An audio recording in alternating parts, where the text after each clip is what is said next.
Well, so the blue letter, it also has multiple translations. It has the concordance. It has multiple commentaries. It's kind of it's like.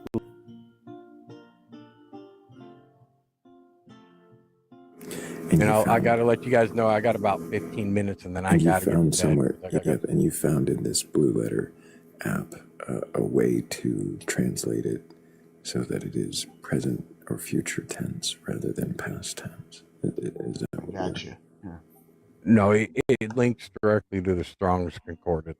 So that's what Strong's Concordance. That answers it. Look at what it says. Google Translate.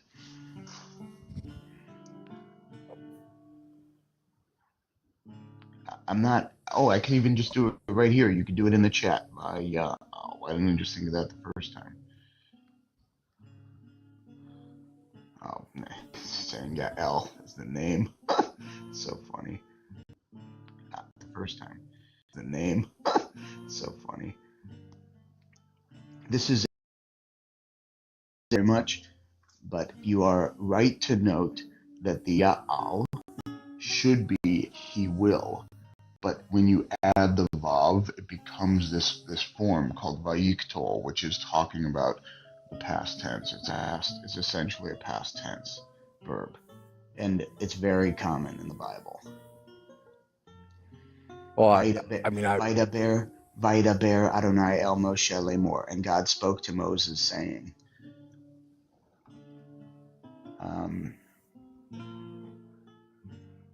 Vaya'as, lifted up his eyes. Right, it already happened. Okay. I'm happy to give you 1,000 examples of this.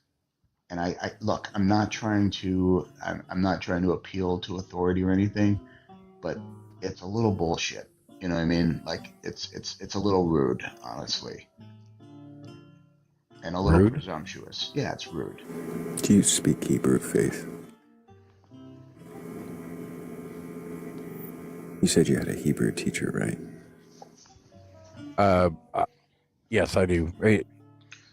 It's a pastor that speaks Hebrew fluently, and I attend Bible studies with him where he goes through the Hebrew.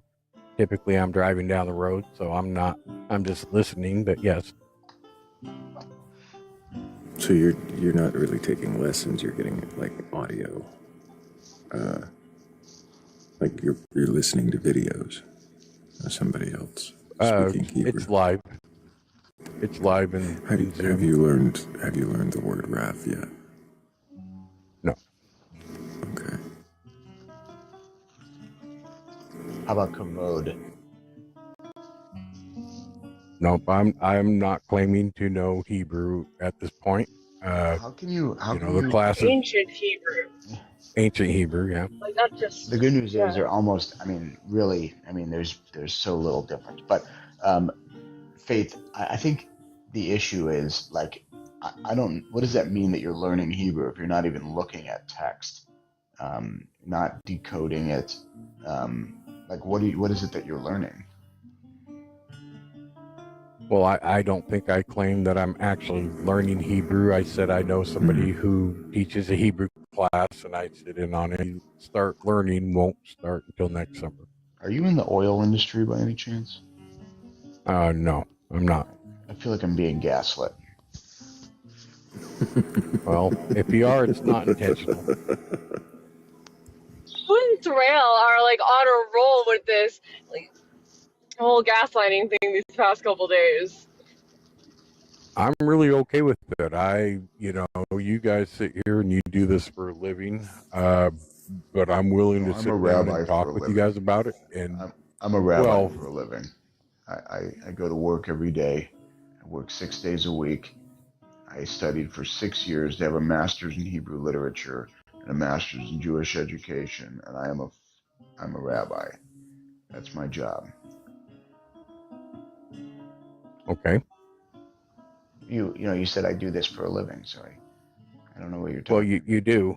Oh, I know Hebrew for a living. You're right. You're absolutely right. I know Hebrew for a living. That's true. Yeah. I mean, if this was a show that I was asked to come on, I would definitely come more prepared. But I'm willing to sit here and talk with you guys about it and discuss it. And Is it possible, Faith, the Bible? oh, absolutely. Is it possible that your belief in Christianity could be based upon some of those mistakes? Some of that is definitely the case, but at the same time, I am very confident in my belief.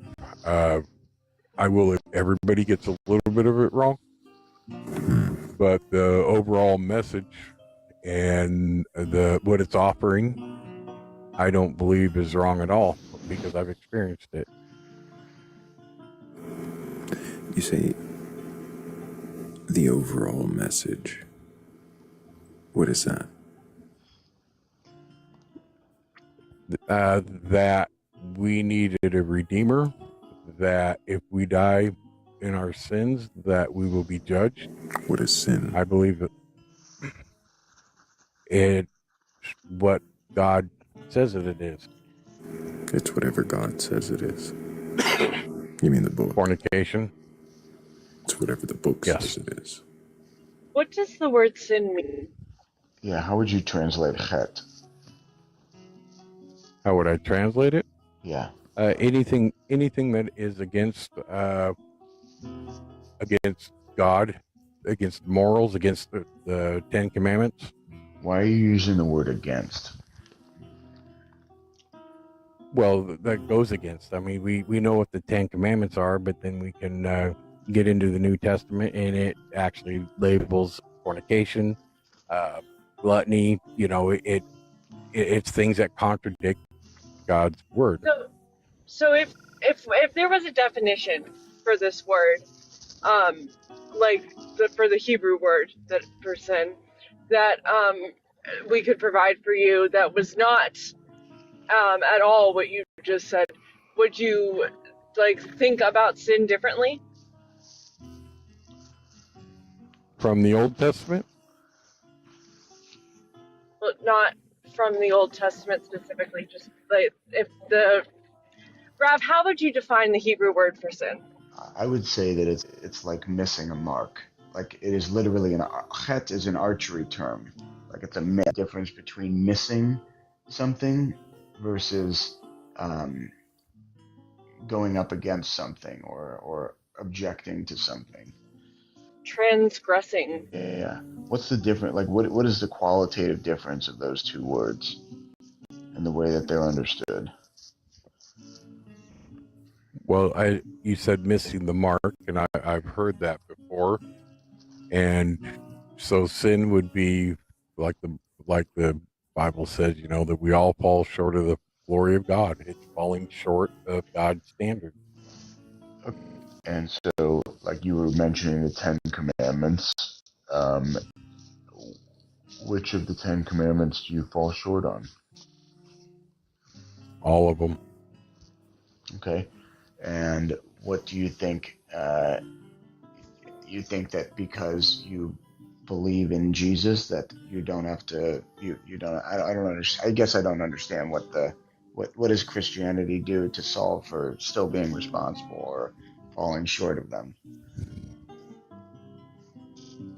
But when I look back in my own life and I look at the things that what I've done, That's I not the know that question. if there What is difference if you let's say you're falling short of them with Jesus, you're falling short of them without Jesus. the difference is I can be forgiven, that Jesus was the propitiation or Why? Yeah. Why substitutional is atonement. why is that the case? Come from. The Old Testament, the sacrifices.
anointed.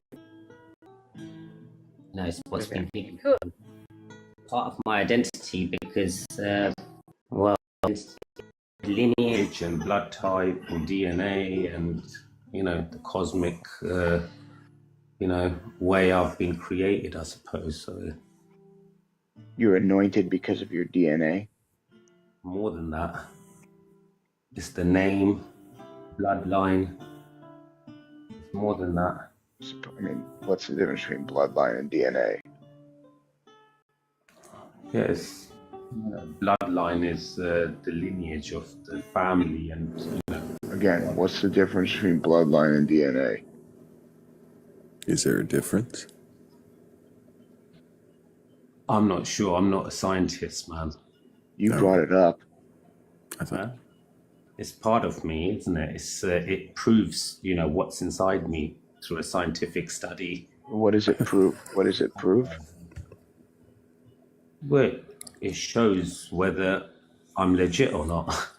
What? It proves whether I am actually the real deal.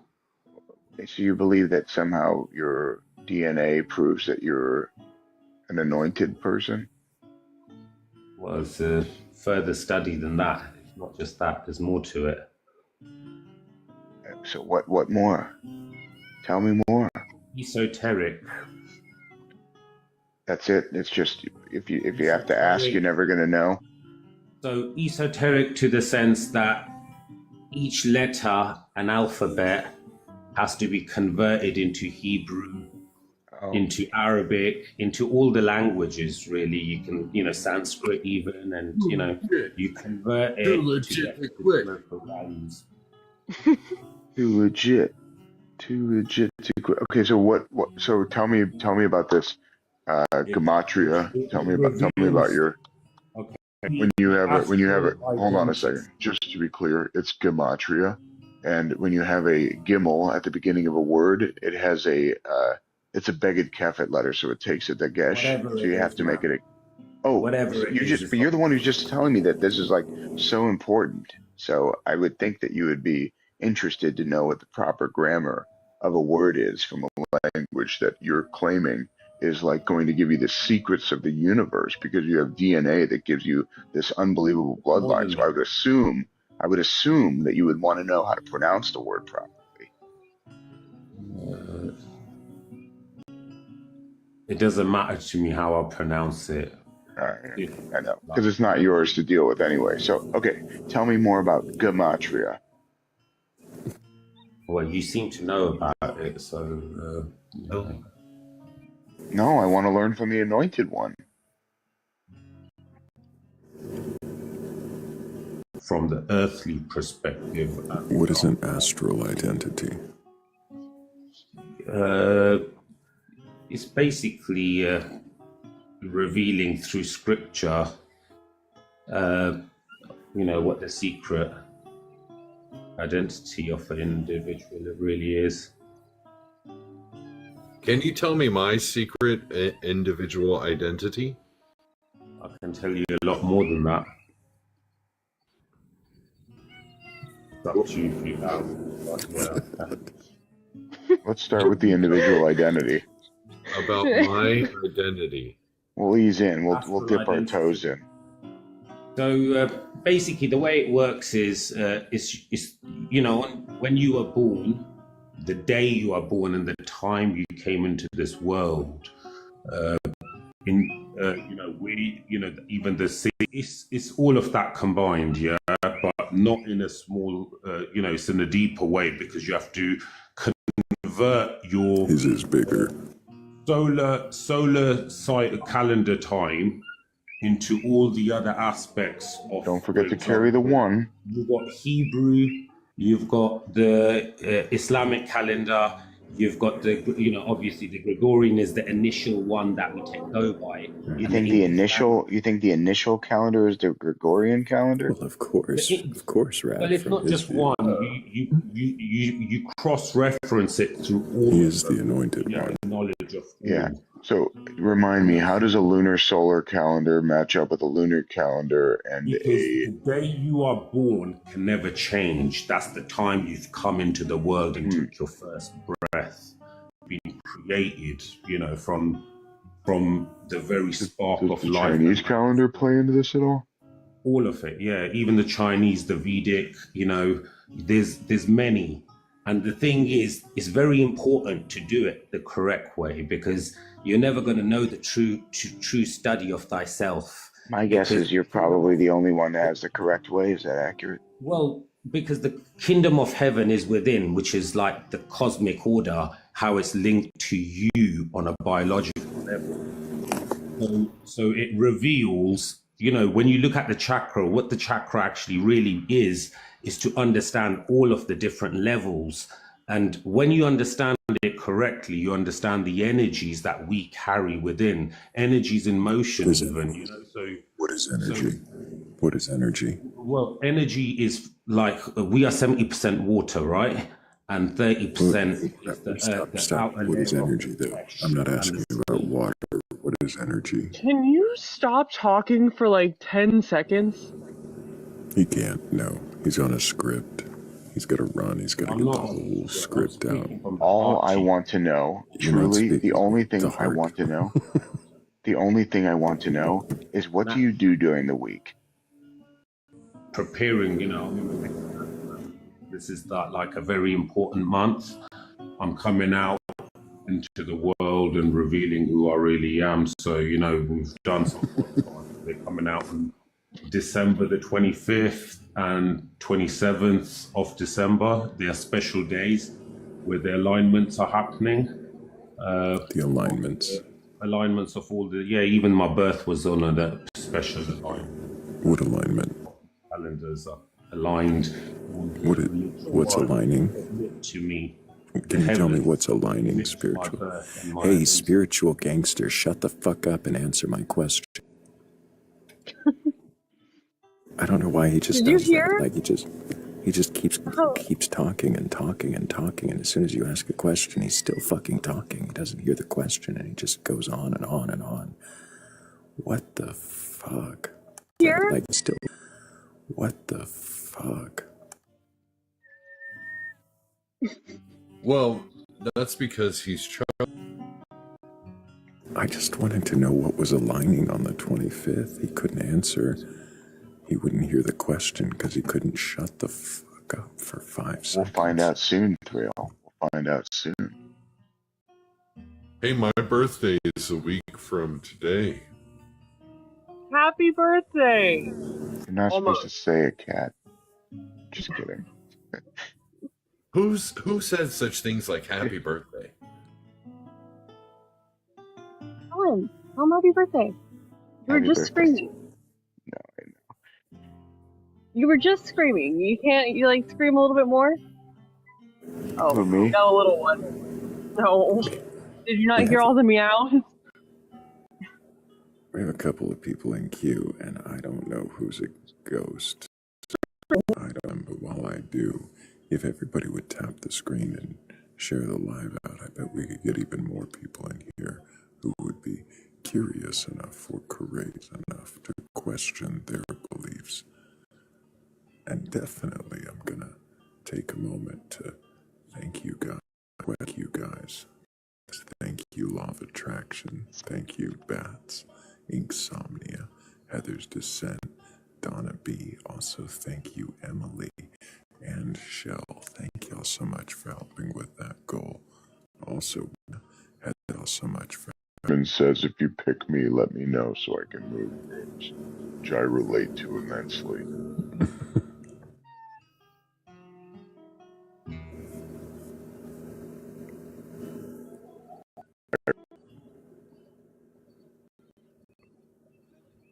The cat is letting me pet him with. How long has it been coming by? This is my cat. I have had this cat for almost a year. This cat belongs to me. Do you belong to the cat? I belong to the cat, probably. Was the cat already there before you moved in?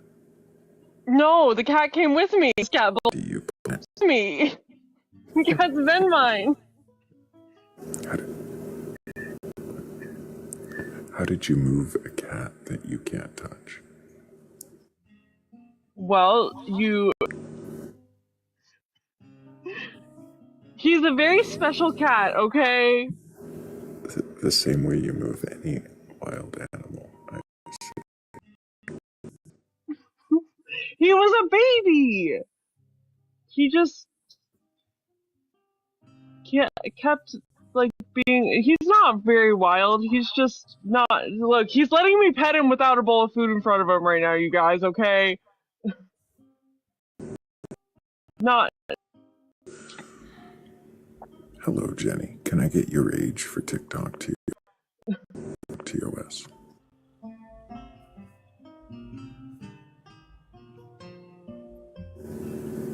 Oh, well, not a ghost, but not conscious either. Oh, Jenny, you're all.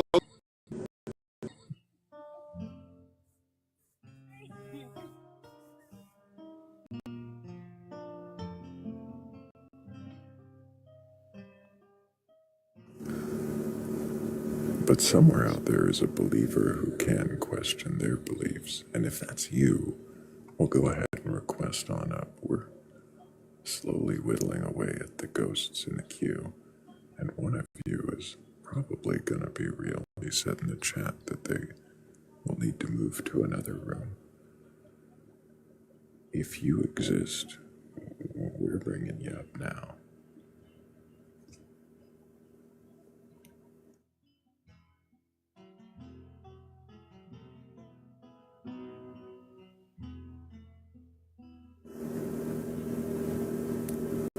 Unless they scrolled on to another live. On to another, sitting with no real believers in queue. No real believers in queue. I did have some interesting insights from Genesis, too, if you're interested. Because maybe it's Genesis in Snakes in 3.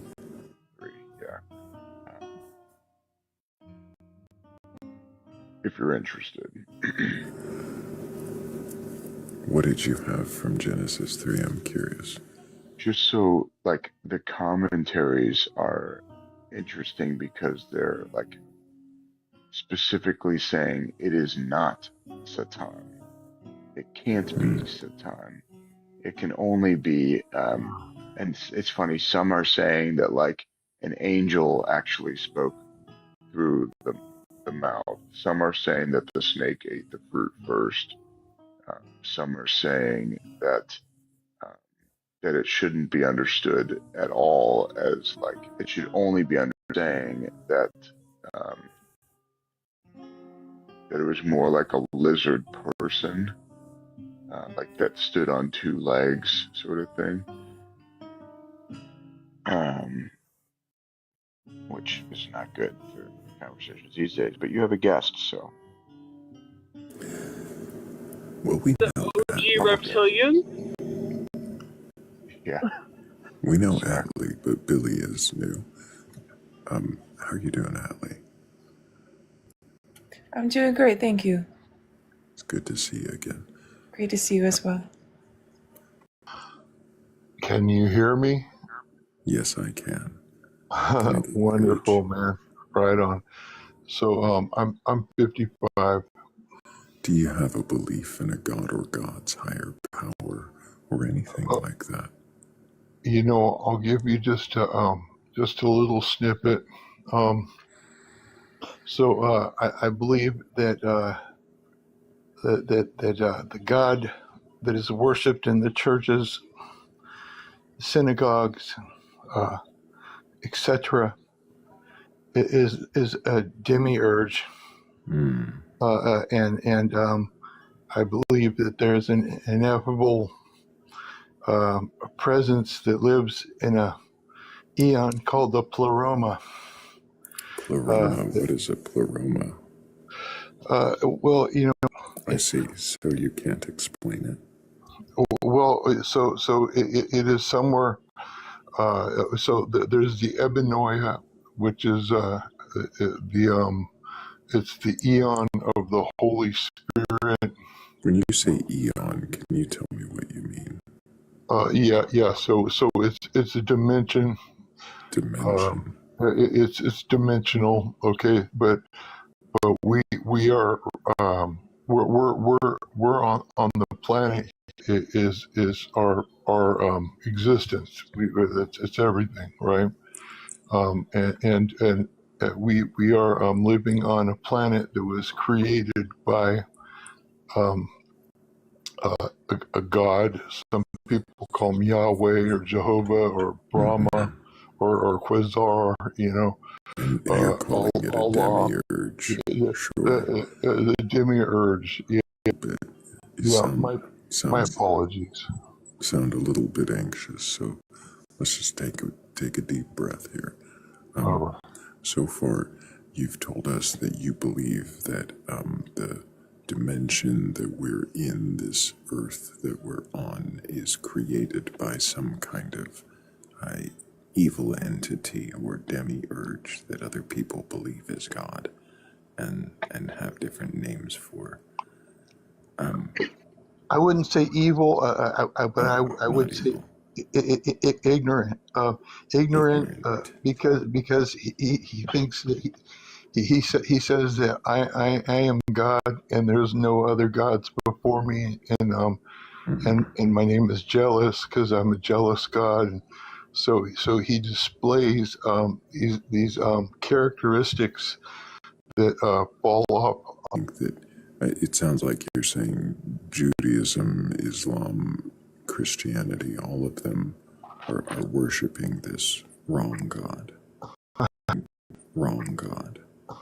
Well, yeah, they're hitting the ceiling of the demiurge, the one that created Adam and Eve. Of this God creating things to even be true, or whether or not you believe it's the highest God or the supreme God.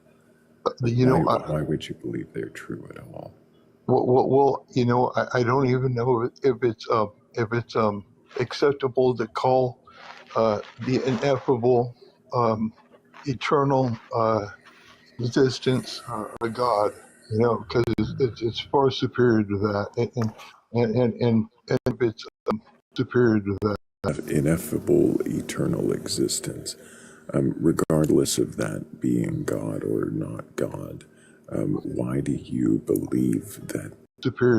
God, this earth, this world, is created in accordance with Genesis? Why do you believe that? Okay, so so in the beginning, when God created the earth, the earth was without form and void, right? And then there was a water. He moved when he moved across the water on the face of the deep, and anyhow, the God that we're talking about. In the Gnostic tradition is named Yaldabaoth, right? One of the oldest names for Yahweh, one of the oldest names for Yahweh, Jehovah. Ask for a Gnostic history lesson.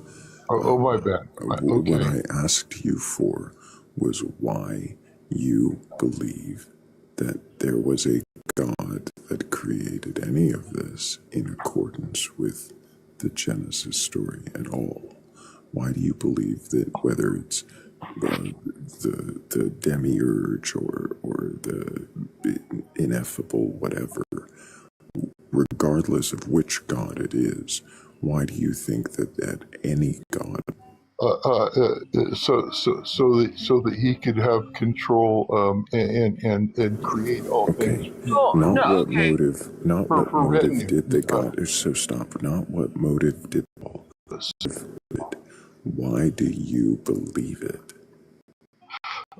Well, I believe that he thought that he was the biggest. No.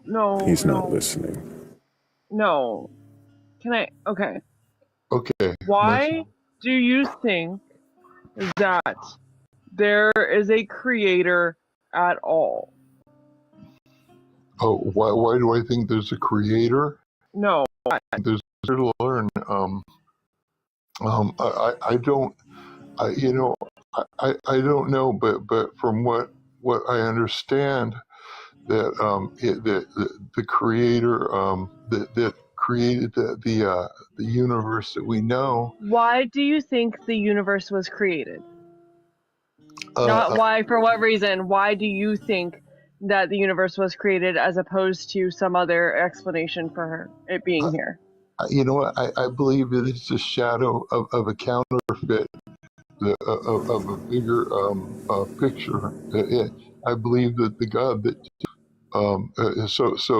he, but you know, in his arrogance, you know, he decided to create angels and minions. Why do you Billy. not listen to questions? Okay. I want to step in for just a moment. Sure, Billy, Abby. I first want to say that I'm so happy that you mentioned that you're here to learn. That's a beautiful thing. It really is.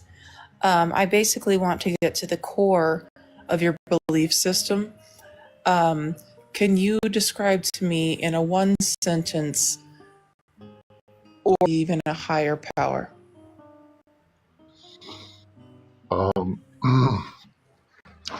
well, I'm a recovering alcoholic. Okay, fair enough. Same here. I am too.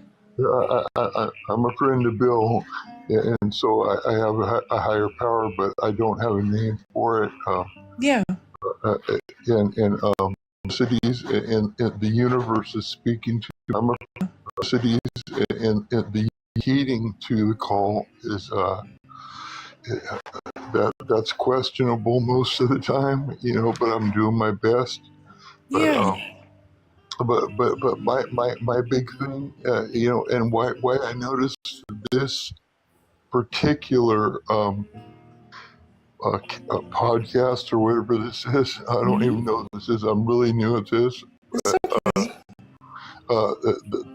It is because can you question your beliefs? Exactly.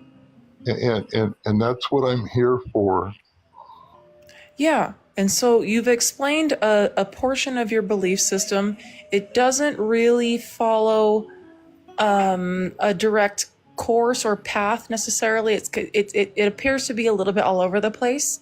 And there's nothing wrong with that. That's okay because you're here to question your beliefs. And so what I want you to do is answer the questions directly. So if you're asked a question by Thrayle, just answer it directly to the best of your ability. That's really all this is. And what it's going to do eventually and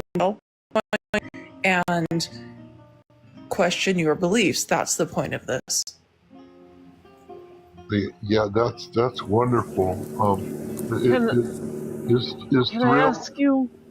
Can I I'm ask you sorry. one thing Yeah, before absolutely. we keep going? And Yeah, ask me many things. One, congratulations on recovery. Well, thank Two, you. Yeah. how integral is Um, good questions. Okay, so I don't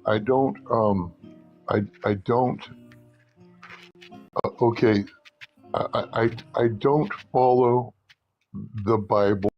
I don't. I believe the canon is a weapon. Okay. hold on.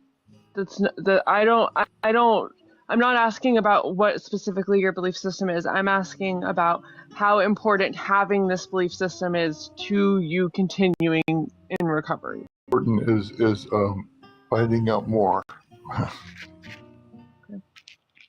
Um, That's not what that's she's all. asking. I just wanted to. What she's asking is the direct question is, if we question your beliefs, could it potentially damage your recovery? Oh That's what I was no, asking. no. I am an open mind. If I hear something that speaks to me, then I consider it and I think about it deeply, and probably for months or years at a time.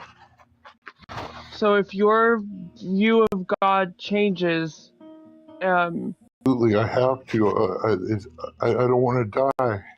I mean, I don't want to die yet. I want to die, in my time. right. Congratulations on recovery, and you're doing a great job. That's all. I just wanted to establish that baseline before we did anything. Could I ask a question about Thrayle? Or what Right. about real? Yeah, like rail with a TH. Oh, okay, all right. Thrayle. Oh, that's a cool name, man. I'm a musician. That's a really cool name. Real, all right, name. So, are you an agnostic or an atheist or What I believe doesn't matter, Billy. Well, it matters to me. Why? Well, because I'm seeking advice from you and Why? where you're coming from a little bit. I don't know that I'm actually the person to give you advice, except to offer that you should question what you believe and then question the end you receive from that. But really shouldn't matter to getting you to question your beliefs, if you can. Oh, so okay. Shouldn't matter. Okay, so you're a Christian then? Fascinating. No, I mean you. So no, I mean.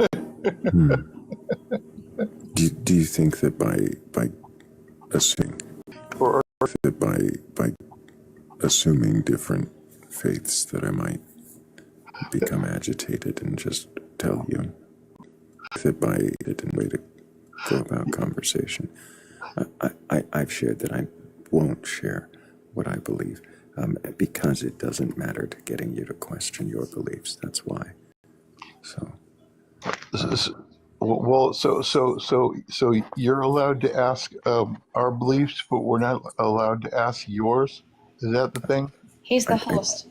And I do change the topic up sometimes so that people can ask me. But for now, it doesn't say question. Your thing. But for now, what is your belief and why do you believe it? So that's what we've been really trying to get at, Billy. It sounds like you hold a belief in a higher power. You put that higher power for your recovery, but you paint it up as trying that. But you paint it up as this God that everyone else believes in, while still believing the God everyone, well, in your circles at least, believes in, is the creator, but just not the good creator.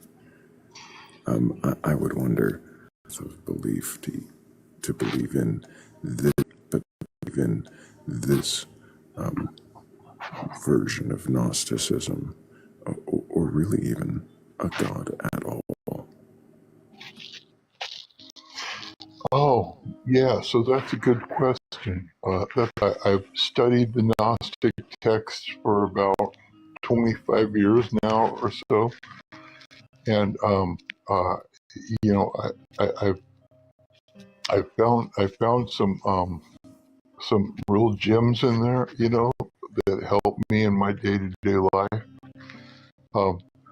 I am able to go into a church or a synagogue, or as I love myself,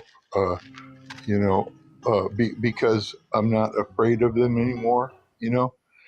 And when I do go put myself into positions like that, my belief system changes drastically with every experience.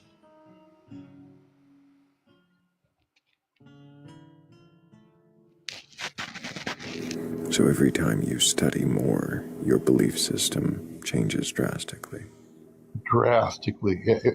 I went to a Gurdwara and we celebrated Satguru Nanak's birthday. He's one of four Sachi Pashas in the Sikh tradition, and then there's six royal kings, and I can name them all. And I celebrated Sachi, and then Ardroth. I've read the Satanic Bible. I've read four different versions of them all.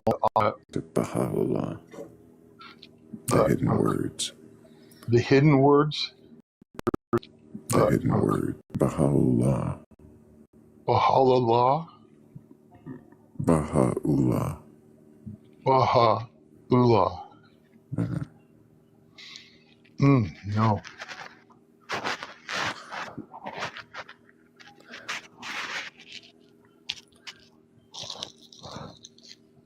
Did you read the what is it, the trying to remember what it's called? No, not the Bhagavad Gita. Bhagavad Gita. But now I'll ask that, I guess. Yes, I have read. Man, I guess. Man, I've read. The Discordia. Did you read the Principia Discordia? That was the one I was trying to remember. Thank you, Stephen. No, I haven't read that yet. No. What about the Eddas? Have you read the Poetic and Prose Eddas and the Sagas? No. Have you read the story of Vanamoinen or Rod, the Slavic god? No. Oh, so if you were to read more and more and more religions, would you adopt parts of those beliefs as well? Oh, absolutely. There's a threads. I'll say threads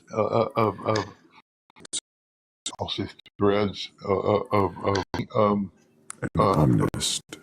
Yeah, that's what it's called. Yeah, why are you an omnist? Why do you adopt pieces of every religion? Why are you an omnist? Because I want to know my neighbors. I want to know the people that are on the earth so that I can respect them. I can respect that, but why would you adopt their beliefs? Does that make it true just because you want to respect the people? Well, no, I don't adopt. Can people be wrong? Oh, yeah, we're fallible. Yeah. We're all fallible. Do you have any reason to believe that any religion has? I don't. I believe that all religions somehow have a correct answer. Then, if none singularly do, none do. Nobody knows the ineffable. Why would you think there is an ineffable? Does anybody know? Okay. I'm not asking if you know. I'm asking why you believe. Why you believe there is this ineffable thing. None of us can wrap our mind around it because it goes way beyond any god, or any demigod, any demiurge. So because we can't wrap our mind around it, therefore it must exist. Well, it could exist. Could. And Yahweh could exist too. It could. Celestial skeletal bat goddess exists as well. Yes. I see. There's. I see. So the feathered serpent can exist. The feathered serpent, the flying spaghetti monster. Sure. Right. Yeah. Quetzalcoatl. The gnome concordance. Right. They all could exist. Mm-hmm. Yeah, they could. Yeah, I haven't seen them, but I can say that I have seen the effects of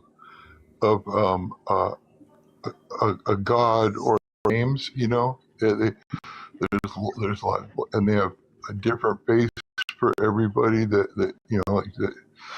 But so Billy, could Pennywise the clown exist? well, sure he could. I see. Tell me, does it? Could Winnie the Pooh exist? Yeah. Trying to get the AI to do something. I haven't seen the AI. Yeah, they can exist. I mean, I'm sure they do exist in cartoon land, you know, or Cartoon land. Winnie the Pooh is real. Mm-hmm. I've met him. but Winnie the Pooh gods that we're talking about, the jealous gods, you know, that you'll have another god before me, you know, and you know, like the kind of God that you know, like put us here and then allows the church to rape the kids and Billy, I wish you hadn't done that. well, you know. Well, no, there's a God. There's a God. I know, but you can't say certain things on TikTok. Oh, I apologize. Yeah, what you're going for, but here, it sounds like you're in a lot of the could land. God could be this, could be that. At the same time, you're affirming that all of these religions have some thread of truth. And I would highly recommend that you question what it is you think this thread of truth is and how this verifies these religions.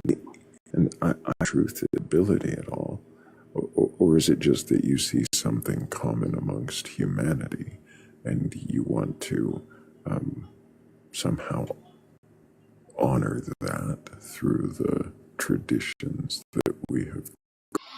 Well, you know, love thy neighbor as thyself. You know, take care of the human beings that are around you. You know, like I'm not a Jesus person. I'm not religious. Just some of the commandments, but thou shalt not have any God before me. But thou shalt not covet thy neighbor's property or slaves. Their slave or their your maid servant, etc. Yeah. But the thread that I'm looking for, right? That's going through the religions, you know, and it's actually even in the Church of Satan. Respect. It's treating with autonomy.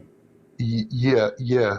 So Billy, I understand. It sounds like you're finding mostly what you see as humanistic values amongst these things and claiming them to be the common thread that is somehow ineffable or divine.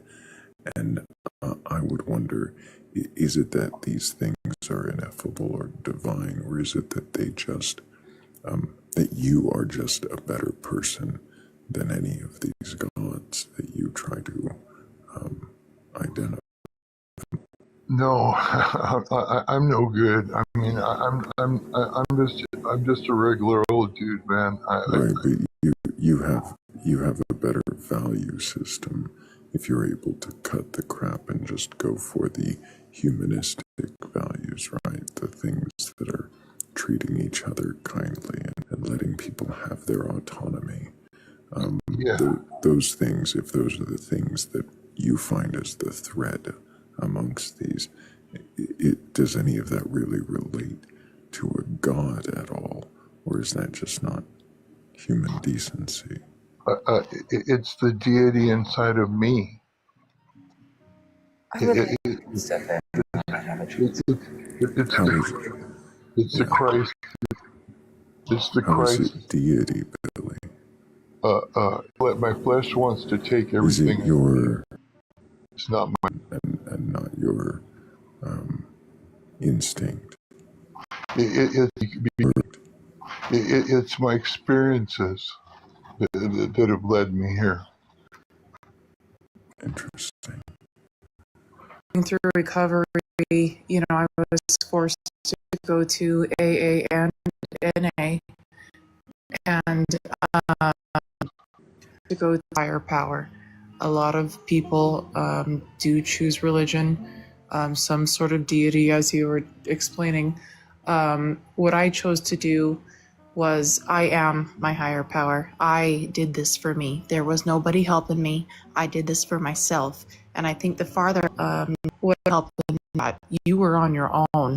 You were down and out, hit rock bottom, and you did the recovery. You did this for you. And, you could read as many books as you want. But at the end of the day, it was you and you're against yourself. It really was.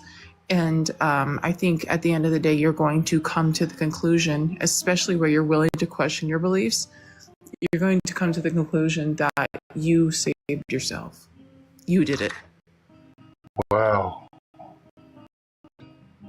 I wouldn't say that, like, settle down. All right, okay. I don't think that's what Ali was saying. But here's the thing. This is something I say to people in recovery a lot too. That you struggle in recovery of Christ, though. No, not in his terminology, though. I'm not part of the Christos. I'm part of something. You are your own savior. You're the only person that you've got.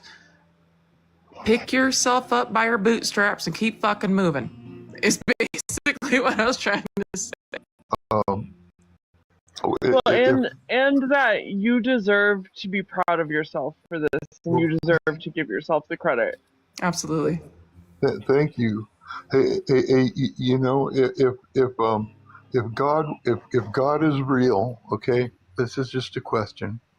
If there is a God, no matter how perfect or imperfect that it is, I wanted to find God, right? I wanted to search for God. I wanted to find Him, Mm. I'm on a search for God. The last place that I want to go looking is in myself, because I don't want to go in there. That's going to be the very difficult conversation that you have to have with yourself. I don't know exactly what you're looking for. Nonetheless, if that is what you're searching for, you have to go inside. I do have a theory that when you are praying, for instance, that you are technically typically human wouldn't have access to. If you think you're talking to somebody else, you have access to something else. If you think you're talking to somebody else, it gives you some faith that you're talking to somebody else when you're actually really just reaching a different part of your brain that you wouldn't have access to otherwise. Have you found the search for God fruitful? Yes, yes. Do you? Well, I was looking for God because I thought, He was lost, but He's not lost. I just had to find Him in myself. I can't find Him in the sky. Yeah, so there's a parable, and it's in a Gnostic book called the Book of Thomas, and he's apostles. He said, Billy, before you go into a Gnostic parable, the cat's asking you. Well, the question is what is the big fish? Okay, What is the big fish? I say that? Did I say that? What is so Jesus said to his apostles? Did she say what is the big fish? I'm sorry. Did you ask me a question?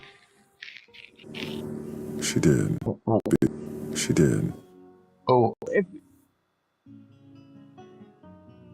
If you have found any truth in the search for God, have you found truth about what God is? yeah, I answered that.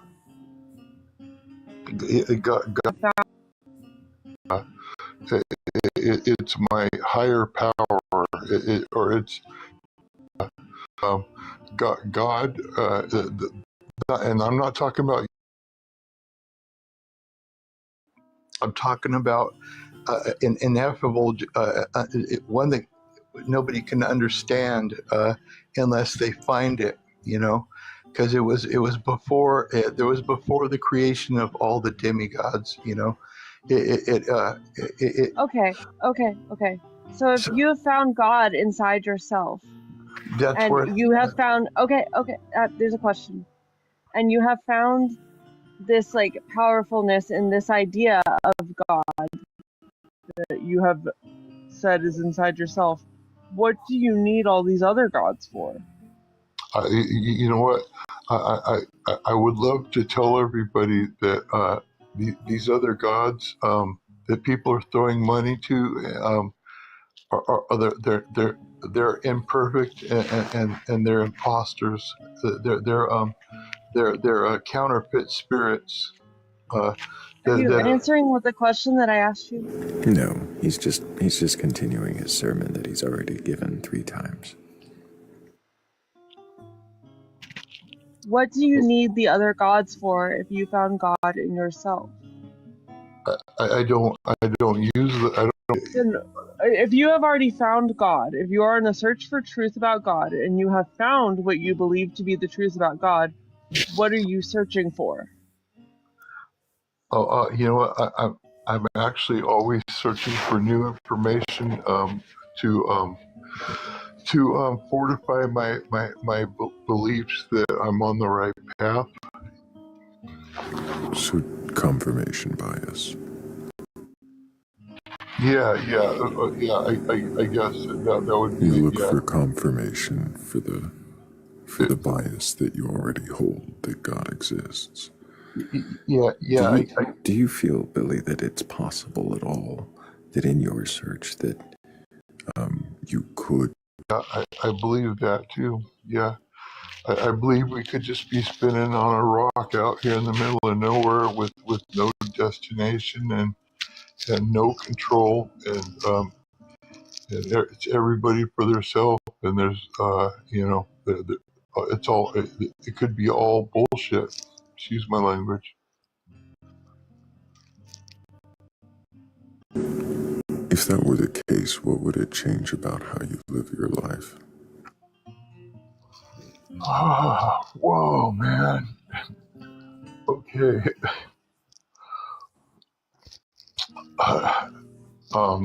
Wow.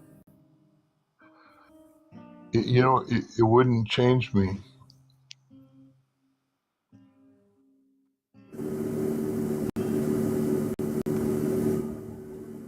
It wouldn't change you in any way. No, not in the slightest. Yeah, I don't have any dogmatic teaching that's stuck to me. I'm not programmed. I'm not. I don't go to. I mean, I'm a seek. I'm a seeker. I'm a seek, but not a seek. As Not, I love yeah, to seek. not a seek. I get you. You're a seeker. You're someone seeking. So, Billy, does the existence of an external God matter to you at all? No, Or is it about the journey? it is about the journey. If there's no external God, would that change my perspective one bit? Will carry me through. What's outside of me uh, can be an obstacle.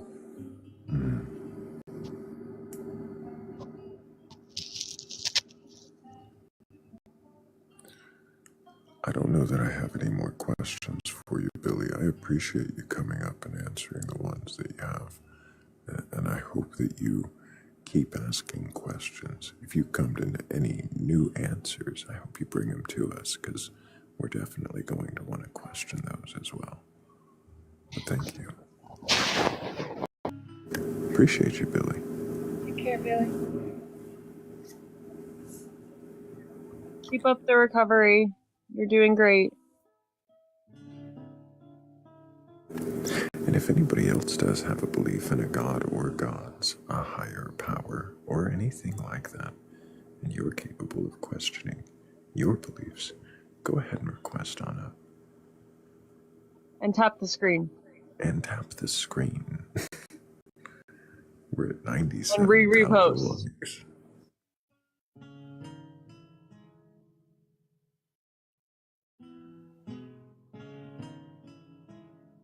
We're giving Rob the voodoo chicken. Sweet dreams, Rob.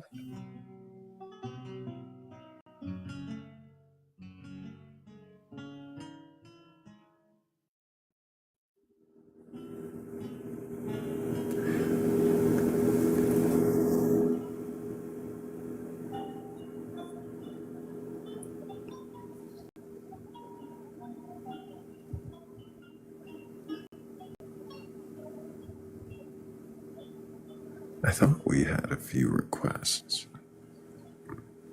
Are they ghosts? They are ghosts.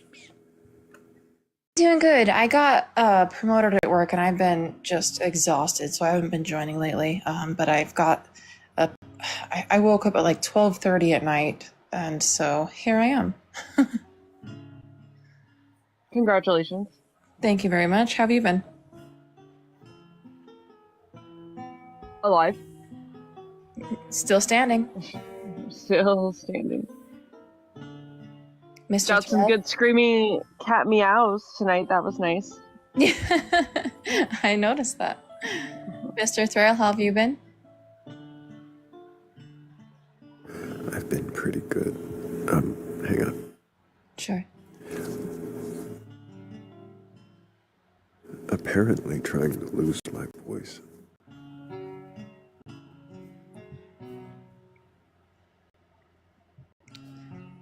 I had that happen earlier. I've been in so many meetings that by the end of the day, I'm just like, I can't talk anymore. It might be the dry air. I'm using a space. Cold dry heater air right is now. no good. Yeah. Bless you. That exactly. That's Oh my God, I blessed you. Have it. Blessings upon you, my love. be upon you. Peace be with you. And with also your spirit. with your spirit. What is spirit? When I was a kid, it was trying to- when I was a kid, it was peace be with you and also with you. Yeah, it's not that anymore. I know, that's so strange. And with your spirit. I don't know. like that. I don't like it either. Yeah, as a kid, I didn't say those things. I don't know where that comes from. Catholicism. It comes from Catholicism. It's math. Part of math. Yeah. It was weird. You would shake. You shake hands. Whoever's next to you. It didn't matter if you knew them or not. You just shake their hand. Mm-hmm. I might have a question to us. I was born in 80, bro. You were born in 80. Do you have a belief in a god or god's higher power or anything like that? I can barely hear you, dude. Do you have a belief in a god or god's higher power or anything like that? Yes, I believe in God. I'm born again. You're born again what? Otra vez, mi negro. Born again what? Yeah, you said you're born again. What do you mean born again? Born again what? Means I was born of my mother, and then I was born of God. by faith. Born of which God? Through faith in Jesus Christ. Jesus. Okay, so have you read your Bible from beginning to end? I have. Yeah, I'm currently in Deuteronomy. Yeah, Deuteronomy. What about you? Have you read it? Yes. Do you believe the stories within the Bible to be true and literal? Without a doubt, bruh. More than I believe we're having this conversation right now. Wow, so more than you believe that you exist or that we are here, you believe that the earth... Yeah. Why? Seems logical to me. How? That an all-powerful God could do what he likes. If he wanted to make it in 6 years, he could have done that. Mm-hmm. But he made it in 6 days instead, right? Mm-hmm. Do you think literal days? Yeah, I do. I've talked to Christians that don't exactly agree with that, but I don't see how they come up with it. It's wild. Yeah, so you go with 6 literal days in that Yes, sir. literal order. Yeah. And you believe Genesis 2 as well? You believe the order given there is somehow also true? Can you be more specific? Right. Well, in Genesis 1, when it says that plants are created on the 3rd day and animals on the 5th and humans on the 6th. Listen, dude, I can't hear you, bro. Hold on. I'm getting some water for coffee. Hold on. All right, say that again. When it says in Genesis 1 that plants are created on the 3rd day and animals on the 5th, humans on the 6th, and then in Genesis 2 it says before the plants and the animals and then the woman. Yeah. Right. So I believe that Genesis jumps back and forth in those areas in the story. Yeah, I don't think page for page is the chronological order. I think that it jumps back. I wasn't talking about page for page. I was talking about how it says, the 3rd day is the plants, the 5th day is the sea and air animals, the 6th day is the land animals, and then man and woman. And then in Genesis 2, it says that he creates, because there is no, because there is no rain and there is no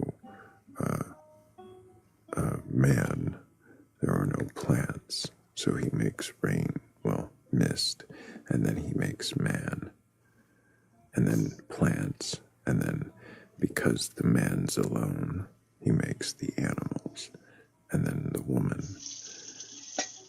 So how does that align with the other order given? Plants, animals, man, woman, versus...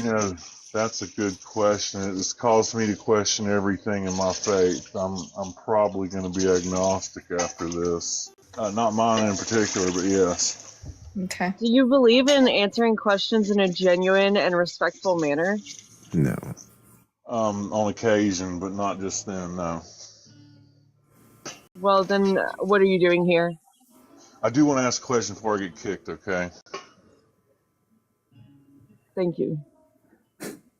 Thank you.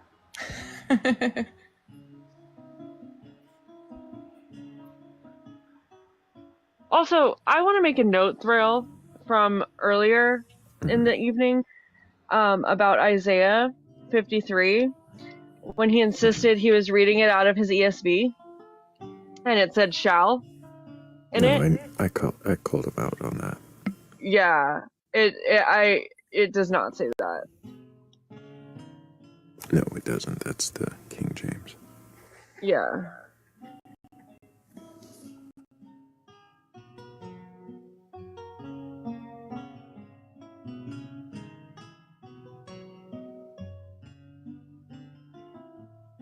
Apparently, it makes sense to many Christians to have, the King James version, and then another version that will say what you want it to, only when you want it to. Religion is not a buffet. You take it all or you take none of it. Also, I believe that I exist far more firmly than I believe that the stories in the Bible are literally true. It's a fun story, but it's a fictional book.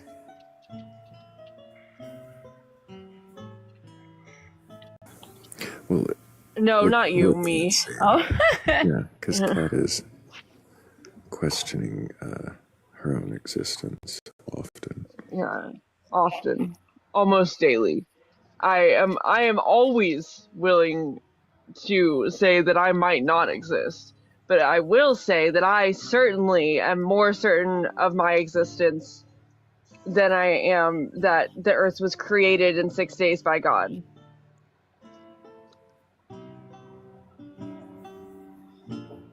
There are a lot of discrepancies, such as that, Noah from Noah's Ark was 200 years old. That doesn't make any goddamn sense. My father always told us, this is a weird thing to say, but whenever we leave the house, he would say, what are the 3 rules? One was, I stink, therefore I am, based off the theory of I think, therefore I am. And that's, the consciousness. And then don't smoke underwater. And I forget the other one, but we had some very odd rules, but we were not raised to follow certain rules. Don't smoke underwater. It's Yeah. probably a good one.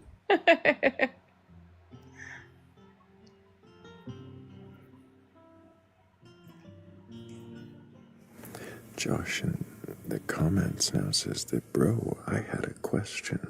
Well, that's what the comments section is for. If you've got a question for me, you can ask it down there and I can choose to answer or not. But when you're on the panel, you're here to question your beliefs, if you can. But yeah, we just broke 100,000 likes. Thank you guys. Appreciate y'all so much for tapping the screen, sharing the live out if you haven't already done that. Appreciate all of you for gifting the panel, for asking. Yeah, well, reposting, and also being, just the greatest audience on TikTok.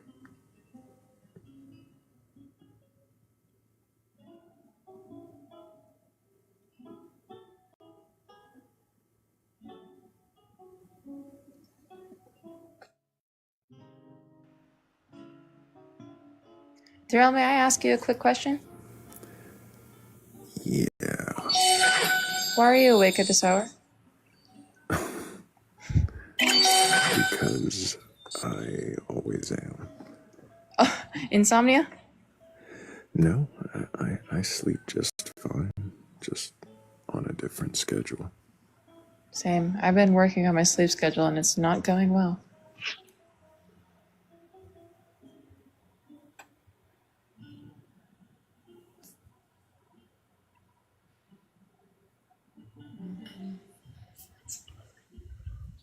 Hello, Tito. Can I get your age for TikTok TOS? Yeah, I'm 43. What's up? Do you have a belief in a god or gods, higher power, or anything like that? I believe in God. Which god do you believe in? Mine. When you say mine, can you describe that god in any way? I find it offensive that I would have to, because it's only mine. I don't know why you'd request up on the panel if you're not open. The chat for a while too. I know, but he wasted his own time, I guess. Yeah, I guess so. I find it offensive that I would have to. Well, then don't know why you came up here. Can you question your beliefs?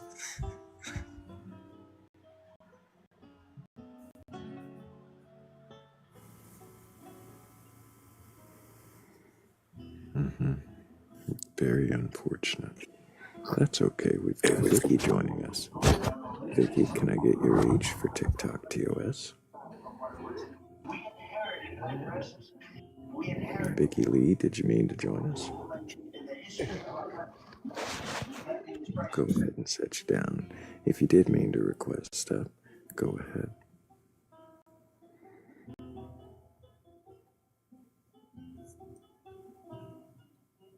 Tito says, who's closed-minded? You found it offensive that we would ask you questions about your God on a panel that says, God, why? Can you question your beliefs? What is your belief? Why do you believe it? And you find it offensive. You think that we're somehow closed-minded for wanting to move on. Oh, I like Elizabeth's question. What are your beliefs, Thrayle and panel members? Our beliefs don't matter. I'm more than open to explain mine if you got the time. Now he's offended that I kicked him off the panel.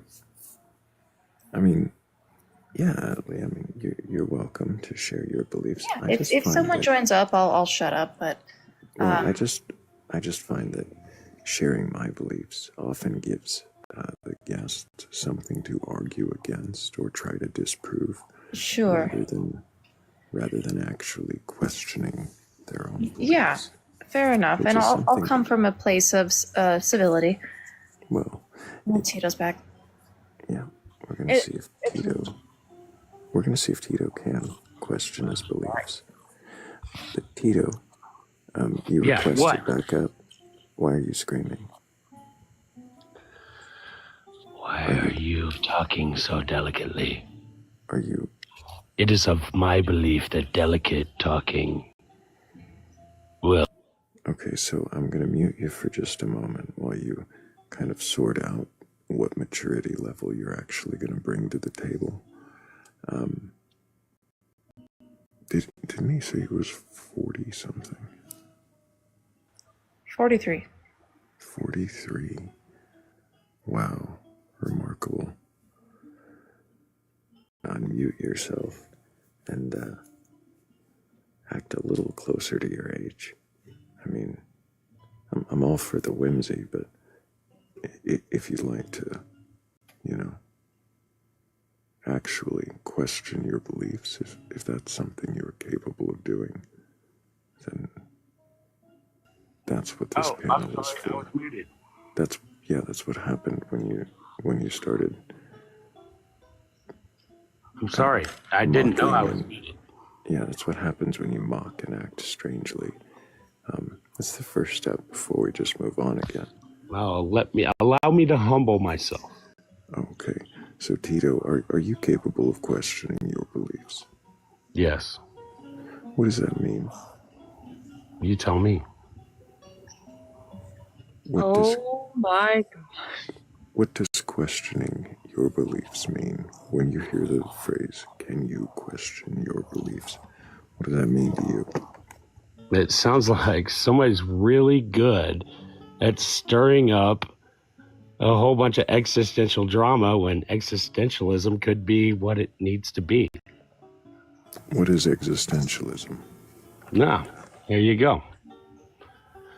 Tell me how you feel about what is the word existentialism? What does let's see, what's your name?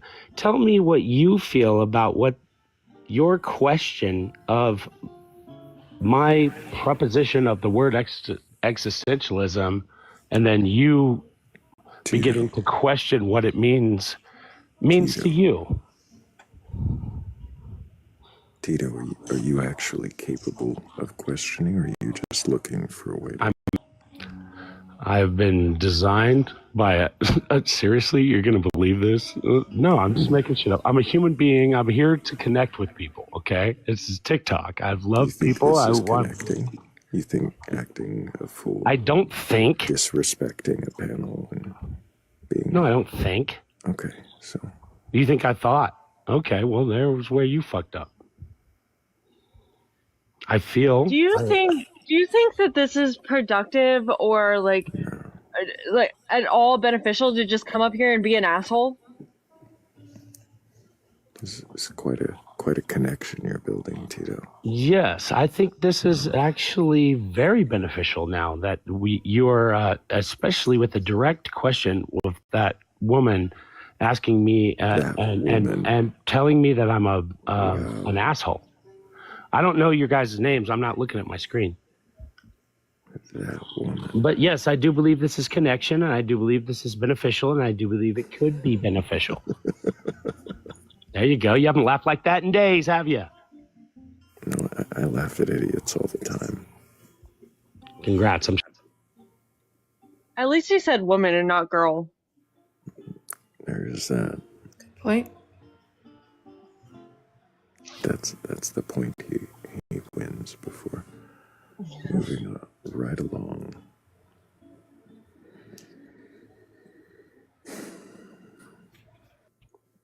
Hello, Mark. Can I get your age for TikTok TOS?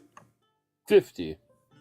Do you have a belief in a god or gods, higher power, or anything like that? No, I do not. Why not? I just don't see the need for it. You don't see the need for it, so you don't believe. Yeah. I see. What might convince you that there is a god or a need for a god? I do not know that answer. What was the question? Can you? Not necessarily.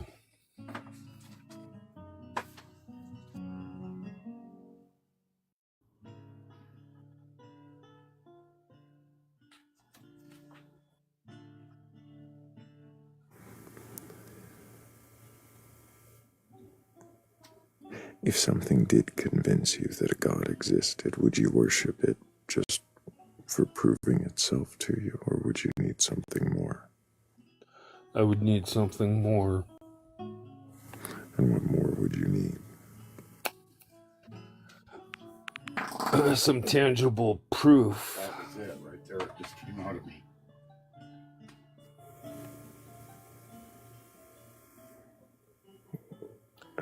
Instead of make believe.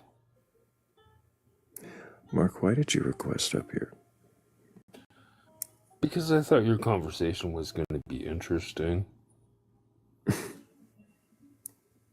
Can you read the screen? It is. You said, can you question your beliefs? I believe you can question your beliefs. Do you have a belief? I try not to have beliefs. The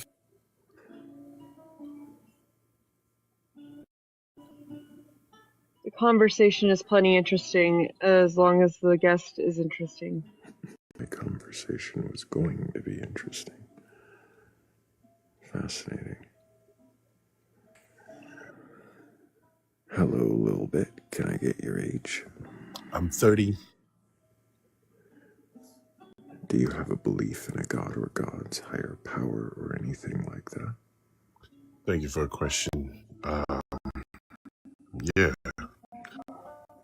So What god do you believe in?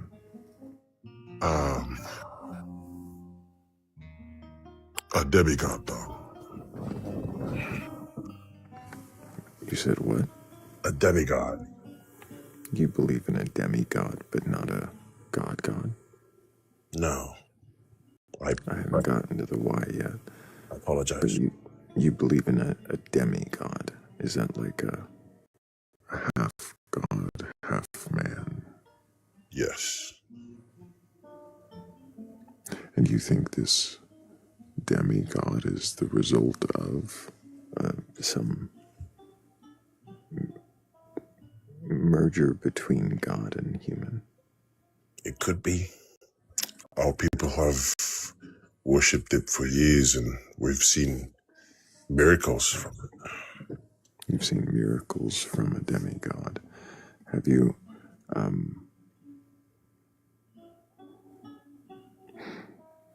how do you believe in a demigod?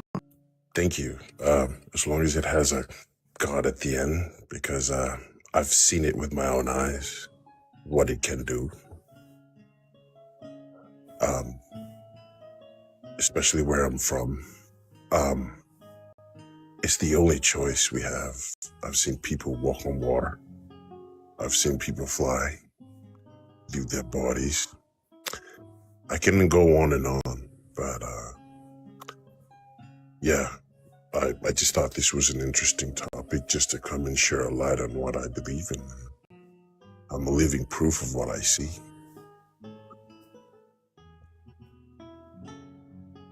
And I wish Mark was here as well, the one who just came up and did nothing at all, so that I could prove to him. I just came up because of Mark. You just came up because of Mark, so you could prove to him that your demigod exists. Oh, yeah. That's all you're here for, is to prove your God exists. Well, because... Can you question your beliefs? Yes, I can. What does that mean, to question your beliefs? To myself, not my take. To question my beliefs, sometimes I have it. Questions on inside my mind, like, what's happening? You know, this is not normal to see supernatural things on a daily basis. I just don't think people... Do you think you see supernatural things on a daily basis? Yes, I do. Like What I said, supernatural things do you see on a daily basis? people coming in with problems, physical, emotional, and getting healed. People coming in with physical and emotional problems and getting healed. Healed in what way? Physical, broken legs, broken... You're saying that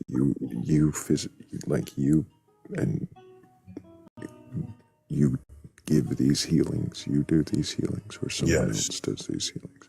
Someone else does the healing. You see them heal broken legs.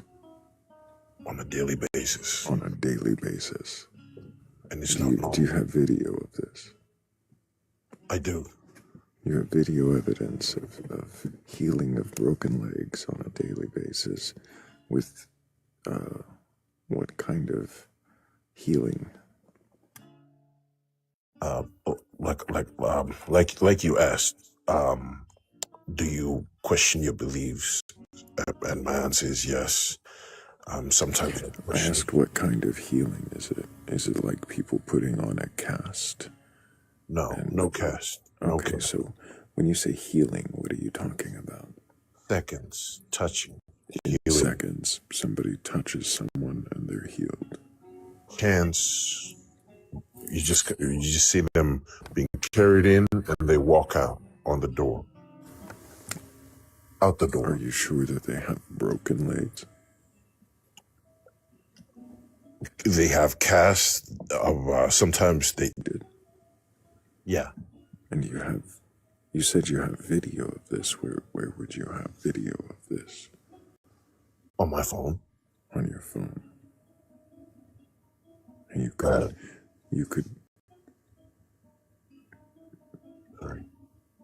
post that video.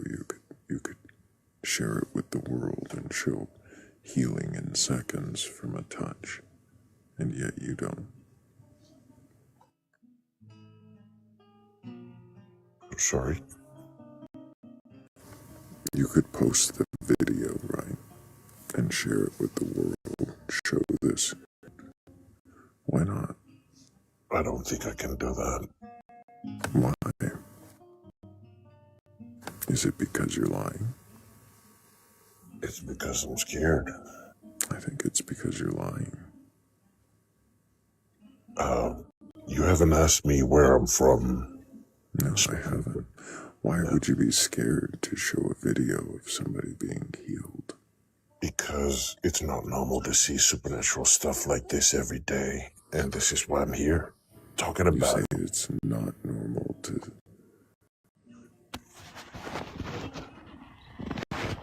Is it normal? me? Could it be normal if it's being faked? It sounds like something that someone could fake in a normal way, in a regular way. Is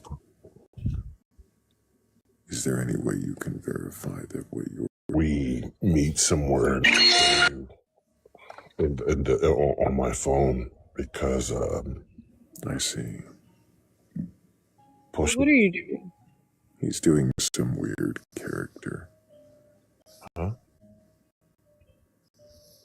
It's a bit. You guys don't believe me? No, not at all. Okay. Well, I'm just answering your questions, and I thought it was.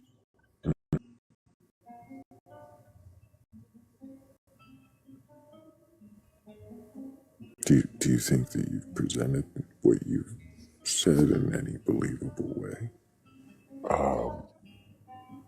Maybe. I just hope no one that knows me.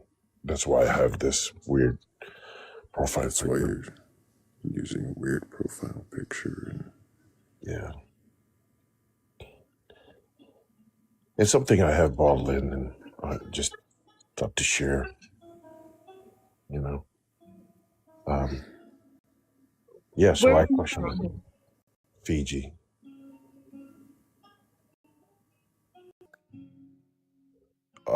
The beliefs. It's just the questions he was asking, and I thought it was interesting in having me here to come and talk to you guys. So, but I just Okay, but like, why does that have anything to do with you? Like, why does you being from Fiji make it so you don't want anybody you know to know that you, or like you can't post the video? Like, what does that? What does one have to do with another? because the village I'm from, it's an island. Fiji is made out of 330 islands, only 150. I live in Hawaii. I'm aware of the Right. the Polynesian islands. Fiji is not a Polynesian island. Can you get the phone out of your pocket a little bit? Sorry, I feel like Fiji's. there's Fiji's another not. person from Fiji that is like regularly here that would say that Fiji is Polynesian, but okay. I just think with the intermarriage with other Polynesians has made us being included, but we're Melanesian. Thank you for that. The islands in Fiji, only 115 uninhabited. The rest of the islands, these things are going on massive, and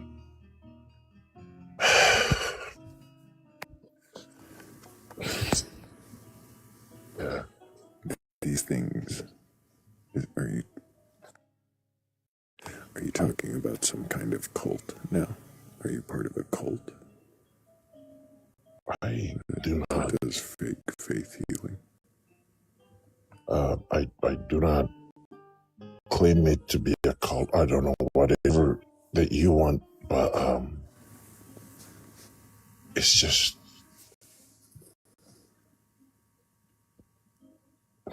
mind blowing. It's just mind blowing. You don't actually.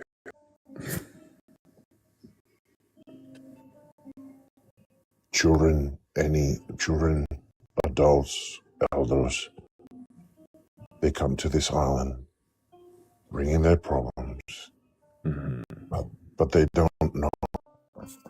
What are you talking about? There's. I don't even think he knows anymore. If anybody wants to, there is a poll in the upper left-hand corner of your screen. Go ahead and make sure you vote in the poll, because that's how you get. If anybody watching has a belief in a god or God's higher power or anything like that, go ahead and request on up. I have a feeling we'll be. Does it matter to you if you present yourself in a believable way? Or do you just... I believe I have proof in my phone, and I don't know how I can share it safely without being...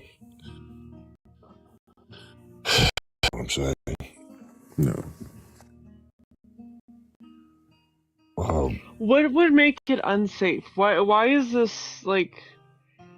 Why are these supernatural occurrences that you are claiming? How could this like I still don't understand the right? No. So what I'm saying is that I don't understand how these supernatural things that you are experiencing, like sharing them, could make you unsafe. Because we're not allowed to. We're not allowed to take videos of it, and I'm the only one who has one. You don't see supernatural stuff happen a lot. You don't see people coming in with broken legs getting healed just like nothing happened, right? You don't see that in a norm. I get to see that. I carry or I stand outside and see people wielding wheelchairs walk. This is not the question that I asked you. What is your question? Says who you're not supposed to share it or video, whatever. It's just, you don't do it. You don't see it. Is there a rule that someone say don't take video of this? What are the consequences? You don't want to know. Well, if there's no rule, then there's no consequences. Yeah, we asked for the But if I do, I'm the only one who's gonna get the consequences, not you. Mm-hmm. What's the consequence? Who made the consequence? Who enforces the consequence? If what I'm talking about is not, I don't for the next line in your script that you haven't written, you should probably work a little harder on the character. I just give me to answer your question. Julie, you come to evade questions, act elusive, sound like you have some big mystery to hide, but you really don't. Because you want to feel important. You want a reason to be up here, but you really don't. Do you even believe the things you're saying? I see it. You see what? You're asking me if I believe it. I see. What is your belief? I believe in a demigod, like you said.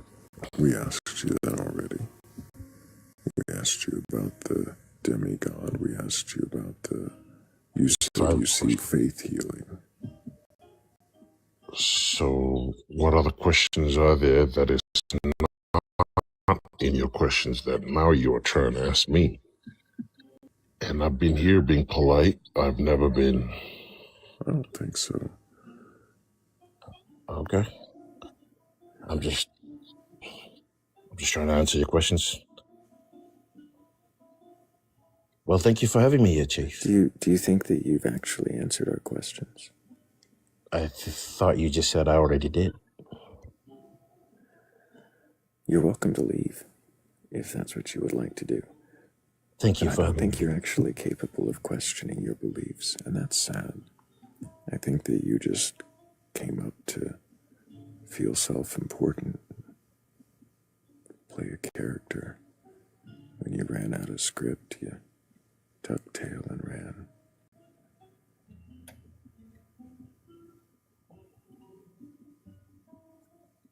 That was weird.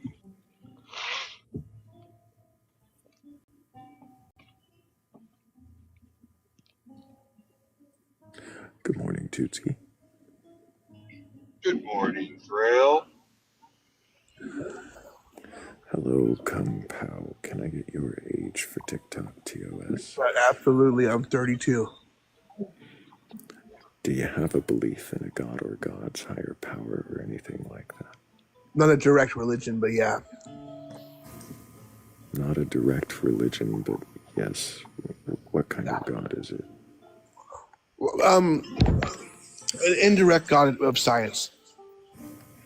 A god of science. Are you saying you don't really have a god, but the closest thing you can call that is science? Or are you saying there is a god behind it? There must be a god because of the science. What is God? Well, put simply, some sort of creator, I suppose. And so, what about science makes you believe that there is a creator? Well, Can you stop eating into the phone? no, sorry, it's not. It's my food. I'm a little bit sick, but anyways, let me clear up my throat.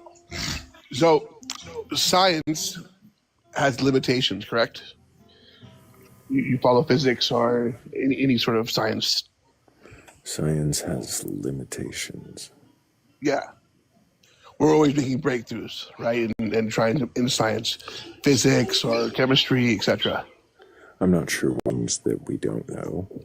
Yeah, exactly. Yeah, right. Okay, so there's things we don't know. Go ahead. Right. So the limitations, you get smaller and smaller, breaking things down in physics, right? Going to the thing right now, you got string theory, right, with physics, right? I'm not sure that string theory is the most accepted model. Exactly, accepted, but not, right, it's not proven yet, right? They're trying to conjoin it with general relativity, I'm right? still not hearing why you think there must be a creator. Can we get there? Oh, sure. Okay, yeah, because the lack thereof of anything else, because something can't come from nothing. I'm sorry, what about science says that something comes from nothing? Something cannot come from nothing. Right. General logic would say that itself. Sure, so you're saying something cannot come from nothing. Correct. What does that have to do with there being a creator? It's exactly that. Something being everything we see, what we observe, right? Our science, right? Where else would it have come from? Just to clarify, you're saying that because of the idea that something can't come from nothing, you posit instead a thing that makes things from nothing. I think that's pretty accurate. Yeah, that's it. Pretty much, that's it right there. Why does it? How does that make any sense at all? Well, okay. Well, can I propose a question to you? I suppose you can. I'm not probably going to answer it unless it somehow benefits you questioning your beliefs. Oh, I would question my beliefs if you have questions for me to question them. That's what we just did. And I propose back that something cannot come from nothing. That's what you've said already. Right. And you understand. I'm sorry. You understand the complete contradiction that you create when you say something cannot come from nothing. Excuse me. When you say something cannot come from nothing, but then there is a thing that creates something from nothing. Bam, exactly. So that's where God comes in. That's where a supernatural power comes in. You're just moving that something can't come from nothing into the hands of a. Sorry, I have a way to correct it. I have a way to correct it because I get what you're saying. It's going to try and circle here, right? So that science, right? Science has its limitations. Science would dictate that would probably something can't come from nothing. That said, science would say that. I'm not sure that it would, and I'm also not sure that it wouldn't, though. That something because it's the fact that science can't come up with the reason itself. Right. All the I'm not research. sure. You're not letting me finish. And sorry. You're not hearing the ends of the questions. You're not really responding to them. You're just arguing, which tells me you're not here to question your beliefs. So let's try this again. You say that there is something can't come from nothing. So there is a something that makes things from nothing. I'm not understanding why you would make that assumption rather than literally anything else, right? Couldn't something have just existed? Why does there have to be a thing that makes things from nothing? Well, because if you look at science and you watch it and study a bit about it, and don't just study one part of science, try to study multiple disciplines of it, and you try to study the cutting edge of it. You're not answering my question. You're just being I'm trying to. condescending now. No, I'm trying to answer it. I have no condescension. I'm not. That's literally just all you did was just say, well, if you I didn't study finish. You the told me. cutting edge of science instead of actually Oh, just sorry. being a look at I just didn't mean condescending. I didn't mean it condescendingly. Maybe they're used to a user base it is. I'm completely open-minded and chill, man. Sure. I'm in. So It's very anyway, obvious. okay, thanks. Okay, so like I was saying, if you see the cutting edge of science, there's always so much questions and loophole and stuff that doesn't make sense. They can't. We cut closer, and things can't combine. So when you have the things that you reach a wall, right, in science, it continues to happen. There's lots of question marks with our leading brains and educations out there trying to find it, right? And so much disagreements amongst them when you get to that PhD level. What was the question that I asked you, or are you just pontificating about the failings of modern science? Go ahead and thank Insomnia, Cat the Witch, also Shell for helping with that previous goal. I appreciate you guys so much. So what was my question? Your question is regarding how can something come from nothing, right? And how can I believe in that if something in fact doesn't come from nothing? No. You're not listening at all. Okay, do you want to sum up your question? Just waiting for your turn to speak, weren't you? So my question actually had to do with, if you're assuming that something can't come from nothing, then why are you assuming that there is a something from nothing, or a thing that makes things from nothing? On a scientific standpoint, something can't come from nothing, right? But yet here we are, and here is a lot of something, and science doesn't answer. Who suggested that something came from nothing? Who made this suggestion outside of yourself? Just people have their own beliefs if you talk to scientists, right? So I can't list every single one. It sounds like the only one making the assertion that something comes from nothing is you. I wonder, why is it that you think that that's the only conclusion science has for where things come from? Science has multiple conclusions, and no one can come to a consensus. So why is it that the conclusion you're happy with is that it's a god or a deity or a source with a mind? Why do you jump to that's the conclusion of where everything comes from instead of a more natural explanation? Well, I think natural would be subjective, right? No, natural's absolutely objective. I'm sorry. Well, it's not, because you'd have leading scientists, right, and they would both argue that their point would be different, right? Like they see it this way, a string theorist doesn't see it the way a general relativity theorist sees it, right? And trying to combine the two, for example, that's just like where I'm getting at. They're separate disciplines that have nothing to do with what you're talking about. It does, though, because it does prove to the point where I'm saying there's so many disbeliefs even on the higher levels, right?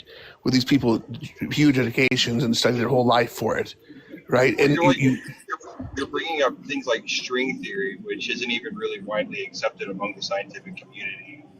You're talking about subjects that don't have anything to do with the creation of something. So quantum mechanics, right, and physics, and this is what you're leading for creation, right? I mean, going back to what I said, like you said, natural, right? These people would argue amongst themselves that isn't the natural conclusion. It would be subjective to their opinion. And I'm on here to question my own beliefs, right? So, I can't question the question then would be again, why do you assume that there is a thing that makes something from nothing rather than things already existing or some other explanation? Because I watch amongst our leading minds dispute with each other, and not being able to come up with a solid conclusion, and research consistently being, deeper and deeper. And it's just like, well, I feel like everyone's got a little piece of it right, but you break one wall, you're going to open up another wall and another wall and another wall. It just keeps getting smaller and different and more obscure.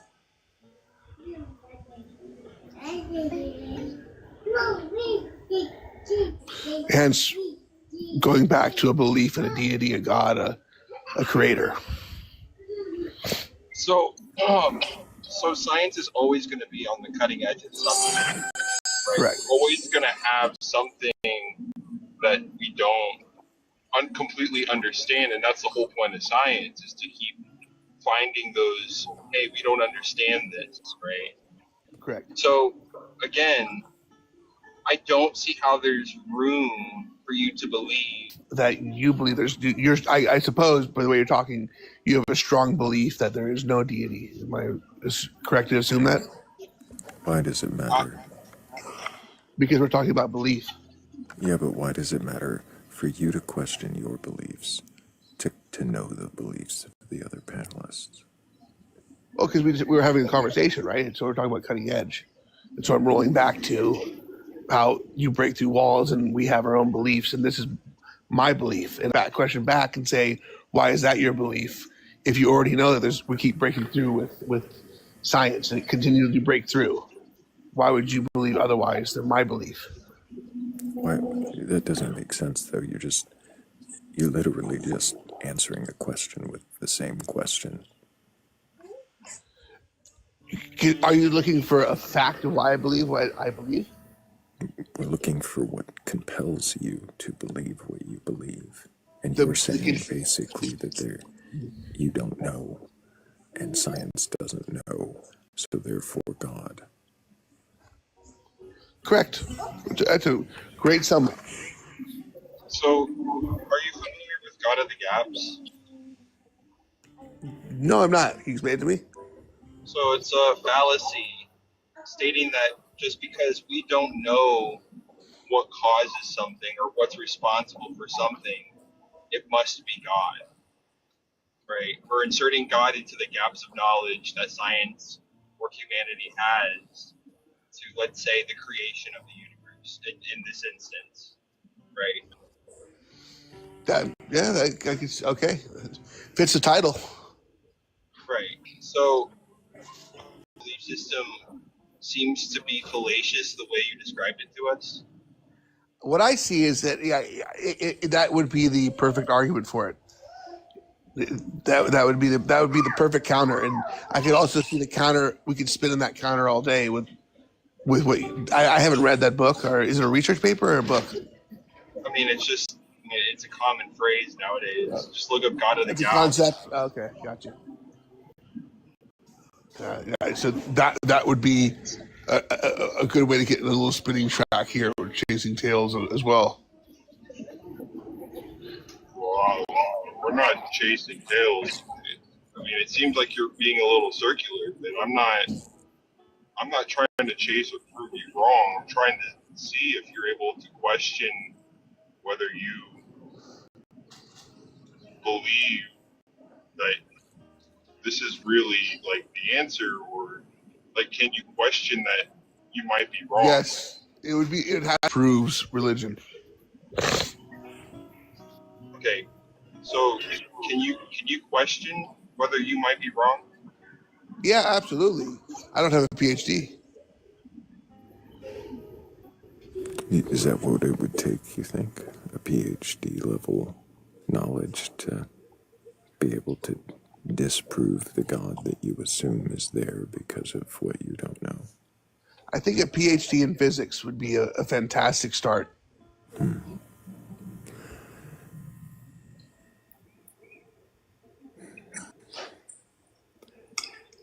I would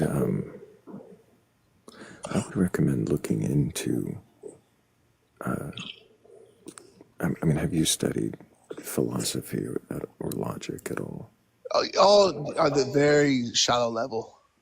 Okay, I would look into that fallacy that Tutski mentioned, God of the gaps, also known as the argument from ignorance. See, what was it? Arguments from ignorance? Yes. Oh, that's an interesting one. We don't know, therefore, conclusion. Well, hey, I mean, that's probably where we got to leave it then, right?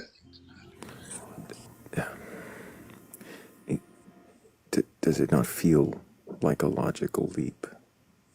I'd have to actually. I understand what you guys are saying, absolutely, and I understand the concept. It does feel like something I'd have to look into, but it still wouldn't shake my belief. That's not what would shake my belief. I stated what would shake my belief. I will look into it. I'll definitely open minded to read into both of those concepts, and I slightly just the sentence of themselves is almost self-explanatory. Mm-hmm. I would wonder if questioning that, if looking into that might lead you to some deeper questions about the assumptions that you make about a God. And is God necessary for you to fill those gaps? Or can an I don't know exist as I don't know? Yeah, it absolutely. I don't think those books are going to fill in the gaps, but they will add to a book of filling in the gap. I may go to the grave with that gap never filled. Most likely will. I mean, these are age-old questions here, right? It's a constant battle. Really quick, I'm going to talk past you. I got to thank Thrayle, Ember, and also Shell for helping with the previous goal. I appreciate y'all so much. I don't know that I have any more questions. Tootski, Kat, do you guys have any more questions for Kung Pao? Yeah, I questioning. I know you said that it's because of the gaps in science, or the gaps in knowledge of science, that leads you to believe that there is a deity, right? How did you come to such confidence with this conclusion that it must be a god?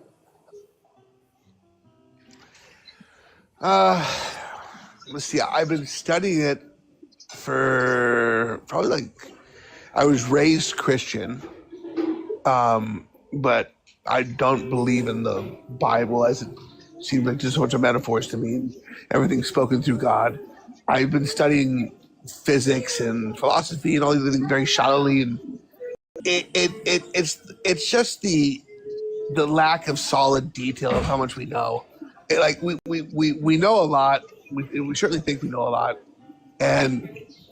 but there's so much more missing out there. It's so much that we try to explain. We use math to explain it, to use models and try to understand it, right? But yet we only touched down on Mars, right? As far as we've gone in space. It's just the wildness, the mind-blowing, crazy idea of how big the universe is. Just the awesomeness in itself is just that's what leads me to believe there must be some sort of creator. Are you familiar with a priori knowledge? Sorry, what was that? Are you familiar with a priori knowledge? No, I'm not. So it's knowledge that we gain based off of what we already know, right? It's right. We see creator. Are you saying? So it's knowledge that it's the explanation. The explanation ends up being natural, right? So the explanation ends up being what? I missed that part. The explanation in science always ends up becoming a natural explanation. Not once has it ever pointed to say, "Oh, God's responsible for this," right? It would be a full conclusion of that, whatever that scientific fact is. Nothing will. Yeah. It will. You're saying that that would be the end of that wall. That scientific theory would become a fact. And what I'm saying is, when we come across a new fact that explains what was unexplainable, right? that fact ends up becoming natural explanations, not like a supernatural explanation, right? So we take that knowledge and we apply it to the unknown. This would be a priori knowledge, meaning the things we don't know must have a natural explanation to it. I'm not familiar, but I like it. Definitely gonna look into that. First time I heard that concept. Well, I mean, I think it just might be that you might need to brush up on philosophy 101 a little bit more before It's a coming to lesser thing. It's something I'm very shallow in. You're right. I mean, there's definitely a big gap in that. As far as my studying, I just don't find philosophy that interesting. But you've definitely pointed out a weakness in my thinking. that's not, I guess that kind of is the point, but knowing that, does this give you more room to question your belief? Yeah. I really am questioning. I really am open to questioning it. Right? Like it really is, because I absolutely open to it. Like I love science, and I love how it goes cutting edge. I am wide open.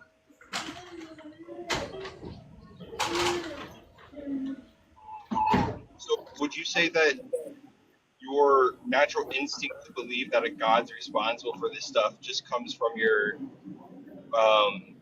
background? Well, it definitely is foreign from my background. I have friends that are PhDs in physics, and I have a friend that's in philosophy. The people I hang around, and I have friends that are super religious. Having those conversations with them, listening to their ends of all arguments and our debates and whatnot, and in my own research, that's where it comes from.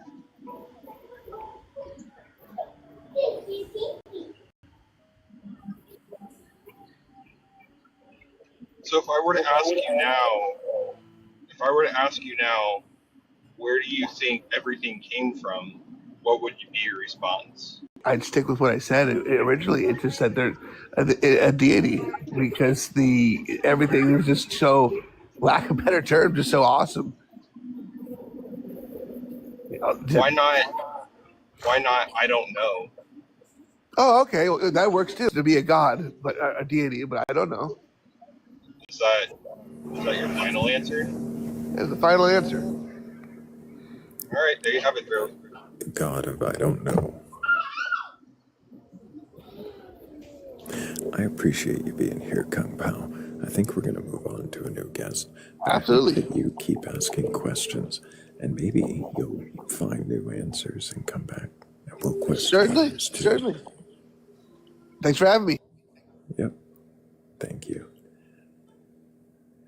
And if anybody else does have a belief in a god or gods, higher power, or anything like that, you're capable of questioning your beliefs, go ahead and request on up. We're not here to debate or argue or burgle your gods. I just want to know if you can question.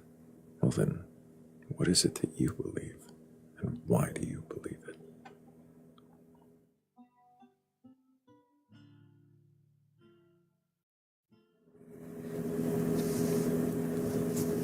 Sorry, I gotta bring my own background noise. It's pretty cold in the studio.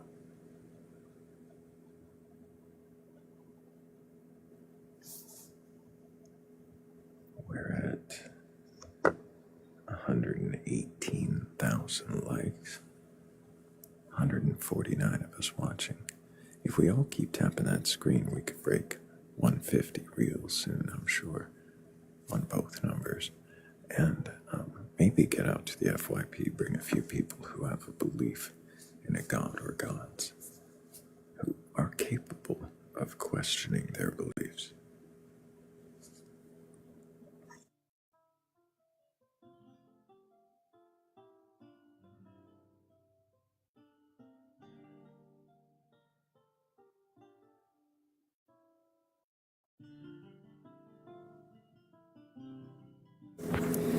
Hello, AQ. Can I get your age for TikTok TOS? No, 45. Do you have a belief in a god or gods, higher power, or anything like that? Yeah, it's like I kind of withdrew the request right when you said that because I don't. I have a framework and an idea of how this all started and where it goes, but it's not a deity by any stretch of the imagination. A framework of how it all started. What do you mean by that? I think it's math, basic Fibonacci sequence running through the golden ratio. I think golden ratio is kind of like that idea of God, but my real God is water. So, yeah, I'm not really in the belief of a creator. I think it's You think just water is somehow essential for life, and that's the closest thing to God, other than the Fibonacci sequence you think is somehow responsible for creation or existence? Well, I think it's the fundamental, like the original, like the self-organizing principle works from that angle. Principle. Yeah. It's consciousness. It uses Fibonacci as memory. Are you sure? No, hell no, I'm not sure. This is what I've come to. It works in my head, but it works no, in your head. It seems like something that's explanatory based on things that you've heard and yeah, I mean, it's all potentially witnessing. videos you've seen and things that seem interesting. But have you delved deep enough to see if it's factual, or is it more just a comfortable explanation? No, it's relatively factual. There's definitely things that don't fit into it, but there's a ton of evidence that it works like that. I mean, it shows up as in everything. This comes across until you get to life, and then with life, then I think the algorithm shifts a little bit to survival, learning, reproduction matrix that moves forward, and it's just consciousness moving towards ever increasing complexity, trying to get to the golden ratio, but it's not possible because you can't ever get there. It's always above and below, cycling around it until it gets to the point where it knows everything, and then from there it just goes into entropy and falls back down to the cavitation event and starts all over again. Fascinating. So a cyclical existence based upon what you think of as a sacred geometry. Sort of, yeah. I guess it, yeah, sacred geometry. I guess it would kind of fall into that realm. Yeah. I think it's more consciousness. It's just consciousness witnessing itself on that. Why do you assume that it is consciousness? I think it's because there's no other explanation for consciousness, and the fundamental way that we usually describe it, I think, is kind of crap. Because consciousness shows up in all life forms. And then even rocks and stuff and get under the right pressure sequence, it falls into a perfect form. So, what is consciousness? The motion of the universe. So, your definition of consciousness is the motion of the universe. The self-organizing principle, the organizing thing that causes all this to come together. It's just, yeah. I see. So by defining consciousness as the principle by which everything organizes in the universe, you are defining consciousness into universal existence. Basically, if I say that a sandwich, then I can say everything is layered or describable as layered, and therefore everything's a sandwich. So is consciousness, right? Big old consciousness sandwich. Yeah, definitely. I mean, it's hard when you go backwards on it, but there was consciousness involved in the creation of that sandwich. Because the things that are in that sandwich were living beings at one point in time. Well, even the universe itself would be a sandwich because it's a layered thing, and the consciousness that you've described, which is the I don't think it's really layered though. organizing force yeah. of the Okay. universe, right? You Right. described it as the organizing force of the universe. That itself is kind of a layered description, is it not? It's an organizer, it's a force, it has multiple facets, and therefore is layered. Okay. Yeah. Right. Right. Gotcha. So even consciousness itself would be a sandwich. Yeah. Yeah, absolutely. It's consciousness witnessing itself as a sandwich through a sandwich by a sandwich. It is a sandwich. I like it. I mean, when we want to define words in a way to make it mean whatever we want it to mean, we can do that, right? Yeah. That would be something where we just kind of create a category, call something that category, like making a box and putting a label on a box and just saying anything that goes in that box is this label. But we don't actually have to put what's in the box or on the label in the box, right? We can put anything in it and just say that those things in the box are whatever we put on the label. Well, Sandwiches, consciousness.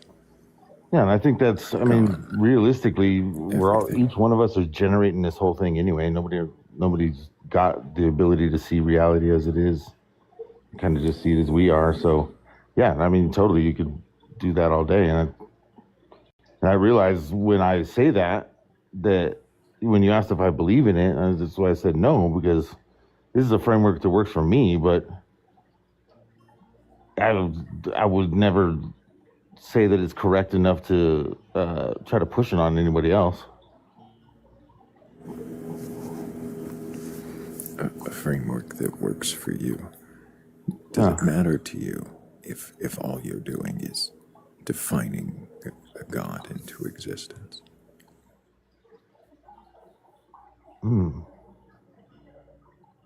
No, I didn't.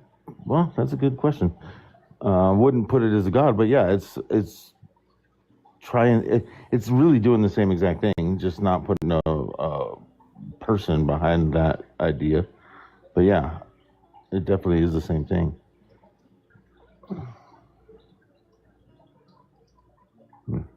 I like it.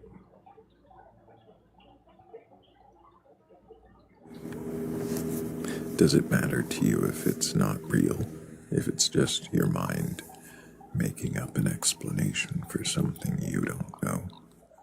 Something that I don't know.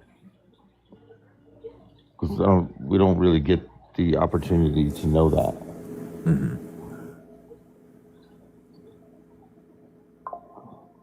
So I put it like, this is kind of why why I use water as God, because I can put my hand in the water, and it's got all the definitions that is usually used for God can also be said about water. So it's kind of like the sandwich. But the consciousness thing, yeah, that was just a way to describe the force, whatever it is. But I don't claim to actually know. I like playing with the ideas. I can appreciate that you recognize you don't know, and that it is just sort of a thing you like to think. I appreciate your honesty, AQ. Thank you for answering the questions. And yeah, thanks for the good questions. I got some more questions to answer for myself. More things to run with. Thanks you. I always enjoy coming in here, so it's cool getting on stage for once. Yeah, appreciate you. I hope you keep asking questions, and if you get new answers, bring them back to us. We'll definitely have questions for those too. Hell yeah. It's all about the questions. Excellent. W is for AQ in the chat. I think we're going to move on. Take care, AQ.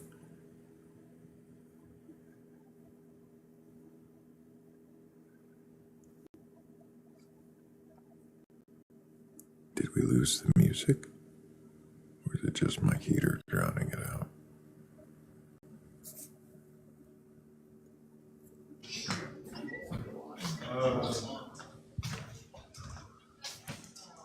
Hello.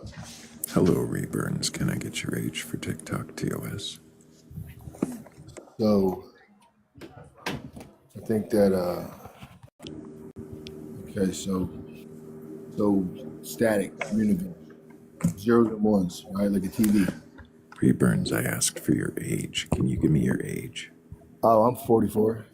Do you have a belief in a god or gods, higher power, or anything like that?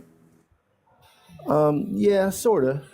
I feel like that we are sort of creating God, the first person, the fractured self is what creates conscious. I know, helium knows it's not hydrogen because it's not the same as hydrogen, and I know that I am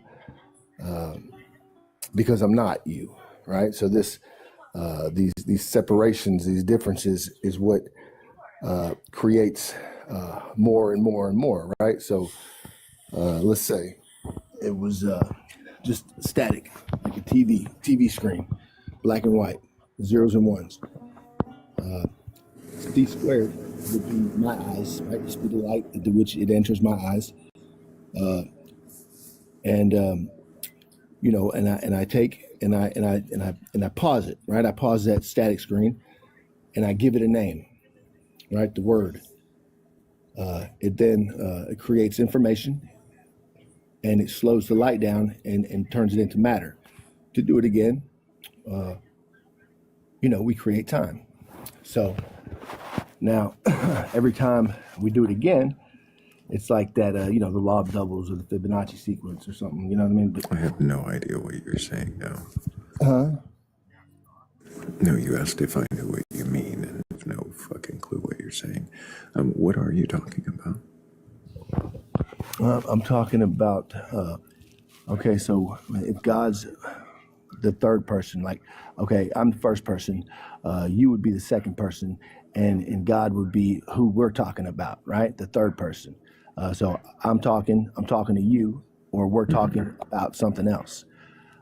This God is a culmination of all of our consciousnesses, and our Culmination of consciousness. What do you mean by that? The difference, the difference. What do you mean? Divide and conquer sort of thing. No, I don't know what you mean. Okay, so consciousness is the realization that I am separate from everything else, right? Okay. It's this fractured. So you see consciousness as the realization that you're separate from everything else. Right. It gives you this first person narrative. So what you're saying? No, but I'm still not following. Other than now, I know what you mean by consciousness. You think that there is some collective idea of separation.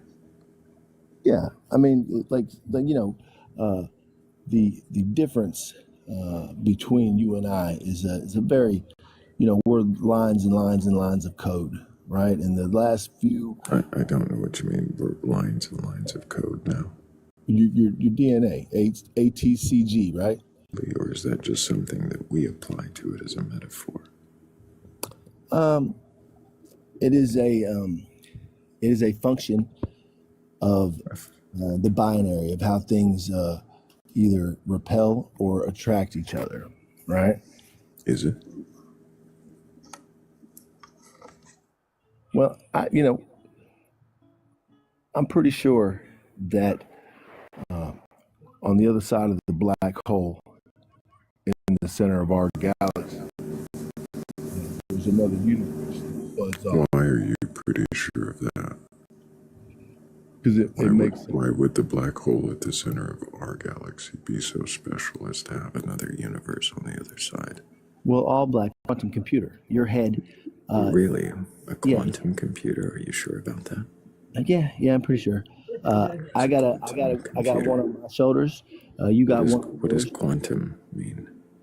It's just quantum is the probability of an event occurring. Is that what quantum means? What the definition of quantum is, but Fair quantum enough. mechanics, quantum means more, What it means? more than two outcomes. Wait, I thought you said you didn't know. I liked the I don't know. I don't know why we moved past the I don't know with a new answer. You see what you did there, right? You said I don't know the definition, and then you said quantum means.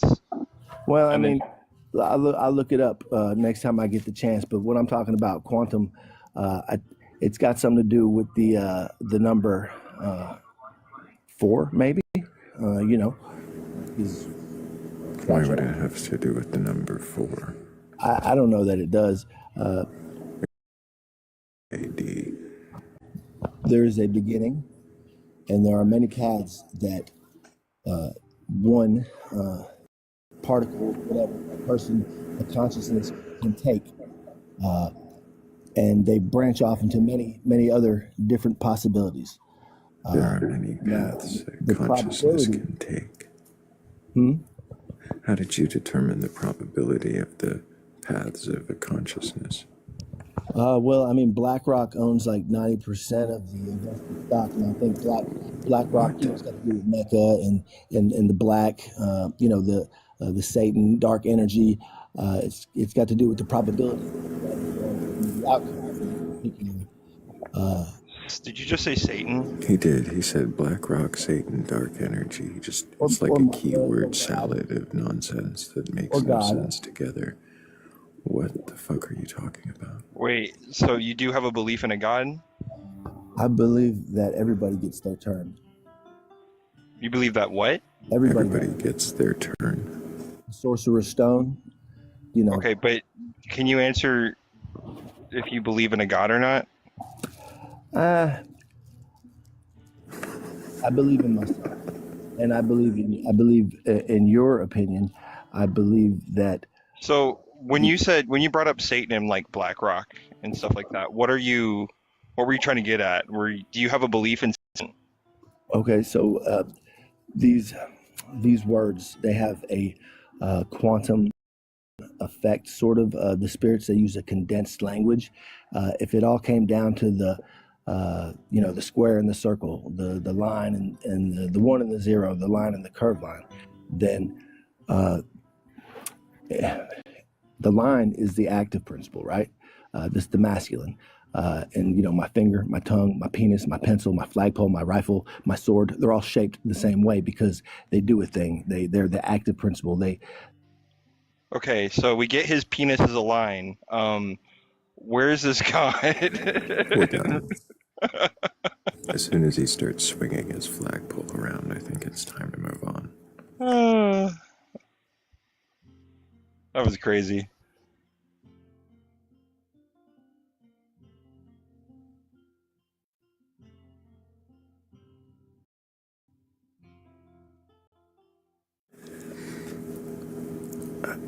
I don't know.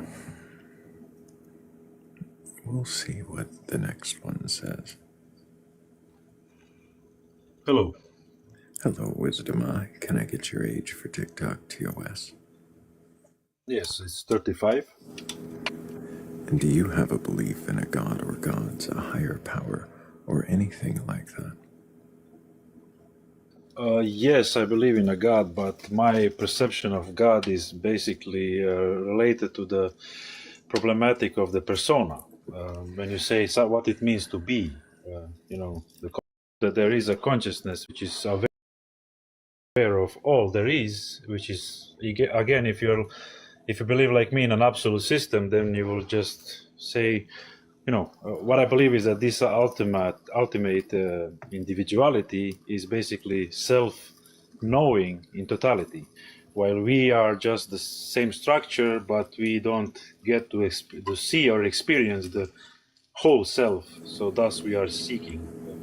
But that would still be a God, because since I still haven't experienced. So to clarify, you believe that there is a ultimate consciousness of reality that is experiencing all, and that we are just fragments of that, unaware of our totality. Yes, what I believe is like Why it's do you not believe about. that?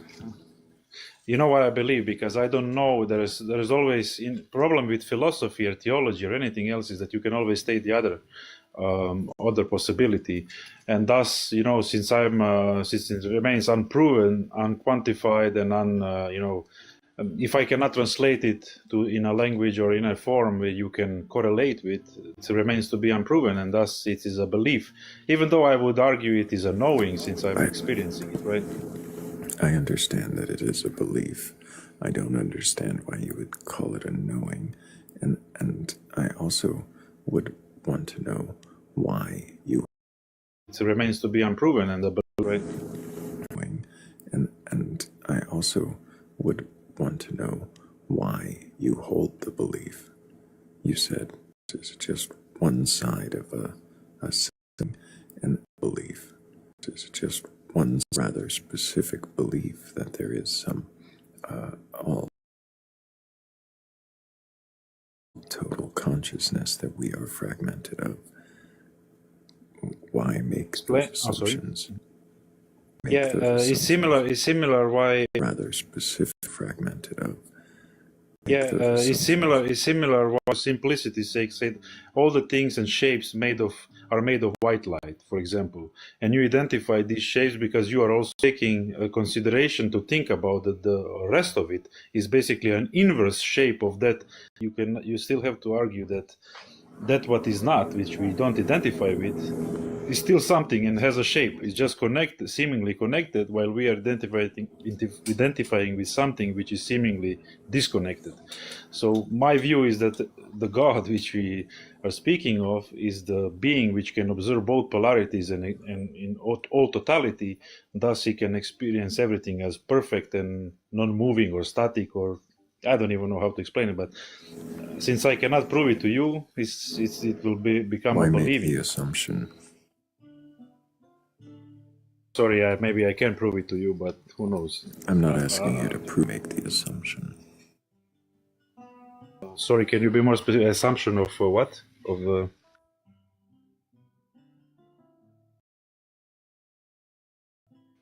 Based on everything I observed, this is the conclusion I came up with, and I'm still lingering in this dichotomy, and. But why do you? What is it about your observations that leads you to believe that there's some underlying consciousness? That's a hard question, to be honest. Consciousness is basically what you are conscious of. You can be conscious of is what you know. And since I cannot see the totality of what is and what is not, I remain to be unconscious of that what I cannot see. And I have seen a lot, but still I hold the opinion that I have not seen everything, and thus what is left is for me to believe in until I see it in the structure which correlates with the structure I have in my mind. Right, but why believe it? Why believe that there is a consciousness underlying all of existence? Well, yeah, I'm experiencing it. Am I not? If I experience it in my mind, does it make it not real? You experience your consciousness. Are you experiencing a totality of consciousness? That's the problem. I cannot experience your life and your history. I cannot. Can I know your? I can truly know you. For example, the other is by knowing totality of you and all of your experiences. I still cannot do that. So thus, it remains for me to believe that I know you based on what you tell me. But regarding the general structure of what I'm observing outside of myself, I can only assume that something is true or not, and this is why I still hold the perception of believing instead of knowing. What? I'm not asking why you believe instead of knowing. I'm asking why you choose to believe at all. Why do you believe at all that there is? I'm not choosing. I have to accept something I still have not reached, and I'm constantly reaching. So what I'm saying, I can say I choose to know, and I really want to know, and I'm seeking that knowing, but yet I have not reached the structure of all seeing where I can say I now stop believing and I can just truly know. and only those who know everything and have seen, experienced everything, in my opinion. Stop. You're not answering my question. I don't know if it's a language barrier or if it's something in the way I'm wording it. But perhaps, I don't know. Tutski, do you have any questions? Well, yeah. I'm having trouble understanding what you mean by totality of consciousness. It's not a totality of consciousness. Basically, what I'm saying is that I can see an innate inability for non-existence to be even possible. It's non-conceivable because nobody is taking care of the problematic of the inverse shape. If you have a shape, nobody's thinking about the inverse of it, and that's what is around it. And I can see both of those. Thus, I can see an underlying structure, which I see as God, because I can see how it all comes to be one big blob of seeming separation, and people say it's one or the other. I see it as both at the same time. Imagine yin and yang, but that would be the God, in my opinion, if in my structural seeing of God, if I were to understand God. So, but God is. So God exists within the negative of the universe? No, God is both positive and both. God is both the positive. It's a brain in a sandwich, Tutski. Oh, I see. Yeah. So my next problem. It's idealism and God is everything. So my next problem was the ability of the problem of the POVs, right? The personal experience, a point of view. And if I were that all being which can manifest, that would entail that I can see from all possible angles, POVs at the same time. And the only way I can conceive, if I would correlate the God to my own, like a personified God, the only way I can, as a person, see myself in multiplicities and other angles is by the way of the mirror. If I'm looking directly into the mirror, I can see from two eyes at once. If I'm introducing another mirror, I can see myself from multiple perspectives. Add a delay to it, and there you are. You're not observing yourself anymore, if you know what I mean. Okay, so you're saying you have this more general view that allows you to see where God fits into the universe. You could if he had more mirrors. Or if you had more perspective, you're making the assumption that you would see God. Yes, my assumption is if I could see all the mirrors and see them from the zoomed out perspective, I would see God and I would become God, because there is nothing more to observe than the totality of everything. So were you here when I was explaining what a priori knowledge is? No, sorry, I didn't hear it. Are you familiar with a priori knowledge? Totally not. I have to be honest. Yeah, that's fine. I'm eager to learn. Yeah. Yeah, no, it's just when we take the knowledge that we have observed, or the observations we've taken during present day, or like past experiences that humanity has been able to record, we look at those results and we apply them to the unknown of the past or the future to say, like, possibly this event occurs, this is what happens. This thing tries to achieve homeostasis. We can assume that, like, if we were to put this event in the past or the future, that it would also occur with the same result. Would you agree? Yeah, sorry. Yes, I would agree, and I was also arguing with people that what you find within your mind is not unreal thing. I don't think unreal things do even exist. And what you find outside is both inside and outside, and people cannot wrap their head around that this is a possibility to have a finite, an infinite universe inside a finite reality, observable reality.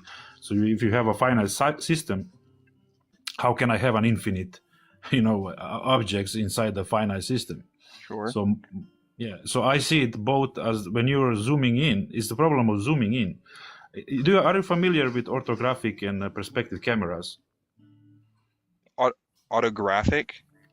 Orthographic. It's orthographic. It's basically a flat lens. It's like a piece of glass which is flat. Okay. And then you have a biconvex and convex lens, right? Sure. So the zooming cannot occur if you don't have a biconvex or convex lens, or zooming out or zooming in.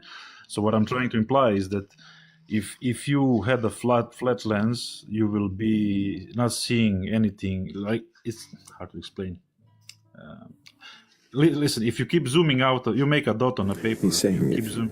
yeah, if you only have your perspective, you only have your perspective, Yes. and if you have more perspectives, you have more perspectives.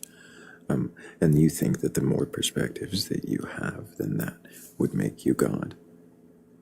Yeah, and also the problem. Listen, if people say this void is the source of everything and everything is coming from nothing, and I cannot even conceive that, because listen, if I have a white paper, I draw a black line, a black dot. Before you go on, because we've already gotten the analogy, and I understand what you're saying already.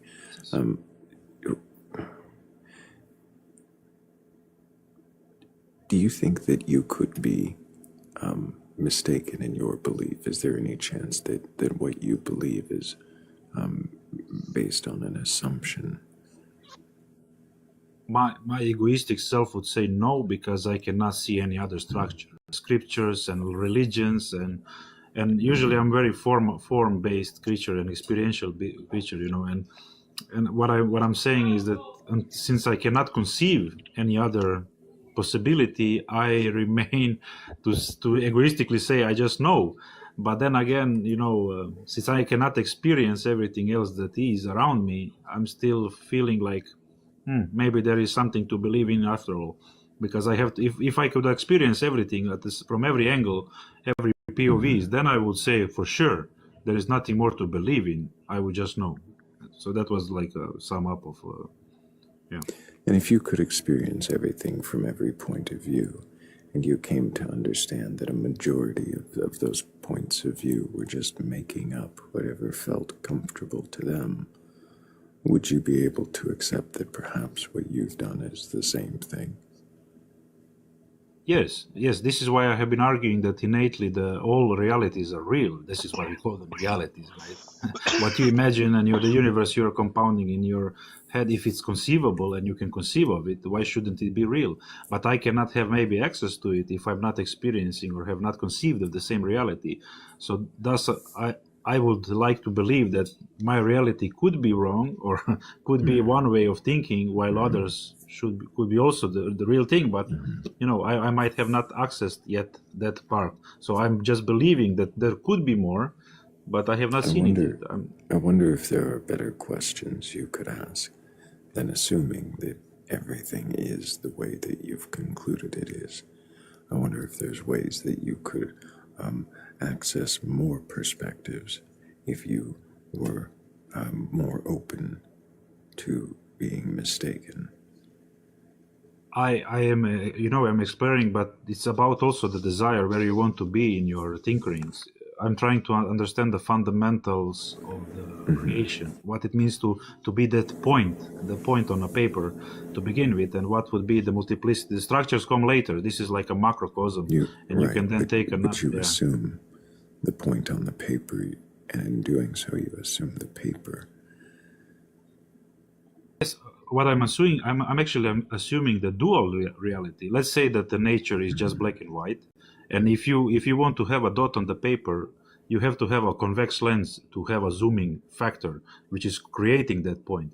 But innately, if you would balance all out, and if you have a flat lens, it would just be black and white on one side, black on the other side. And what you experience is this like curvature of the lens, which is allowing you to zoom in and go inside, and then the lens is like on the other side. We've been over the analogy several times. Yeah, sorry. I don't know. I think that there's room for you to question here, and I'm not hearing you do it more than accepting that there are right. But stop! Don't cut me off. Accepting that you could gain from other perspectives. I'm hearing that, but otherwise, I'm not hearing you question your assumption that there is an underlying consciousness, totality of all reality. And while I appreciate the perspective that you've shared, I think I am ready to move on to a new guest. So fair enough. Maybe another time you'll come back talk with Sure. more I also answers, taken a lot we'll of have time. more questions. Thank you for having me up, Ed. Absolutely, Wisdom. Take care and keep asking questions. Maybe next time we'll have more.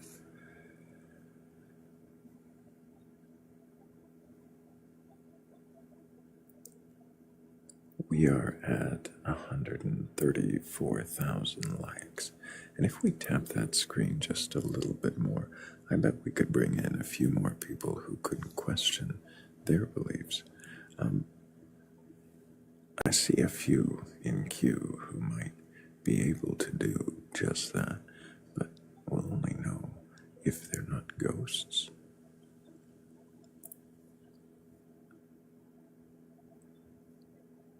Tutski was a little teacup, and he still is. I am here.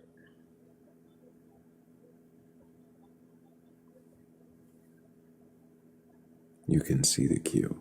I am going through them one at a time.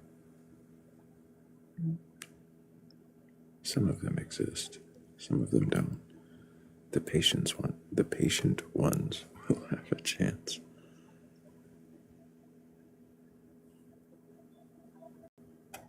Oh, see, there's one.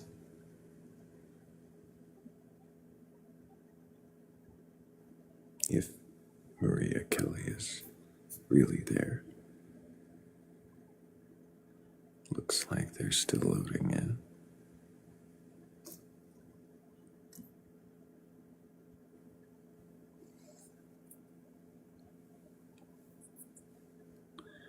Okay, Maria, you can always try again.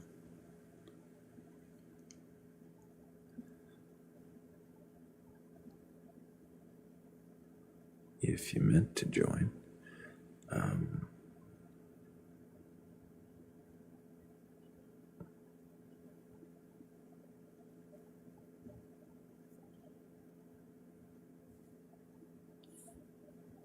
still going.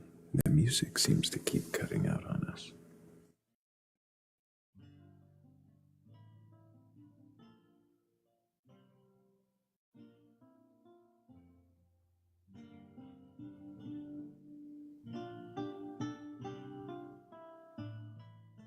There it is.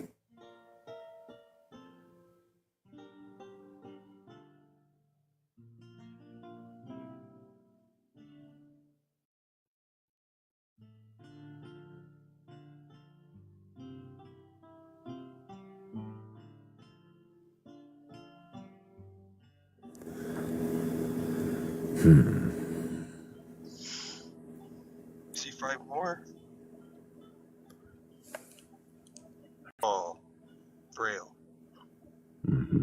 Call Thrayle to Ghost Bust. Oh, there's one. Hello, Tina. Can I get your age for TikTok TOS? Yes, my name is Tina I better not say my last name. Tina Marie. Yeah, don't do that. And I'm 57. There we go. I'm 57. And do you have a belief in a god or gods, higher power, or anything like that? Yes, I do. I was raised very religious, and I got a chance to. My family were preachers and had churches in Mexico, and I think that they were Pentecostal. Then I went to Baptist church, and then I dated, went to Catholic churches, and now that I'm at the age that I'm at, and I've traveled, I've come to the conclusion that having a personal relationship with God, Christ, Jesus is the most important thing. So, for you, Tina, your God is Jesus, then. Have you read your Bible from beginning to end? You know, I went to Pensacola Christian College, and to answer your question, no, I probably haven't read it from beginning to end. And I think God is there's something out there. I'll tell you what, Tina, go ahead. before you go on, I have Okay. questions. Okay. So, You believe in Jesus. You haven't read the Bible all the way through, but you believe the stories within it to be true. Well, I find a lot of it confusing, to be honest with you, but I think a lot of these verses are interpreted different ways. Because I have a son, he's autistic. He's 18, and he's very autistic, and he's read the Bible about maybe 80 times. And he came to me a couple years ago. He's about 16, and he told me, "Mom, I've read this, and every time I read it, I get a different meaning from it."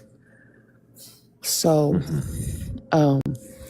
So, Tina, I'm not hearing you tell me what you believe. So I was asking if you believe. Yep, I was asking if you believe the stories from the Bible to be true. That was the question I'd asked. Do you believe the 6-day creation? yes, I do. Do you believe Adam and Eve were the first humans?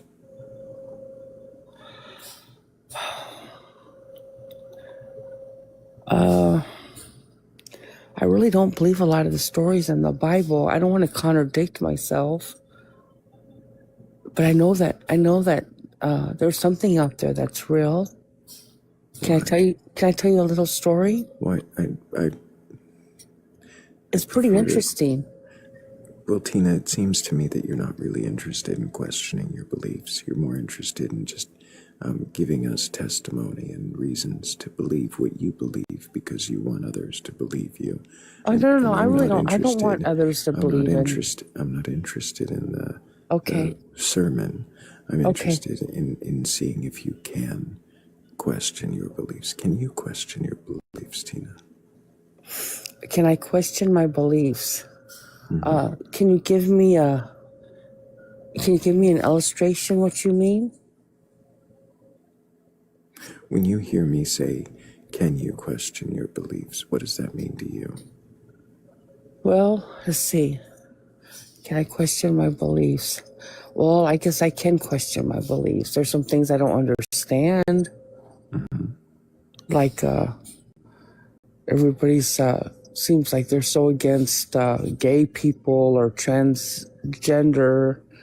And I didn't understand that for a long time. Mainly what I didn't understand was if there's really a God, why would he allow babies to come into the world with two sex parts?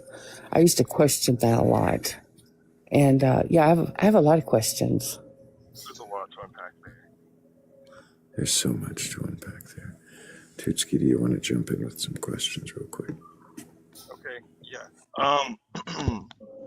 So I'm gonna just debrief what I did here. You grew up from or you came from Pensacola State College. No, I didn't come from there. But I was in a real religious family. Oh, so okay, all right. So you grew up Christian, right? Right, basically. And you are agnostic, or do you still believe in a God? I definitely do believe in a God, but not because of the way I was raised. The Christian God? Yeah, I guess you'd call it the Christian God. Yeah, the Almighty. So it was Jesus? Well, you know what I understood was Jesus is God's, that God sent Jesus to earth to kind of represent God and wanted to wanted Jesus to be an ordinary human would go through. So is Jesus God in a meat suit?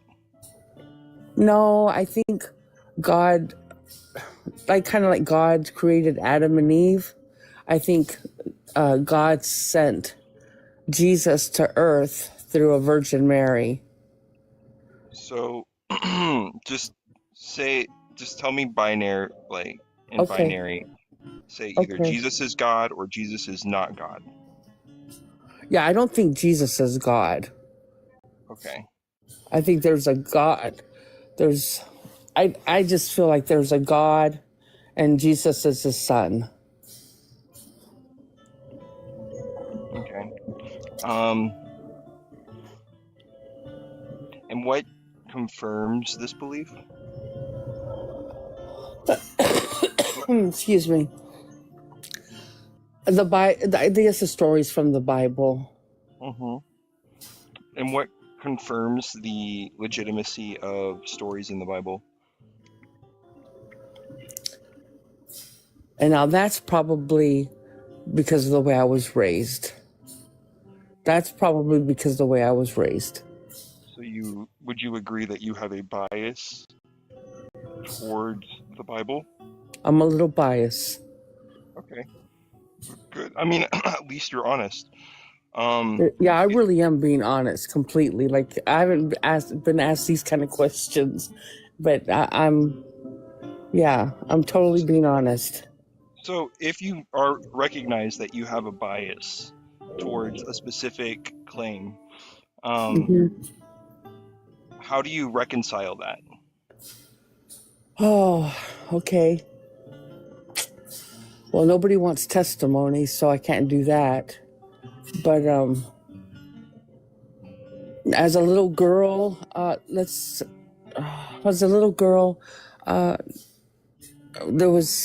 I went to a Pentecostal church, but yet I was kind of like raised Baptist, and they're like real big on like women can't speak in church.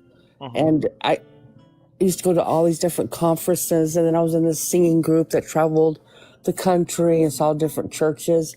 And I just came to this conclusion, like, what? I am so confused. I could have swore the Bible said that women aren't to speak in church, but yet women were,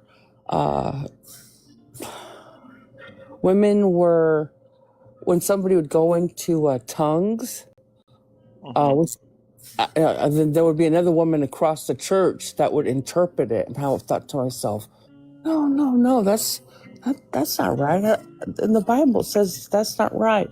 So I started seeing all these inconsistencies, and I drew away from God. I got involved with an atheist, went to Europe, had the best time of my life, traveled, and then finally went to this place called Real de Catorce. That's where they made the movie, The Mexican, with Julia Roberts and Brad Pitt. But anyway, we just happened to be there. I was having the time of my life, and we were traveling by car, and I had a couple German Shepherds. Anyway, I was so confused. I've always been a really pretty good person, but all this different, this atheist, and he was very intelligent. He was an Austrian, and intelligent, knew lots of languages, and I really started thinking, I was questioning about, children being born with both genders, and why would God let this happen and let that happen? It made no sense to me. So I started kind of going off the edge and forgetting about my about me. Like, what am I? Am I Catholic? Am I? I always found a little bit of good stuff from every religion. So finally, I just asked God. I said, you know what? I don't know what to do, but I'm about ready not to believe in you. And if, show me, they'll show me the sign. But I found that if you do ask him to show you a sign and you really believe, he does. Because I let my dogs out. It's just an old silver mine over there in Real de Catorce. And I was just walking, had the Rolex. I had everything I wanted, plus some German Shepherds. I just let them out to go to the restroom. We're about ready to leave this town. And we're walking out. I was walking by myself with my dogs. And I was looking down at all the rocks. And I remember my grandmother, a religious woman, told me when I was little, she was having trouble with my dad. And she asked God to show her a sign. Apparently she found like an emerald rock out in the ocean, and she always kept it in this particular jar that nobody was supposed to touch. But anyway, I had remembered her story, and I was just walking. I said, "Do you know, God, and I don't know why I was crying. Maybe I was just drinking too much all that week at this place, having fun, good eats. But anyway, so I'm walking through these rocks, and I told God, I said, you know what, God? I've always given you the benefit of the doubt. You know, I need a sign. I'm gonna walk back into that car over there with my atheist boyfriend and have fun. I need to know if you are real. I don't understand religion. I need to know if you're real. You remember what you did for Grandma?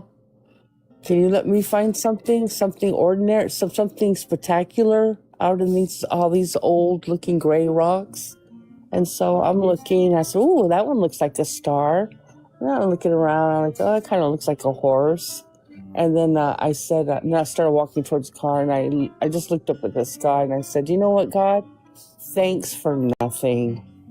I guess you're not real. So I'm walking to the car. Now I'm just looking on the ground so I don't stumble over a rock. And I'm just looking at the ground, and there's a cross in the middle of it. And to me, that's undeniable. I picked it up. I went to the car. I was white as a ghost. And I couldn't even talk. It was like I couldn't cry. I couldn't laugh. I didn't know if I was happy. All I knew was I wanted to go back home.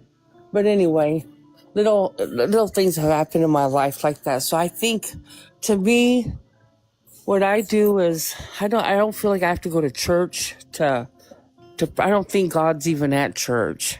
I think I know there's something after we die. That I know. I know that. So So let's stop there because there is okay. still a lot to unpack from that. Yeah. I want to start with the whole sign that God gave you with the Yeah. cross and the perfectly round rock, and if there is a God, what are the odds that it's the Christian God that exists among the thousands of gods that exist within human literature? Okay. You know what my conclusion is? Well, hold on. No. Oh, I'm sorry. Yeah, no, I'm asking you, do you think that the odds are pretty low Like, I mean, it's one in let's say 10,000, right? Okay. Right. That you had this sign that you had a perfectly across a perfectly round rock inside of like a country that is known for, Catholicism, Christianity. How do you reconcile the possibility of confirmation bias? Well, I asked from my heart. I asked God to show me a sign that He was real, because at that point, I'm thinking there is no God, and when we die, it's gonna be black. Like I was already to that point. I said, "So God, if you're real, I need to show me a sign. Talk to me. Do something. Lift me up in the air. Do something that." And then when I looked down, I couldn't find nothing. And when I stopped looking, and I mocked God, and I said, "Thanks for nothing." And then I was like kind of confirming in my heart, like, there is nothing. This is all just a big story. I looked down, I almost tripped on a rock. And not that it perfectly round doesn't mean nothing, but there was a cross embedded into the rock. All these different religions and all these, I think it's so simple. I think it's just... So I'm just, let's break that down real quick. Okay. How do you think the rock got there? It's probably been there for trillions of years just for me to find it. I wouldn't say trillions, but yeah, a long time. We can agree a long time, right? Right, we can agree that. It got there. And you, from what you say, it makes it sound like you believe God put that rock there, I don't know, let's say a long time ago, in order for you just to find it, so that you can believe that God exists. Is that what you believe? Yes, I do. So then you believe that God has deterministic outcome. Do you know what I mean by deterministic outcome? I don't.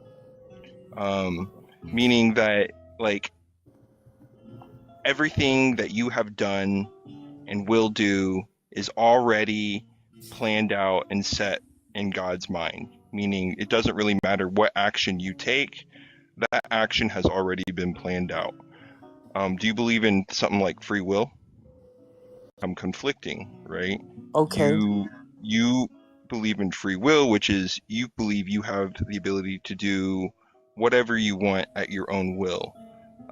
But if God has already planned out every action to lead up to the point of having that cross come across your foot so that you can decide that God is real, then your free will has now been taken away. Would you agree with that line of logic? I would agree that I just got chills on my arms because you said that.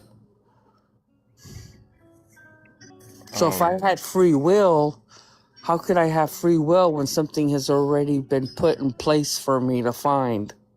Is that what Right. you're saying? Yeah. Is that do you see how that can be inconsistent? The I idea of do. free will? Okay. So then you would say, yeah, okay, God planned every action that you've had, right? Free will is no longer a variable or I think God just wants us to ask him. well, here's the issue. Like at least within the Christian God is Okay. that now that you agree free will hasn't really existed, God planned every action, we have to address the idea of sin and why did God plan for us to sin and suffer, right? Right. Now you're starting to sound like my atheist boyfriend. Well, I mean, this is the line Okay. of logic that you're going to have to go Okay. down when facing Christianity. Right. That's why I don't want to face it. That's why I have a personal relationship with Christ. It Well, gets all confusing. we have to be That's honest. what divides everybody. That's what divides all these different religions. I think there's one God, and we're all His children. I think we're all His children, and some of us are more Marie, stubborn. Go ahead. we have to be honest with ourselves when we are analyzing stuff like this, right? Like we have to question the legitimacy of claims we cannot give evidence for or prove, right? Is that where faith comes in? Well, I personally believe faith is useless, but it's not Okay. about me, right? It's okay. It's about all of us. Mhm. We're all gonna die.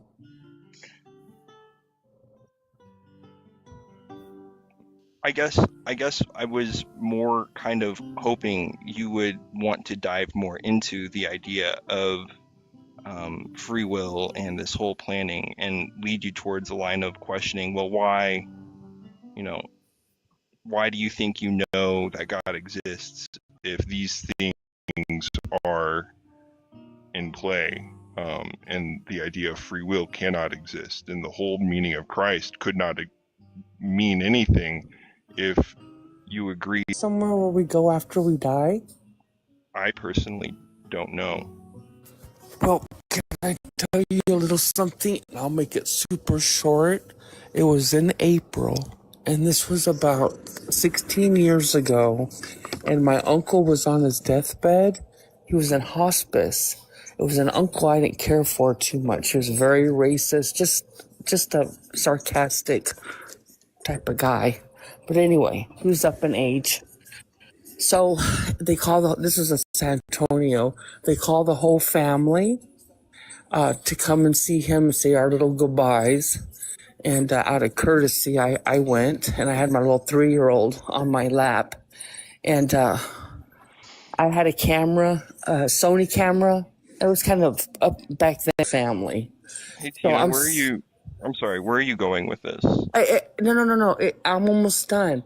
I took a picture of my uncle doing that gurgling in his throat, that last breath, I didn't take it for that reason, but because the family all got around him, and I honestly, it's not. I captured some.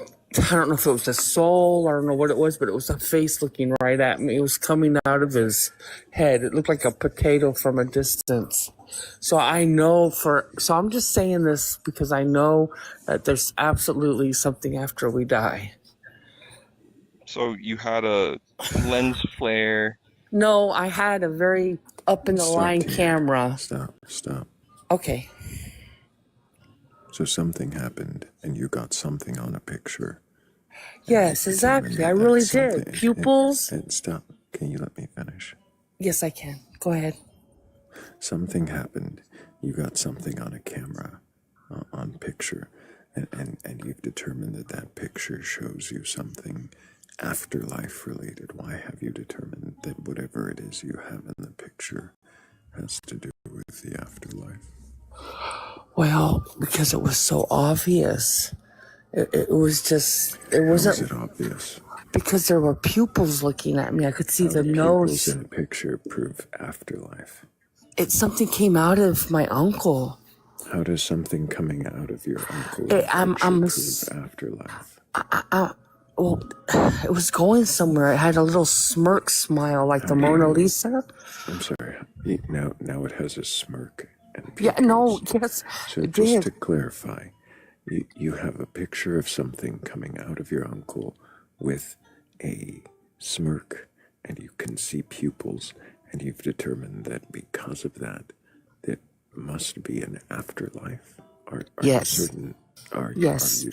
Are you certain that what you got was evidence of an afterlife and not some artifact of the camera, something that cameras can do?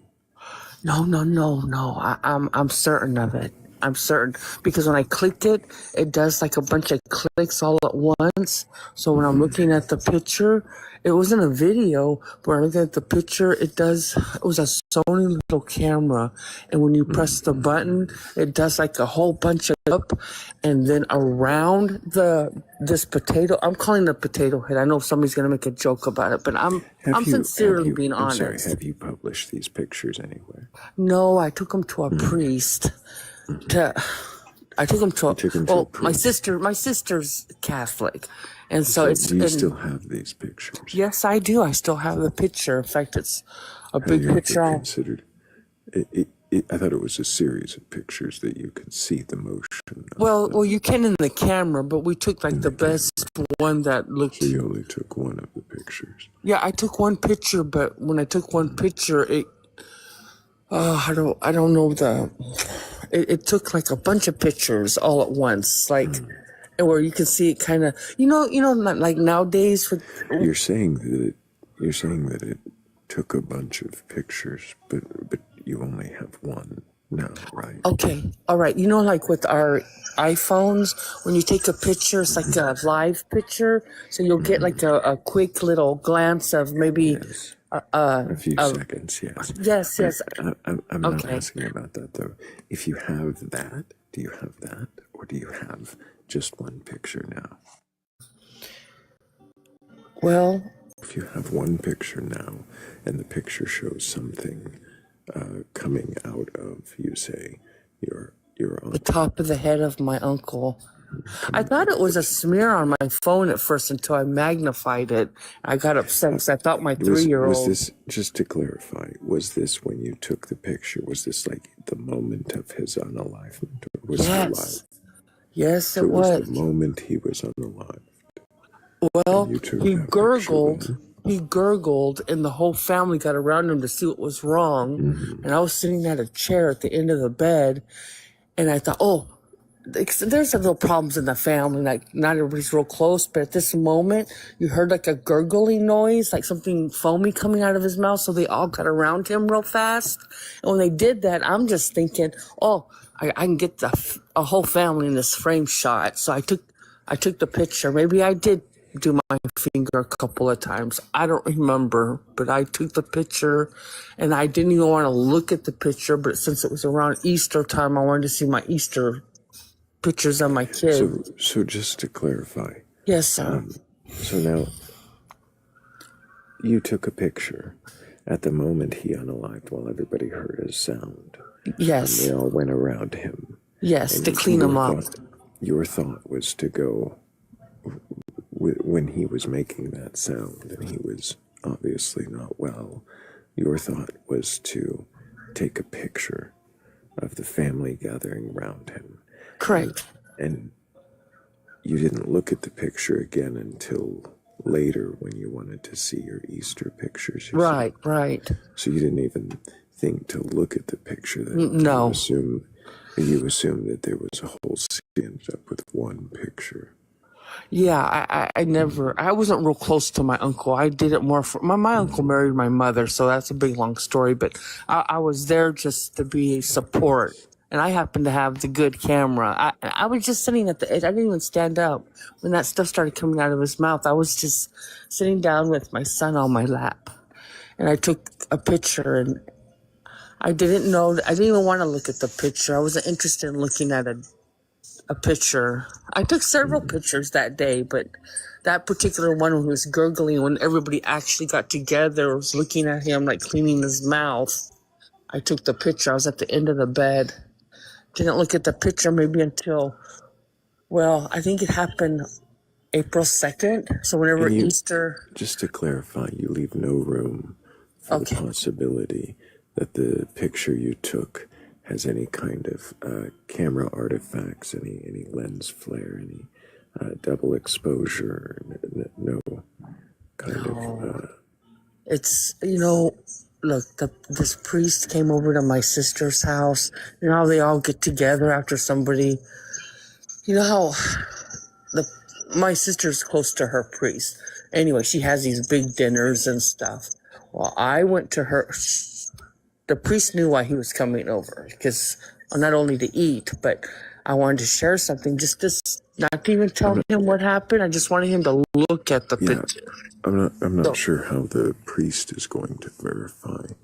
Well, he didn't verify. He didn't verify anything, but I can tell you. I'm not sure what bringing up the priest is Well, doing. yeah, that's true. Well, I'm not Catholic, so I don't even. I guess.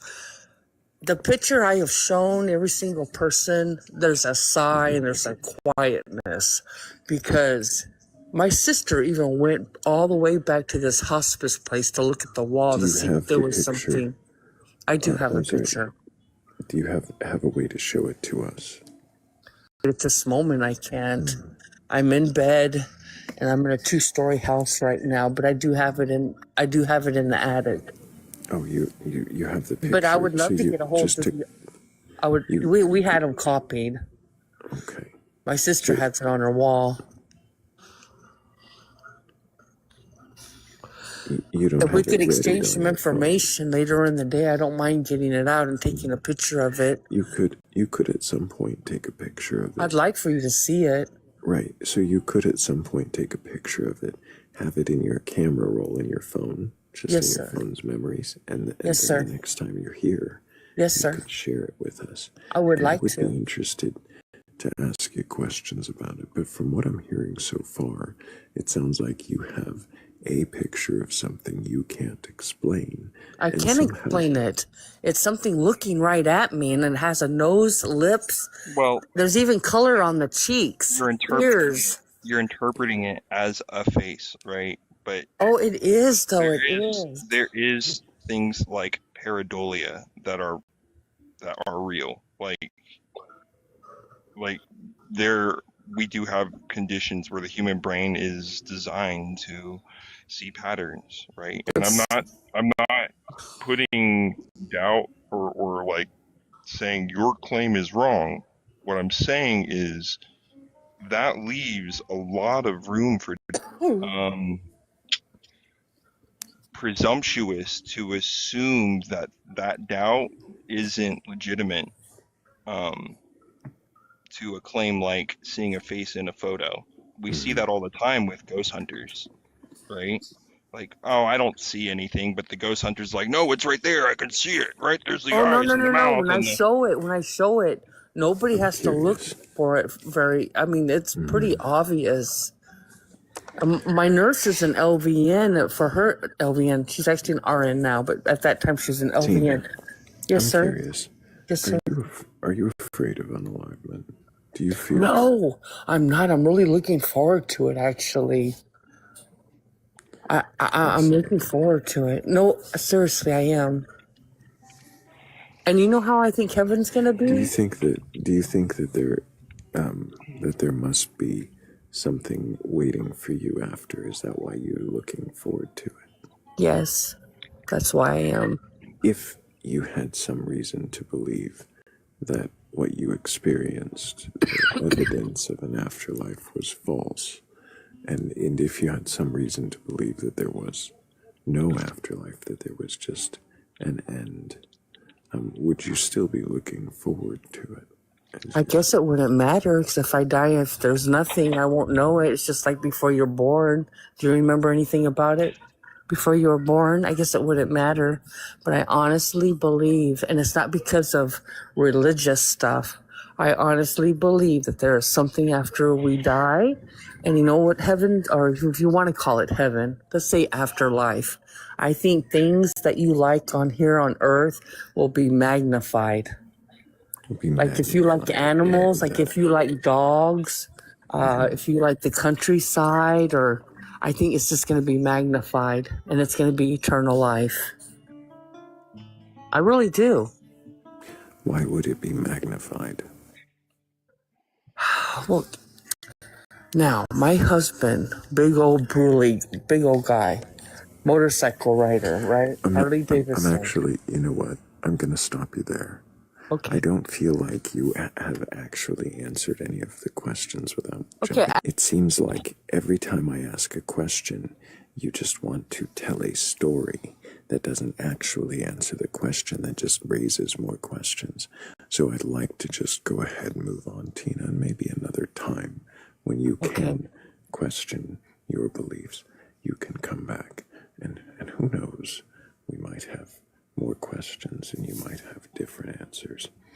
But if anybody watching does have a belief in a god or gods, higher power, or anything like that, and you can question your beliefs, we'll go ahead and request up. Sometimes I like to just take a moment and enjoy that loot. But good morning, bats. I don't think I said good morning. Good morning, Thrayle. Good morning, Tutski. Yeah, Good morning, Babs. I've just been here. I haven't had a chance to say anything, so I was just sitting here.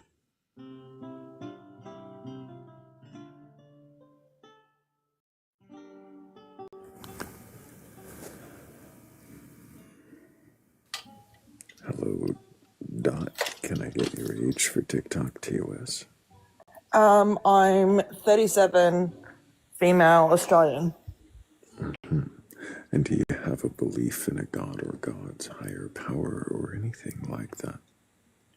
Look, I identify as agnostic. I grew up very strictly Roman Catholic. I don't follow Catholicism. I believe there is some good, there is some bad. But I think my problem is I don't think religion is a thing. I believe there could be hundreds of gods or deities or whatever, but I don't think that any one religion is correct. Like, something more? Sure. Fuck, I hope so. I mean, good grief, I hope so.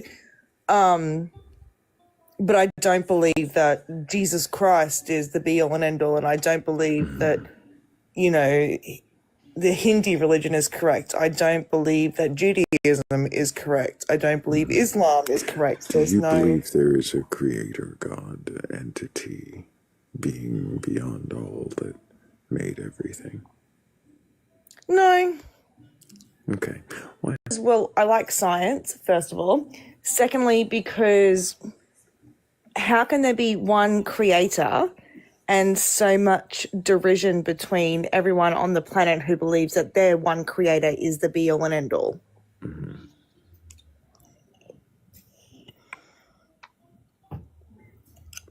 I don't know.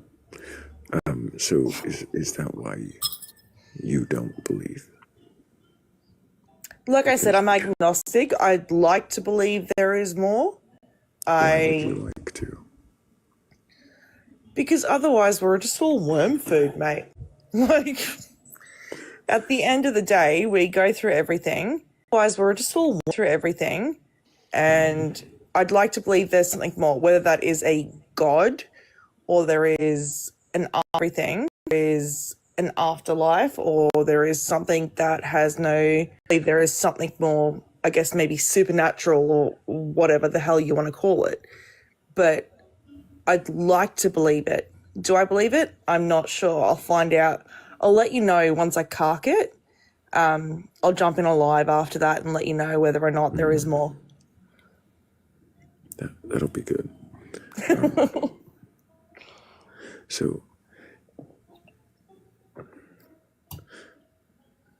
does it matter to you if there's anything more, if there's a God? Does any of that even really matter? No, because at the end of the day, let's be honest, I'm not going to be here. I'm not going to be experiencing anything. Like, I'm going to be gone. If there's nothing after that, it doesn't matter once it happens. At the moment, I'd like to believe there is more. I'd like to hope there is more. If it doesn't happen, I'm going to be unalived. I'm not going to give a shit about anything at that point in time.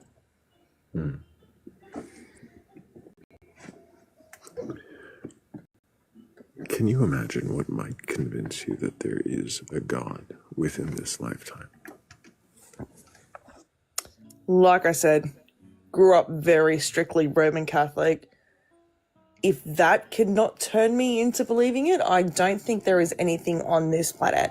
And not just because I had to go to church and I had to go to Sunday school and I had to go to kids club and I had to do all that other nonsense, but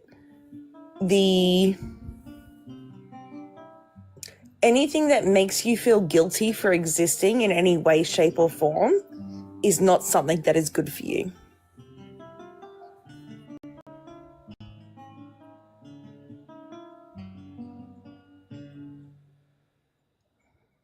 Is anyone else hearing music, or am I about to meet my maker? Like, what's going No, on? that's the background music. You're not crazy. Okay, cool. I mean, Just if it making sounds sure. like a lute, it might be demons. I was like, is this some Jedi voodoo bullshit that's happening? Like, It's Pan. To come to collect. fair. I think there is anything that can turn me back into believing. Like, I stopped believing a very long time ago. I kept going to church with my nan because I wanted to spend the time with her and it was important to her. It was never, well, it's not important to me, and I don't believe with any religion and their conversations, unless we're talking about like Zeus, who was going around impregnating everyone and like partying with all the other gods, going like, yeah, screw these humans, literally. Yeah, there is no world where I can see there is someone who is better and more important and be all and end all, this magic freaking creator who lets their people suffer in any way, shape or form. And not saying all parents, some parents do some pretty dodgy crap and their kids suffer because of it. But as someone who has created life and has had to be the person who made sure they flourished and did not unalive themselves because they decided to lick an electric point, there is no way that anyone who created something like that would ever let them suffer as much as the Christian God does.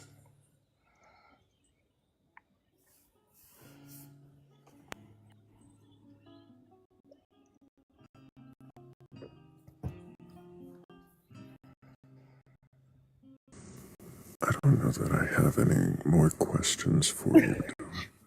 I'm sorry. Well, you answered most of them already, so I appreciate you being here. But No, I'm thanks. gonna move on and look for a guest who might believe in a God and can question. No, that's awesome. Can I just say also, you need to start narrating audiobooks. Your voice is freaking fantastic, my sir. Like, good job. Appreciate Good job. Catches, guys. Take care. Keep asking questions. Yeah, let's get W is for Dot in the chat. And if anybody does have a belief in a god or gods, higher power, or anything like that, and you're capable of questioning your beliefs, go ahead and request on up. Not here to debate you or argue. Just want to know if you can question. Well then, what is it you believe? And why do you believe it? Hello, Candace.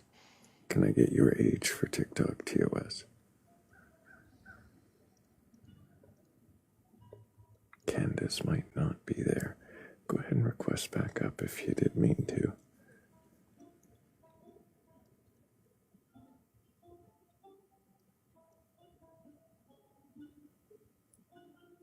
Yeah, Candace didn't mean to.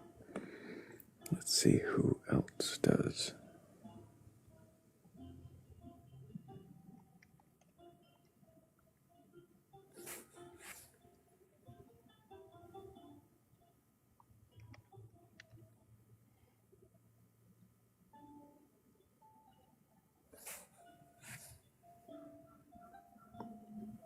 I've accepted too many now. 3 or 4 are going to pop up all at once.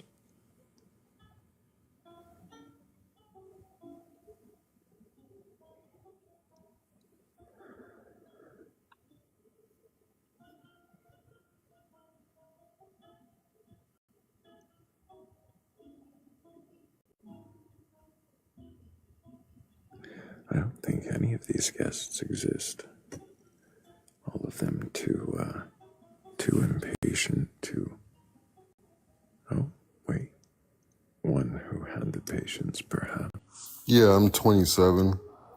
Do you have a belief in a god or gods, a higher power, or anything like that? Yeah, I mean, very recently I guess like I don't consider myself Christian anymore. Because Christian wouldn't believe that God is the universe, right? A Christian wouldn't believe that. But that is now what I believe. At first I was kind of atheist and I leaned more towards Christianity. Then the Bible seemed kind of contradictory and flawed. So I lean more towards God being the universe now, and I have a lot of reasons for that. What do you mean God is the universe? When I say God's universe, I'm meaning, since, the Bible says he's in everyone, he's in all of us. God, the only way for him to live out his creation, the only way for him to really live it out was to be man personified. So I believe, I don't believe Jesus is God either, because Jesus, so it wouldn't make sense to say Jesus is God. So you don't believe Jesus is God. You believe everything is God. I do. The Bible, it does say that Jesus is God, but it contradicts itself in there as well, because it also says Jesus has a God. I'm a little confused. Why do you believe the part of the Bible that says God is in you, but not the part that says Jesus is God?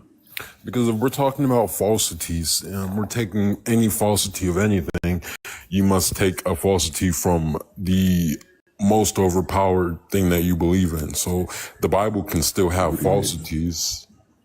Take a falsity from... The Bible says that God is God. It also says that Jesus is also God.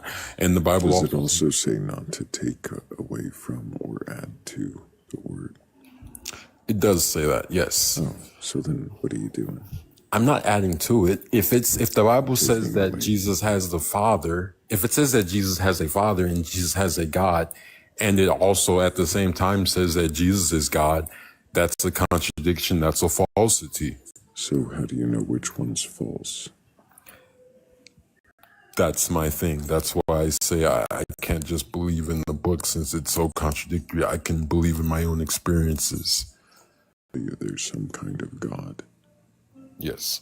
What experience tells you that there's a God of any kind? Well, from my very beginning experience, I'm not sure if you know about psychonauts or what a psychonaut is, but it's basically a person who's interested in the idea of psychedelics and hallucinogenics. So in the Reddit community, millions of people, not just me, millions of people say at the end of their journey when they take, and that's slow down me. and calm down and quit shouting your sermon at us so that we Yeah, can I'm ask sorry. questions. My apologies. So basically, what I'm saying is millions you of sound people. like a street corner preacher who can't slow down and actually think. You're just proselytizing at us. I'm Can you sorry. slow down, maybe? Yeah, I can. Right. I think what that's from is the passion I've came. Is it passion or is it potentially? Is it potentially some kind of scarring or mental indoctrination block? No, I don't even know if it's indoctrination. Is it some kind of I don't know, some kind of damage? So you have to overpower and shout your sermon of psychonautistry at us. All right, I'm gonna go now. Your question was, is it passion or is it like, scarring or damage or whatever? So I honestly almost unalived myself from a situation where at first I was an atheist, then I believed in Christianity, and I had an experience, let's say an out-of-body experience, because I believe that's what it was. And that's also what millions of others had, out-of-body experience as well.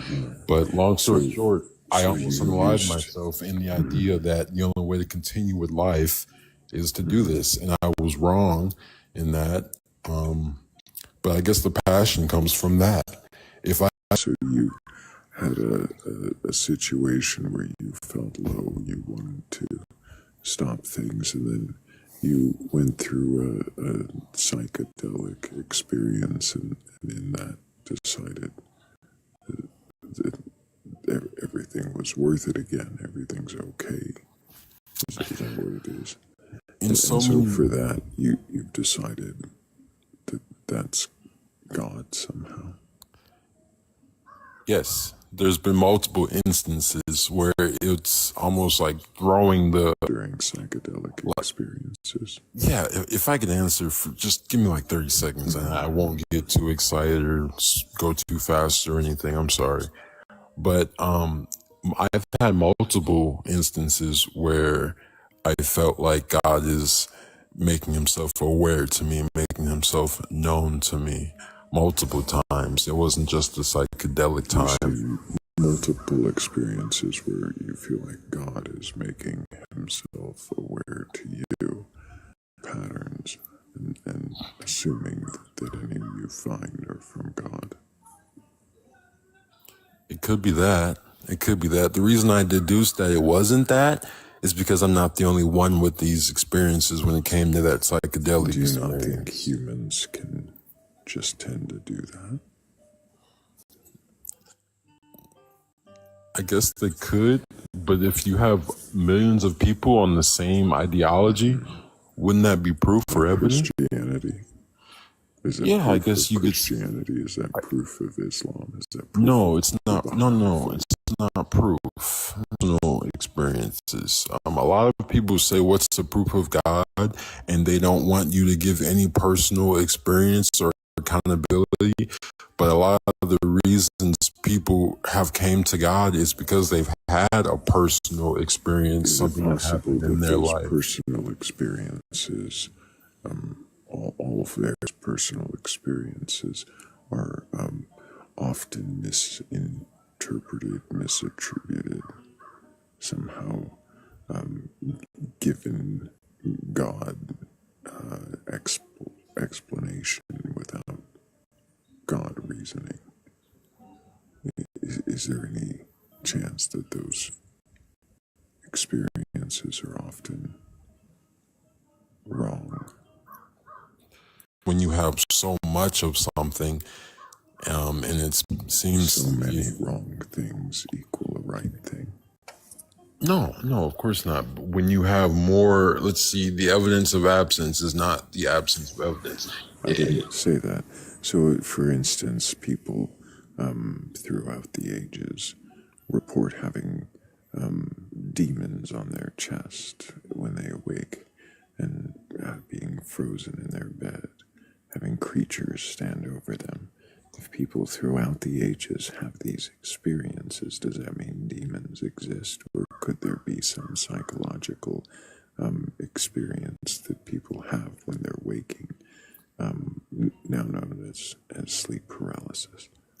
I love how you brought that up because that's happened to that. Everyone's what happened to them. It doesn't mean that it's all one thing. You're right. It could just be a psychological experience that happened to them upon waking. Could it be that there's a commonality when people seek God through psychedelics, that they find things that they can call God in their own experiences?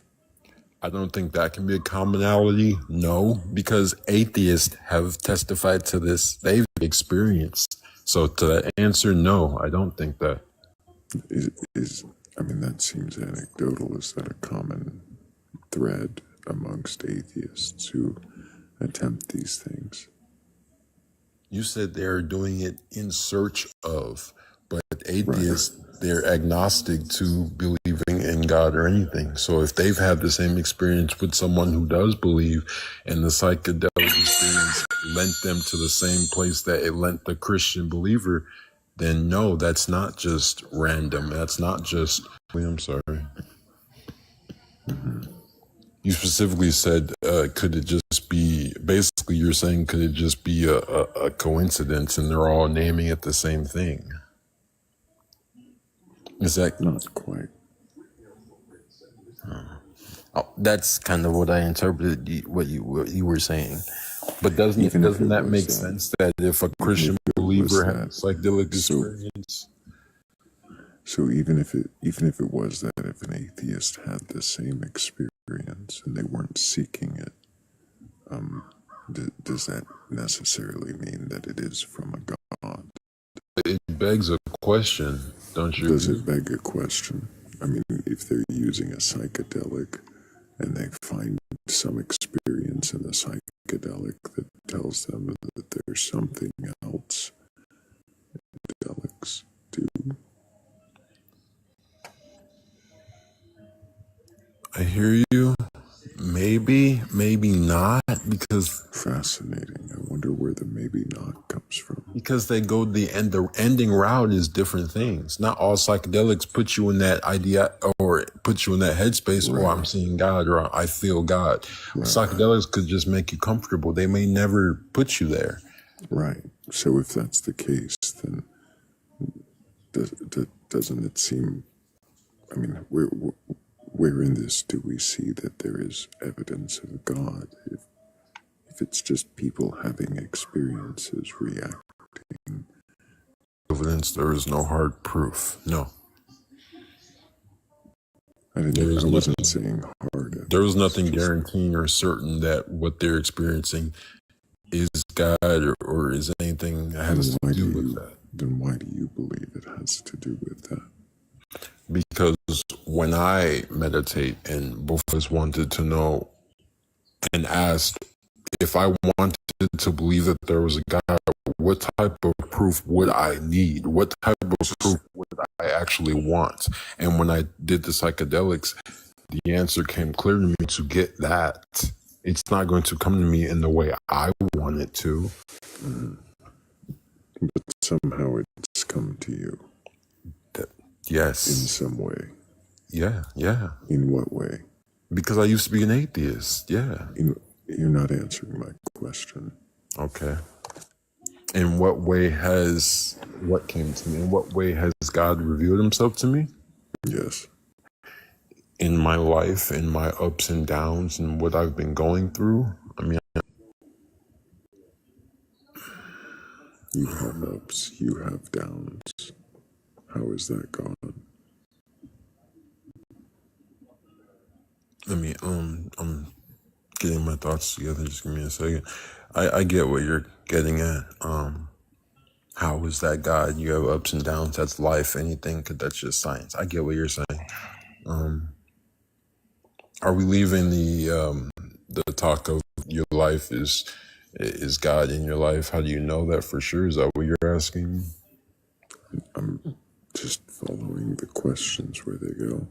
Sounds like you're saying that God is expressing himself in some way beyond the psychedelic experiences, and I'm asking, in what way are these experiences in any way attributable to God?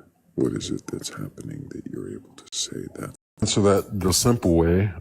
Me answering that's just gonna say before I had the psychedelic experience, certain things when I would smoke, they didn't happen before.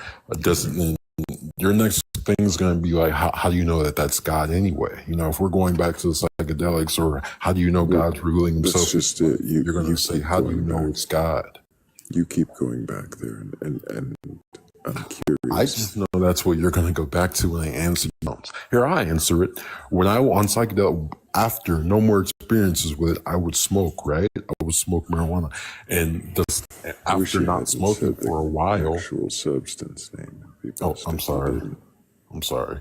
When I would, smoke tree or whatever, I would, after not smoking for a while, I would have the same out of body bird's eye view feeling effect of I would say I didn't know what it was, and my only answer a long time, or this feels just like when I was having my psychedelic experience, when I felt like I was at one with the universe, and if God is in everything, then it would make sense that he is in me, and why I'm feeling him so much.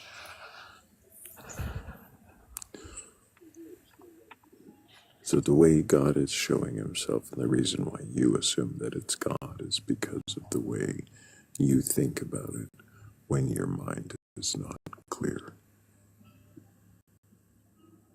An experience that makes me feel like I'm one with the universe. I'm not sure if you know what that feels like, being at one with the universe, because there's an actual word for it.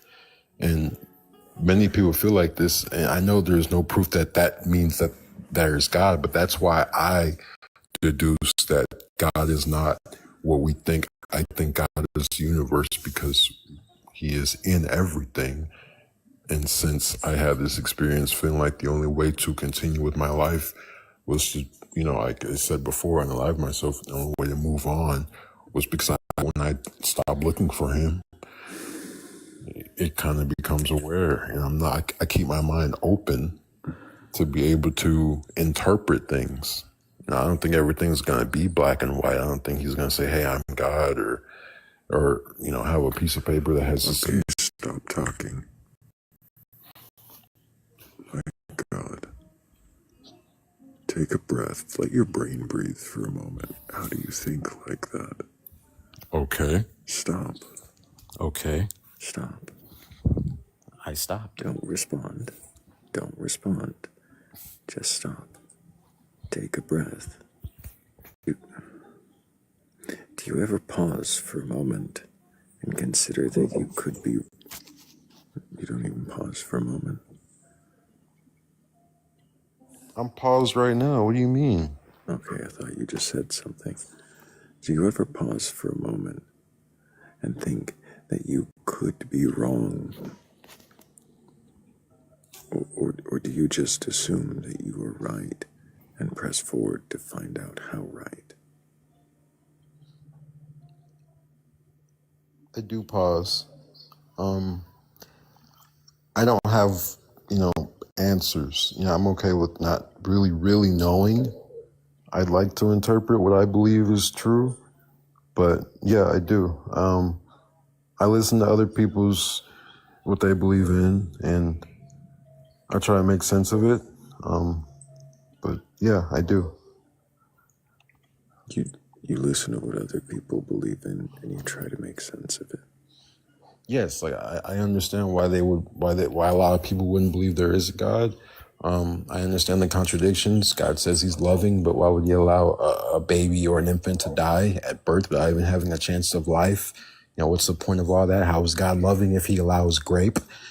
Grape is in our world, and that's not loving. So I do resonate with people's arguments. I get it. I understand. I'm not just closed-minded.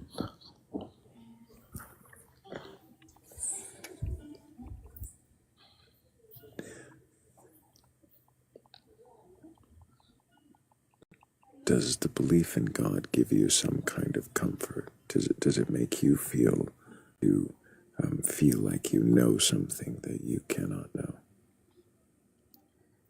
Almost no.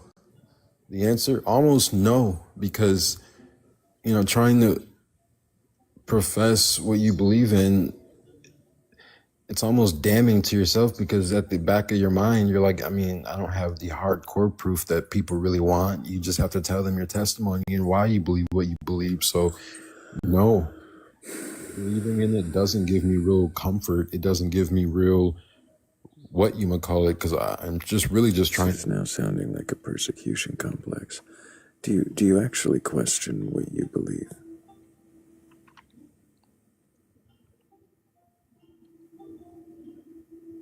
Not often. Not often, not consistently. Mm-hmm. Why not? I feel like because the more you question something instead of staying grounded in something, your world is going to keep changing. Your worldview is going to keep changing. Your frequency is going the way your thoughts view and look at things, whether they're positive or negative. You worry that questioning will cause you to shift your worldview and change your perspective.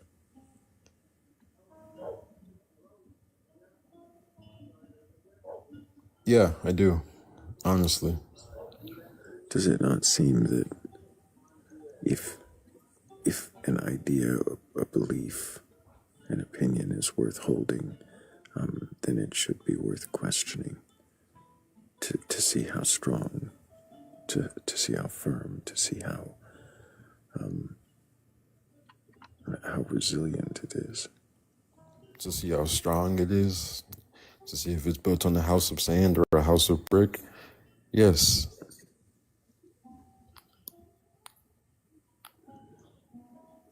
What would you say right now is the best critique of your worldview, of your assumptions? The best critique, meaning what someone could say that makes my ideology be false? What you might say. What I might say that might make my ideology be false? Yes.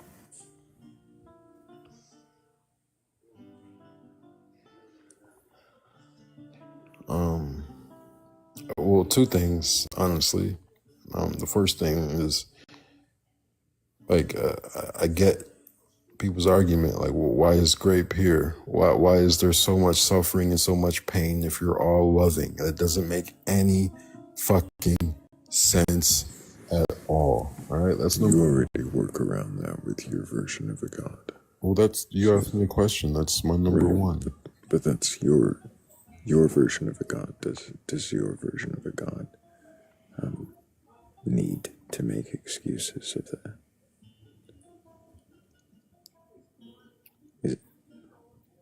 You told me to critique my own ideology. I'm just making sure that is your ideology. Is your ideology one that makes excuses for that kind of God? No.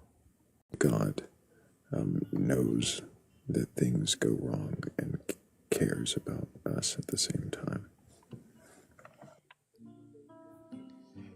I don't know. No. So then is that really a critique of your ideology, or is that more a critique of like the Christian ideology?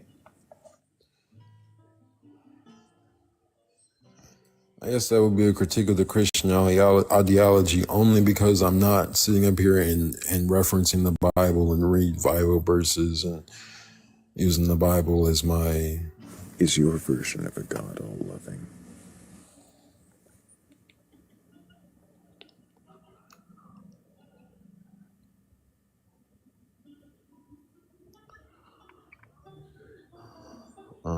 I'm sorry. It's my version of God all-loving. Mm-hmm. Is that the same as saying is my ideology all-loving? Sure. No. The answer is no. So then is it it's really not a critique of your worldview, is it? Well, it's not Christian, because the Christian worldview is a loving God, and I don't believe in that. Well, the Christians don't even believe that God is the universe. They believe Jesus is also God. Right. And your belief is that somehow God is the universe and everything within it. Yes. Because of what it says in the Bible, even though things in the Bible aren't true. But if you're going to deal with falsities, you need to deal with the utmost strong denominator. Yeah, so the utmost strongest falsity, you say. Is it possible that the entirety of the Bible is false? Yeah, it is. Why would you follow any of it? I necessarily don't. Well, you said that you think that God is the universe, or that it is everything because it says God is within, or the kingdom is within in the Bible. Why would you reference the Bible in understanding your own beliefs if it's not Christian?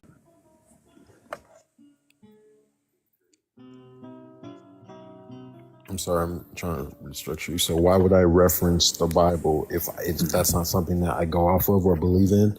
Yes, and while you think of the answer to that, let me make sure that I go ahead and thank Dorothy and Joe, also Bats, also, was that official Cassie? Thank you. Also, thank you, Maria, Kelly, Inksomnia. Thank you, The Wisdom Eye. Thank you to Gabby, Base God, Slippy, Claire, and Shell. Thank you guys so much. I appreciate you for helping with the goal. All of you so much. Yeah. Well, why reference the Bible if you don't believe it? Well, honestly, the Bible came first. When I say came first, I mean wherever you were born, wherever culture you're from, you're either going to have a Bible or a Quran or whatever your religion uses. Mm-hmm. And after reading the Bible, I didn't read the whole thing, but I grew up in a Christian household as well. I was wondering why everyone's like, why are you just regurgitating what you heard? Why don't you do your own research? That's what I'm asking everyone. Just they're basically just so indoctrinated that they don't do their own research. But the question was why I use the Bible as something to even go off of if I don't believe in everything. And okay, the answer to your question is because the Bible may have falsities. But I mean, one thing in the Bible being wrong, it doesn't mean everything is. That's really why. But it gives you room for doubt, right? Like, why verse you think is like inaccurate? Because there is no other. No. Let's just do this. Well, you asked me a question. Think of a news source you think is inaccurate. A news source? Yeah. Okay. Fox, okay. Okay. Name it, or whatever. Okay. Would you trust everything they say and not do any backup research if you knew that had inaccuracies? No. Okay. So why should we hold same thing with the Bible if you I just answered that. Sorry, I didn't hear it. On the news, everything they say isn't false. 100% of what they say is not true, but 100% of what they say is not false either. That is why. And when we take common knowledge of thou shalt not kill, that sounds pretty common of what you would take as a source to believe in. Thou shalt not kill. Wait, 10. That's just one, though. What about thou shalt not covet thy neighbor's slaves, or thou shalt not worship idols, or thou shalt not have no God before me? You're picking apart my answer. I said 100% of what's in the Bible isn't true, but it's also not false. And you say 100% isn't true, but it's also not false. Is any of it false? I believe the stuff that we assume and the things that is said in the Bible, I don't believe all of it is carried out in life. Like the all loving part, No, I believe that feels false to me, but I could be wrong. And why are you using the Bible as a basis for anything at all? When these answers could exist in other places without the baggage. Because what is in there and stuff that we know is wrong, stuff that's obviously morally wrong, that's also in there. That's also in there. You're not answering my question. Why use the Bible when you can get these lessons from other places without the baggage? Why use the Bible if I don't believe in the Bible and can get my sources from something somewhere else? I guess the real honest answer I have to give is I started as a Christian and then went to atheism, and then now I believe in something totally that a Christian would say, well, you're not atheist, but that's not really what a Christian would believe in or say. So mine is I feel as if I can choose in my personal experience what is right and what is wrong. That's why. You can choose what is right and what is wrong. Well, when I say choose, I mean by obvious what is morally right. We know what is morally right. We know what is morally wrong. The Bible has a bunch of shit that's moral. What is moral? I'll give you the definition that we all know. I'm not going to give you the word for word definition, but what society deems is wrong and what society deems is right. You're saying morality is anything society deems as right or wrong. So it's up to society. No. That's what you just said. Ask me. Okay, well, I don't have the actual definition. Ask me a question that goes to the point. What is morality? I could Google that and give you the answer. Then what? I don't have the actual definition. I know what morality is, though. When you use it, how are you, like, we're asking you okay, I get it. What you mean by when you use it. Okay, so in the Bible, it says, thou shalt not kill. In the Bible, it also says, well, it doesn't say this word for word, but Jesus, God is all loving. He's not all loving if he allows grape. Okay, people say he doesn't allow it, but technically it's like you could stop it if you're all powerful. But that's one thing that's wrong in the Bible to me. The grape thing, but that's not actually in there, but he allows it. So he contradicts himself when he says he's all loving.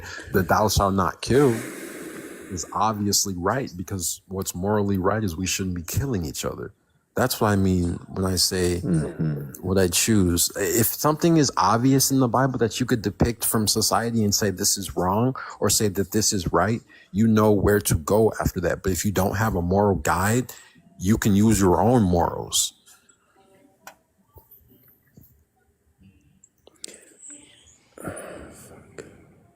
Tutski, do you have any questions?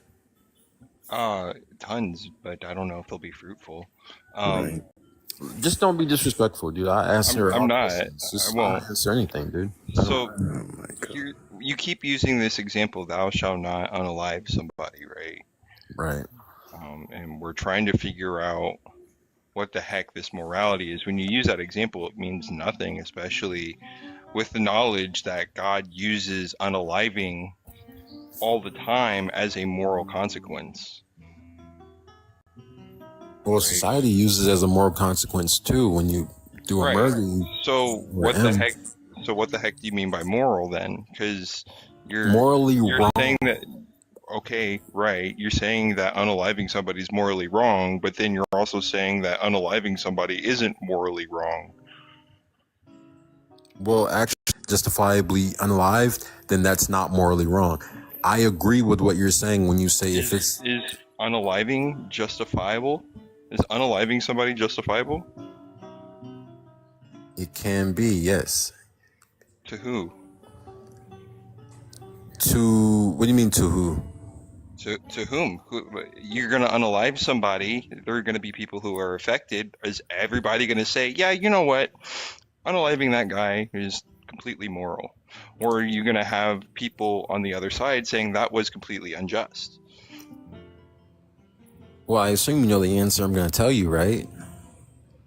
I'd rather not assume anything, my friend. All right. Well, the answer I'm going to tell you is let's use, I gotta use an example here. A person who justifiably needs to be unalived, person who unalives someone, a serial murderer or whatever, that wouldn't they be justifiably unalived? What if the family was like, it wasn't his fault, he had a brain condition? Then that's going to be the opposite argument of the people you say who's not going to agree with him being unalived. So you see how there can be a moral justification to fight the unalivement of said individual. I do, isn't it? I mentioned society. I said what society deems as moral. That's why if we're justifiably unaliving somebody, there's a jury. There's multiple people who make that decision. There's not just one. So what was the question?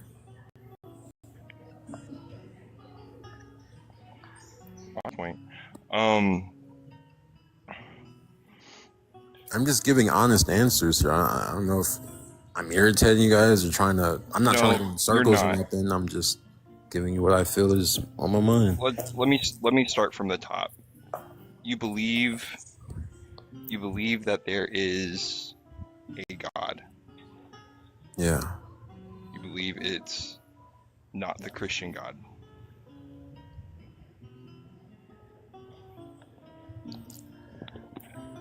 The Christian God. Well, you mentioned the Bible, so I'm wondering if you believe it's the Christian God that you. The reason I say that I believe in God is the universe is because everybody is from a different area. Everybody's got a different culture. Their God could be relatable, or they could be, oh, this is our God from India. This is you. It's about you. It's not about everybody else. It's about your God, and your God is the Christian God. Only you have the right interpretation, right? Only my God is the Christian God, and I have the right interpretation? Is that not what yours is? When I say I believe that God is the universe, I'm not putting Christian or any other name in front of that. I'm just saying, why is it the universe? Why is he the universe? God is this all-powerful being, created everybody. Obviously, he's outside of space and time, so he created everything. Why do you think he's an all-powerful being that created everything? Honestly, because I had an experience and it keeps coming back to me, and I have multiple experiences of a bird's eye view of my life and of out-of-body experience. That's my answer. And it's not just me who's had that. It's millions and millions of people. Other people have had an experience of a bird's eye view of their life, or a perspective of putting themselves into the whole of the universe, or some other kind of way of saying that they've seen themselves to be small in the face of the grand scheme of all of existence, well, especially using psychedelics or in the aftermath thereof. And therefore, they and you all experience the same God, according to you. So when we mentioned the atheist who had the same experience as the Christian believer, how did you deduce that? That because it's psychedelics, the psychedelic drug got them to believe the same thing, even though one person believed one thing and the other guy... You say they believe the same thing. You're just saying that everybody's had similar experiences, or not everybody. Millions of people, some millions, have had similar experiences while either on these substances or in some way related to them, and they all describe them in a way that you would identify as being similar. But you have identified that. Is it not possible that this is out of your pursuit to see likewise situations similar to your own, without actually diving deep enough to see if there are differences? Well, I've researched my experiences and compared it to others that did the same thing as me, and the road... You sought to see if there were differences? Differences. Or just similarities? That's a good question. No, I didn't. I didn't seek out to see if there were differences. I didn't because, I mean, of course there would be differences. The fact that there are similarities is the astounding part. That's the part that's kind of crazy. But I assume everyone's going to see different colors, different shapes, and a lot of shit's going to happen in their life that was traumatic, and they might live through those traumatic experiences out of body and see them in a hallucination. But the fact that the experiences were the same is they're different people. They're different. Do you believe in the soul or the spirit?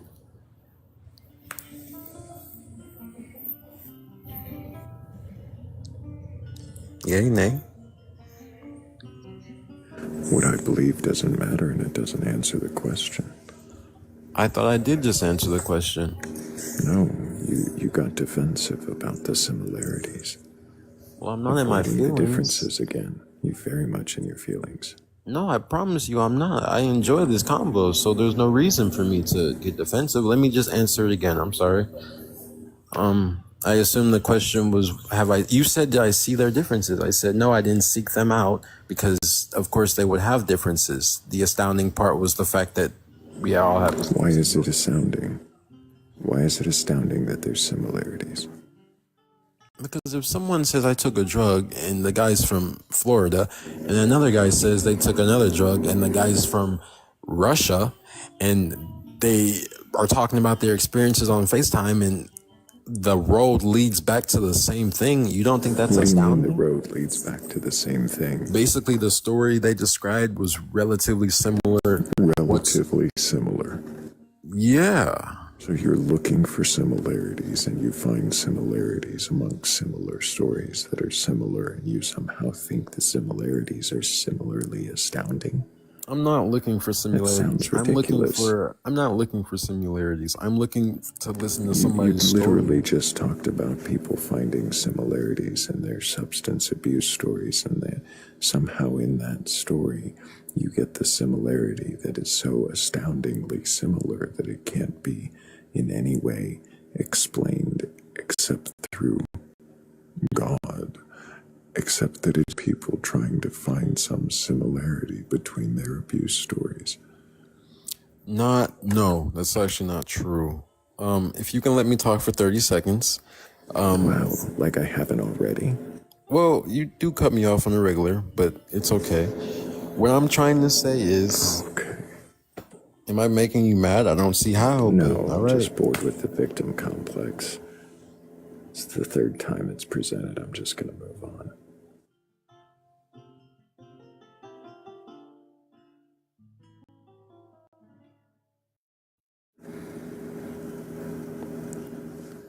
Yep.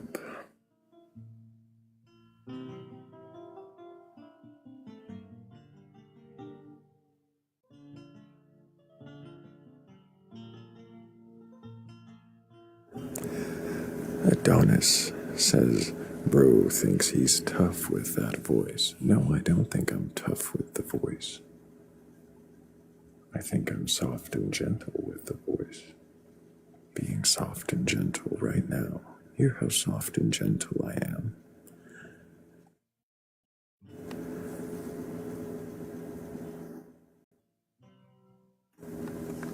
Oh. Well, hello, Adonis. Can I get your age for TikTok TOS? You're doing this voice deliberately. No, I'm doing this voice out of comfort and ease. It's not your natural If you would, Adonis, if you would like to have a conversation, we can do that. But you're going to have to get over fixating on how much my voice arouses you. Can we go on to the conversation where you tell me your age for TikTok TOS? Okay, I am 21. And are you capable of questioning your beliefs? Yes. Do you have a belief Believe in in God God. or God's higher power or anything like that? Yes, I believe in God. I'm Christian. Which God? The Christian God? Yes. Have you read your Bible from beginning to end? No, I don't think that's necessary. You don't think it's And it's necessary? Why is it not necessary?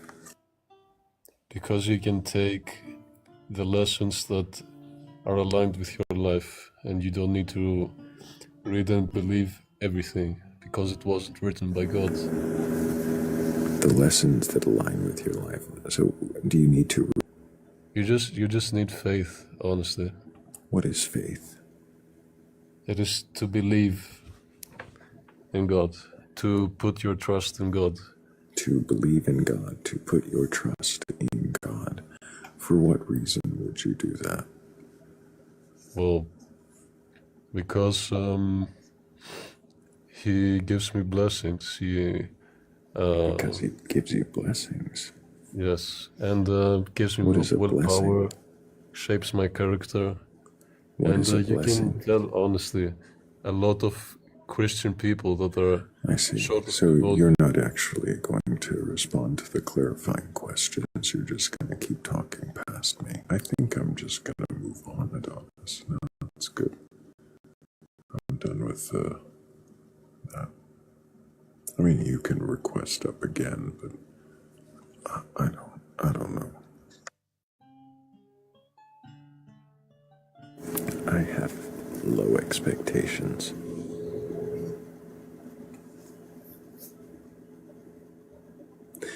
Good morning, Joe. Good morning, everybody. Just came up to say hello. Just to say hello. Well, hello. You can hang out if you don't mind, but hello. Yeah, absolutely. You're welcome to hang. I'm surprised at, I don't know. Maybe I could have had a better conversation with Adonis there, but I think he was too fixated on the voice. It is hard not to fixate on that voice. It rumbles. Gives you the Does it? Oh, Does yeah. it rumble? Mm-hmm.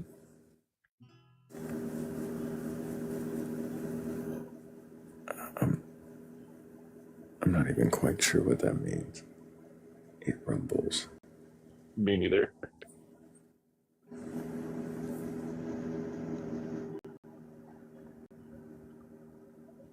Hello, Laney Pooh. Can I get? Hello, good morning. Good morning, Laney. Hi, my name is Elaine. I'm 28 of 1069. I'm 56 from Ireland.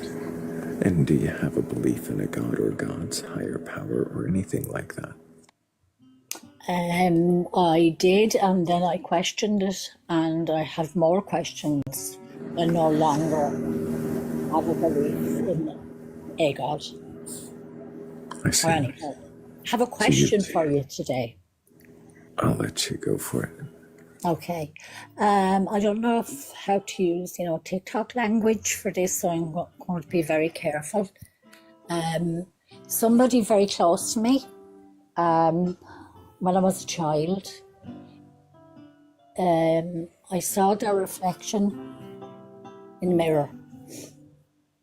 And I was very small, and I knew then, I don't know how I knew then, but I knew then that the person in the mirror was demonic.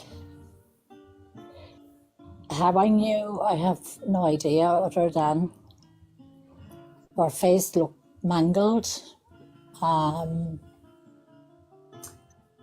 mirror is the reflection of self, and this happened all the time. So I put it down to, even as a child, that it was down to geometry. Maybe one side of her face was longer than the other. Geometry, I don't know what it's called.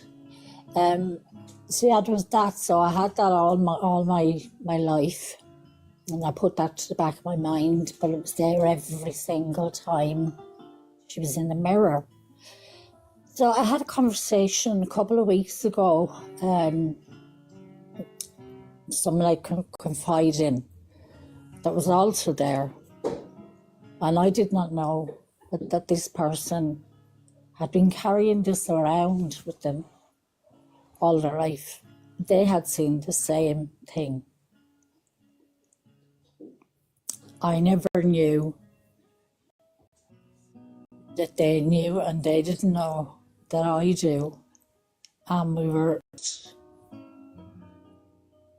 at the same time we started the sentence, we ended each other's sentence with the same words. This person's 20 years older than I am. We've never spoke about this. Yeah, there's one for you this morning. I've been thinking about it a lot and it's in my head, and I'm thinking, if there isn't, I put something in the comments.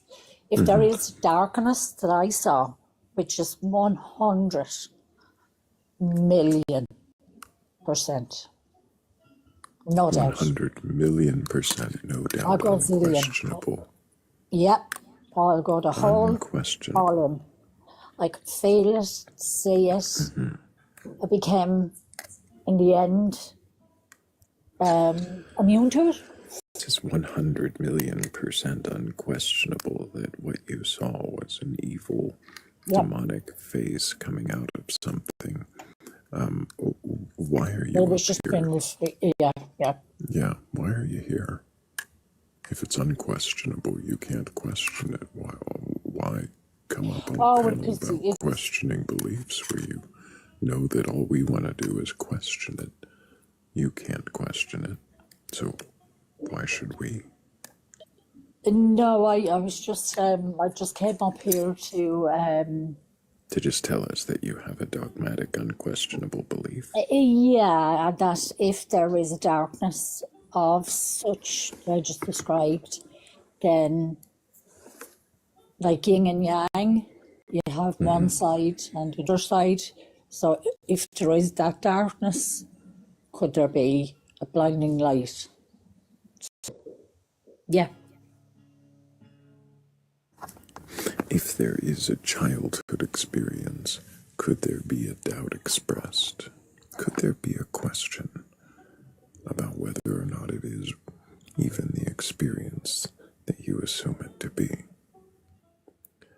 I think Joe had a less sarcastic question. Go ahead, Joe. Oh, yeah, that was the question. Is it, are you willing to question the darkness?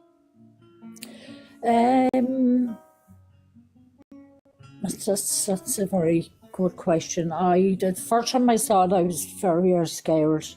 I was very scared for a long time. And when I had a conversation with the other person, it's my family member, and he said the same thing as me at the same time.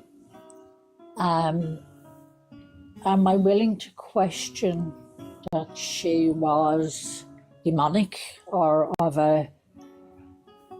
No, because she was. She was. Her actions, it's my mother. Her behaviour, she was completely an entity of, I don't know what it is, but it wasn't good. You saw. Absolutely. Are you saying that, so are you saying that you're 100% certain that you saw something? Or are you saying that you're 100% certain that you saw a demonic presence that, was it your mother now? Is that what you're saying? I saw a demonic, her face was demonic, yeah. And her face was distorted, right? Well, it looked as if it was like in a car crash, or if it was in like... Did you ever see the movie Devil's Advocate, where somebody has something... I've seen a few movies like that. Yeah. Well, it wasn't quite like that. It was kind of like, well, not real, very dark. Her eyes were black.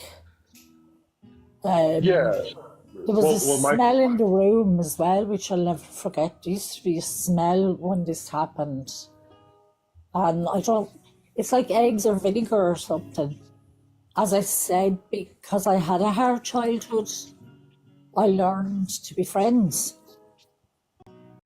with the mirror when she was in it. I've never seen anybody else when they look in the mirror look like that. Well, what about this part? The confirmation of it, with someone else confirming it, are you willing to question that? No, because they couldn't have known that I knew, because I never told anyone. I thought it was nuts.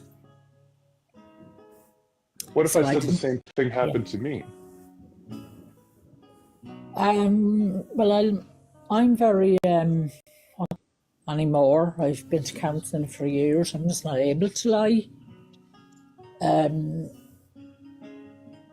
Would I believe you if you said you saw something in a mirror that did not look human, and looked like something you'd never seen before, and scared, and affected you for the rest of your life? I would believe you, yeah. Right, but Why so would, if I said yeah. Why would you that, take that? Yeah. well, if I said that the same thing happened to me, dark eyes, distorted face, smell of vinegar, would you believe me? I would, yeah. Well, I mean, why would say, yeah, this is a true story. Yeah. Yeah, I love the This, reference, but yeah, yeah. here's the thing. This is a true I'm story. just saying, Yeah. yeah, but I'm just confirming what you've already told me. I'm not like giving you any new information. No, I'm not. What I was coming up for is I'm questioning, and the feeling, the temperature of the room every time this happened. Lots of things, and I never told anybody. Never. No, well, yeah, right. But Yeah. if I'm confirming that what you experienced was real because I experienced it too, but I'm only doing it based on information you've already given me. Well, Is then that confirmation? you're misleading your own intent with something they saw and how it affected their soul, their lives. And then somebody 20 years, 30 years later would say, oh, my worst nightmare is blah, blah, blah, something. And then that face in the mirror. We both said it at the same time. Mm. Yeah, I wonder about that stuff sometimes because Yeah. it's really hard to go into those conversations very intentionally and Yeah, skeptically yeah, yeah. because you know what I'm saying, right? The Oh, I order do, of yeah, things that I are do. said is very Yeah, important. And yeah, someone might not yeah. be doing it intentionally either, right? So, like, I could be looking to mislead you and say, yeah, I saw the same thing, like I'm doing right now, right? I mean, we both know I didn't. But But it doesn't change what I saw, whether you saw it or not. yeah, okay, so that's my question is reflecting back to you, oh, I saw something similar, or the similarities are dismissive, like the No, differences are this is not a dismissible. similarity or a story or events that I could have conjured up a face. This Well, was, I'm not asking quite about yours. yeah. I'm asking about the other person's confirmation. Is it possible that their similarity to your story confirmation is one of two things? Either them reflecting back and saying, "Oh yeah, the same thing happened to me," But they after could you have, say I it. think it was the devil. I think it was some form of entity. People have seen darkness. Well, Lots of people, we can different talk about forms. what you think the similarities to yours. How careful are you about that actually confirming your story? Extremely. And This is the first time I spoke about it after the other night when I was talking to my I'm being very therapist. detailed, so if you don't mind, Yeah, let me just finish asking you. yeah. So, if you told me this story and I said the same thing happened to me, I could have one of two things could be happening. I could have bad intentions of being me to do that, or I could be tricking myself. I could have had a similar experience, and then as we talk about it, we keep confirming each other. Do you see how that would be possible? Yeah, but I'm not looking for confirmation. Are you? Is it you I that's could looking for be. I could be. So you could meet Yeah, someone and tell them the same do thing that. happened to me. Yeah, yeah. I don't need to do that because I don't need them Right, but to. I'm not asking about what you need to do. I'm I'm saying, do you see how someone else could be looking for the confirmation and be confirming the story as you tell it to them, and then you go, Get a conversation, or you saw the same thing I saw, what did yours look like? yeah, exactly. Bring What it did yours into look a like? talking point, no, because it's such a scary thing. And it's so, it's as real as I am sitting here. It's as real as it's going to get. So, if black ravens, you know, in the mirror, and they were like trying to peck at the mirror, and I couldn't get out, but I believed them. Would I feel any different if they told me there was ravens in the mirror? No. Okay, you wouldn't believe it. So, but I'm trying to see. No, around here. He was not. Neither was mine. Mine was a little girl. Was In the yours? mirror? Yeah. No, mine is a adult, 50. Okay. So right there, you'd say. Yeah, but again, I don't need confirmation from anyone. That's what my eyes saw. I saw what I saw many, many, many times. As I said, I didn't come up here for people to You didn't say. come up here to question that part. No, I just thought it was a very interesting, and I love this app. I listen to it a lot, and I thought I'm going to share this on this app. But we're questioning the thing that you're not. Like you're assuming you're convinced. Well, you're allowed to you're do assuming that. you're convinced. Yeah, you're allowed right? You're to convinced about the darkness. do that. Yeah. Yeah, and so I'm questioning the darkness part. I'm questioning the Yeah. demonicness of it. If that's not there, then we don't really need to ask about the light side.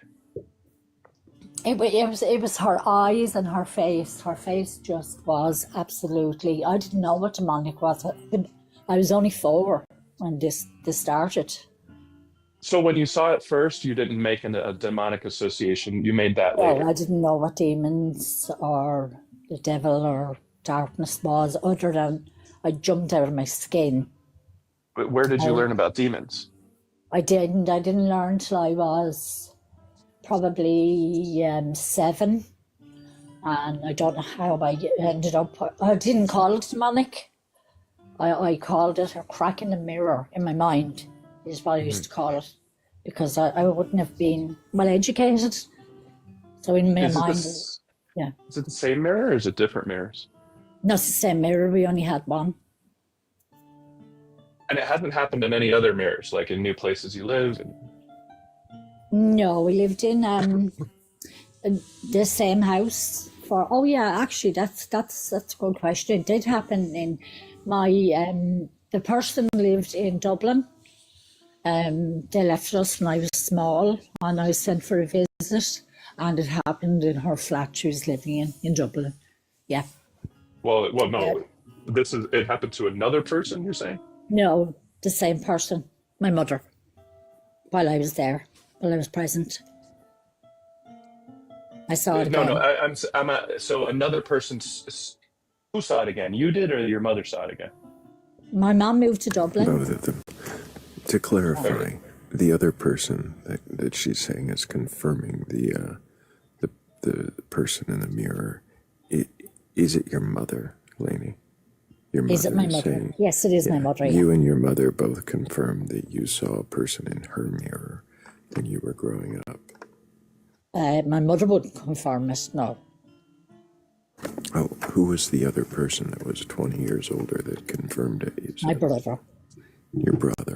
My big brother, yeah. And you both claimed that you saw the mirror person wherever your mother's mirror went. Well, when this conversation came up, which it never did, I never told anyone, called it Crack Mirror. I've wrote a book, and it's in the book. One moment ready, yeah. So I was wondering, we were You wrote a talking about. book, I did, yeah. Well, it's so not. you came up Yeah. here to tell us about your book. No, I didn't. That's not. It's only. I've only wrote it out. It's not for sale, or I wrote a book about my life because I've Crohn's disease. Anyway, so yeah, the question was, yeah, this person just reiterated in the same sentence. My worst nightmares were the face in the mirror. So we both said it at the same time. So this is only 7 days ago. After I came up here, it happened actually. Tell my truth about what it was. It didn't frighten me in the end. Her Yeah, voice. you're not here to question it. You're not here at all to No. question your own beliefs. Cool, Lainey. Appreciate you. No.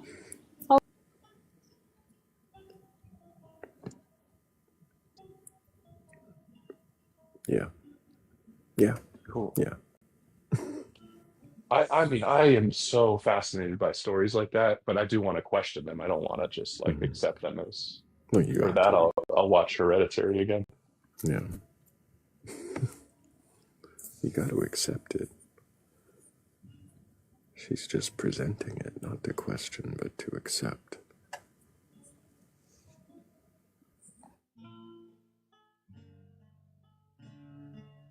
I wonder how many of these cube ghosts are ghosts.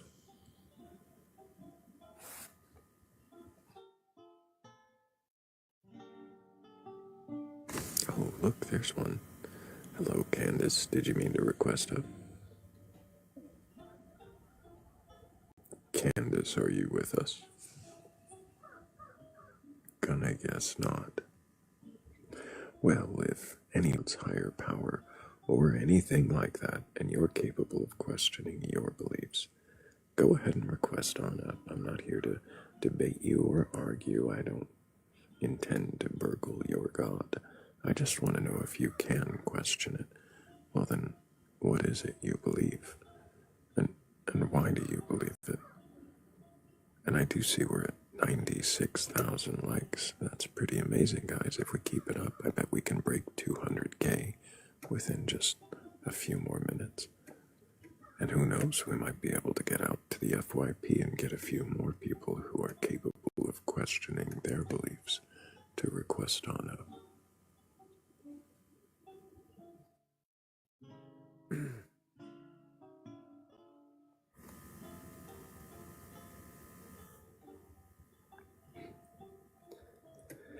Yeah, Monique, I know. I thought we'd have a better.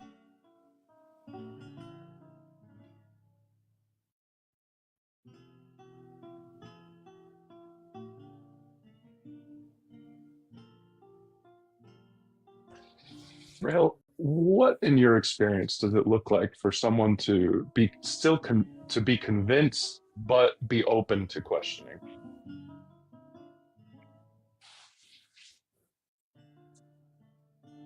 That's too vague. I can try to clarify. Well, I guess that's it, isn't it? That's kind of the crux, is it? This something in between belief, well, firm conviction, and doubt. Somewhere So in between there.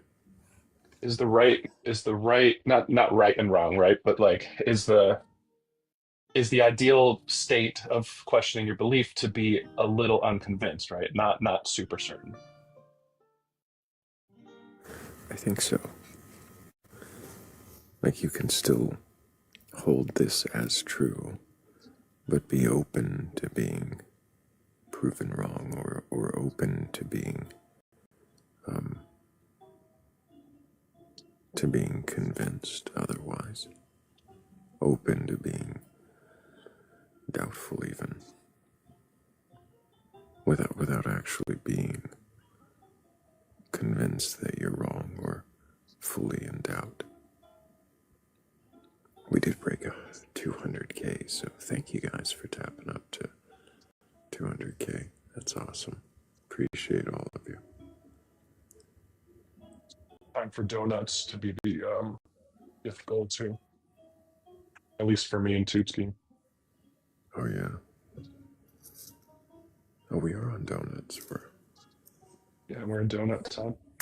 It is donut time.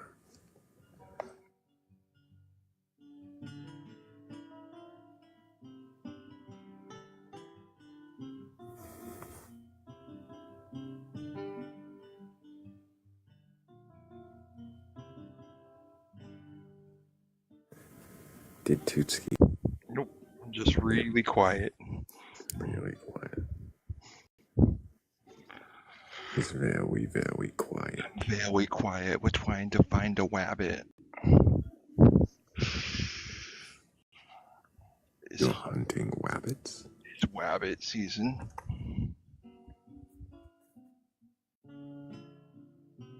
I like your ghost hunter impression, Tutski. I don't know what that means. You did a ghost hunter impression like 30 minutes ago, and it was like curmudgeonly. Oh yeah. There it is. Oh my God, you see it? Yeah, that's the one.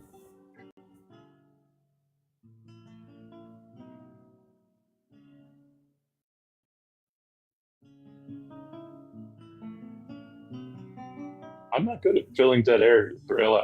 I'm not a good at what the fucking. The trick is actually not always filling the dead air. Sometimes let it be dead. let the loot fill it in while we wait. Somebody will scroll through with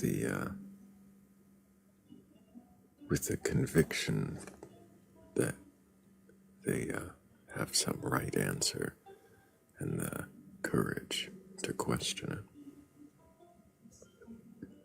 And they'll see us in our silence and know that they could fill the void.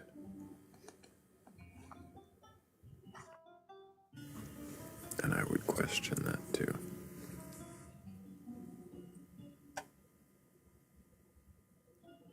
You calling it a loot, which is what it is, but it's triggering I'm addicted to a gambling video game, and it's all about getting loot, LOOT. So you're sparking it's an issue. What? Why? Because every time you open a little box, one at a time, things come out like a slot machine, and then you go ring if they're pink, like if they're exotic. And while you're doing that, someone could pew pew you in the back, and then you lose everything. So there's this tension and relief constantly. Amazing. They've struck gold.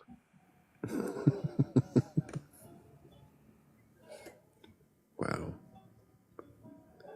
Like the dopamine hit of Russian roulette without the full risk. Yeah, exactly. Candace, did you mean to request up for the third time? It starts to feel intentional. Maybe they've fallen asleep on the request button.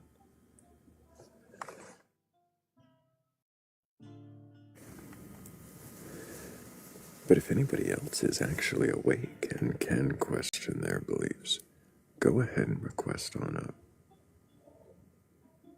I'm not here to debate you or argue. But what do you believe? And why?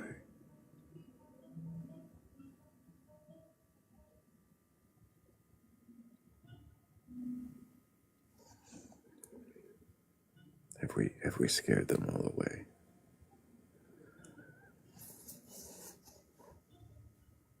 Have we exhausted the believers for another day?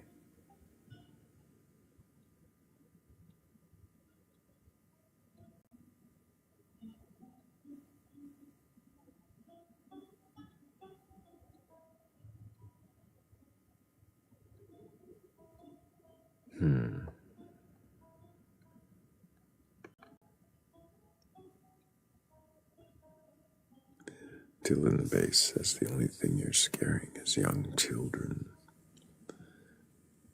How am I scaring young children? The live is flagged for adults only. So there shouldn't be any children in here.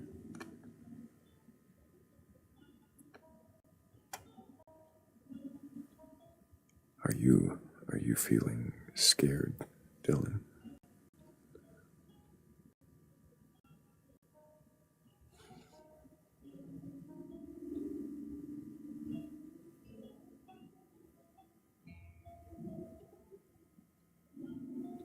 I mean, I can only imagine if there is a believer in here, that fear might be the reason why they can't request out. Some fear of the questions.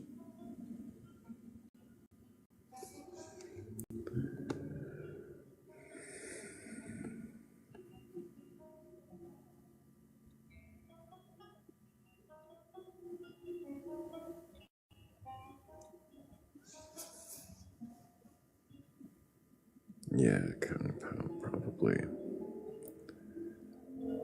seems questionable.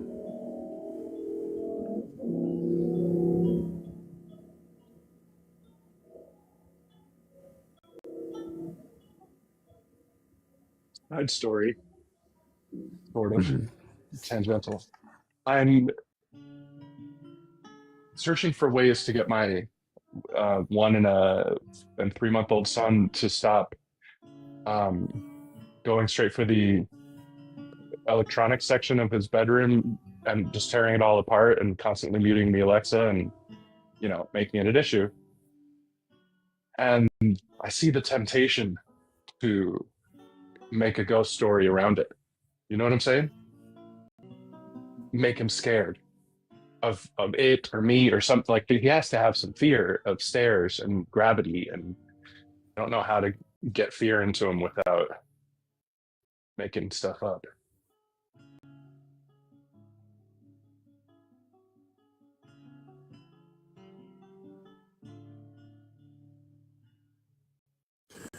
You think that might be why we God?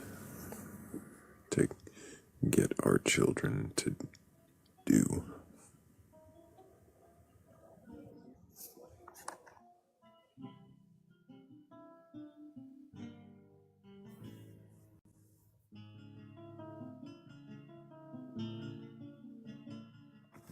I don't know, up to a certain age, they still bounce. Yeah, no, Huggy, that's yes. I need to install a shelf and hide the wires.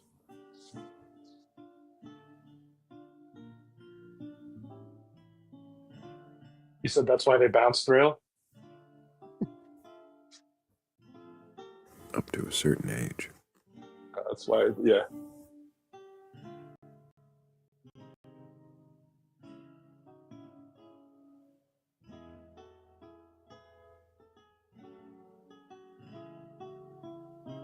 We could be. I think if we were designed, we would be more buoyant.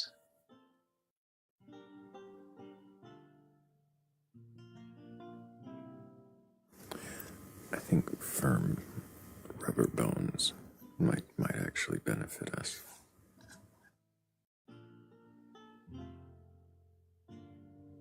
You think that's what's going on in Mr. Fantastic? Could be. I mean, I don't know if those are firm rubber. Maybe those are soft. But yeah, firm rubber bones I think would benefit us greatly. We run faster, jump higher. If we had more spring-like bones, I think that would be a design improvement.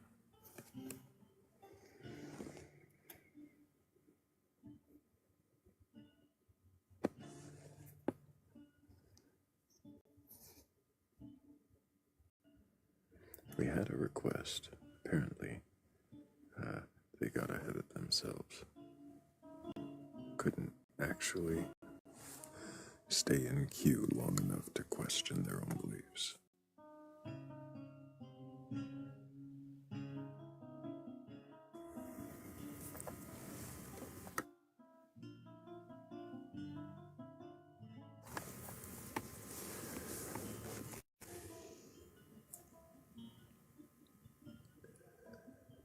Maybe the next one will.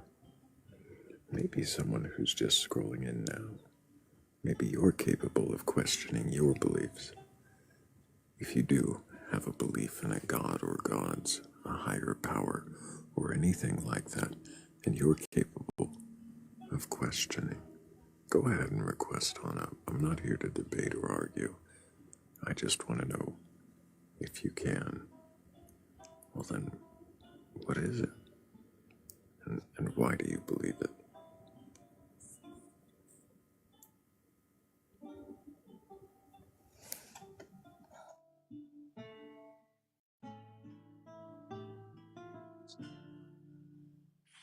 Can I try one? Yeah, go for it. Off the cuff. If you've been dating a god that requires your unending confirmation of his insecurities, come on up. We can help you with that. Dump the god. Let him go.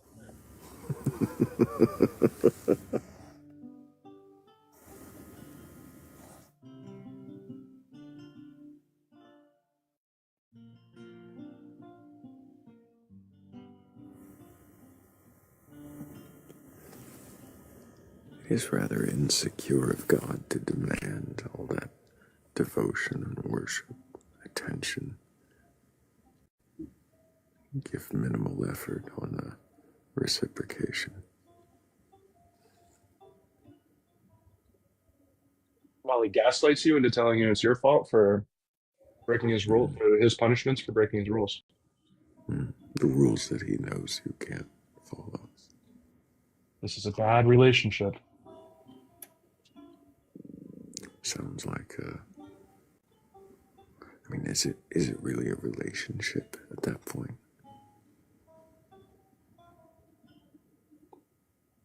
Is it more of an exchange, a power exchange?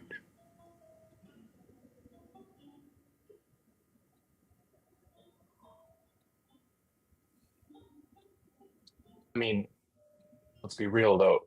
Like actually, unfortunately real, it's the blueprint for a bad relationship. And if you've already accepted an imaginary bad relationship,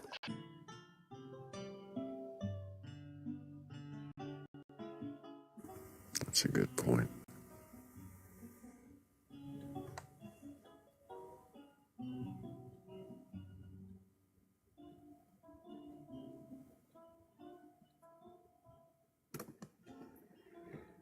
I'm not seeing any believers in comments. If you do have a belief in a god or gods, don't forget to vote in the poll that is about to start. Oops, I spoke just a moment too soon.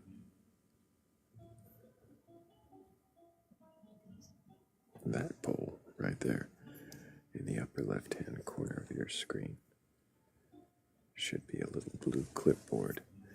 And when you click on that little clipboard, you can tell us if you believe in a god or not, and if you're afraid of the questions. Because if you're not, I'd love to see your request on up.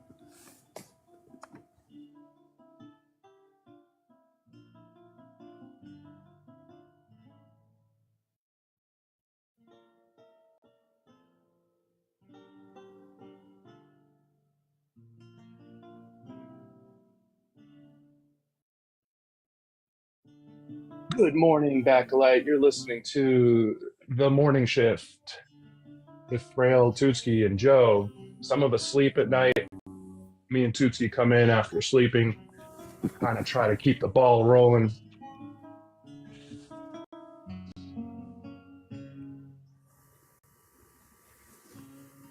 That ball was rolling. It didn't roll past the first little push.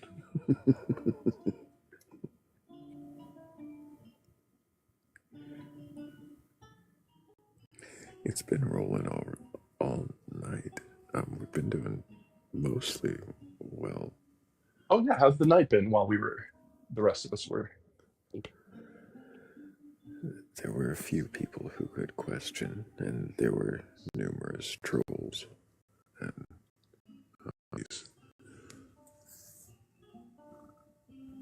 And what friendlies have we had stop by? Did you get a Queequeg with the cat? And...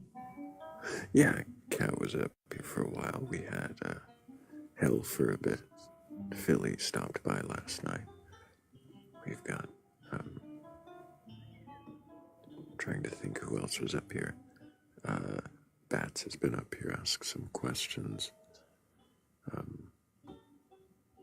Atlee asked some great questions. Rav had some good ones. And no Elmos? No Elmo. Not tonight. I was surprised to find out what Elmo does, before he starts Sesame Street. Well, apparently Elmo can read Hebrew. Somehow I'm not surprised. He does the letter of the day so often. I'm sure he's got that down. His voice was a lot deeper than I expected, too. It's just Elmo with gravitas, but when he's being serious. With gravitas, that's what it is.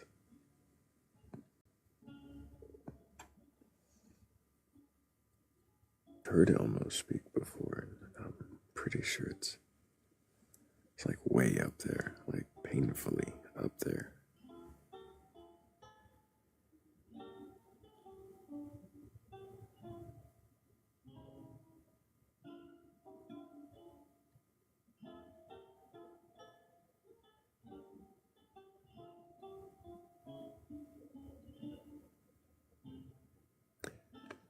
Apparently we do have a believer or two in the comments. I wonder why they don't request up.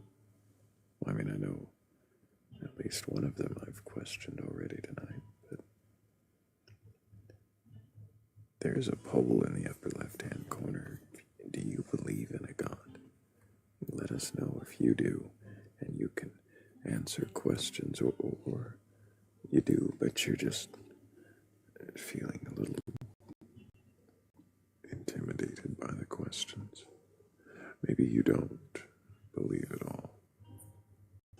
Maybe you think the idea of a God is entirely impossible. Let us know what you think. Or do you not know if you believe at all? Is that really a thing? Not knowing if you believe. I get not knowing if it's there.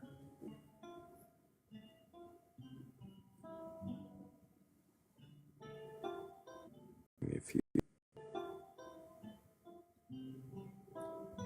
Can you be unaware of what you accept and don't accept to be true? Be unaware of what you accept.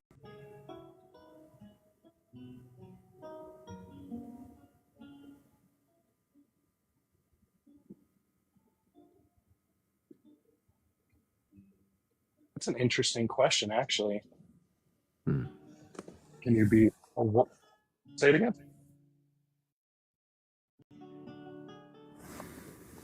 I don't know, the best ones leave my brain and don't come back, Joe.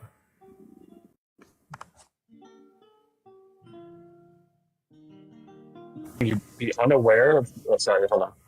Can you be unaware of what you accept as true? Can you hold a belief and not know that you're holding the belief? Or not hold a belief and be unaware of your certainty against it?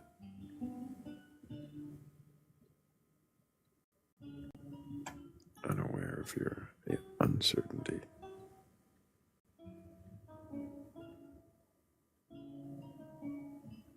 I wonder if questioning sometimes elucidates that for people. If they may think they don't know if they believe, but through questioning find out that they either do or don't hold any at all.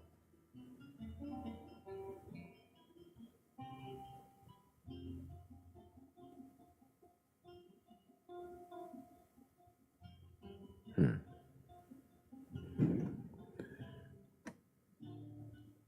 10 votes. Again, oh, vote. Oh yeah, we only had 10 votes in the poll. 40% of you said that no, you don't believe, but you could be convinced. 20% said, I don't know, maybe. 30% said, nope, no God exists and can't. And only one of you actually voted that you can answer questions, and it's someone who was up here already.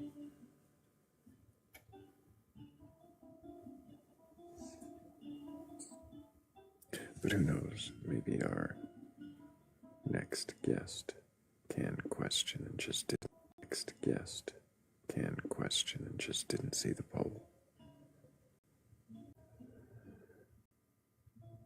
Of course, maybe they disappeared as soon as I accept.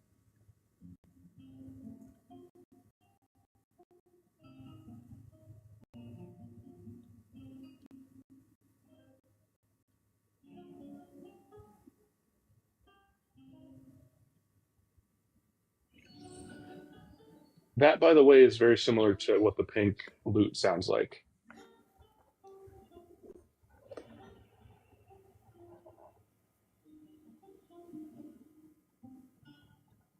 That's what it sounds like when you win in the little gambling game. Yeah, when you get a Venator machine pew and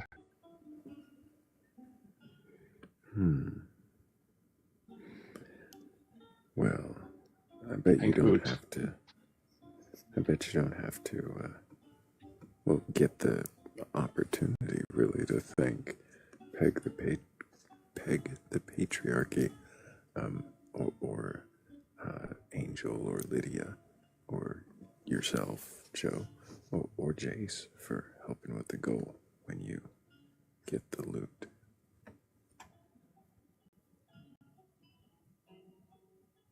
I guess you do get to thank yourself a little bit.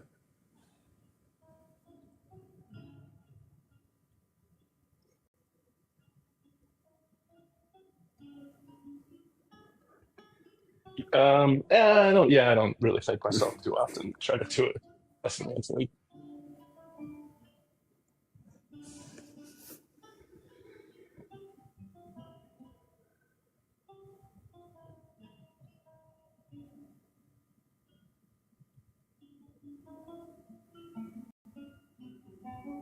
Do you think growing up and getting, like, do you think getting old and having a lack of belief, like not seeing the distortions in the world and the imagination and stuff, is that boring? I don't think so. I don't know that I see the world really any differently.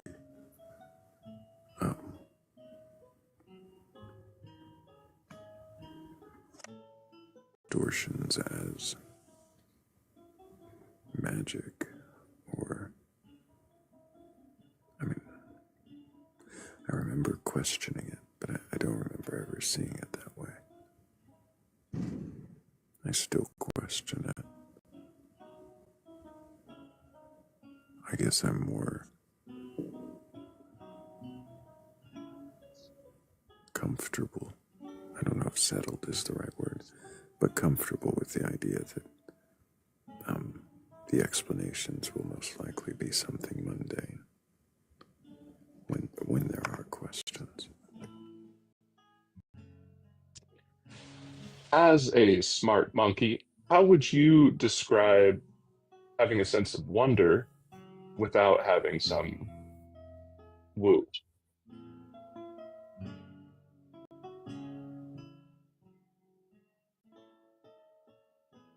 Assuming you're a smart monkey and not a intimidating or arousing voiced skeleton.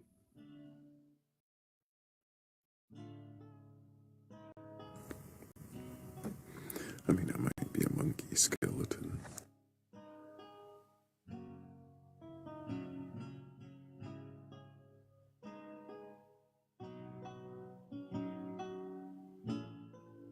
How do I tell the difference between what and intimidating woo? What was the other? No. Like, how would you describe having a sense of wonder without the woo? How do you still have magic?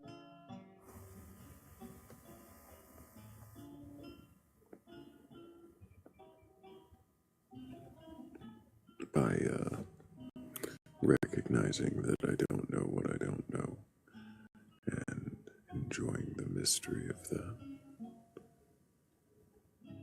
Doesn't need to be magnificent or grandiose. It doesn't need to be magic. Things have explanations, and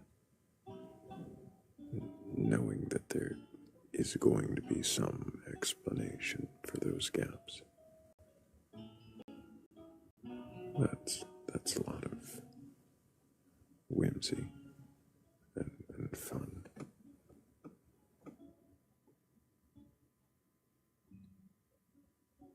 That's interesting. You're exploring the unknown and finding it there. And then when you get there, you tear it to shreds. Absolutely. That's also fun.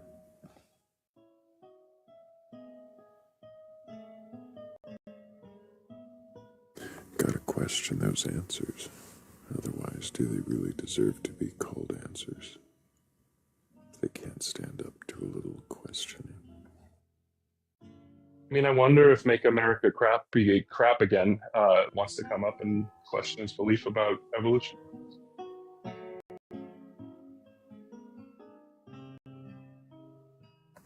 Is that what that stands for?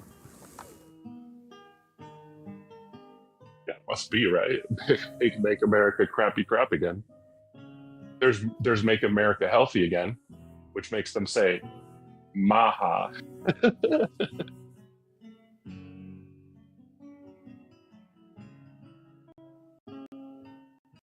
Maha.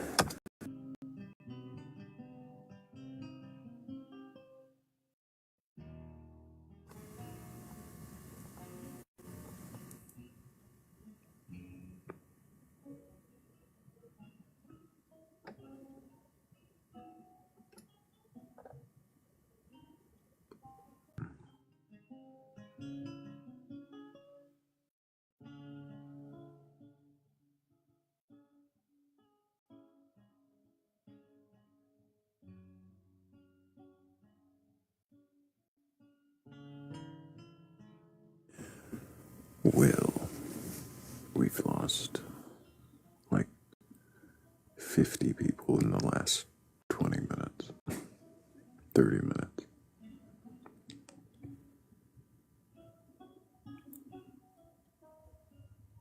But we cleared 200K.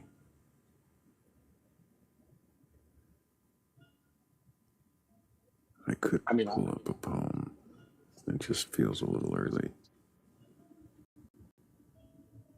I don't know if it's my attempts at humor or possibly East Coast just past 9 o'clock. So you'd be losing them to their jobs. But you guys should be cashing checks and listening to the Batcolyte. Right.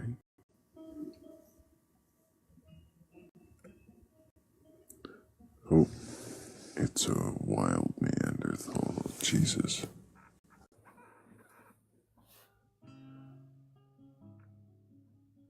Hello. How are you?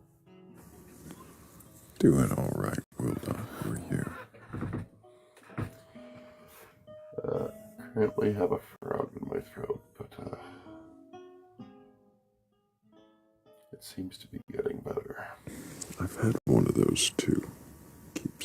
Keeps coming and going. I swear I'm not trying to sound like you.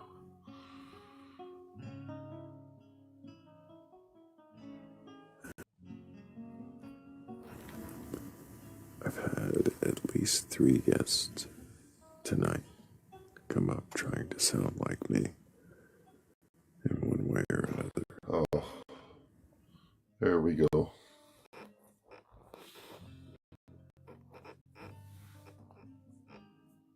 Has anyone done a good job? No. Not even our friend, Muscles? Our friend Muscles? The voice actor?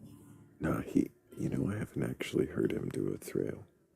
He does an amazing cyber, though. His cyber deconstruction.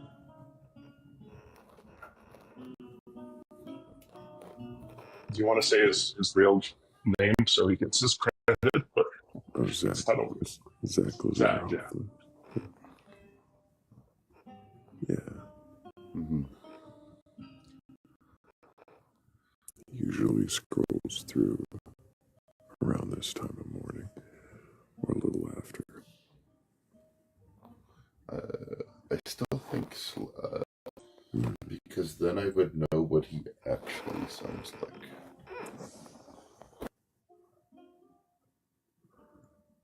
What Slurms actually sounds like.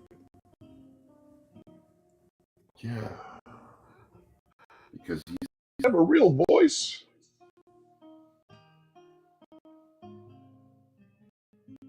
I'm a big fan of Slurms.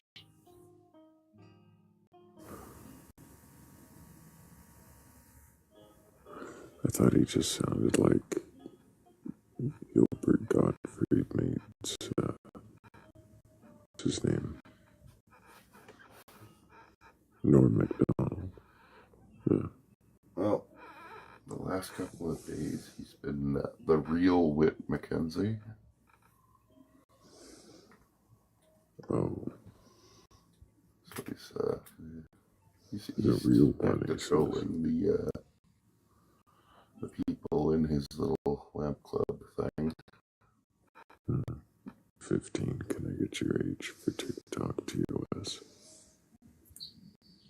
Yeah, I'm 51. And I'm the best thing walking on this planet right now. So you put so that nobody look better than me.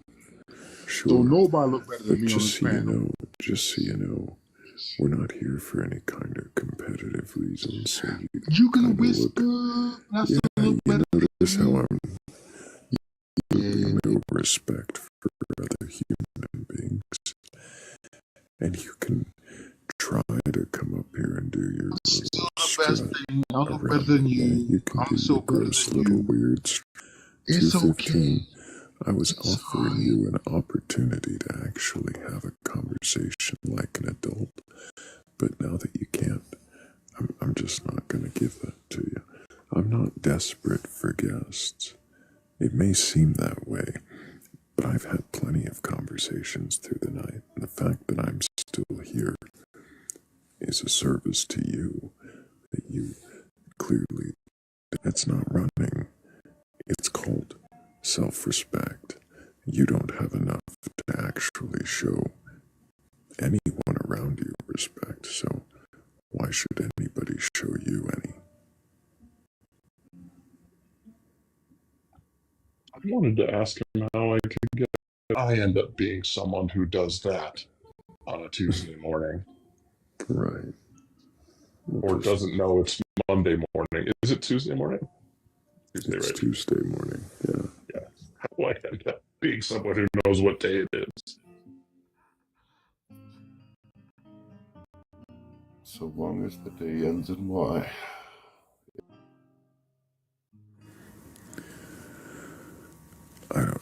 I never know what day it is.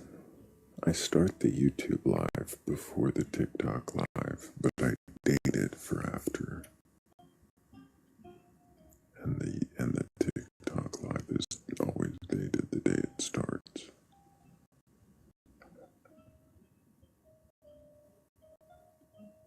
So, the two. It's either the 8th or the 9th. It's Monday and Tuesday simultaneously in a state of superposition until I need to designate for whatever reason. I applaud anybody who can use the YouTube live and do TikTok live simultaneously. So much effort. Yeah. The YouTube chat over there knows I'm barely paying attention.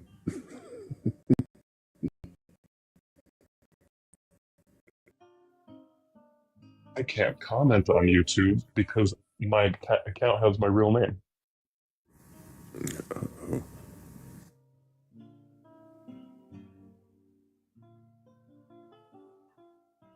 I can't comment on YouTube because of an incident with what the heck's his name there? QB, little QB.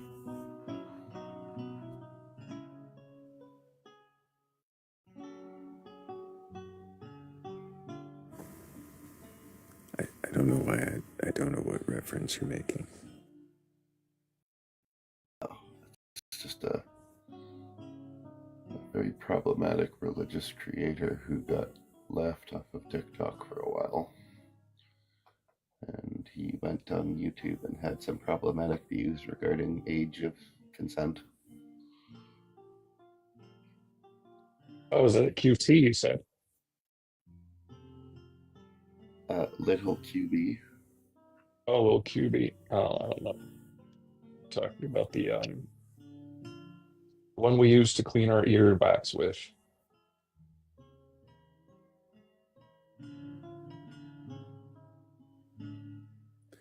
That's a different one, and that's also an Whoa, you want to question belief? What? It's on the package. Says how to use it for that. Okay, I believe that Q-tips are for cleaning my earwax. What are they for? And I'm open to being wrong.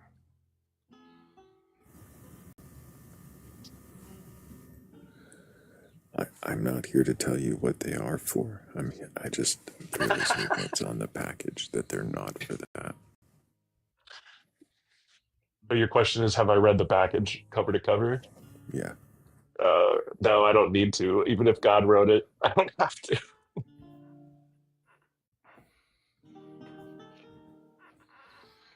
Now, I know this isn't a debate space, but what's the argument for that, Joe?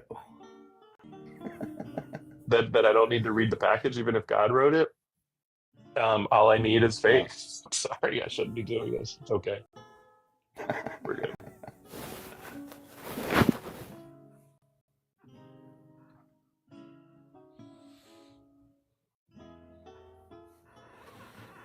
Is it for like the outside of your ears?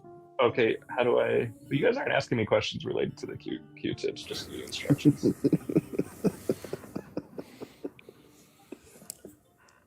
I'm not here to provide answers, just ask questions.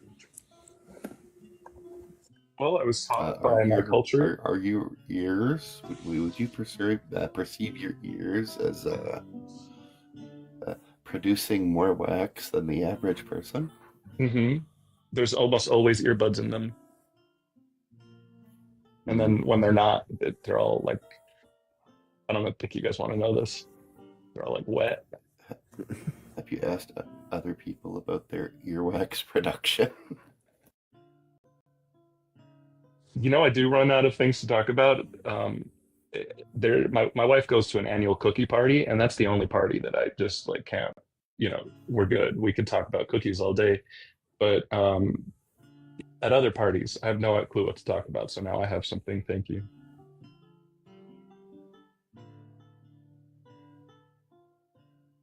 Leah's coming up to tell us what not to do with Q-tips.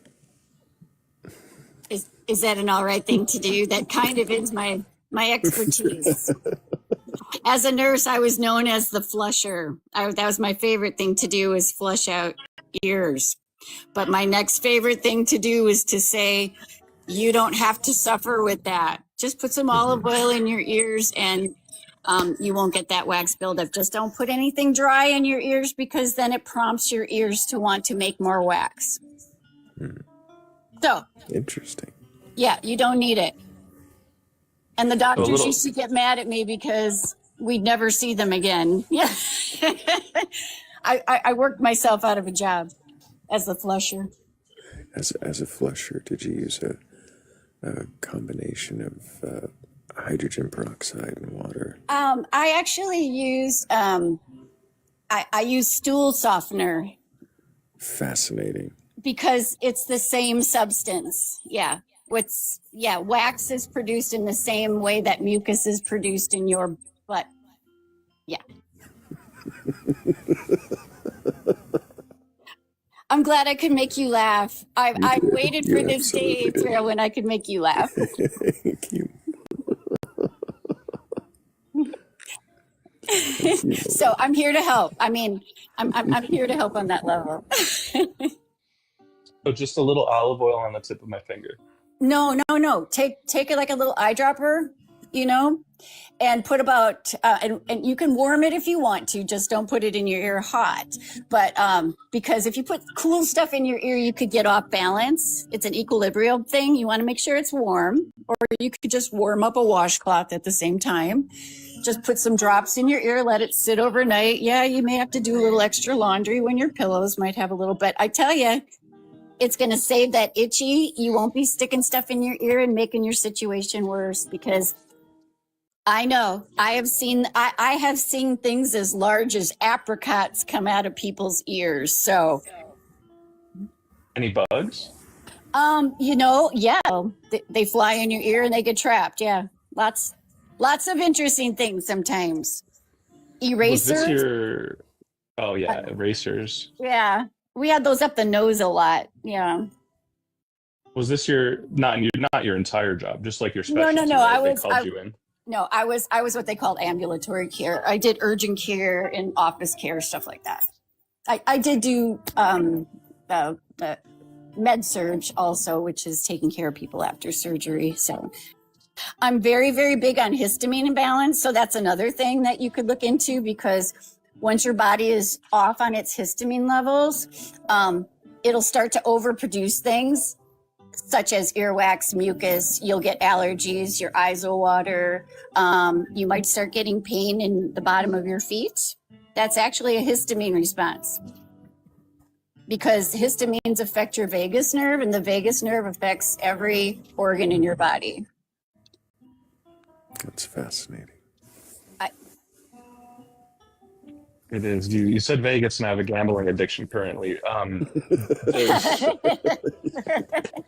What is a histamine, and how do I keep them balanced? Histamine is what your body produces from that endorphin level, or when you have an allergy, or when you have exposure to something toxic. Your body has to produce a response, like you get a virus or you get sick. Your body says, do I know what that is or do I not? Right? So the histamine is the one that triggers the enzyme in the brain that says, all right, this is a bacteria that I know. I'm going to go. So your body shoots out every army force it can find, and it goes after that, right? But if it doesn't know where to go, it'll build up, and then you become inflamed, and then other things hurt, and then you don't know why. And it's all because your histamines are firing all day long, and they don't know what they're doing, and they don't know where to go. Yeah. I'm not really allergic to very much, but personally, I'm pretty anti-histamine. Well, antihistamine. Well, yeah. There you go. That means that people aren't allergic to you, or are you antihistamine? Well, if you question the joke, it loses the humor. I'm sorry. But I appreciate you, Malia, coming up. I do. I do you as well. You. All right. Bye-bye. I'm going to set you down yet before I start questioning you again. Okay. Thank you.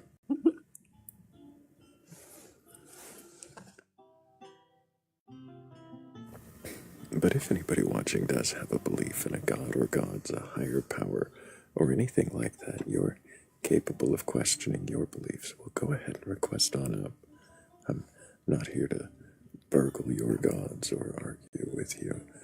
I just want to know if you can question. Well, then, what is it you believe, and why do you believe it?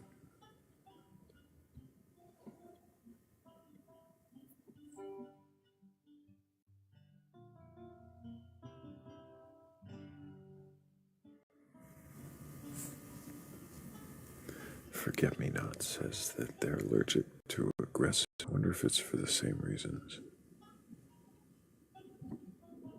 They're draining. Or is it that they both make you itchy afterwards? You might look into that if it's the case.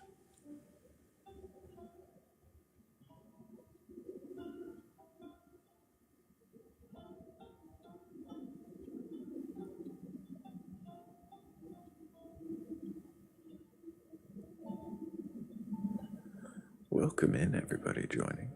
See a few new names scrolling up there. If you happen to have a belief in a god or gods, higher power, or anything like that, you're capable of questioning your belief, well, go ahead and request on up. We may have been here for the better part of 10 hours, but I still have a few questions left in me. I wonder if you have the ability to question in you.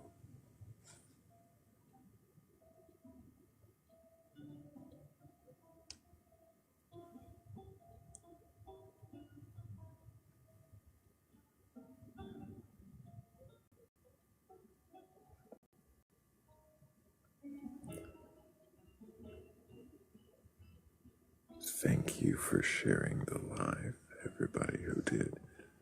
I see that means we've got a Philly Red awake. Good morning, Philly Red.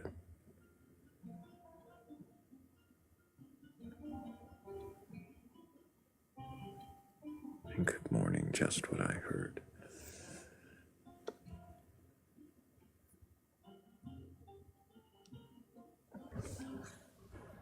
Good morning. How are you doing this morning, Philly? Cold.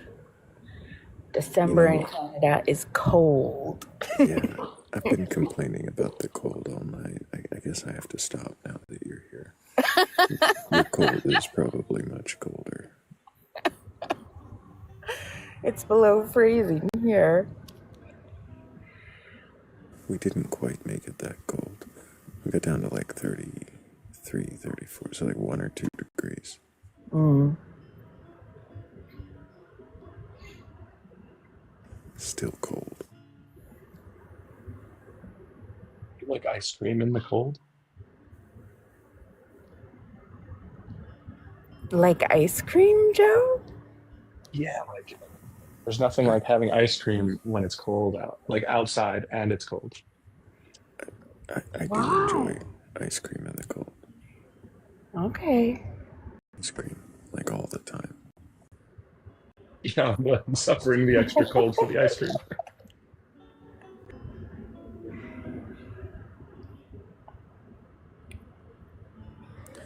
Well, I do it right, and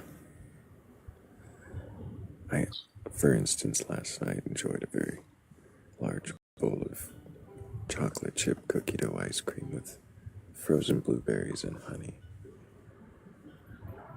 Ooh. That was really good. Do it, enjoy frozen, really good.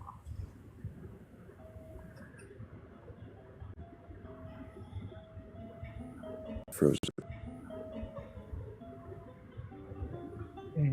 From what I know about you, I would like assume you're going Ben and Jerry's, but or like would like to, but I feel like you're up in that Briars maybe. Like you're rocking gallons, right? No. You go for pints? I should be getting gallons. You go for the pint. Like the tub thing? Yeah. Oh, that's what I meant. Is that not a full gallon? That's a half gallon? That's a half gallon, I think. Oh my gosh, I don't know. Who has the freezer for a gallon? But you're going for the half gallons. Yeah. Brand? I mean, usually the Briars is good. Mm.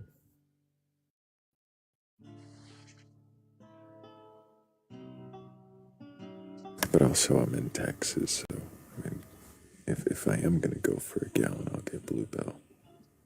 Bluebell is good. Does Neapolitan say something about your personality? Are you're a people pleaser or you're indecisive? Or...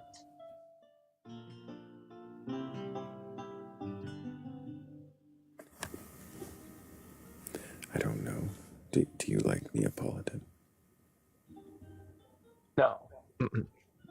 I'm getting 1/3 of what I want. I just go all the way for what I want.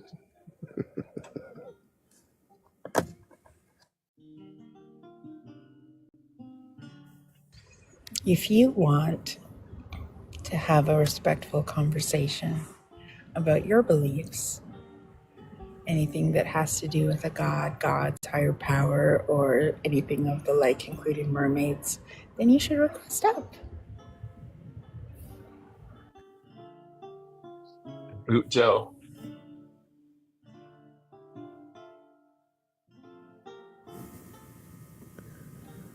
Well, you haven't earned a boot yet.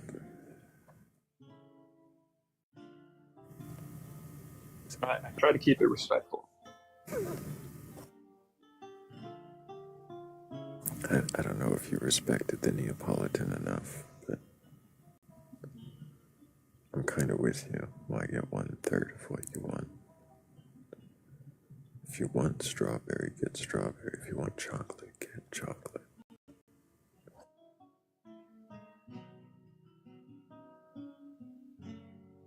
Personally, I think those flavors are kind of boring.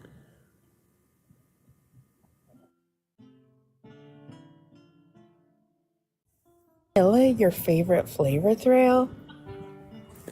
There's nothing boring about vanilla.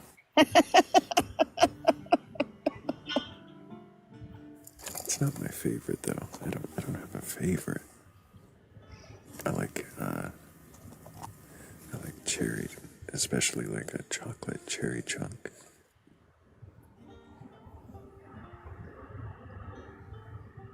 %90 vanilla. The AI! Crow says that the AI is about that ears wax conversation.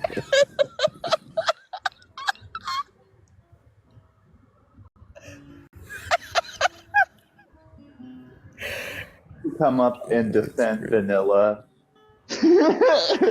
as an indigenous ingredient and the only edible orchid byproduct.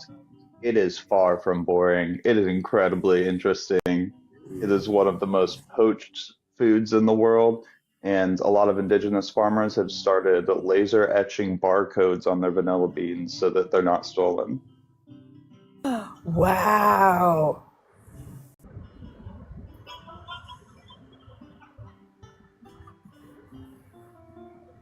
Okay, that's more interesting than I thought vanilla deserved to be, and I really enjoyed vanilla. Yeah, orchid vines are also a vine, which is really cool because it means that sometimes you get orchids that are entire fields of one plant, and the blooms only open for one morning. So the farm workers have to watch the fields during blooming period, and sometimes they even set up little like electronic alarms around like a single bloom or something to let them know when the field's going to go. But they have to get out there and pollinate the entire field within about like 24 hours because the blooms only last for about a day.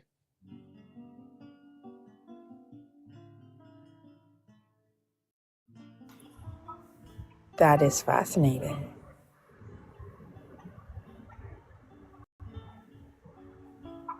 Do vanilla beans come from orchids? Vanilla bean is an orchid bean. What?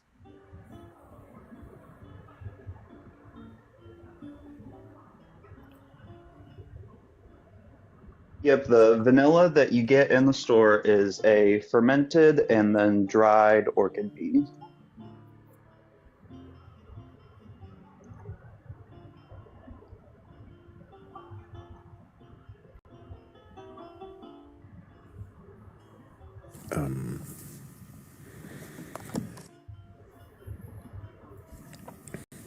I know I should listen to Huggy, but where where where do they get the artificial vanilla?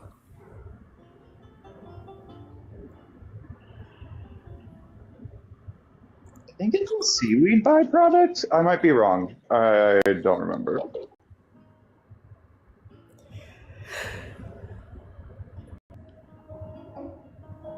That's not what I heard was saying in the chat.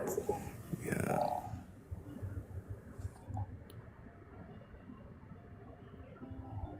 Well, there's a different flavor that comes from beaver that like is beaver flavor.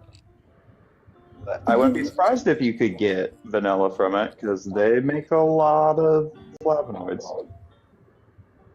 A lot of what? Flavonoids. Flavor and scent compounds. Are you telling Sticky me stuff. there's a vanilla farmer out there that was like, well, I could make orchids or I could just like make beavers? He could make orchids, or he could milk beaver glands. Oh no. Yeah, some like Matee beaver trapper was like, why do I keep getting a hankering for vanilla when I'm dealing with these beavers? And must have figured something out.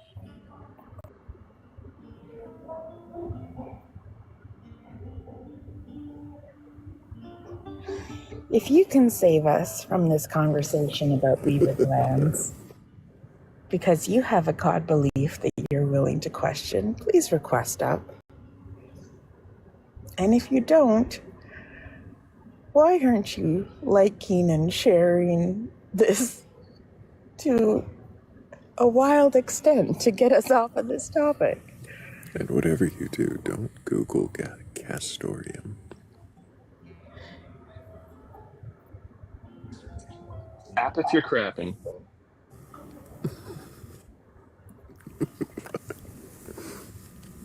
You did so good, Billy, and I just stepped right on it.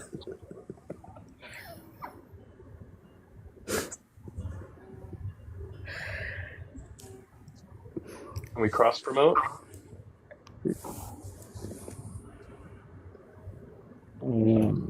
Yes. Cross promote. Tootsie, we got Tootsie and Philly up here. Oh, And we haven't seen them combine forces in a long time. When their powers combine, they are two biblical Philistines. We become twice as tall. Is it Tuesday? Is this happening? It's up to Tootski. Oh no! Yep, nope. You know what? We could definitely try it, Billy. We just have to have a nice little meeting before we start so we know what we're doing. Let's do it! All right, let's do it. Two biblical Philistines in 7 minutes minus 12 hours from now. Like the positivity.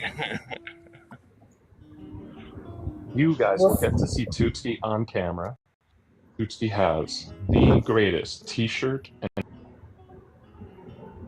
Stop, Joe. You're gonna make people come up with like nicer t-shirts and earrings.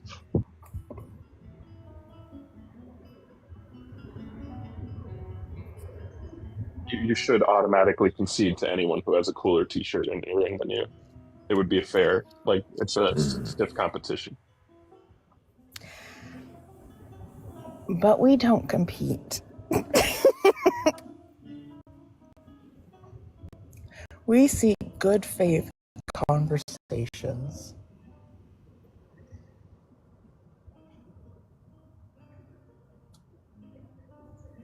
Because if we did compete, we would win, right, Tootski? Oh, 100%. Mm-hmm. So it wouldn't be fair. That's why we don't debate. They require shirtless guests. No. No. No.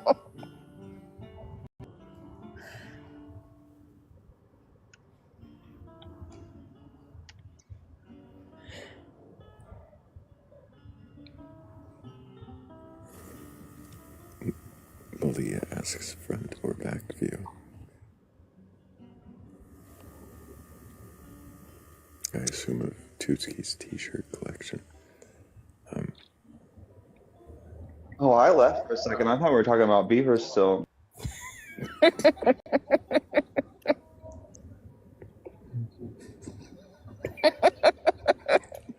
The jokes are so bad.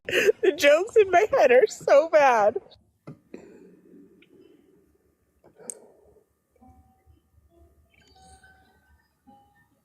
Okay.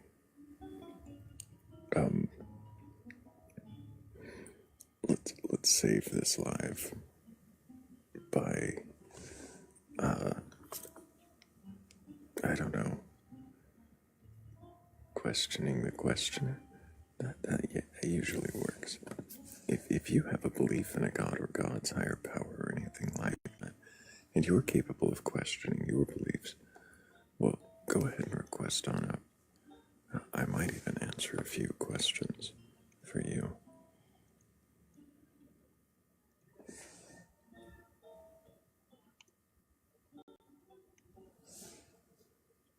That might work. It might not. Thrayle, do you use Q-tips in your ears?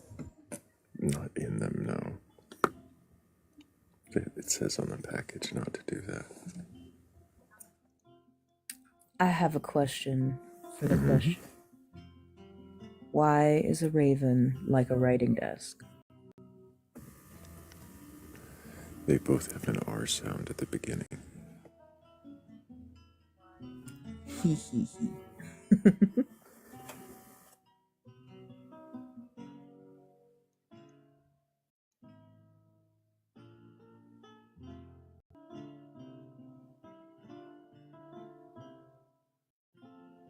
What fictional creature would you be most scared of?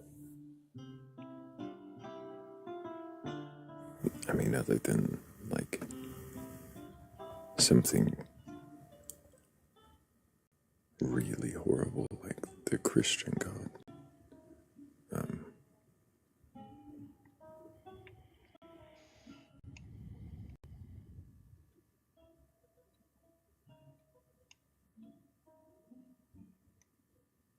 I don't know.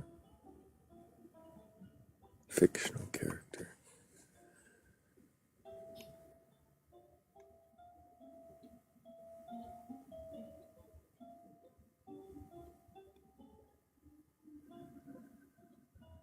I don't know, that Christian God is pretty evil and pretty fictional.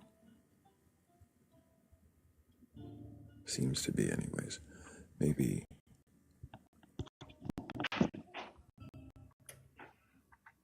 some other mythological creature that is equally horrible.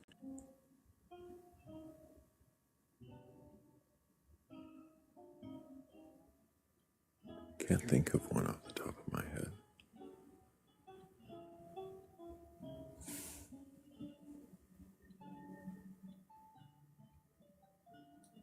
Cthulhu.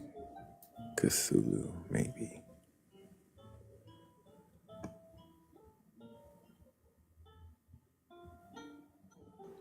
If it's Cthulhu the librarian. Raw Soul says it's rage bait. I'm not rage baiting. I really can't think of something that is so horrible to the things it says that it cares about, a way that is so blatant and has the power to do so or do otherwise. Yeah, God's a special kind of gaslighty.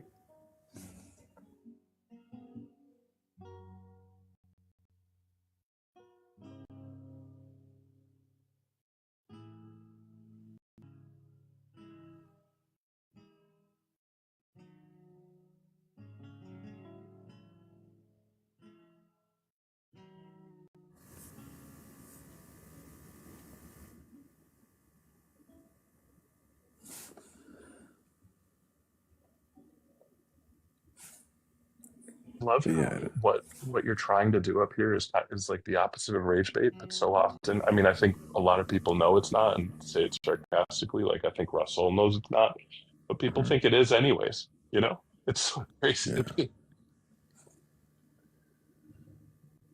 I mean, I rarely go in on like a god like that, but think that it fit the question.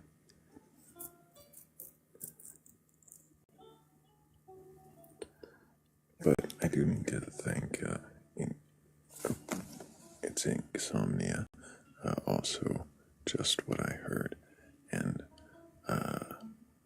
is that Tex? Thank you, Tex. Thank y'all so much. Appreciate y'all helping with the goal.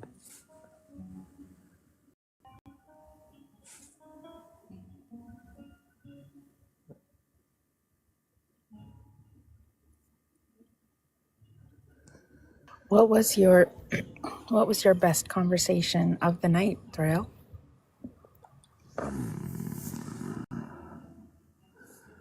There was one guy who came up after like a whole bunch of trolls, and either his mic didn't work or he was asleep. That was the best conversation. Oh no. Oh no. That makes me real sad. I said it then, best guest of the night.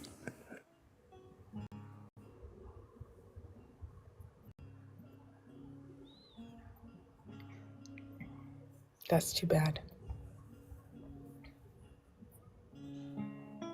Are you still opening to accepting requests? Absolutely. Yes. Okay. So if you want to be the best conversation of the live, and you can respectfully answer questions about your belief in a god or gods, you should request it.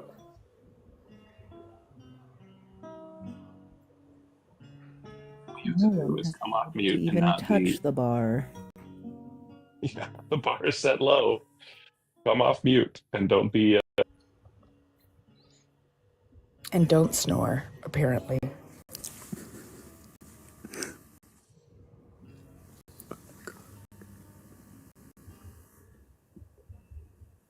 And don't be in the process of using the restroom. Oh yeah, that one. I was here for that Kidding? one. Mm-hmm. Are you joking?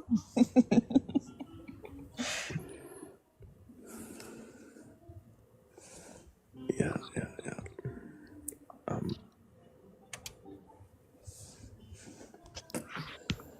Well, this promises to be great. Hello, Goyam. Oh, man. Right off the bat. I don't know if this is going to be any better than any other People are troll. fucking gay. It's alright. He's already gone. He just doesn't know it yet. Only half. Thanks, though. It's the combination of all of it. How do I get to be like that? How do I wake up? What kind of no self-esteem? Connect my self-esteem to the color of my skin, and then get up on lives and be homophobic for no reason at all. The bar is so low. It's on the ground. It's buried at this point. It's so low. If you can do better than that, guest, having a respectful conversation about your God belief, why aren't you requesting up? You would look like the hero of the live.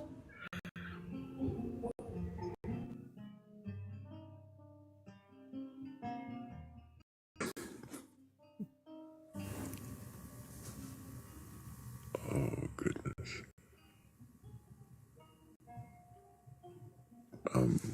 Raccoon had asked a question a while back. It was a good one. Let me find it. It was,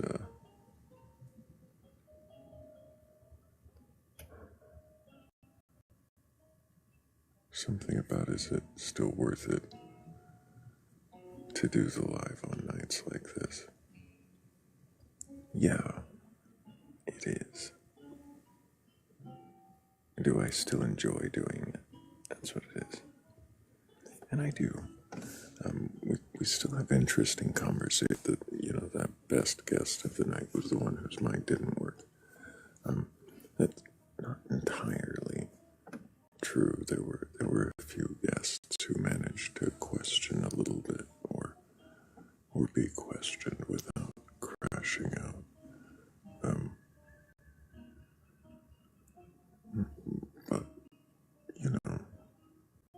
is low.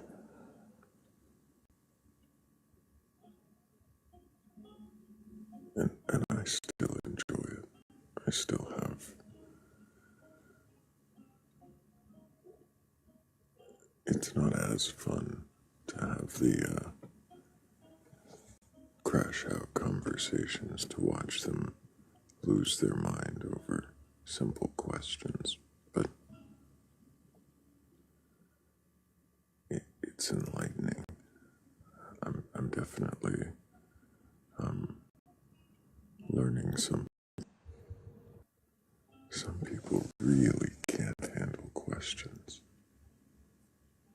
Mm-hmm.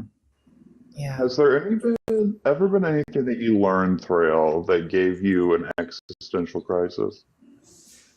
Oh, I'm sure. I'll answer your questions. See what that is. Hey, Q, can I get your age for TikTok TOS? Yeah, 32. Do you have a belief in a god or gods? So I believe there's a creator of all, and I believe the Greek pantheon existed. I believe the Norse gods existed. I believe that the Bible tells the whole story all at once. You believe the Greek pantheon, the Norse pantheon, and the Bible. Why? I just believe that all the gods of the Greek pantheon and the Norse gods, I believe that they were fallen angels, either that or offspring of half angel, half human beings. And I believe the Aztec pantheon existed. Yeah, I believe that there are many gods under the sun, but there's only one worthy of worship, just like many times. Do you believe all the stories within it to be true and literal? I mean, I believe that it's spoken plainly when it's a metaphor, and then the metaphor is actually explained anytime that metaphors are used. Do you believe the 6-day creation? Yeah, I believe. I believe that God created all things, but I also know that a part of the creation story is from Sanskrit, which is hard to interpret. Fascinating. And do you believe the Adam and Eve story? Do you believe that? Yeah, I believe that there were humanoid beings that the Creator created with a specific purpose that branches off from pre-Adamites and stuff like that. I think Philly had a question. Go ahead. Sure. You're saying that the Genesis accounts, part of them are written in Sanskrit? Portions of our creation story are from the Sanskrit language. We know for a fact that Eden only exists in the language of Sanskrit, for example. Where do you get this information? Through a vast study of different cultures and languages. Grade. Then I started studying Greek in 6th grade, and I've also studied Hebrew on my own. Where do you get the information about Sanskrit, though? Well, there's many scholars that are the closest to being able to interpret the nuances of how the language was structured. And so I pretty much just listened to their dissertations on it and tried to take what I can. But for example, their reference of time is completely different than any other culture. So like when they say in the beginning, God created the heavens and the earth, that could be true. But then when, in verse 2, when they say that he was hovering above the void and the faces of the waters of the deep, there could be thousands of years in between those two verses. So like,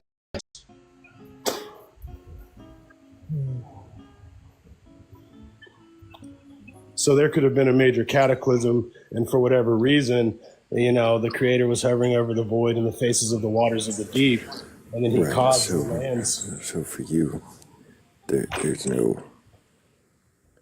I'm not hearing where the Sanskrit comes in there. Where was the Sanskrit? I forget why it was mentioned, but she asked specifically about what I said about Sanskrit, and so she was fascinated with the aspect of the fact that part of the creation story is derived from the Sanskrit. So are you assuming that it came from Sanskrit? Portions of it, yes. Or is this just a link that you have observed a pattern with between the two stories? It's kind of niche, but but many scholars Sanskrit just because of certain words that are used. Like for example, Eden. Eden is a Sanskrit word. Do we have any written Sanskrit that would corroborate what you're saying? Or is it just the assumption based on things like time or the word Eden that was once from Sanskrit? Those are just a couple examples, but Sanskrit is like the oldest language that we have record and stuff like that, although the language is hard to interpret because of the differences in the way that they reference certain things. So there's many holes in it. That's my question. Sorry. Let me try again. That wasn't quite my question. I was trying to ask you if we have any Sanskrit that matches the Genesis accounts or parts of the Genesis accounts. Not that we have any Sanskrit. So you're asking if their creation story matches the Genesis account? Yes, I'm asking, do we have any written record of Sanskrit that does match, and that's why you're saying? Or are you saying that it is from Sanskrit, at least parts of it? Yes. So what I'm saying is that whoever compiled Genesis, for one, Genesis has many authors. You have to know that too. Yes, of course. And Genesis But I'm asking if we have any written text that is Sanskrit as part of the Genesis accounts. So they've found it's just stuff that I've seen on the History Channel at this point. But yeah, they found tablets that actually reference portions of our creation story. So that's how those lines were drawn. They weren't drawn by me. They were drawn by greater minds than I.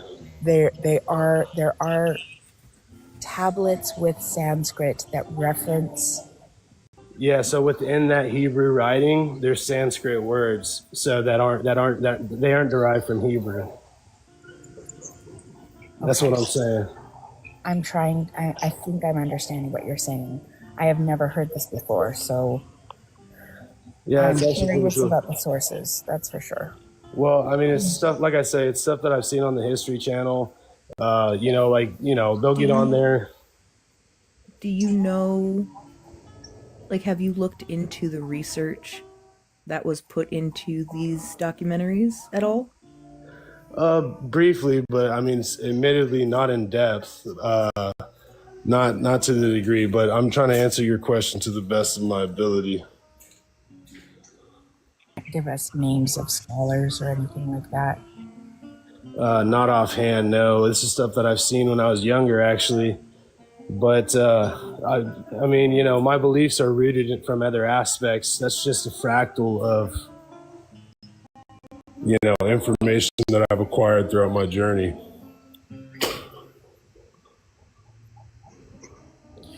I think Thrayle was on the line of questioning regarding those Genesis accounts. Did you want to pick that up again, Thrayle? Yeah, we can go right back to that.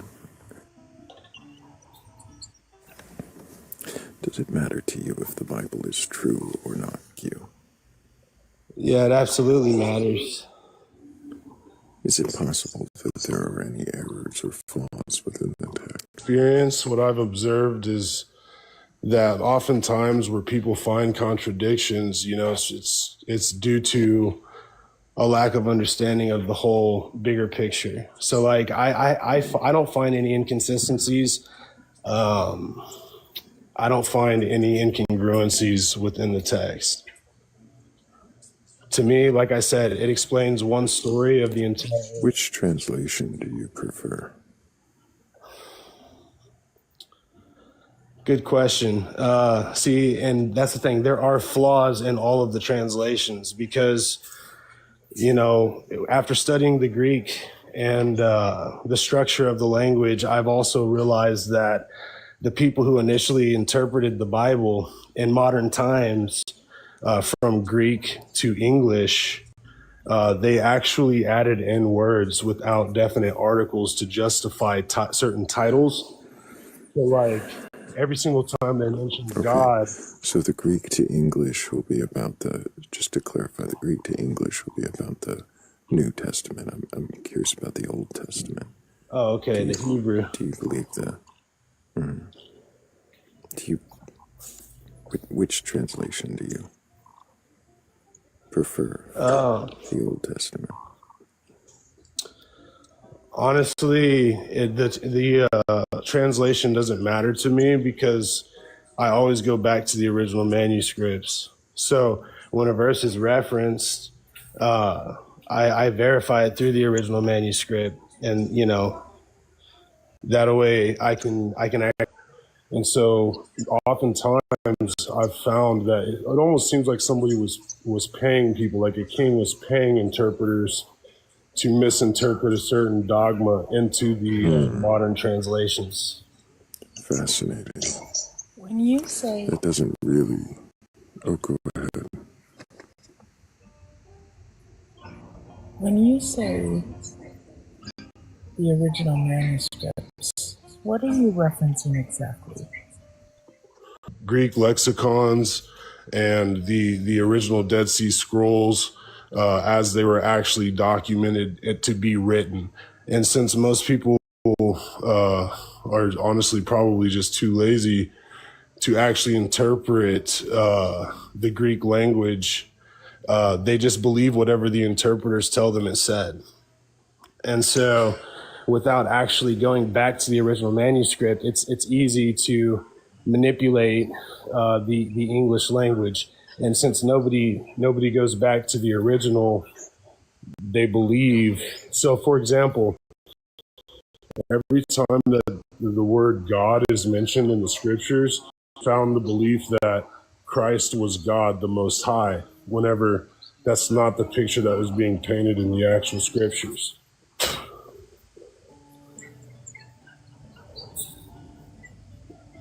The actual scriptures are stating that Christ was the Son of the Most High, the only begotten, not God himself. But modern day translators, they literally intentionally add Lord to God and God to Lord whenever they translated it into modern day English. So do you think that Jesus is God? No.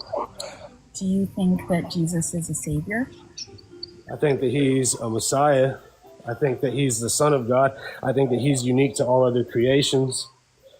And I think that God utilized him to create many things. I think that he is the only begotten thing that is of the actual true essence of the creator, of the source. Have you believed in your heart and confessed with your mouth that Jesus is Lord? Jesus is Lord and Savior.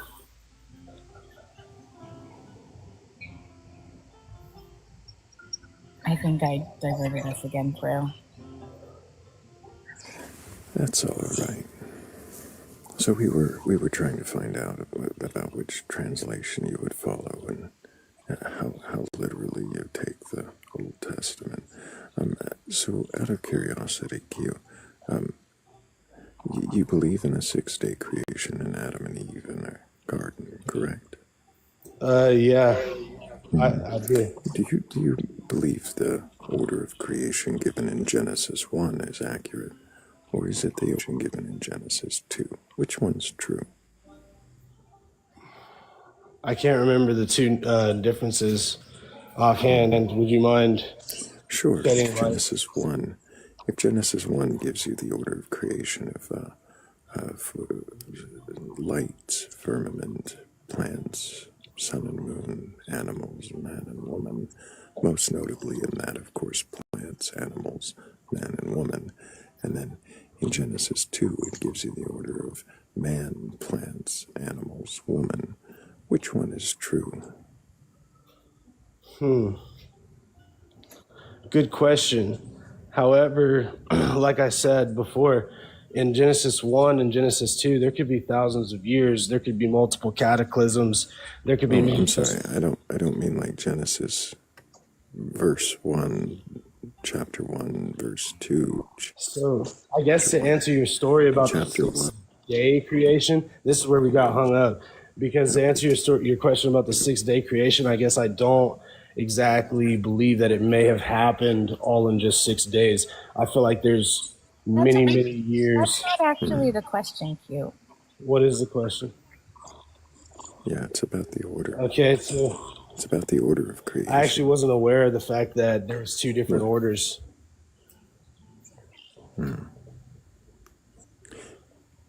You can check it out in your Bible at chapter 2, verse 5 through well, I guess it'd go up through 22 or so. But the question would be, if there is a contradiction between the two chapters, how would you reconcile that? I guess first I would have to see what you're saying, because, this is the first that I'm hearing of it. So you said it's... We're going to read it now. Chapter 2, verses what? I mean, we could start on some of it. We could point out the main points. But you know the order given in Genesis. So if you go to 2:5. Okay.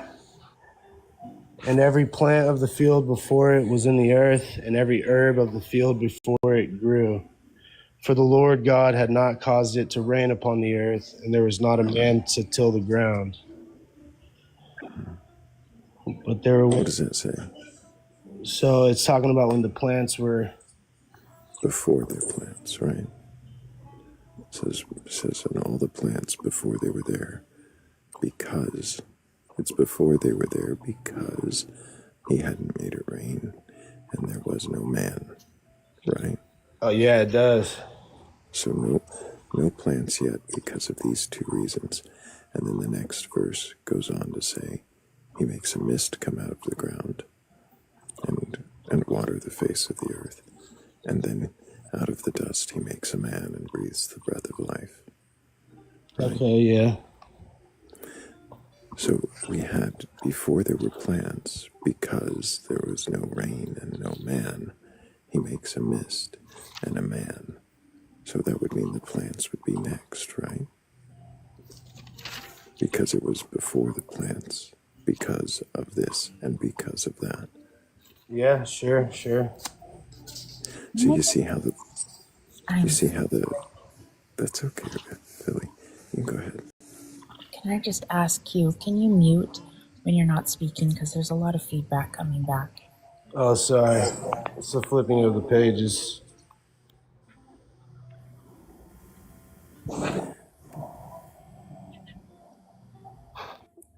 But do you see it, Q?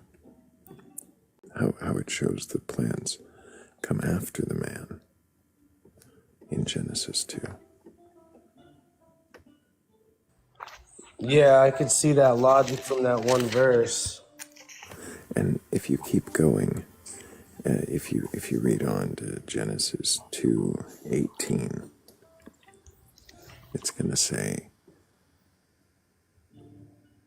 it is not good for the man to be alone. I shall make him a helper. Okay. And then out of the ground the Lord God formed the beasts of the field and the fowl of the air. Right?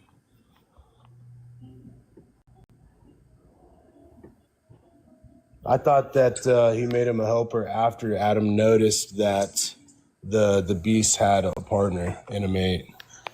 No. So that's just it.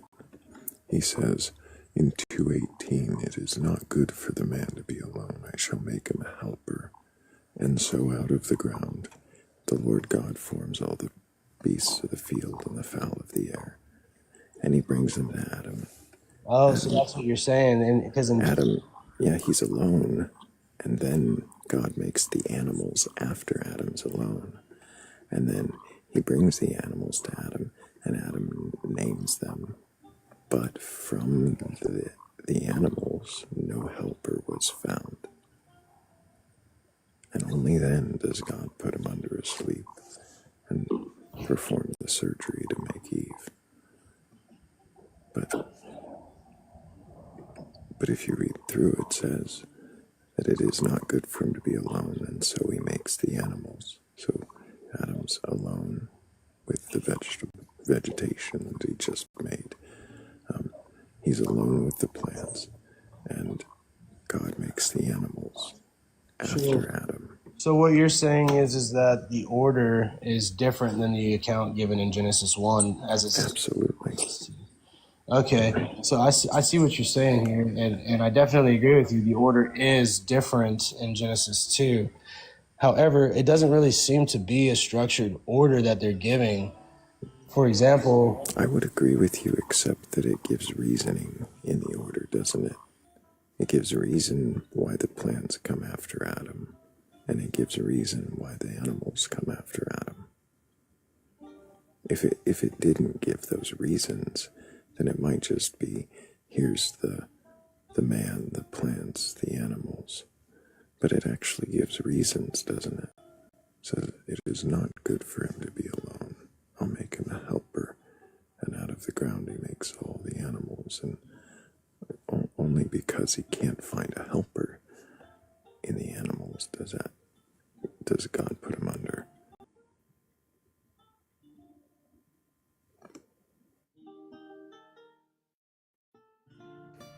You'll have to unmute. oh, sorry. No, I definitely see what you're saying. And yeah, so chapter 2, I just feel like it's not giving, it's not trying to conform to any structure. It's kind of just giving more so context as to why God created what he did create. As we know, nature works in a system and it all facilitates itself. It is a perfect system. Is it a perfect system? Well, it's perfect for it to fulfill its purpose, and to function pretty much indefinitely unless we damage it beyond repair, which hasn't been done yet. Before we go to that, I might have been too lazy to read the first two chapters here myself, but isn't the purpose for a thing, doesn't that have to come before the thing? Well, not if you're all knowing. You could do it in whatever order you pleased. Because, for example, you can have plants for a period of time without natural sunlight. And I actually, my buddy, he grows plants indoor that have never even seen the sun. I'm not sure how that relates, but so for him to see that Adam is alone, doesn't Adam have to be alone? Yeah, so he was alone, and in Genesis animals chapter after. 1, it says that he saw that the beasts of the field had mates, and everything had a pair. And so it said that God saw that he was, sad, he was alone, and he desired to have a partner. Can you tell me so which we've got part of before chapter and 1 after. that is? Sorry, which question? Sorry, where in chapter 1? Where in chapter 1 does it say Adam sees the animals have mates? I'm not sure. That's just straight off of memory, to be honest. My memory could be flawed. Could you be remembering the part of chapter 2 where it says that from the animals no helper was found? It's possible. Not noticing any incongruency, I could have just compiled the knowledge all as one. Like I said, I've read it front to back many times, so I can't. To be clear, Q, this is a very often overlooked contradiction. So don't be surprised you didn't see it. Many people don't. Well, I see many things that most don't. So Oh, cool. Well, I'm curious why you said it is a contradiction that they don't agree with each other, but then you said that it's not contradiction because it's not in order, like it's not affirming an order. Are you talking to me? Yeah. So yeah, you guys said it is a contradiction, but You said that too. You said I can see where they don't agree in the order. I could see where you guys are coming up with the logic of the fact that these two orders do not agree because they don't. They're not. But I don't think that two is actually even trying to adhere to any organized order. So they do agree. To you, you're saying they do agree. So to me, I'm saying I feel like two just kind of adds context to one. In a different order. Yeah, I feel like the order is not important if you actually have a 6-day time frame. Like I say, I could take a plant from outside and bring it in for a period of time before the sun was, the sun doesn't have to exist for the plant to have been made first. It doesn't. Although plants do need sunlight, right? Right. That's why they would have to exist. I mean, as far as what we know, they would have to exist. The sun would have to exist first. But Why? you're saying why? Because plants can exist for a period of time without the sun.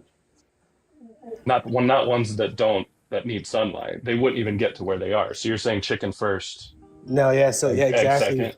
Now we're in the chicken and the egg, aren't we? So how could a baby exist to full maturity with no instruction or aid when they can't do that today? Yeah, that's a good question. How's it work? So surely the chicken would have had to have been first. Yeah, so how do you get chickens? A creator. How's that work? What? Yeah, how's that work? It says that he spoke these things into existence. We know through quantum physics that even the quantums that build the atoms that make up the molecules adhere to our consciousness. So if they adhere to our consciousness, why would they not adhere to the creators? What now? What's in your consciousness? Why could he not instantly manifest the chicken? Why does the baby have to be first? Oh my. We're in the chicken and the egg. What came first, the chicken or the egg? Well, then about like 300 million years. But anyway, what's attached to our consciousness? Look, so through quantum physics and the measurement problem, we've discovered that quantums actually Oh dear God. So What is a quantum? Oh, okay. So a quantum is a particle. It's a piece of an atom. So like when you collide atoms and break them apart, what's smaller than an atom? It's the subatomic realm. It's a quantum. Quantums build atoms. Oh my. That's a lot closer than we usually get. It's actually better than I expected, but still. Do you know where the modern concept of a chicken came from? Like the history of how we got chickens today? Did we do it through selective breeding or something? Mm-hmm. What are you getting at? Okay, but this is just a concept. This is a metaphor, a realm of thought. What came first, the chicken or the egg? We're confounding many concepts within one idea. Nope. Eggs were always first, my friend. How could a baby exist into maturity without any aid? Quite well in the wild, actually. Some species, maybe, but most species are completely dependent upon the mother. That's very rare for them not to. Do you raise chickens? My buddy does. I see. Thank you. We're talking about the beginning of time. We're not specifically talking about chickens here. Well, but it is kind of the same thing, right? Because for some reason your God put in a mechanism where we end up with chickens even though we didn't start with them, but he started with like God was like, dog. So you have a microchip, right? And it controls all technology. Yes, sir. Can you slow down and let Joe finish? Yeah, sorry, I got excited. I can tell. I wanted to share this with you guys. Yeah, interesting. That's interesting too. So for some reason, God said, Like what do you think? Do you think God made like four things and then they evolved into thousands, or what? So I think that the chemistry to make all possibilities exist here. I mean, for example, you can look at the ground and see sticks and stones and mud, right? Or you could take, you say for example the desert. You could go to the Sahara Desert and see sand.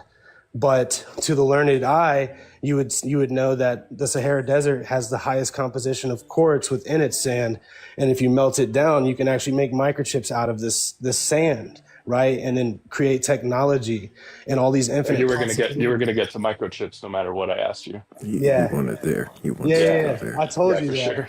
I told you that. He just There's knew some where he foreshadowing there.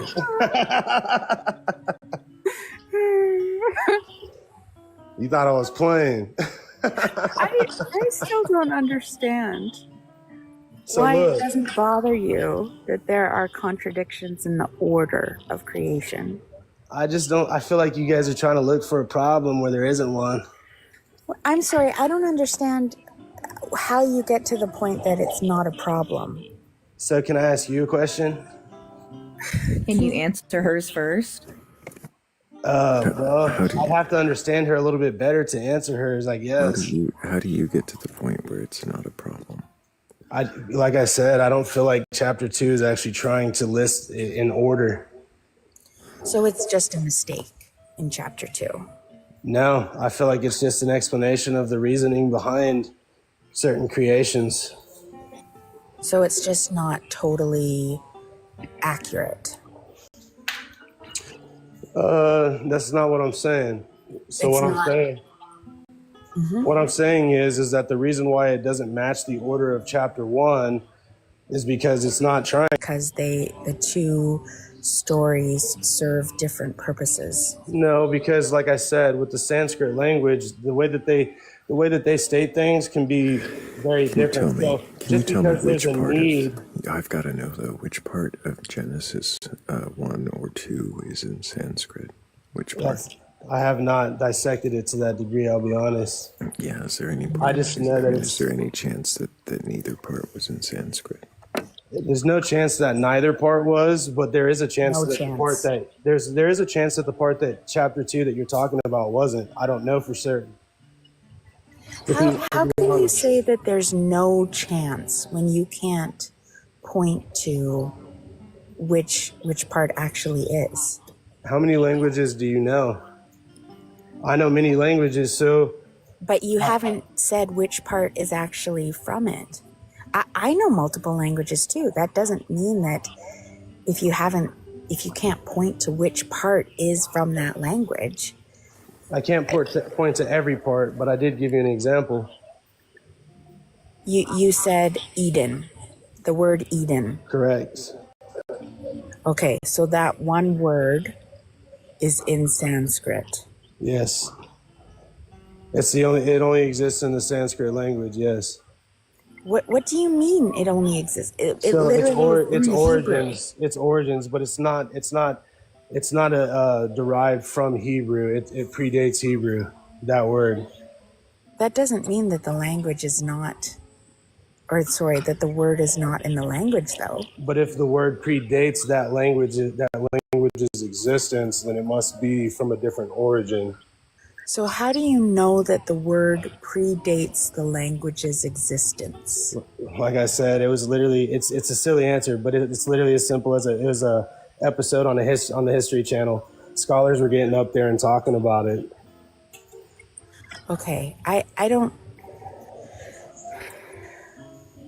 I know that doesn't work for you, and I'm sorry I don't have a better answer. Yeah, it's just not.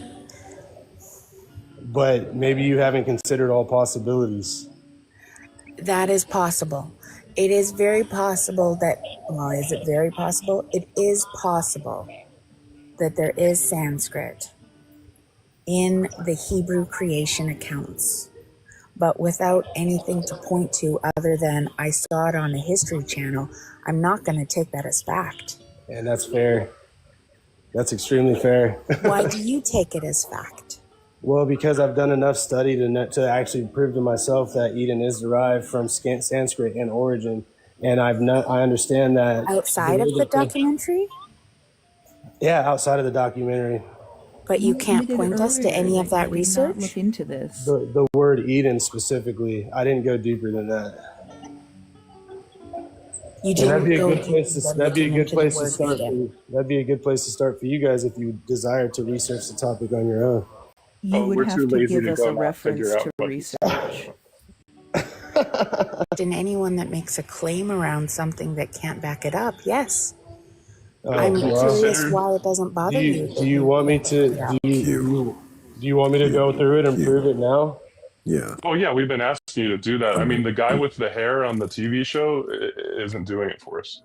I went ahead and muted you for just a moment, Q, because I did pull back the what the fuck screen to go back to the topic so you know why we're asking you what we're asking you, because it doesn't seem that you understand. And I wanted to make sure that you do understand.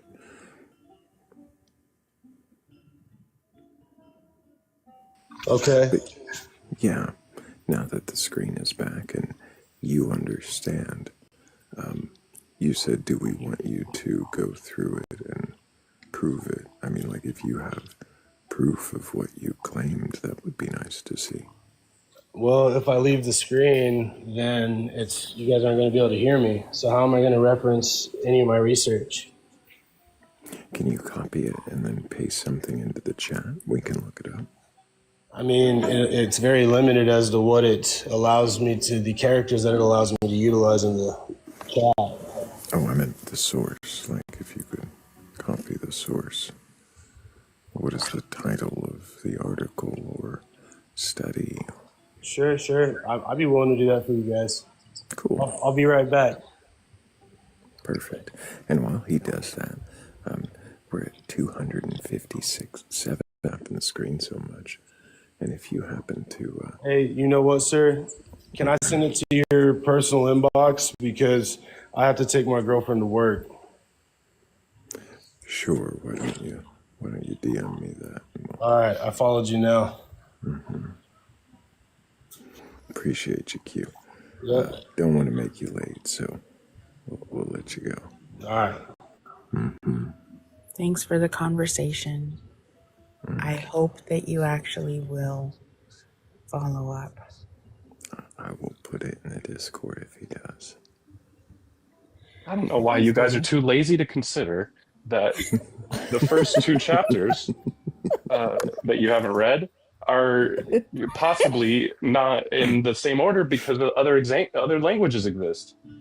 It's because I'm so lazy. I forgot. Well, because obviously in Sanskrit 1 means 5, and it's.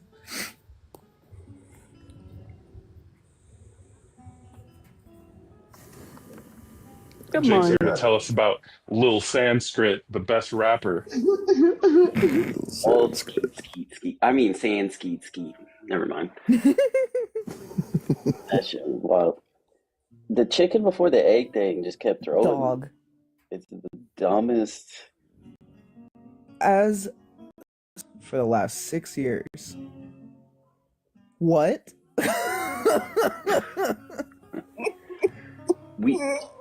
But do you speak any other languages, Morgan? I speak if you so spoke many another language. You would understand. It's like the codex. It unlocks something in your brain. Once you speak another language, you'll have all the answers. Except Philly speaks multiple language and immediately dispelled that theory. I heard somebody explain it very well. Because of evolution, the egg would come first. Its parents would not be of the same species, right? But they would give birth to a new species. So the egg would come before the chicken. That egg then hatches and becomes chicken, right? Is chicken. So the egg comes before chicken. Always. Mm-hmm. It's that simple. Mm-hmm. Yeah, hard eggs evolved like 312 million years ago. And insects figured out soft eggs like way before that. And then something that probably wasn't even an insect figured out eggs before that internally. I think. Oh, you're talking about concept of egg.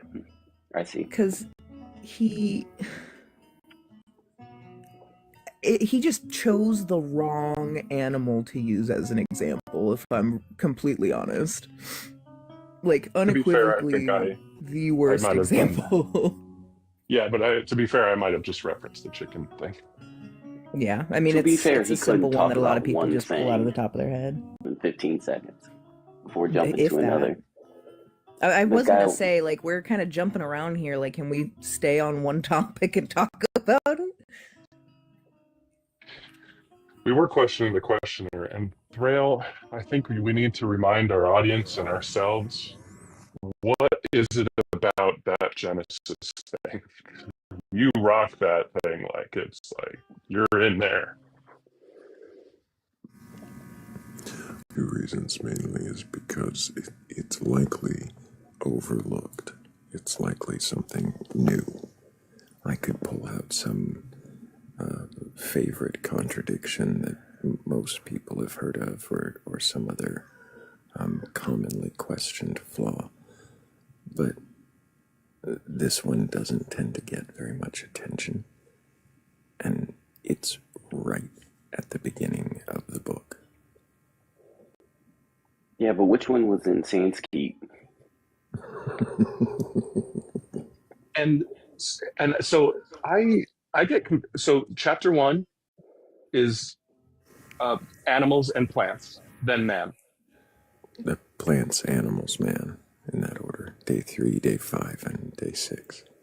So chapter 1 is definitely an order of things. An order given, yeah. Day 1 is the light. Day 2 is the firmament and the dry land. Day 3 is the plants. Day 4 is the sun and moon. And then Day 5 is a certain set of animals. I got you, Philly. Appreciate you. You could be my pastor, Thrayle. And then chapter 2 is the reason why we make animals is because man is alone. Mm-hmm. Got it. So 2 is the one that was like getting a little fuzzy here with us, right? Yeah. It also gives different orders. So it says that the reason there's no plants is because there's no rain and no man. So then he makes mist, not rain, come up from the dry ground, already contradicting the first part where he parted the water to make the dry ground. Now he's got to make mist come out of the ground to water it. Yeah, but what if chapter 1 is just a table of contents, bro? Then why is it given in order on day 1, day 2, day 3, day 4? You need more quantum. More quantum. If I had a few more quantums, I could probably put an atom together that would make all of it make sense. I can explain this to everyone. Have you considered that Jesus fixes it? Right? Well, you can't say that, Joe, because nothing's broken. God's perfect.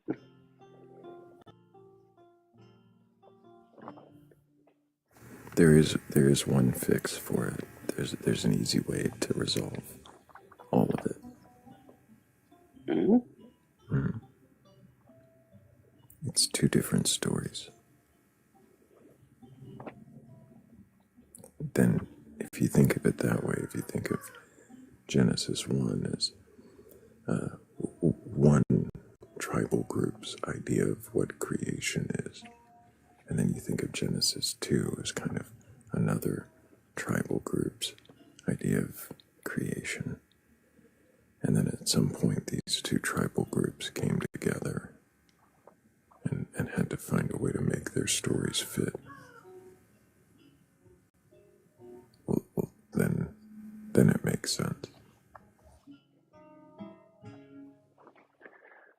It's too rational. People need mystical.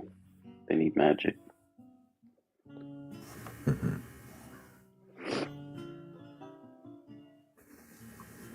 You're saying God inspired two different tribal groups to write two different stories?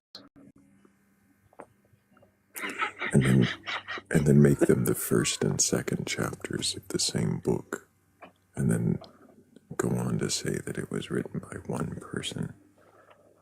Yeah, it makes more sense than it was written by one person.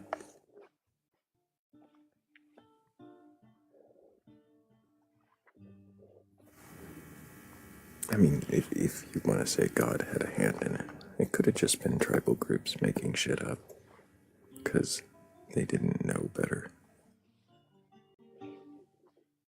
Someone literally said, I have an idea. We just have to do it like this. Something like that. Have you considered that all of the stories are true?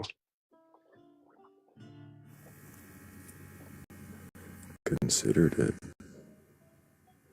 How could they be though if they start to contradict each other? How else do you explain that these stories survived? God, it's only God's will that these stories survived. Is it God's will, or was it the utility man found in them?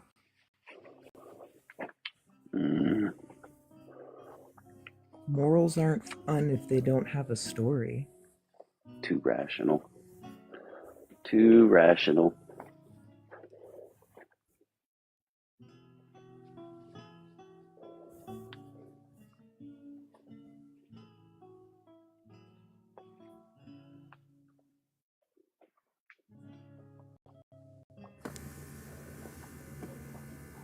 And if you think you're too rational, then you have a book.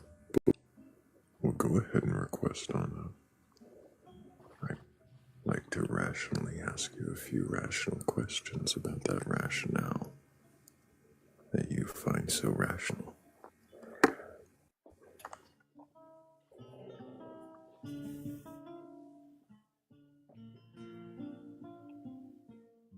And if you think you're rational, but you watch the History Channel without doing research, maybe you're not rational.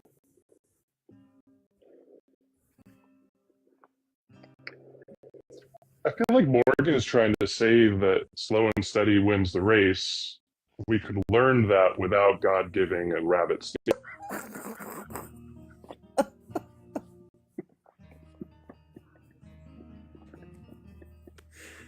Oh my god. Oh, I miss you, bro. I'm addicted to a gambling video game. I'll tell you about it later. A gambling video game? Yeah, these people have heard enough about it. Fair enough. I don't need another addiction.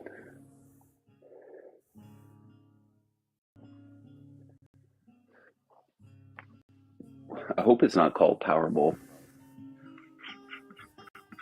It's called Arc Raiders. Oh, yeah. Don't tell me. I already refilled my caffeine and nicotine for the day. Fair enough.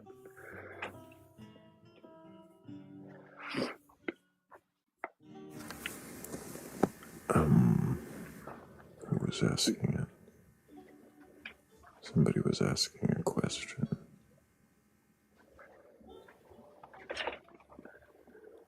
Tomad was asking if I'd heard of JEDP hypothesis. I'm not entirely familiar with it. I just did a quick Google. If it's the idea that the first 5 books were not written by Moses, but were written by other authors, that's similar to what I was discussing, which is known as documentary theory. You can look that one up. Or the documentary hypothesis.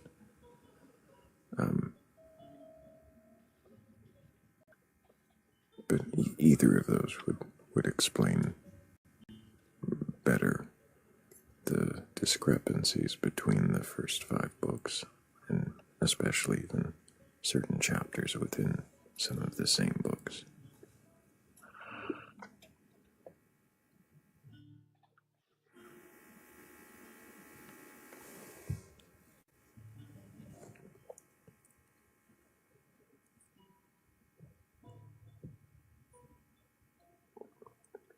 But that would also raise more questions about the veracity of the books, if we're just saying they have different authors.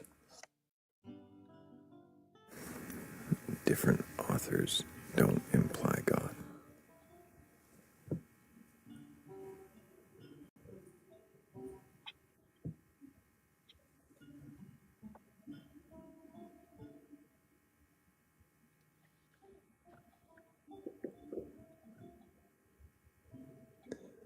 Thrayle saying that the point I'm making is moot when it comes to original source.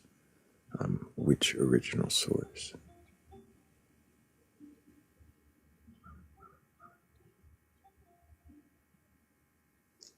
The Tanakh. Is the discrepancy still there in the Tanakh, I would wonder? As Tomat was pointing out, it uses different names for God. That's in the Hebrew.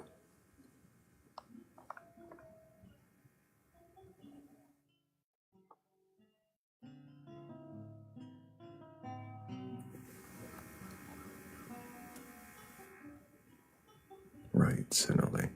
That's my point. It's there either way.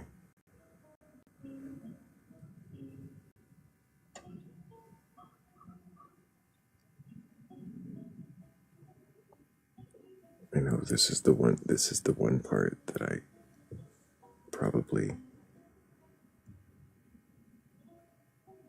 Hey, bristle Thrayle. your hide on.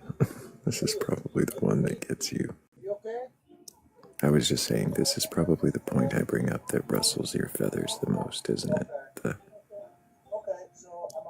discrepancy Actually, in Genesis 1 and 2. yeah, I really respect your lives, and I do listen to it, as you know, for hours on end. So I don't come in a spirit of debate. I come in a spirit of understanding. Like, I want to know the exact discrepancy so I can, like, literally look it up at what's in front of me, and then we can say if you're right or wrong. Do you see what I'm saying? Like, it's not a, like, oh, I'm trying to be right. I'm not trying at all to be right. I actually want to know what is your specific verses, and then I can read the specific verses. Right. So it would be, you'd have to read the whole of Genesis 1, see the order given, right? And then in Genesis 2, you would start at 2:5, where it says, before the plants were in the field, because he had not made it rain. Before the plants were in the field. Yeah. So we're going to chapter 2 first. Okay, that's fine. We can do that. 5. Well, if you read through 1 all the way and understand the order given, then I don't need to go through it piece by piece, but we could. No. That's not the expectation. I can do that on, like, apart from. I'm not trying to take up any time. Yeah. You know, I don't. Anyway, yeah. So and I could run it down real quick. Anyways, it's real easy, and you can skim through 1 and be sure that I'm not skipping or taking anything out of order. Right. And then 1, it's like chapter 2. Chapter 2:5 is really where the discrepancy is noticeable. Yeah. Just give me 1 sec. It is. I'm not saying it's hard. I'm not saying you can't do it, but it's a little different when you're going from right to left. And yeah. Are you using a Hebrew Bible?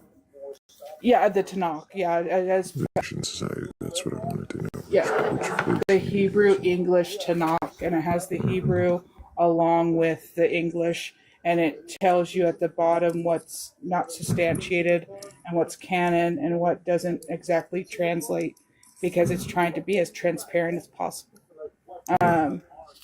Right. You said chapter 2, right? Yes. 5.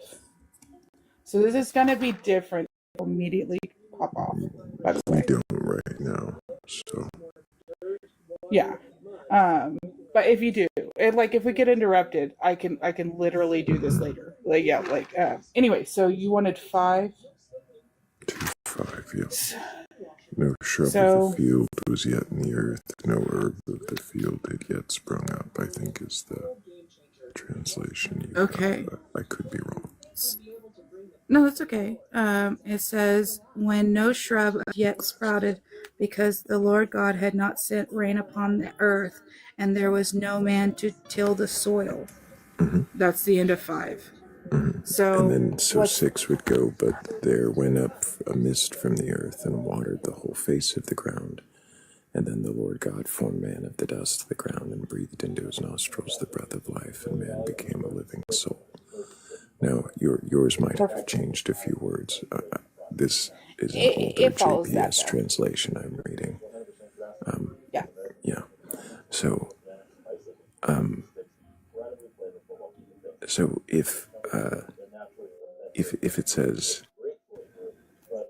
no shrub of the field was yet in the earth, and yours says no grasses or have yet sprung up, for the Lord God had not. So 4 means because the Lord God had not yet caused it to rain, and there was no man to till it.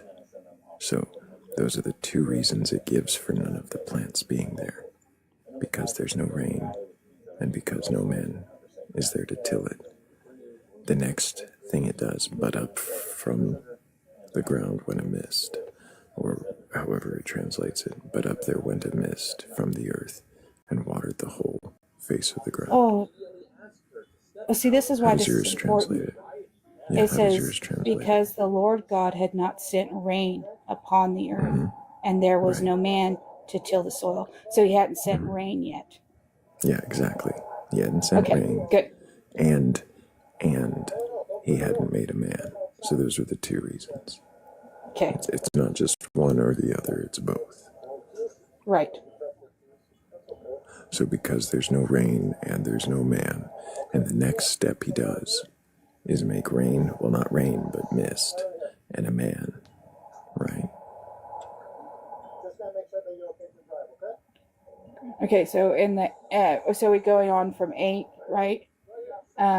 He had formed, and from the ground the Lord God caused to grow every tree that was pleasing to the sight and good for food, with the tree of life in the middle of the garden and the tree of knowledge. Yeah.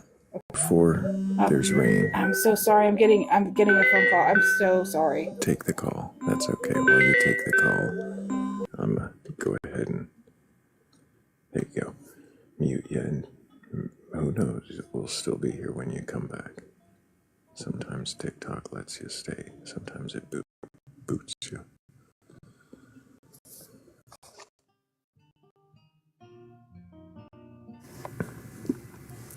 I'll have to find a newer JPS translation than this. Okay, I apologize. I usually don't get calls right now. That's all right. Go ahead. So, are these shrubs because of the rain and the man? And the next step it does is to make the mist come up and make the man. And then he makes the plants. And then after that, he goes on. And we could keep going to 2:18. And it says, it's not good for man to be alone. I shall make him a helper. And so out of the ground, the Lord God forms the beasts of the field and the fowl of the air. And Adam names them. But from them, no helper is found. So the way it structures that is that he's alone. And God's going to make him a helper, so he makes all these animals. But he can't find a helper from the animals. So then he makes Eve. Right. So it gives reasoning for these happening in this order. It doesn't just say he makes the man, the plants, the animals, the woman. It doesn't just say them in that order. it gives reasons for each one being in that order. It gives reasons why the plants don't come before the man, because he needs rain and a man for the plants. It gives reasons why the animals don't come before the man, because the man is alone and he needs a helper. Okay. So that's And what's the the discrepancy? That is the contradiction, because in Genesis 1 it says the plants come before the man, and it says the animals come before the man. In Genesis 1 you'll have hang on, I'll get the verse.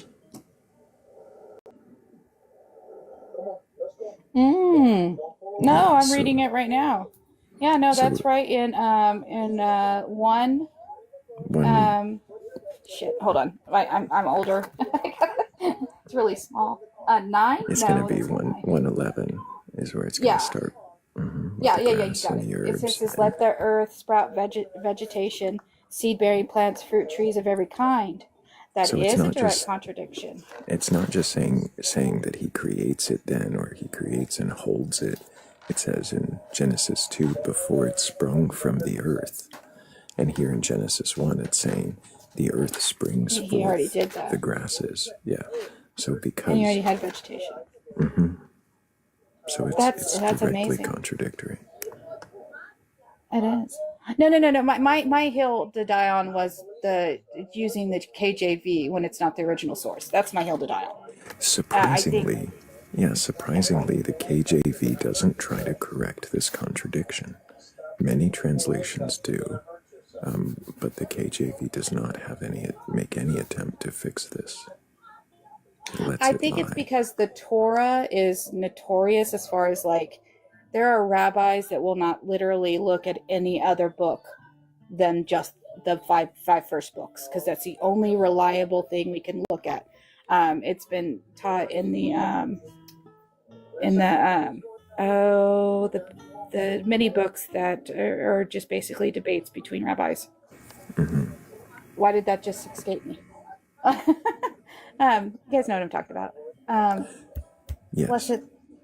Anyway, point is that actually one of the debates in there is that how can we really know anything outside the Torah, because the Torah is the only one we have that at a like a 3,000 year expanse.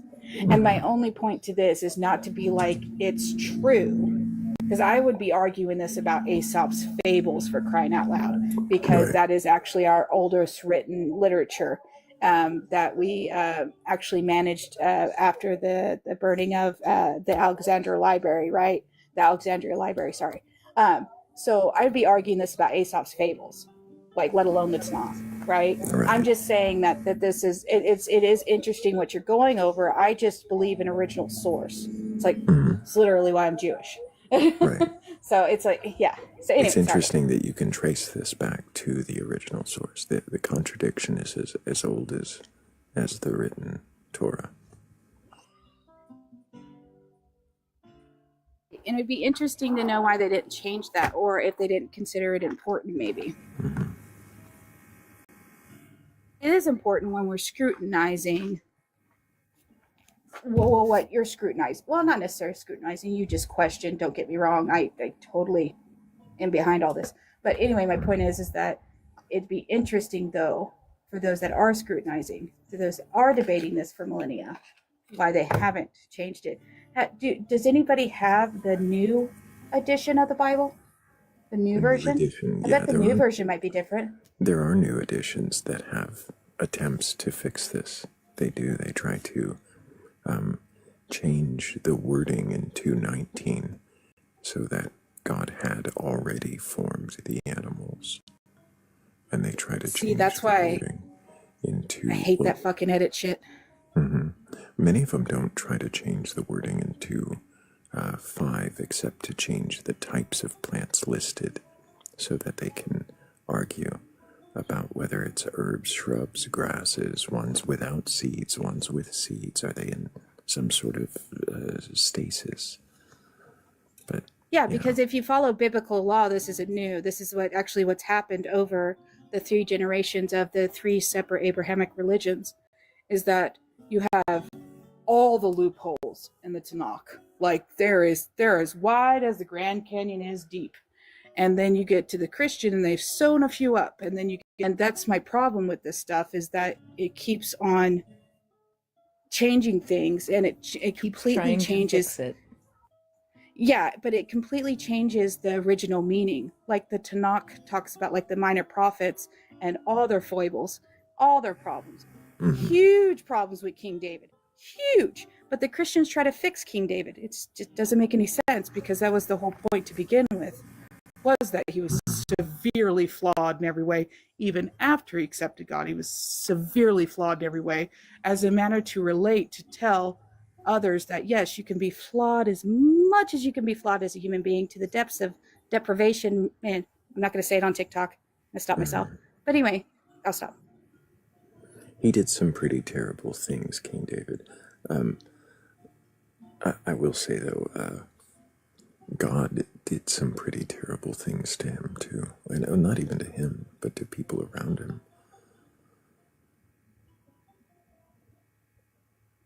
Oh, yeah, 100%. And that's the whole point of the minor prophets, is to exhibit that, is to show it. So it's widest and it's most expressed in the Tanakh, how very, very flawed all these prophets are.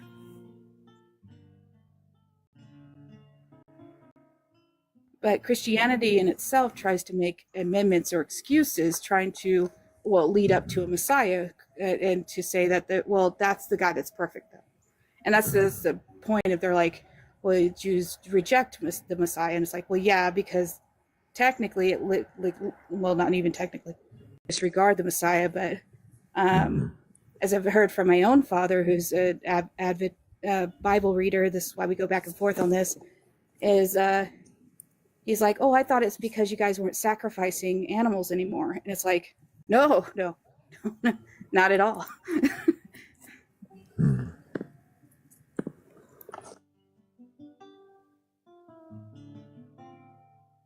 I've got to ask you, Sonoy, only because I've forgotten since the last time I interviewed you. Does it matter to you if the stories of the Tanakh are true? The line that I follow in Jewish culture is that it's all a metaphor. It's meant to guide. It's sometimes true, sometimes not, but meant to be like Aesop's Fables itself. It's meant to be a metaphor for what you should be doing, rather than, quote unquote, the evils of the world.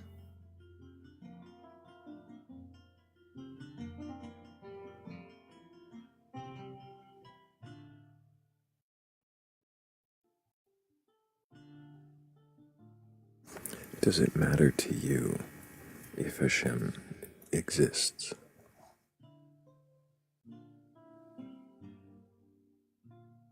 That's a good question.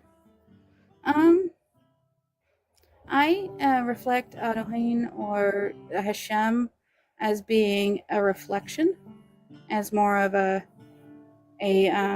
non-embodiment of something to prey upon, something to, not pray as far as P-R-E-Y, but P-R-A-Y, to when there is hopelessness, when science doesn't have an answer, because science doesn't have an answer for ethics or morals in the broader sense.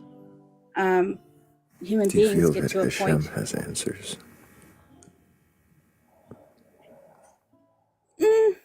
It depends. And as when I talked to a rabbi myself, it was always seek science, always seek knowledge.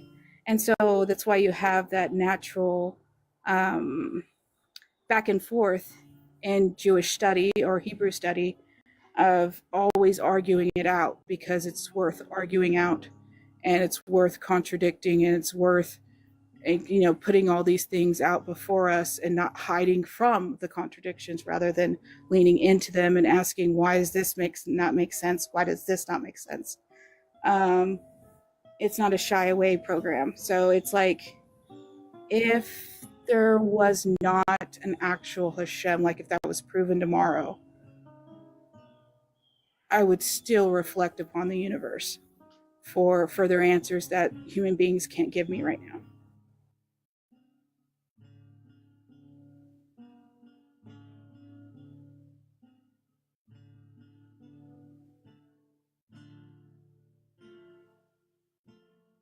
For him, he couldn't handle it. I'm like reading through and typing it out. Orders. It Actually just kind of makes me hard to think follow. of like when rabbis get into arguments, but then they end up like, all right, see you for dinner next Tuesday kind of thing. Like, this is what I've always really appreciated, at least from an outside perspective of Judaism, is that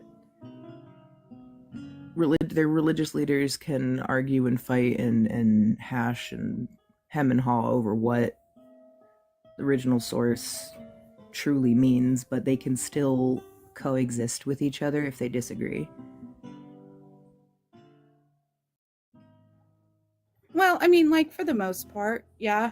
That's why there's lesser sects, I guess you could say. SECTS. I just do that for, verbal Nope, purposes. I get it. Yeah.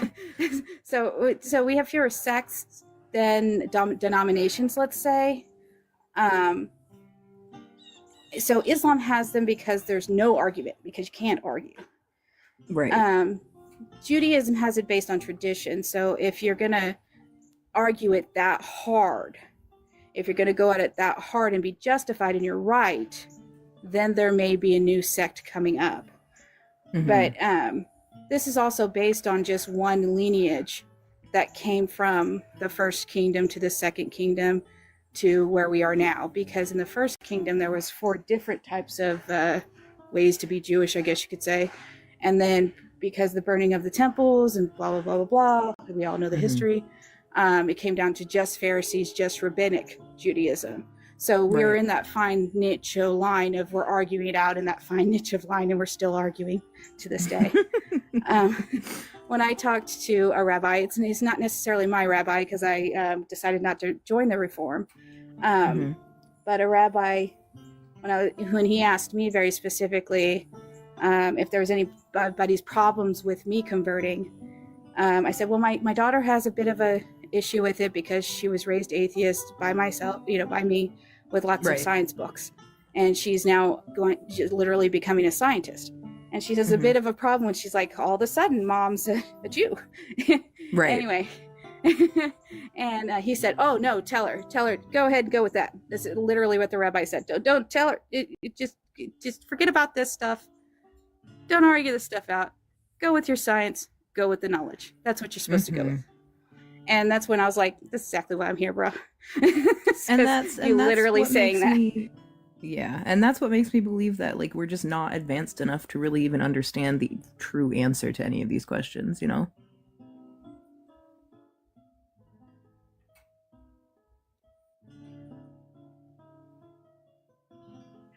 Sorry, I'm doing the fail thing that Thrayle always talks about. I'm reading the comments.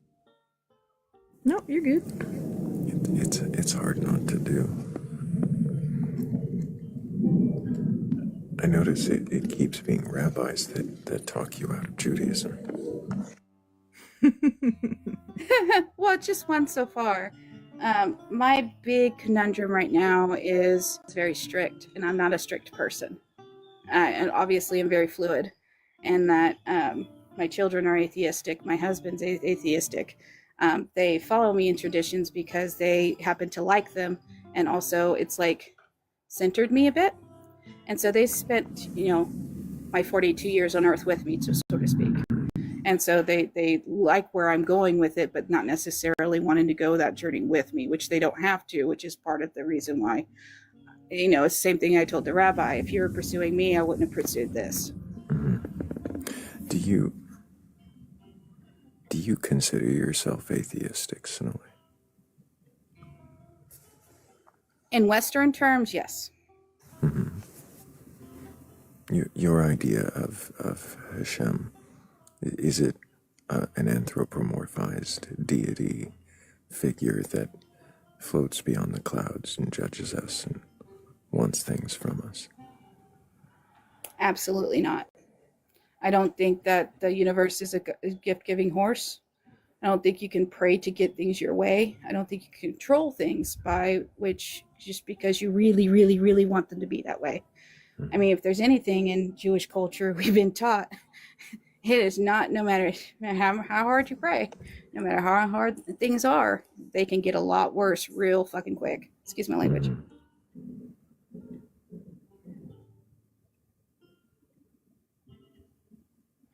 It's more of a consultation. Do you believe in afterlife?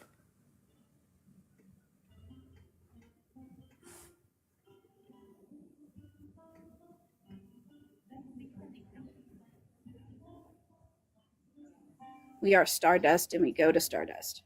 That's the extent of it. I do believe there is a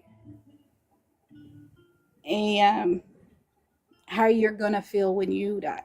You know, if I can say that on TikTok, I'm so sorry if you can't. You already did. So we love the TikTok shop. we love TikTok. Anyway, but no, I don't believe in like our souls or our energy or any of that other stuff, whatever we want to call it. I don't think that's intact with conscientiousness now.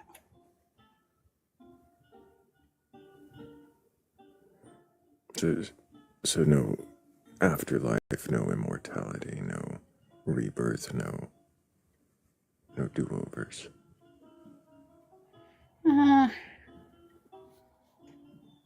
To be intact as you actually are, because a lot of people, and I just heard this earlier because I was listening to a debate earlier as I got off of work, and I won't go through it by any means, but they just kind of gloss over the fact that it's that one egg, that one sperm that make the human being, and we are very individuals in that sense. I don't think that's spoken enough, even in an atheistic society. It's not spoken enough how individualistic we are in that. We're all like our precious snowflakes kind of thing.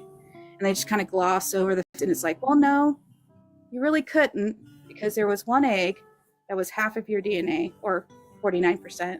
And then there was the other half that was the 51%. And that's what made you specifically. And if you're not getting knocked in the head or something egregiously going wrong, then you wouldn't be the individual you are, because we are made by the events that we live in the time and century we live in. And that's what makes us the human beings we are right now. My only thought on that, really going further with that, is that it's fantastic enough the way it is. I don't know why we need to make it more.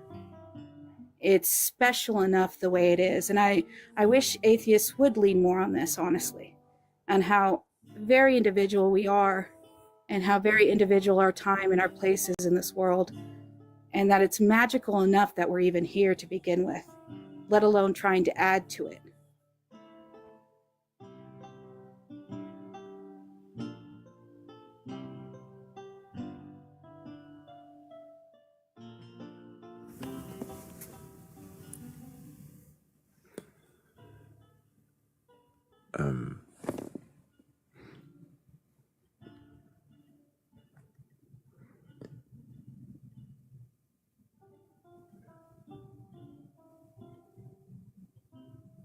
Yeah, I don't know what question I was going to ask. Something about magic and God, but I don't know that you... I don't know. I'm not hearing the difference between your belief and an atheistic belief where you favor traditions. Well, that's all it is, really. It's just in this century we live in, my way of not going towards nihilism. That's all it is. Because it's very easy to slip into nothing matters. And things need to matter for things to matter, because it does depend on the way we feel and think about this as a society, as to where we're going to go as a society. And sometimes you just have to believe in the unicorns and things like that to get on with your day.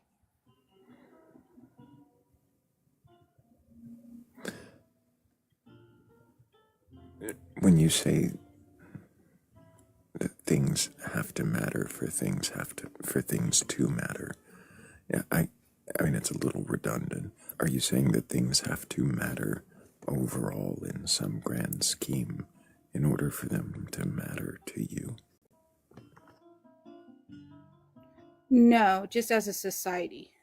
I have an inherent justice within me. Like, I want things to be good and I want things to be right, because I Good want and them to right be thus so. Yeah, good and right according to you.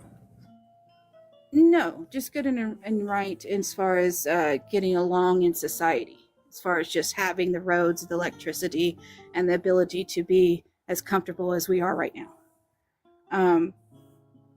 That's how society needs to get on. If society needs to get on in that way by believing in a God Daddy, well, okay, then go ahead.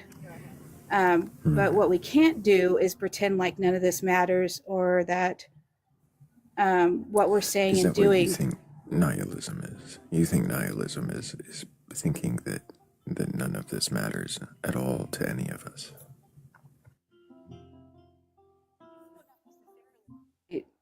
People that subscribe to nihilism would be like, as atheists are naturally, it's like herding cats, right? That's why they can't get an edge in society, or they can't gain a momentum, because there are people I that don't believe in synchronicities, but we have a cat in the vat who knows a lot about that. I woke up, my senses were tingling. Good Good morning. nihilism spoken 3 times out loud. Good morning, cat. Hi, Sonali, I'm a nihilist.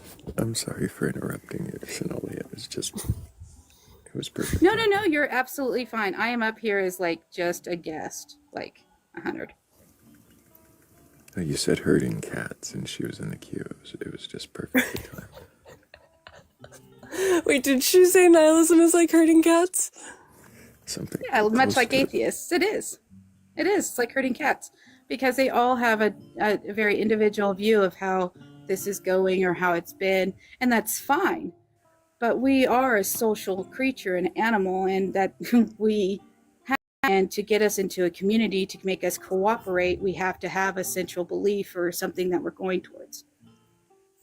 So you're talking about nihilism, and you said things have to matter for them to matter. Why do things have to matter? Because we need electricity, and it takes 10,000 steps to get electricity. Or it takes a sun and some solar panels.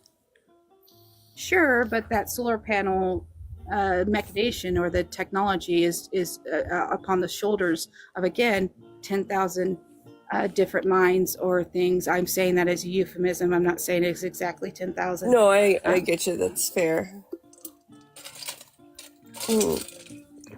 So, to organize that type of technology, to organize that type of thinking, you need a calm environment.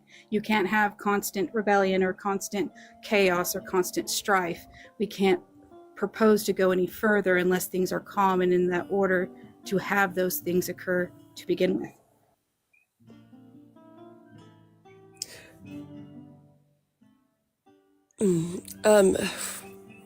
Sorry, that just got me off on a tangent that I had to like consciously stop myself from going on.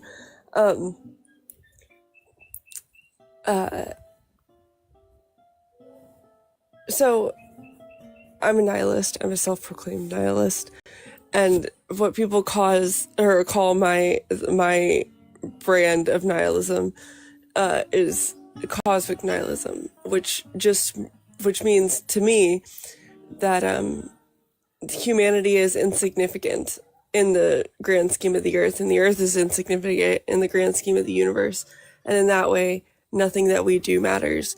One day humanity isn't going to exist anymore, and the earth isn't going to exist anymore, and nothing we're going to have done ever as an individual or as a whole is going to matter. But that doesn't make it not meaningful to me, and that doesn't mean I don't want to have a meaningful experience while I'm having it. So I don't know if things have to matter for them to matter. I don't know if that's necessarily the case. I do believe meaning, like having meaning and things mattering, can be a valuable thing for people and for myself sometimes. But I don't quite know if things have to matter for them to matter. Well, they do have to matter to the student that's going through physics, that is pushing us further. They do have to matter to the scientist that is trying to develop, say, an antivirus, or going into bioterrorism, stuff like that. But it does have to matter. Those things don't have to like objectively matter. They just have to matter to that person, and only those things have to matter to that person. Well, I do have to say that it does have to be built upon a philosophy. So the only reason that I know any of this is because, you know, like as I said before, my daughter is going into literally what I just talked about. And what matters to her, she's atheist, but what matters to her is how society is feeling, how I'm feeling, how things are going. And her direct response to, I want to be very careful with the TikTok language, with things that were upon 5 to 6 years ago. Her response, quite frankly, because she was raised by me, was, I'm going to fix this. I'm going to do everything in my power. This is what I'm spending my time on earth doing.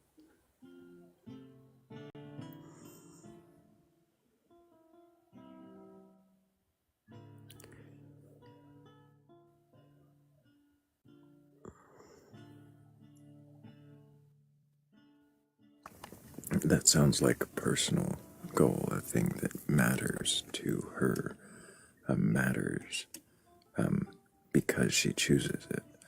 But does that mean that it matters objectively in the grand scheme of reality, or even that she has to accept that in order for it to mean something to her?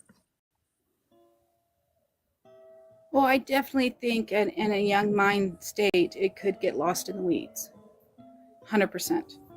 If you have, you know, a grounded state, it doesn't necessarily even need to be your grounded state. If you have just a grounded state of society that goes along to get along, and that just has this overall view of sometimes things happen to okay, and sometimes there's this or sometimes there's that, in a euphemism type of way. It's still a cohesive globe in that sense, where she can go on to pursue these things because she's not worried about food, because mom's taking care of it. Just even the sense of having a mother that is grounded in something helps her bounce forward, and which is the point of the rabbi was making. Just disregard all the, you know, this is literally what he said. Disregard the tradition, disregard what we're even saying here, just tell her to go forth. But the fact that I have a grounded state and a community involved, specifically from our tribe, that and that's not even the Jewish tribe, it's the Cherokee tribe, that she can go forth and pursue those things because she doesn't have to worry about where the money's funding from because of her genealogy. She just naturally gets this funded because we did the paperwork, and they like the fact that she discovered a phage in her young year, you know, kind of thing.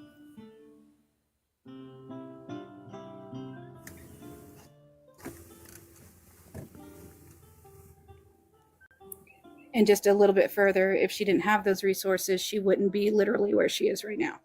Mm-hmm. But that. So, go ahead, Kat. So it sounds like she has found meaning, and then what you were saying is like the fact that her meaning is then meaningful to other people, and she has a support system and a grounding is like what is helping move forward in a meaningful way. Oh, 100%. The fact that she doesn't have to have a part-time job in order to be in the lab as much as she's at. The fact that she's able to do these studies and do these papers that are, as you guys all know, is endless when it comes to scientific work. And even the idea that she knows what she's pursuing may come up to nothing, because that's the way science works, right? She still pursues that regardless. Have you ever thought about this as a form of rebellion? What do you mean? I mean, rebellion happens in the mind. It's something we are, not something that we do. You said that, you told us a minute ago the reasons why she thinks this is important and why she pursues this. And is this not an act of rebellion against what currently is to make things better than they are? Yeah. I posed the question to her myself. I said, you're going to be in the CDC at one point because it's government. You're going to be asked to tuck away, or you're going to be asked to not look that way or not do something. And you have to be on your own moral and ethics to understand whether you need to pursue that or not. So she, at the end of the day, might even not even fully pursue things due to her ethics and morals. If she ever has any questions about working in public health or the CDC, I know a very, very, very nice, smart man who is on TikTok who worked in the CDC for a long time. He's a pretty cool guy, too. Mm-hmm. Oh, yeah, as much resources as we can get. I was just merely warning her because I'm just naturally that way, that I know that things get tucked, things are told to look the other way. And as a scientist, she has an obligation outside of science to be ethical and moral, and adhering to the science. So she may not even be able to practice what she wants to practice, much like our physicists, right? Because she is bound by the public sector. I would say, from what I know of this person and from the stories I've heard over many years of knowing them, he worked at the CDC during COVID, even. That's a lot less of an issue among public servants than you would think. Now, there still is that issue the higher up you go, and it does affect, eventually, but I think that she would be okay and be able to accomplish something for sure. But you said that, it can't all be rebellion, and I think rebellion comes in many forms. Like I said, rebellion happens in the mind. It's something we are, not something we do. And in that way, like, I think that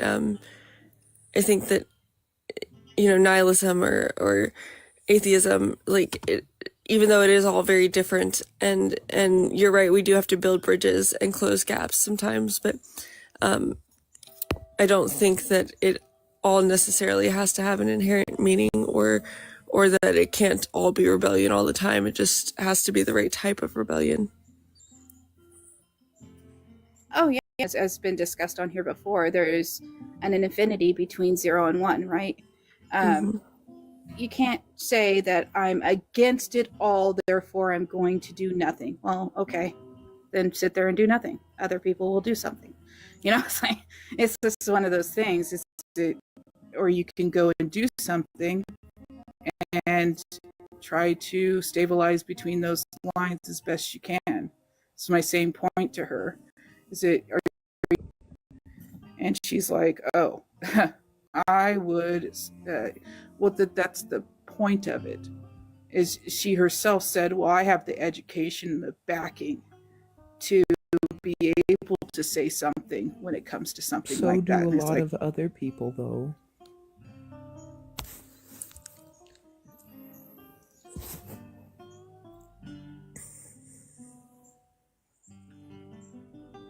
What do you mean by that? There are a lot of other individuals who have the same background and who also currently work at the CDC. And I mean, it's not unique, I suppose, is my point.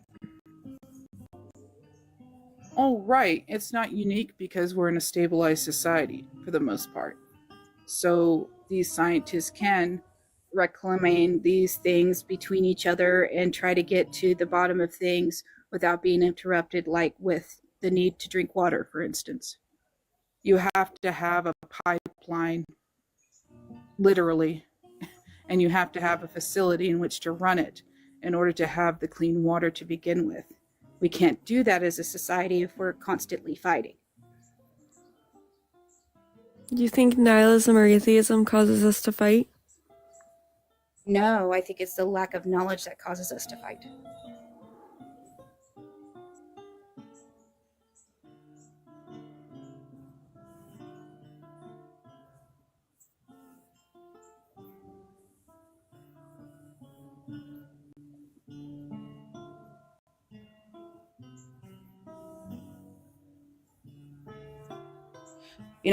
Try to fight me on that. Well, you can't, because you can't prove a negative. So, I mean, it's like we could arguing that away instead of doing things that we need to be doing, like making food. To clarify, and to keep us from getting off in the weeds, Sinole is functionally an atheist. Functionally. I love that. I love how you said, yes, I am functionally an atheist. Okay, but neither of you finished that statement. That includes a but, comma. Well, because Sinole, I don't know, do you identify as culturally Jewish? And what would you say your spirituality actually is? Yeah, I'm culturally Jewish. Offhand, I am DNA wise, but it's neither here nor there in the Jewish culture because it comes from my father's side.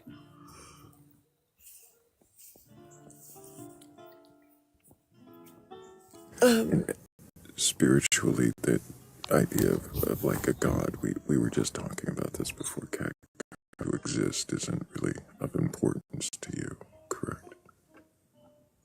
Correct. It's my reflection on the universe that's the importance to me. So my tradition and or that's what led us humility to in the it. nihilism. That's where we mentioned nihilism. That's where you came in, Kat, because Sinole was talking about how having something, some meaning, gives meaning rather than being nihilistic and falling into ruin, basically.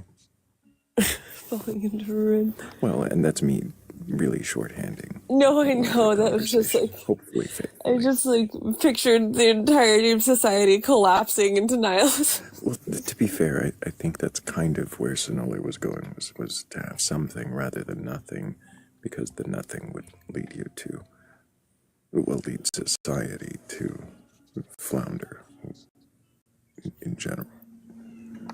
Well, that's essentially what I was saying, is that I have an inherent justice within myself of right and wrong or trying to follow the best path.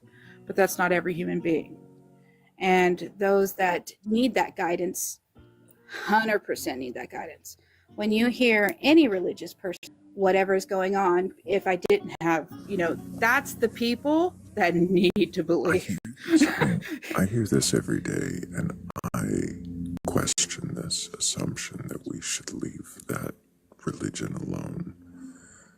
Because to me, that sounds like the same kind of person who might use a voice in their head and excuse it as God to do something horrible. So I think that should be questioned, and I think that it is Paul who says, well, why don't we do this if there's no God watching? Well, that should, it feels performative, is what I'm saying. That should be questioned, and I think that they could recognize that it is performative to say that. To me, when people say that, and I've heard Thrayle say this, I've heard Dan say this many times, is when, it's always talking about morality, right? And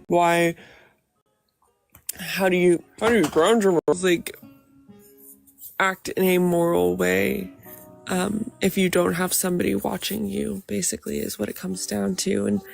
And the answer is always, well, I do as many of these things, those things, as I want to do every day. And the answer is zero. Like, is this, and we ask these people, do you have to have something watching you?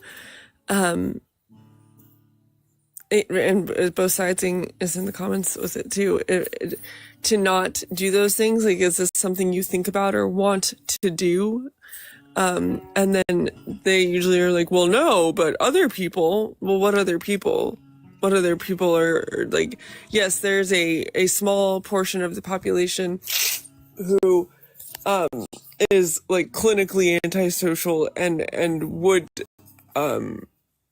do these things, but they do them anyway, oftentimes. And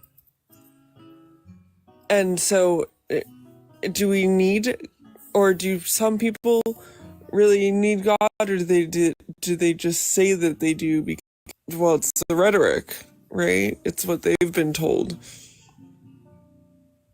Well, I'm right. curious. And what you're getting at. Oh, I'm sorry. Go ahead. I'm curious why the choices we have are guidance from God or no guidance at all.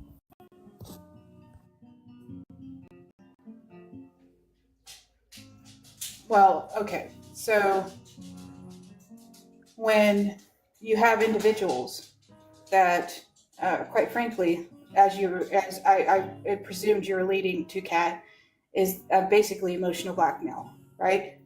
Or they're saying, I'm going to act this way unless there's something about me, right? Or I'm going to act this way because something. So the percentages of people that say, I need to have something above me in order to act right are far less than those that say, this whispered in my ear, therefore I'm acting a certain way. So we have institutions for people like that, blah, blah, blah. They always are incredibly small part of society, though they do affect society. I'm not rendering that small. What I am saying is, for the majority of people to get on with the getting on, they can't sit there and, right? They had to go to work this morning. They had to fix their coffee. Coffee had to come from somewhere. I'm literally making a spaghetti with meatball right now as I'm talking to you guys. All these ingredients are from 10 different industries that all had to get along to go along in order for me to have these ingredients in front of me to make the thing I'm making for later. So we always have to be thinking of what's coming next. And for most people, they just want to get on with it. I'm not arguing that, but I am saying is, for the foundation of society, we do have to all kind of agree on how we're going to go going forward. So we live in a time that's very, very pillow, that's very cushioned from what past has been. And the past has been, for the most part, are agreeing on the way we're going to behave, the way we're going to act. But we had to start in a place in order to build upon that to begin with. Are the ones we call not coming along. Do you think that where we started to build it to begin with matters as much as the way we've shaped it since? Different foundation and still ended up with a similar outcome. For the lack of a better euphemism, it's actually a miracle we have what we do to begin with. As Carl Sagan has purported, anybody telling us what the hell we're here for or why our eyes were open to begin with. Just because we realize we're falling down the cliff doesn't change the fact that we're falling down the cliff. Just because we know we need to drink water doesn't make the water what meat sacks we have alive. And in order to do that, or to go any further with that, we have to get beyond the first steps, which is thirst, hunger, blah, blah. This is all in philosophy, all in psychology. So in order to get to where we are now, which is built upon get along to go along in societies that were not well built.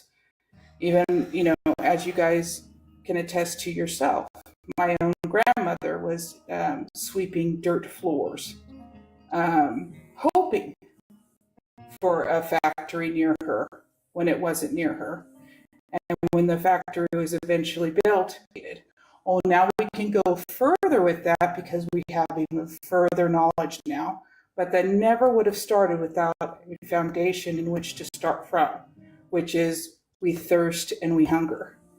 And those things most of the human history has specifically been just about getting food. We're not at that stage anymore. Hopefully we don't go back to that stage. Dysfunction, then we're not getting any further. The only way we get further is if everybody can agree that we have to have those things. I see a few mics opened, so go ahead, Kat, and then I know Joe's got a question. So, the way I dealt with what, like, just the way things are, is like the complete polar opposite of how your daughter dealt with it, right? And I like reverted food and clean water and cooking that food. Sometimes I don't have power. Sometimes I don't have water. Same. And this was what made sense for me to deal with these things, right? I took a step back. And I am the happiest I've ever been in my life. And I am the most functional I've ever been in my life. Society does function. The society around me does function, just in a different way. But it also functions in a much more harmonious way, I think. And we,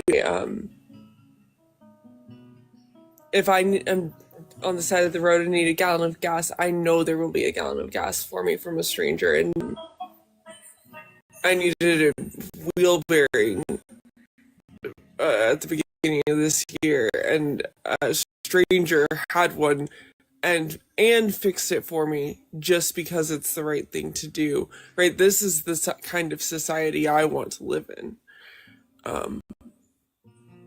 And to achieve that, I had to take a step backwards into a place where sometimes I do worry about those things. I think actually the issue here is that that it is an issue for other people, and it is important to help each other and to be the kind of person that you want to live by and live around. Hey, Kat, I literally woke up moments before I came in here. And I wish all societies. Oh, I'm sorry, Sarah. Go ahead.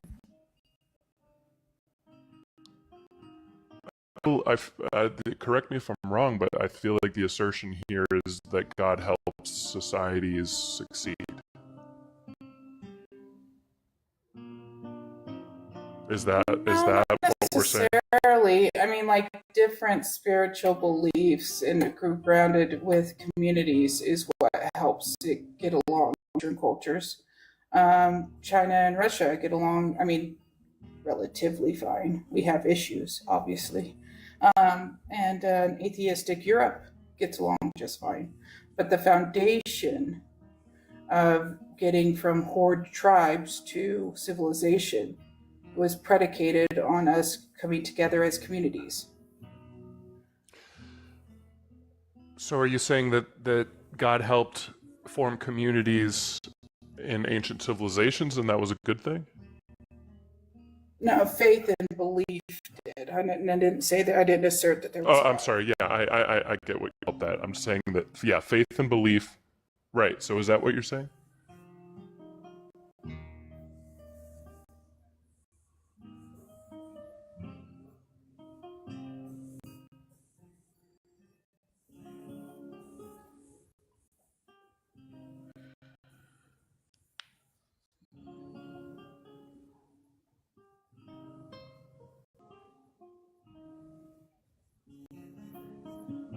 So where's the herding cats thing? Because it sounds like it's belief. You can be atheist, have a belief that makes you not completely individualistic of philosophy. Yeah, they can't rally. The problem that it's always been a problem with atheists. It's still a problem with atheists. Back when I was researching, I don't know necessarily how that is now, because the newer generation is coming up with better. Their movements fledgling for obvious reasons.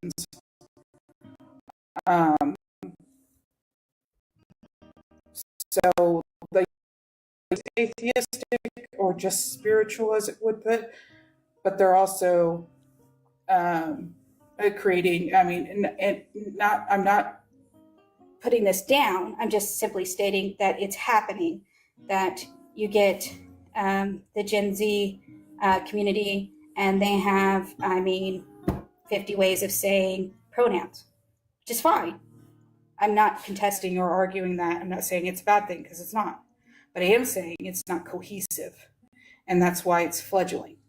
And that's my point, is that when you have so many individuals in a room, that's fine. There's nothing wrong with that.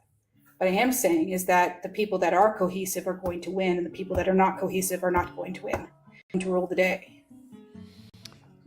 I wonder if you're holding atheism to a standard that you're not holding theism to. And here's why. So if we take a room full of atheists and expect them to form a cohesive belief, if that's what winning looks like, and then we take a group of theists and put them in a room and have them form a cohesive belief to win, are you saying that the theist room wins every time? No, I'm not saying that. I am saying that when it's not based on religion, then it's based on government. It's not based on government, then it's based on some other cohesion. So all we have, though, is what we have in front of us. It's not lost on anyone that we have, 1,500 different ways of saying the throughout all of human, it's obviously intentional. So if we have a power, per se, that's quote unquote controlling things, obviously that comes from a place of cohesion. As in, you can have the smartest scientists and the smartest people in the room, or even you could say the most moral people in the room, and they're not necessarily going to win, no, because they have to win the crowd. What did you mean by 7 governments? We only have 7 different governments in the world. So, what does that mean? Stating it over again does not explain it. Oh, what I mean by this is it actually is like a point of contention, as far as it just for me as being trying to educate myself or be a learned person. I find it very odd that there's 7 ways to say the in the German language, right? And there's only actually 7 governments throughout the entire planet. There's only 7 ways to govern people. There's obviously more ways to govern people, but this is what's won out. And this is what people traverse through every day. Do you mean like 7 types of government? Yeah, that's it. Yeah. Okay, thank you. Yeah, it's kind of amazing, and it's obviously fraudulent. I mean, not what I'm of governance of people is obviously not right. If we have 7 ways to say the in German, there's obviously more ways to govern people, but we have been afflicted. Do you understand that in a lot of foreign languages that words are gendered or gender neutral, and therefore the matches that? Oh, right. My only point is that if there is, and that's exactly kind of what I'm talking about. I'm just using it as kind of a pillar of an example of der, die, den, dem, das, whatever. Der, die, den, dem, das, da. Yeah, there you go.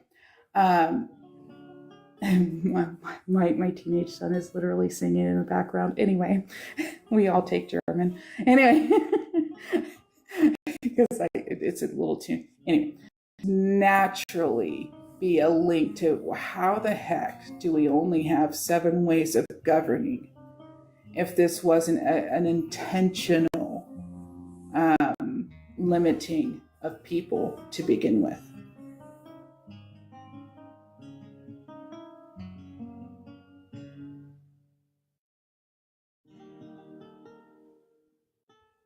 Does that might be a bit of a leap?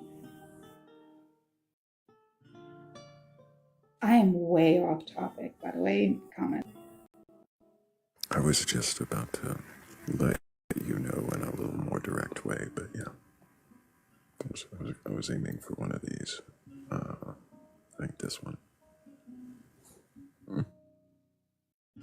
Exactly. I mean, I didn't mean to go. By the way, I'm just answering questions. But yes, I mean, like, okay. So, like, state to you what I'm hearing, and you tell me if I'm wrong or right. So you think that spiritual or belief in general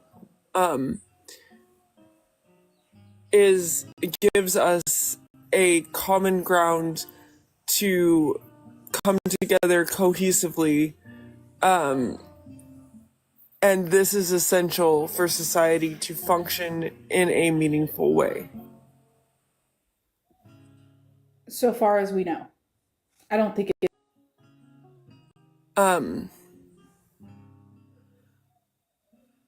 You also believe that I'm sorry, I muted somebody for like a minute ago, and they're back at it, being ridiculous.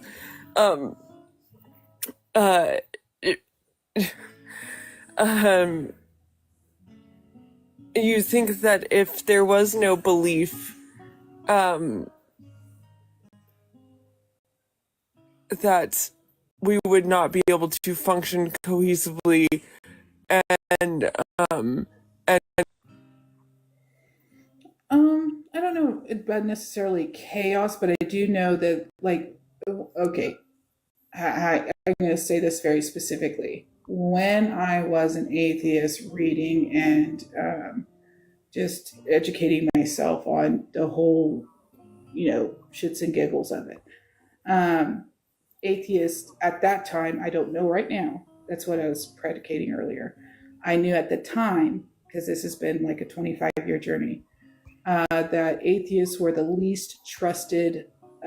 So that was, how do you say it? That was post 9/11. That was after everything's said and done, all the propaganda you want to have from the government. The atheists were the least trusted in Western society. Not predicated on anything. We didn't do anything. Nothing happened. But they were just the least trusted. And when you have a population of some 360 million, that's a problem as far as if you want to talk about cohesion or getting things to go where you need them to go.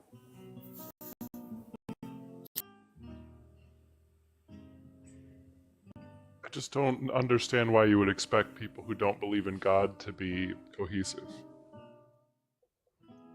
Well, it is like herding cats.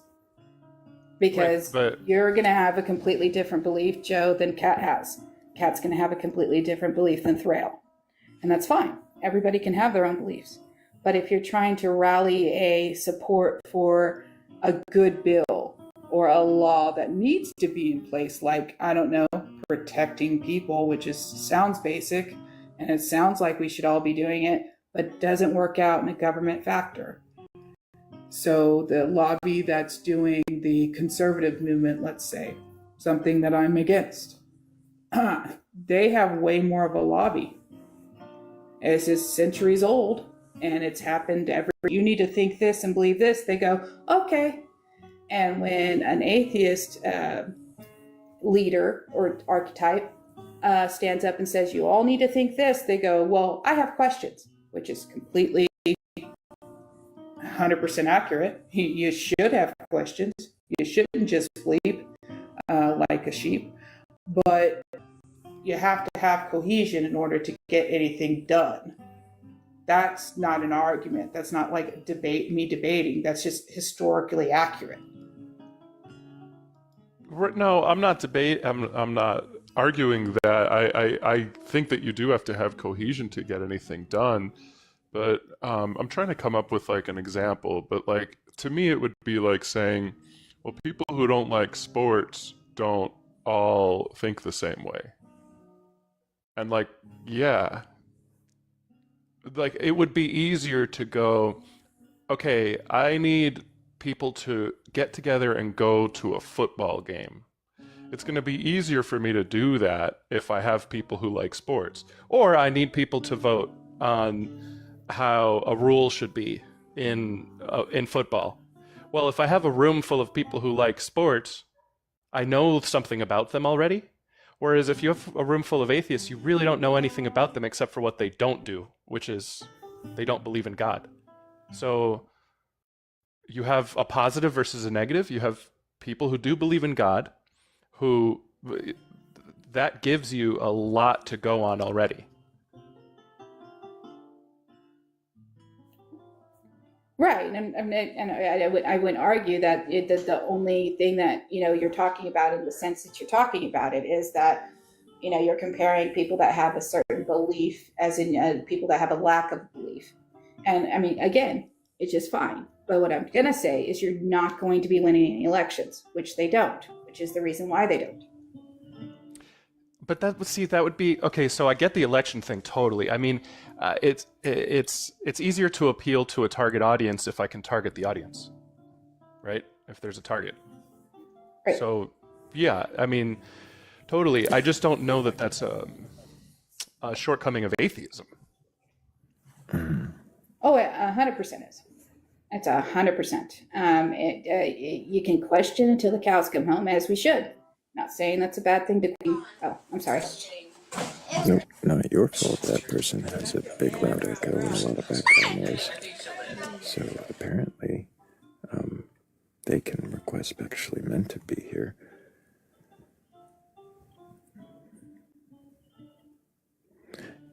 But go ahead. You can finish your thoughts, Sonali. Oh, okay. All I'm saying is that it is not a bad thing to question. But if you're questioning even the word "the," let's say your counterpart or the person that's quote unquote arguing against you has already settled that fact. They're not questioning the word "the." You're still back there questioning the word "the." They're going to win the popular vote. They're the ones that are going to be in charge of the laws you don't like. And that's okay, again, if you're cool with that. But if you're back there arguing it, it's just as simply the way it's going to be. Because there are people that are for sure going to be doing this one thing, and they're going to be listening to that pulpit, and they're going to be doing this thing, and they are controlling your society. I think I get what you're saying. Go ahead. No, go ahead. Am I hearing this right? In a race to agree, theists will win. Well, it's not just win. It's they're controlling things. Sure, but I mean, if the goal is to agree, theists will get there first. Not necessarily. If we have better science, better funded schools, better things that are over this horizon that we're all trying to get to, that may not be the put things before us in the present one day, right? But we do have to get to the point where we're not questioning it's just like Richard Dawkins talked about not responding to astrology anymore because he's talking about physics, and he can't be talking about what Cancer means to Leo if he's talking about what we should be doing in math to get to the stars. So if you're going to constantly be talking about, astrology, fine, good. Nobody said you can't talk about astrology. But if you're always going to be talking about that while the other guy is at the table being an adult, then they're going to win, period.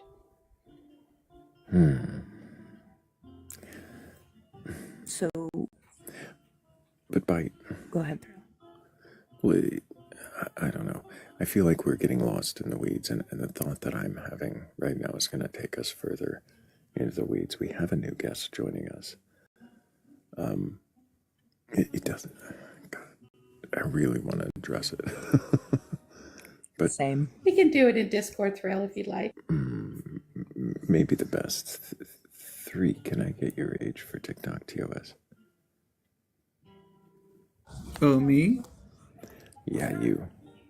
Hey, how's it going, Thrayle? I'm gonna be 31 in 10 days. If it's the 10th.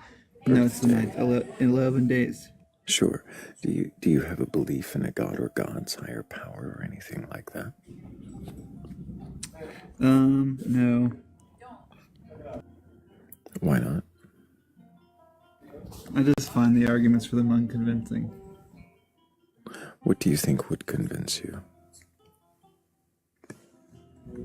Maybe like a well-structured, formally valid argument or a series of reasons that I don't have a defeater for.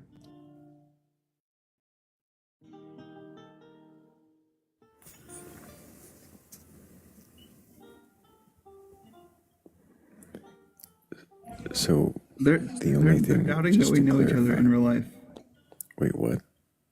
This person this is the person that I was laughing at that I muted for 60 seconds. This person says that you know them in real life. I don't think I do. I don't think so. Well, we know each other in online life. In online life? Yeah, which is kind of like real life these days. In online life? You mean like from another platform?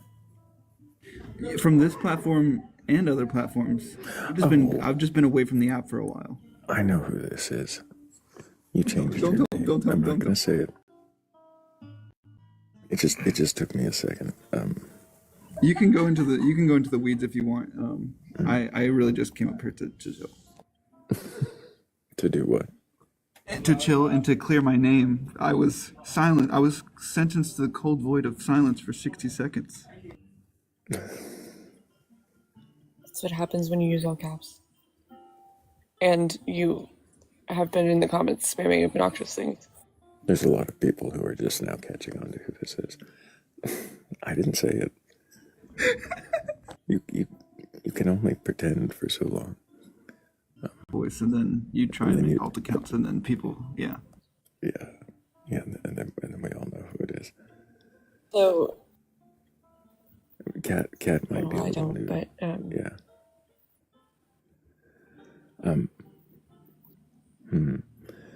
If Noctis hadn't felt so terrible with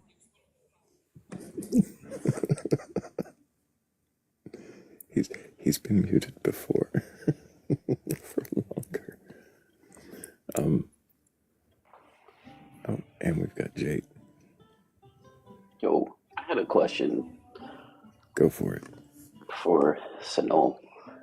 I'm sorry if I'm mispronouncing your name. I never caught it. I've never asked either. I've always said Sinole. Yeah, it's okay. I never expect anybody. It's Cherokee. It's Sonole. Sanole. My apologies. Thank you for sharing. You've said a couple of times, or more than a couple, but atheists, it's like herding cats, and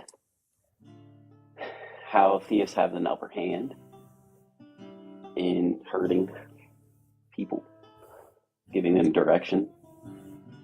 And you talked about like an antidote to this from the atheist side being better education, better science.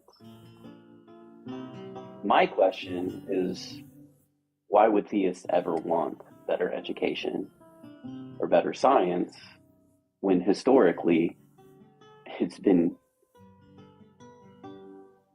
that the antidote, the way to disprove a lot of theists' beliefs? Like, why would they ever support that? It's the same reason why Gen Z is 20% either claiming they're atheist, spiritual, or just agnostic, which most fall under the agnostic or spiritual, right? It's the same way. Like the previous generations were never like that. Previous generations before that were not like that. It's a slow-moving needle, but it is a moving needle. Wait, what's the reason? The ability to question. So my question is, why would theists support better education and better science? And your answer, I'm trying to understand what your answer to that question was.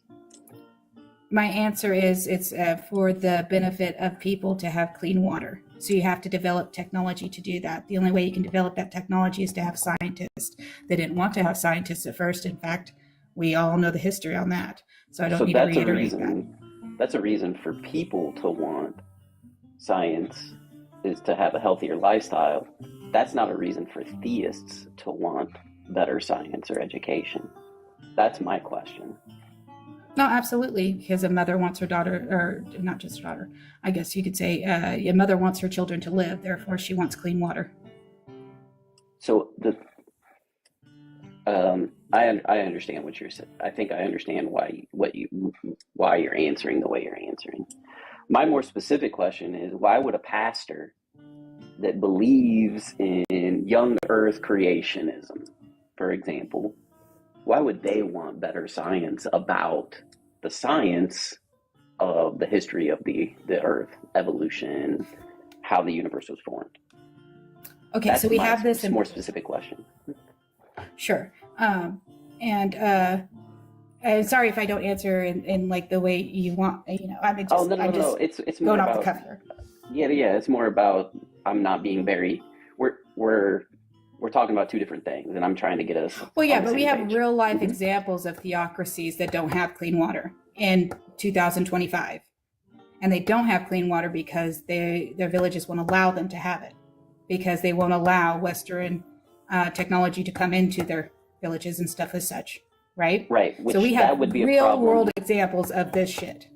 Right. Yeah. That let's talk about them, because that's really what I'm here to talk about in regards to what you're saying.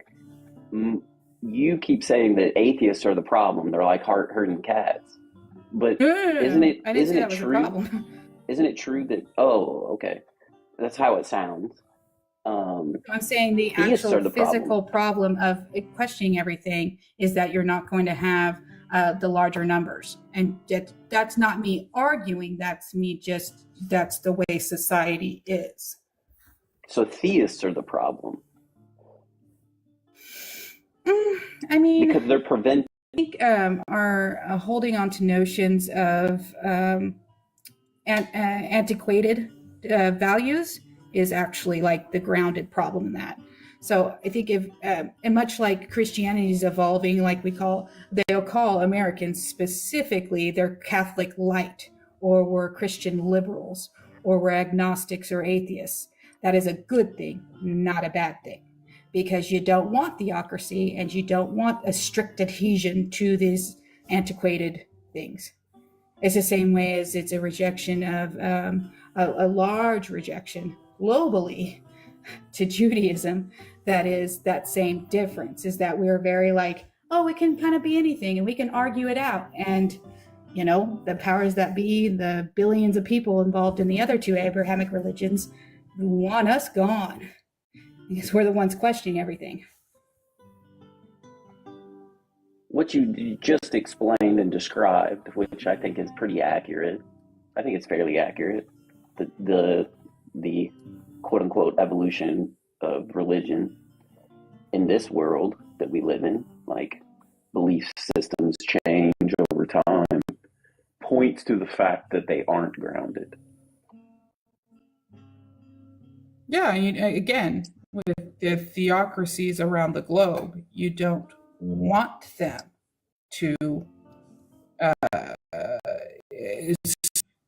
democracy, republics, things as such is actually not popular on the planet, unfortunately. So yeah, so you're just describing history. I'm not hearing what you're prescribing, or I guess I'm not sure that she was making an overall prescription. yeah. It seems. I think she was saying. I think this originated from her stating why she is not a nihilist. Yeah, you can't stand up and tell people it's not your birthday and expect them to celebrate. People are going to celebrate when you say it's their birthday. I think also where we're getting confused is the phrase atheist is like herding cats usually has a connotation of like a problem that needs to be solved. So we might be making an assumption like what you mean by that as well.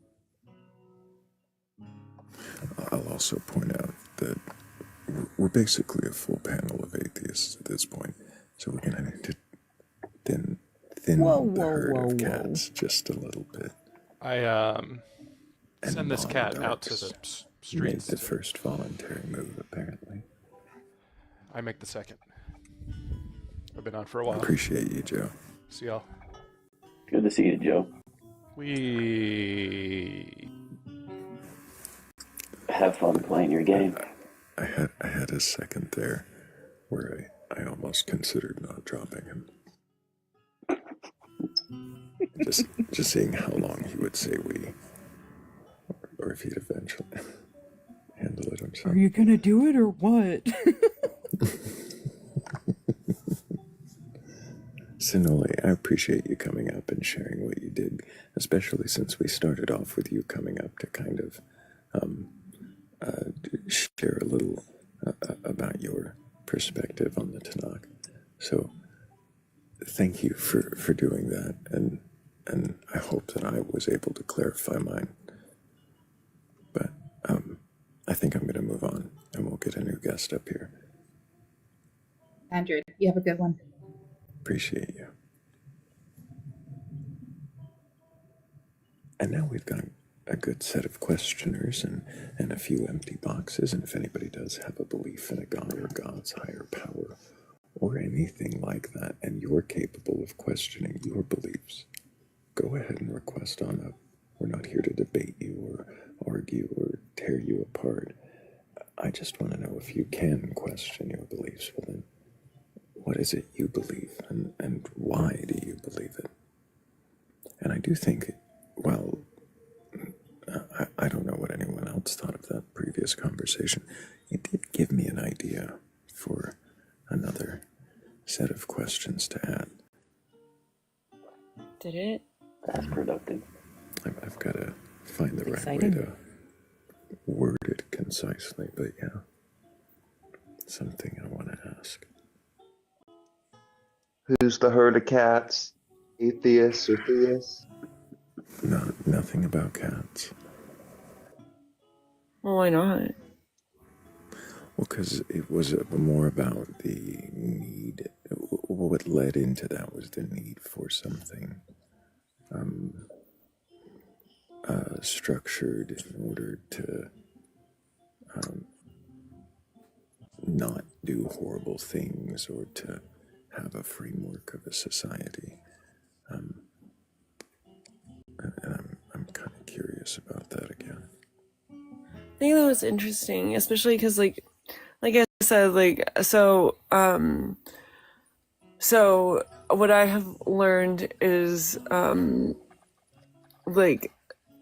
the poorer the community, the less the community has, the more as a whole. right? Meaning when people have less, they understand that they need each other Community. to function better as a cohesive group in that way. And the beliefs matter less when you need food and clean drinking water and a gallon of gas. And what matters more is like the fact that everybody survives. Go ahead, Jake. No, go ahead. Nope. I'm good.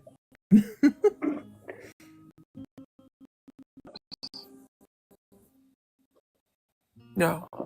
Global. I mean, it correlates to what you're talking about.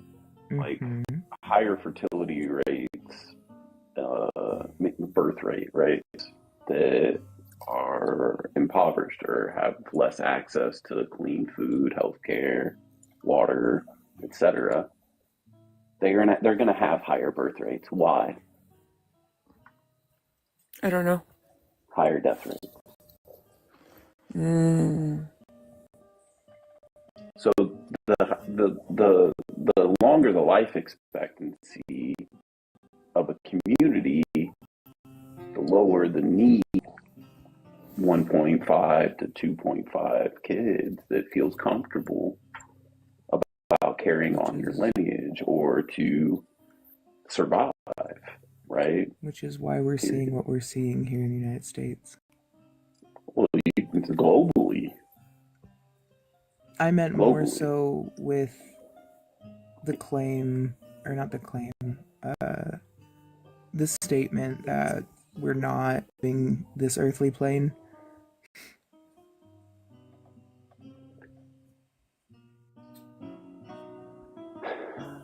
Yeah. I mean, when you look at the utility of religion prior to 19, its inception in society, like organized society, what, a few thousand years, the observance of communities that prioritize high birth rate, right? Surviving, like, it was just an observance, but not like a clear understanding way, right? Technology can provide you longevity, which is what we're seeing. Just right, but then it doesn't give you a reason to be a community. Households are islands, not communities. Right, so that's what I was saying is it doesn't, so that these, and so I think this is what Sonole was getting at, is then we have beliefs, like religions, this is a reason to be a community. What I'm saying is it's survival requirement. Right, so community is a survival skill first and foremost, right? And I'm not saying that everybody needs to be in survival mode to have this community, but I'm saying we could figure out how to do it without religion, because it is not, like, it is survival. Yeah. And then,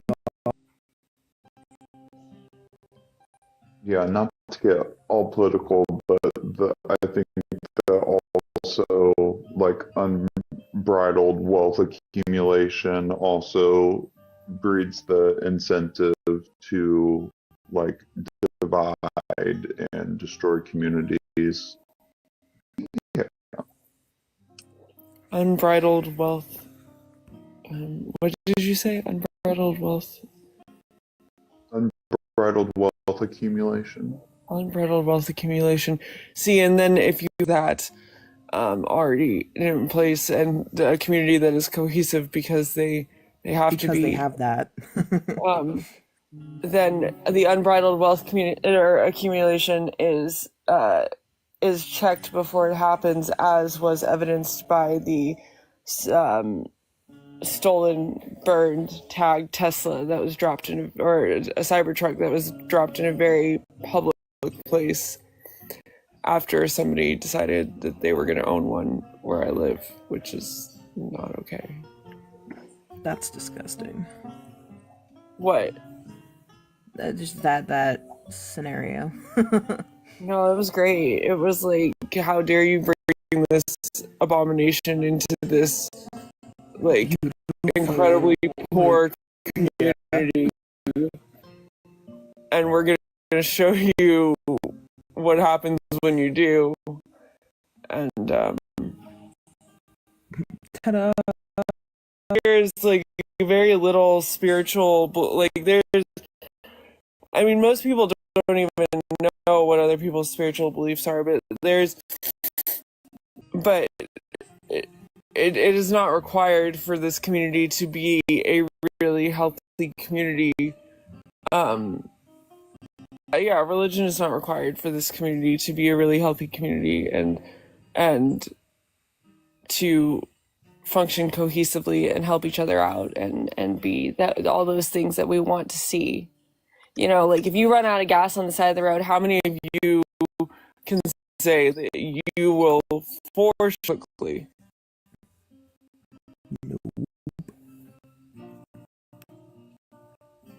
You're talking about something that I like talking about, which is the beliefs, and a core reason for that is if they do so, right, and then like huge problem. It's a problem, right? Like, and how that works, you can believe whatever you want, and the community is still going to be there because, like, this is how we survive best.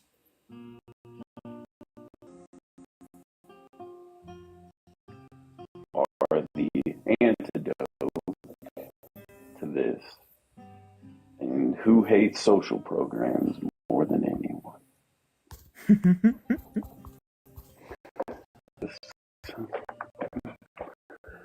As a collective.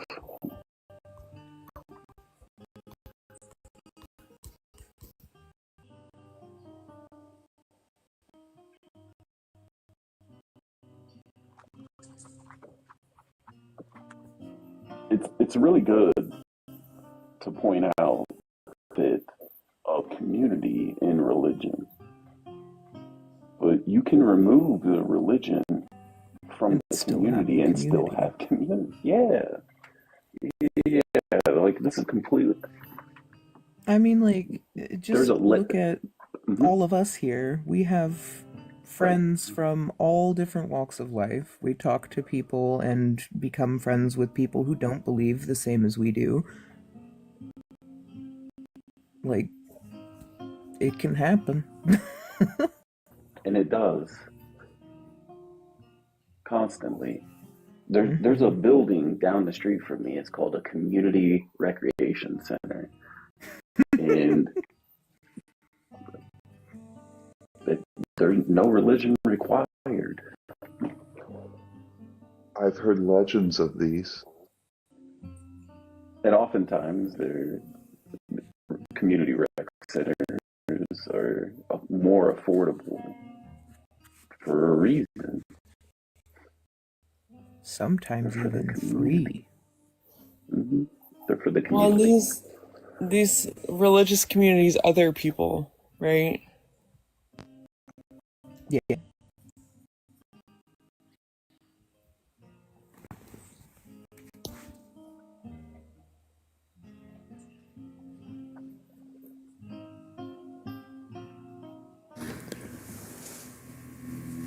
Amadir is back. Dear, can you remind us your age for TikTok TOS? 31. Did you come up to question your beliefs?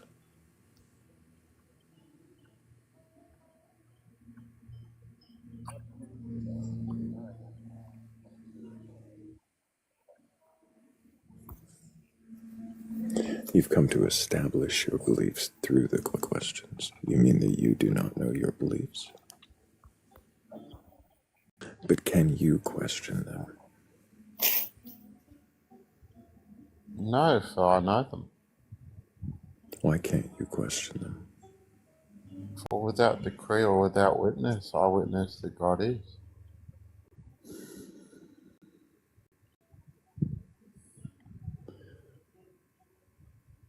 You say you witness what God is. Yes.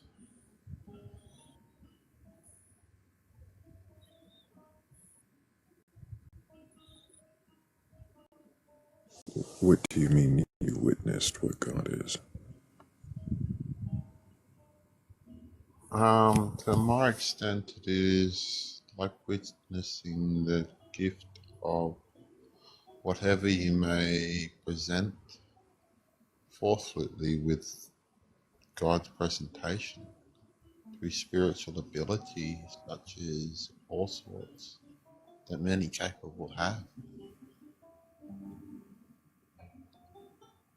For instance, Aboriginals speak to their ancestors, and their ancestors lead on as servants of God and give advice and well-being and nature of conversation that would be of assistance to life and others.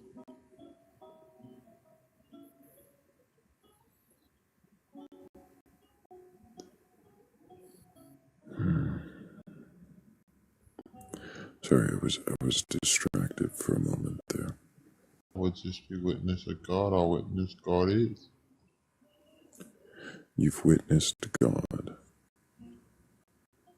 Not only when I was baptized as a kid, but when I was anointed as a baby or a toddler. I experienced the presence of all that be spiritual around me. How do you know that what you How do you know what you experienced was spiritual? Because I know it to be real. I was a baby and I felt it all. Because you knew what you experienced as a baby was real. Well, this is just one memory is correct. Many other evidences of God. I have a handful of Did I ask for evidences of God? You want evidence that God is my witness. What did I actually ask for? And if your witness before you said something like what you asked for, what would you like to ask? What would you like to ask? What was the question I already asked? Give evidence of this taking of, as a baby or as to God. Give did evidence anybody did experience with God words as a baby? you were portraying. I bear witness unto other witnesses of myself, conjuration. Are you bearing false witness as to what my questions were? No. Dear, if you want this to be a productive conversation, you have to actively listen and not just say the things that you think you want to say. What do you want me to say in the lead up of the question, which is an open answer for the reasons that they are? If a question was always to be answered by the semblance of yes or no, then where be it be the portrayal of reason and forthrightly anything that you like, of course. Did I say just to answer yes or no? Did Kat say just to answer yes or no? No, but reason would dictate there's a reason behind every answer. Reason would dictate that there's a reason behind every answer. Yes. Which is fine if you're answering the question that was asked of you, but you're not.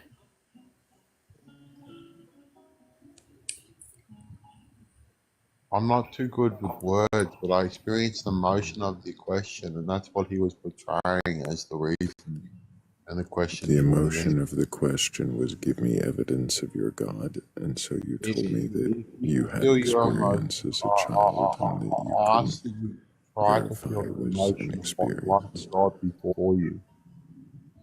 I didn't hear you when you talked over me. What? I ask that you try to the living things, trees and life even, and then you might feel something else hovering around just to watch you. But it might not just be the watches. It might be in the scenario where you invite them to.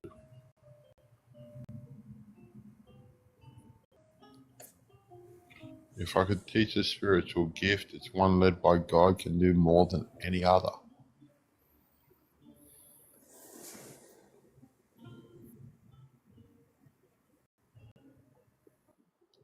But there's not just one led by God, there's armies worth.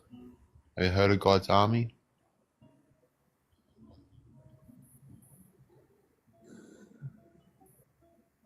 A conversation with us or just Yes, kind I of do. talking at us? What is a conversation? Well, would you like to speak as to what a conversation is for the reasons that you're questioning my ability to converse? Or are you trying to portray something about me that would not be of sound reason to my words? I'm not trying to portray anything, Amadir. I'm just trying to understand why you're talking kind of past me instead of with me. Well, you don't ask easy questions. When you question the semblance of an answer to a difficult question, you'll have to question the whole reason behind the answer.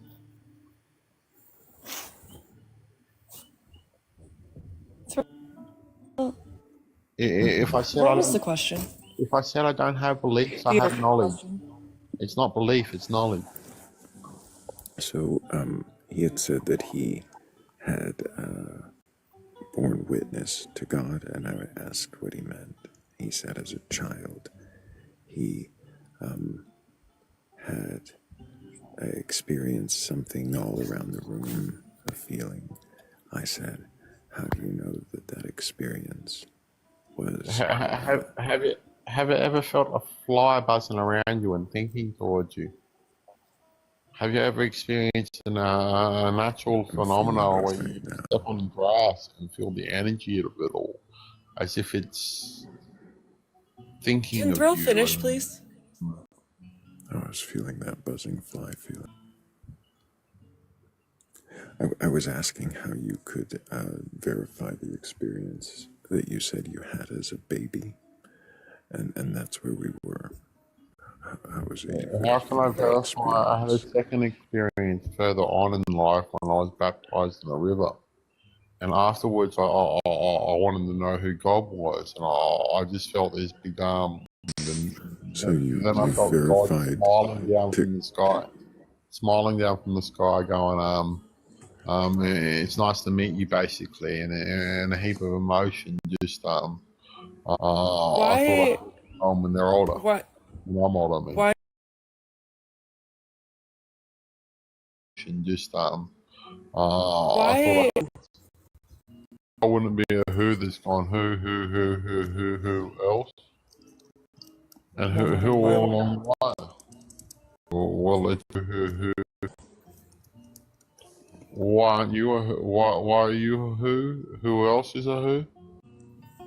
This Cindy Lou Who? it's going to be a bit of a who for the jest. Why it had to who? why it had to be a who and how. Like, how do you know that God is a being? God, and God was one of the intelligent ones, and the other one was one that perceived them. Then, well, what would the intelligence be? One of someone who perceives the emotion of another, or the facial expressions, or every other material identification method to what someone is feeling at the time.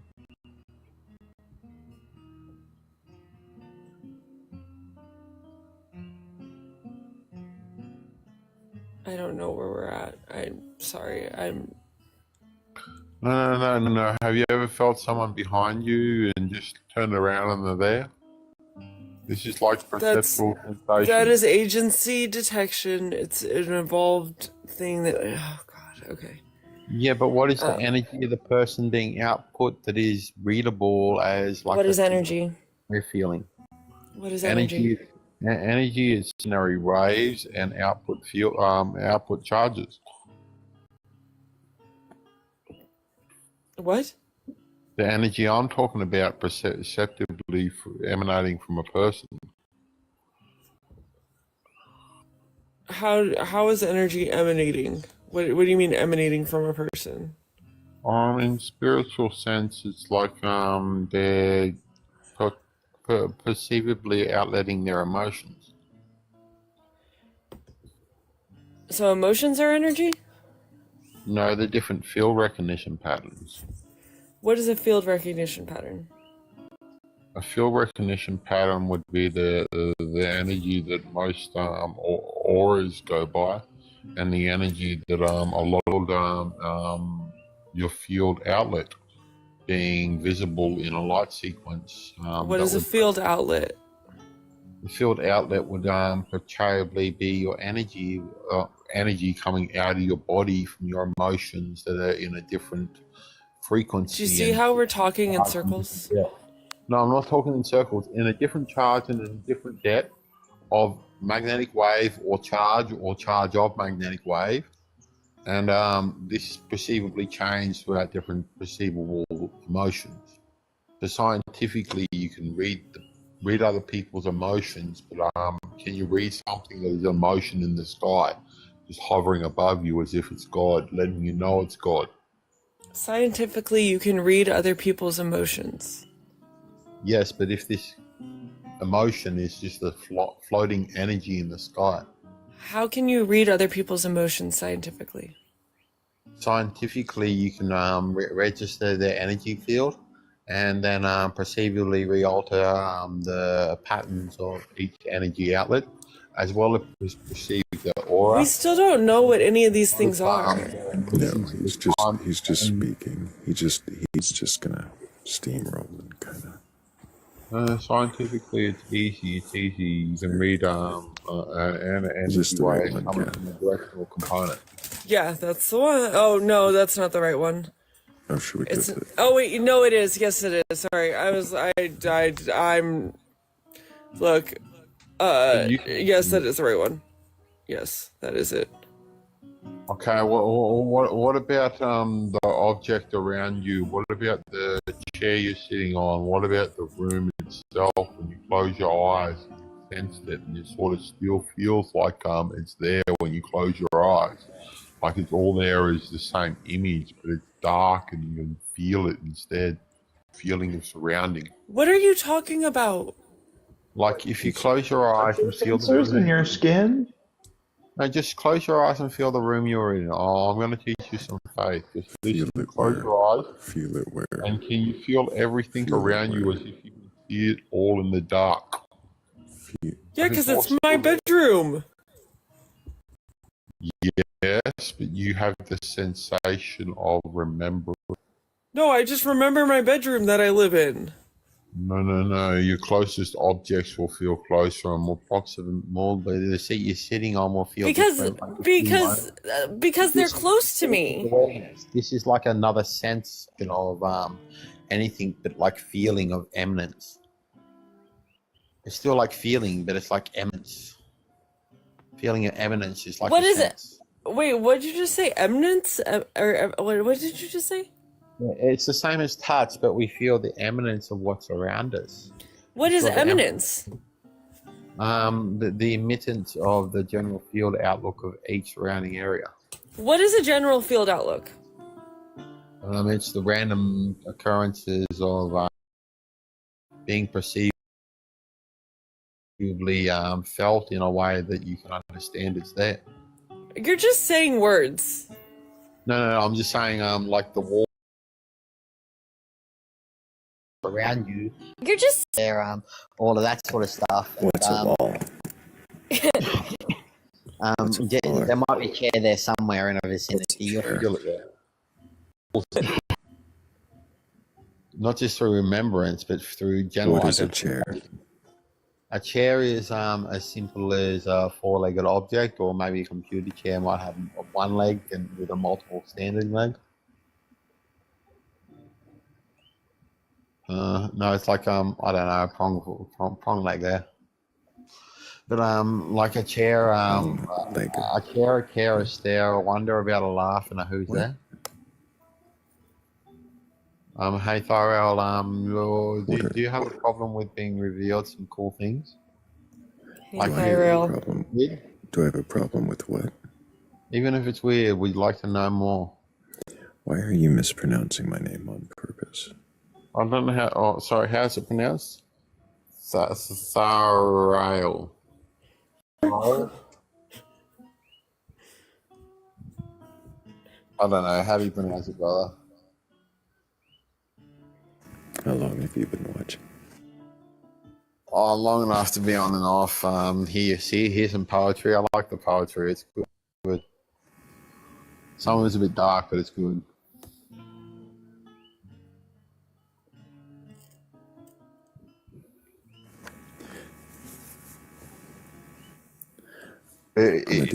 Why do you assume that there is a God?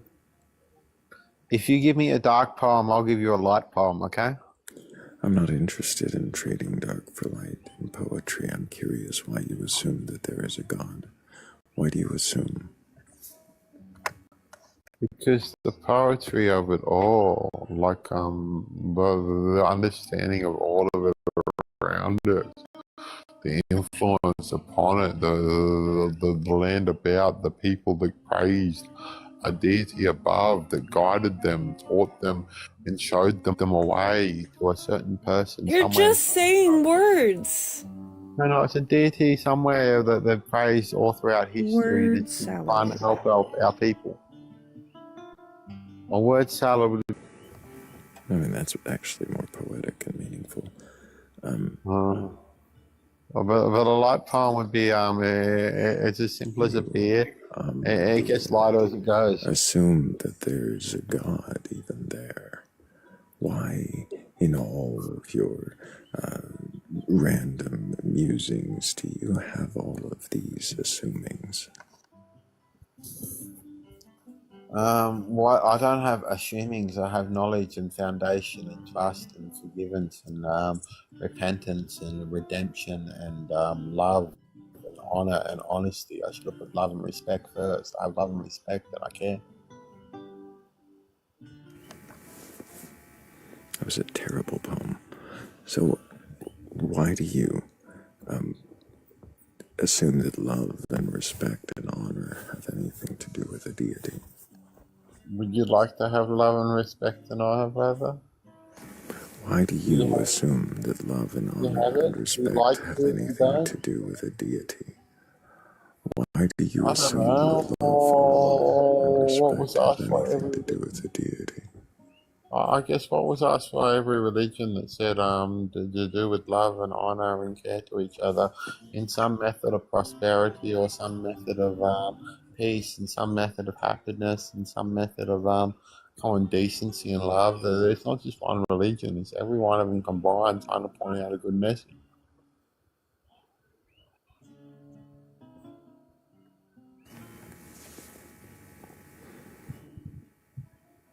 So you think all religions are just trying to give a good message? If I gave the Christians a hint about the Hindus, they praise other deities. And God says in the Bible that we're children of God.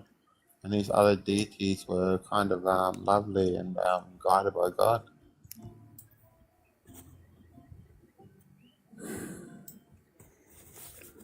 Why do you believe what the Bible says? I adhere to all religion. I don't know the Hindu. Why do you believe what any religion says? Confirm that the deities are capable and able. You believe in what these scriptures say because of concern of what the deities are capable of.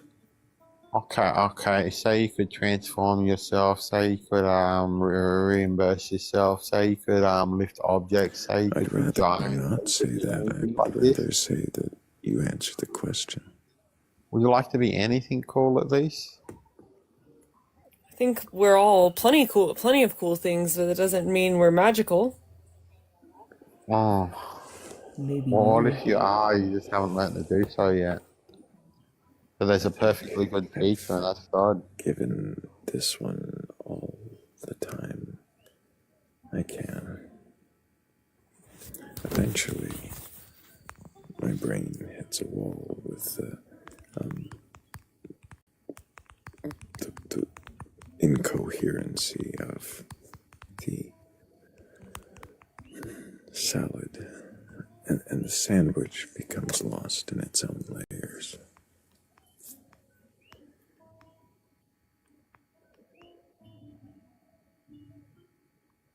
I feel like we're going to do another. Are we? Oh God, are we just gonna do last night's greatest hits? Apparently. Billy, did you mean to request a? Yes. What? Oh gosh. Oh. Who's that? Oh. It's You're live, Billy. What? You're on there? Yeah. Hey, how's everybody? How's everybody doing today? We're doing great, Billy. Did you get a good night's sleep? You got a good night's sleep? I asked you if you got a good night's sleep. Actually, I didn't. That's unfortunate, Billy. How did you know that? I didn't know that. Well, that's a good assumption. It wasn't an assumption. It was a question. Actually, just a question. Absent assumption. Okay. Is it okay to ask questions in here also? Usually I would have a background that says question the questioner when it's time to do that.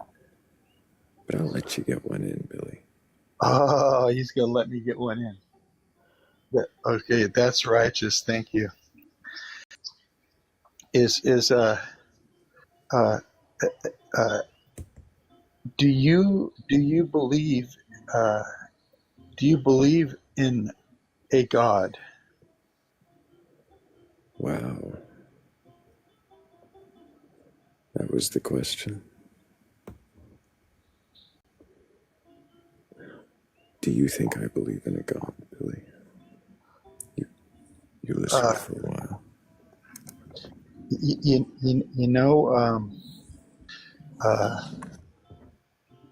You see that's a question answering a question. It sure is. I'm not really comfortable with that. That's fine, Billy. It's fair to point that out. No, I don't believe in a God. Not any that I've ever heard of. So you don't believe in Vishnu, or Why are you fishing for a god right now? Well, no. Really strange. Yeah. No, I'm strange. I'm a weird guy. Yeah, but actually, So really quick, just catch your breath there, Billy, and I'm gonna thank Kiboshed Bats, Crystal J, Heather's Descent, Morgan Le Fay, Sinole, and Artificial Red for helping with that last goal. Thank you guys so much. Really appreciate all of you. I do appreciate you went Vishnu first. Vishnu was an interesting choice. That was a decent goal. If I had said, Billy, that I did believe in a celestial skeletal bat goddess that unfurls her wings in accordance with the Lambda-Cerian model of physics, otherwise known as the Big Bang, in which our universe is just one membrane between her bony appendages as she unfurls them slowly unto this day. Would that make very much difference to your ability to question your beliefs?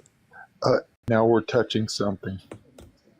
Are we actually touching something? Well, I'm touching something, yeah.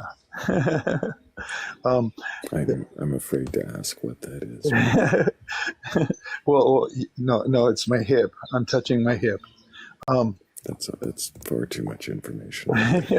So, moving past whatever it is we're touching, if I were to say that that was what I believed, which it's not what I'm saying, but if it was, then would that make a difference to you being able to question your beliefs? It would. How? Because I've never. Okay, so like I do.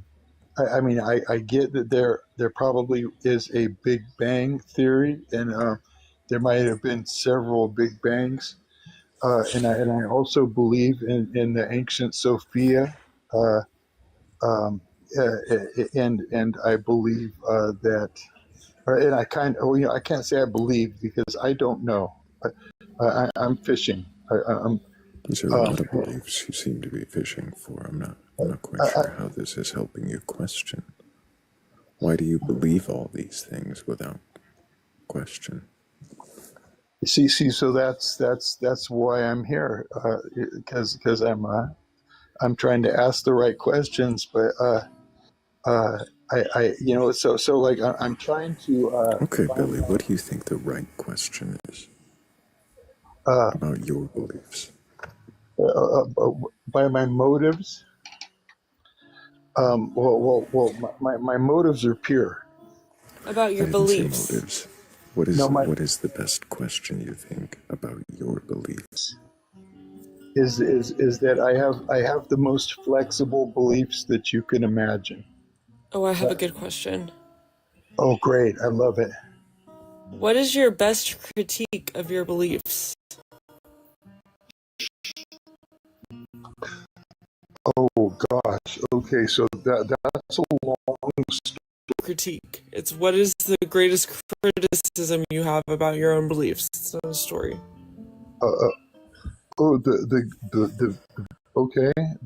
greatest criticism that I have about my own belief of the skeletal Big Bang, the woman. right now I'm kind of That's not really a critique of idea of what a god could be. A critique of what you already believe.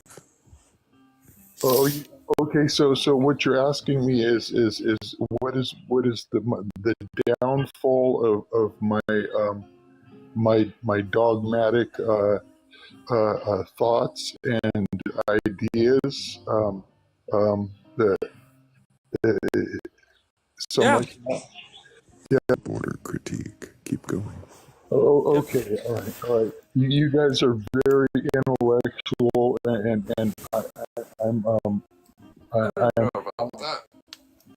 I'm functionally illiterate.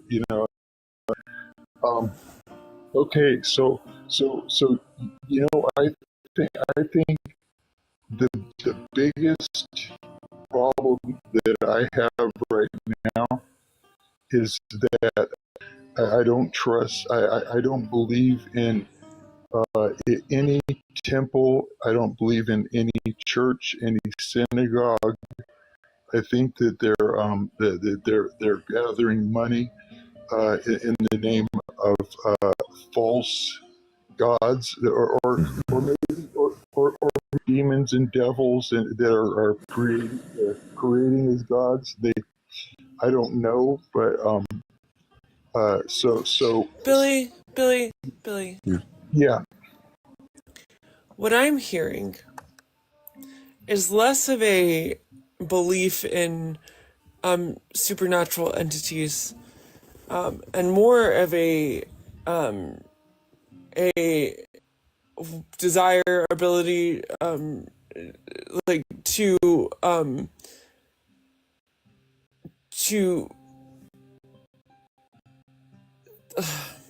Billy, is it possible that no gods exist? Well, no. I'm here right now. What does that have to do with anything? Well, because see, like I have a dog and I have a family. Oh, I see, Billy. So you're assuming that. No, what I'm saying is that I'm my dog like I'm just trying to be the person that my dog wants me to be, and to my dog, I'm the only God that it knows. You're just now replacing the idea of God. Well, not replacing it, but you're using the idea of a God as a metaphor for your relationship with your pet. Yeah, your dog doesn't know what a god is. Well, yeah, but but I don't know everything. Can you address the other question, or the question that Kat had without the metaphor about your dog? Could it be that no gods exist? Let me let me ponder that for just. It's even take as long as it takes for me to just say the following, guys. We're at 200,000 very easily within the next few minutes. If we all just tapped a little bit, that'd probably get our number back up, and a few curious enough to question their beliefs. Where's the like button?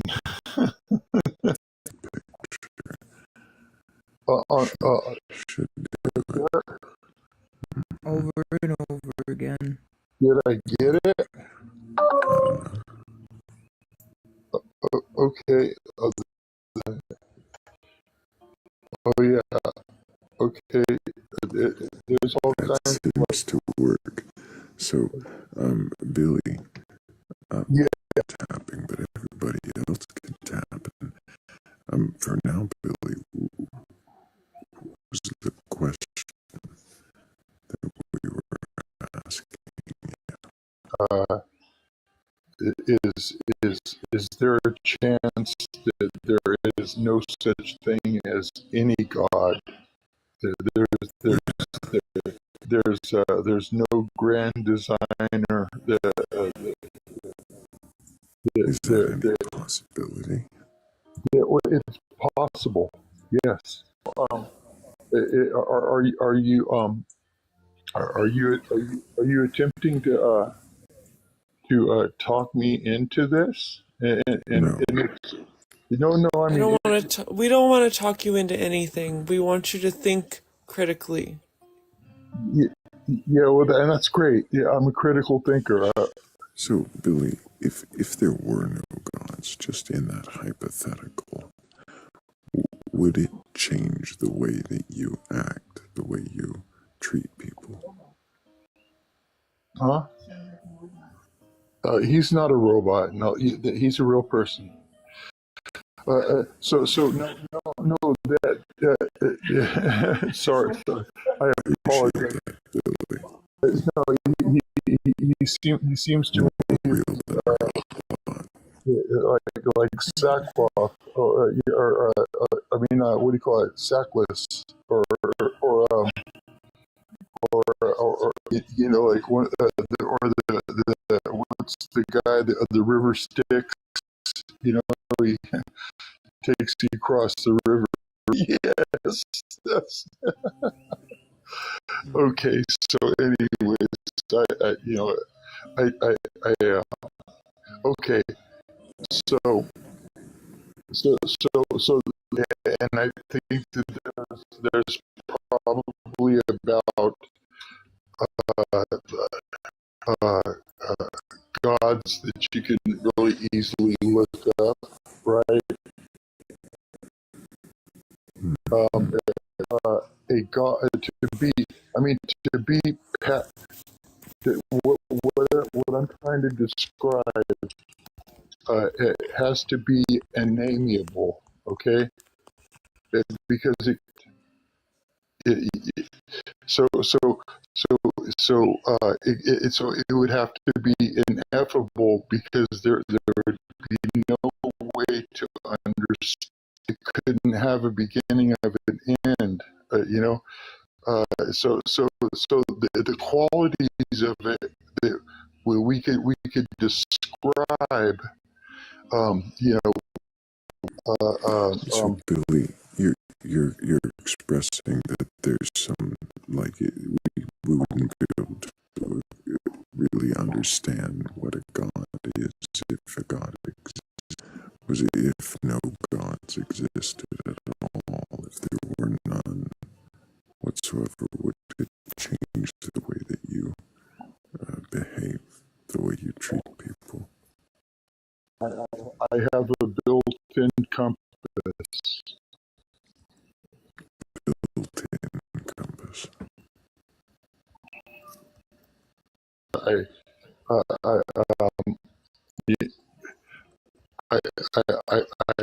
love people. I'm not going to brag and tell you what I do, you know. But what I do is service work. I hug people and I love people and I feed people. And I feed people. I don't want anything in return.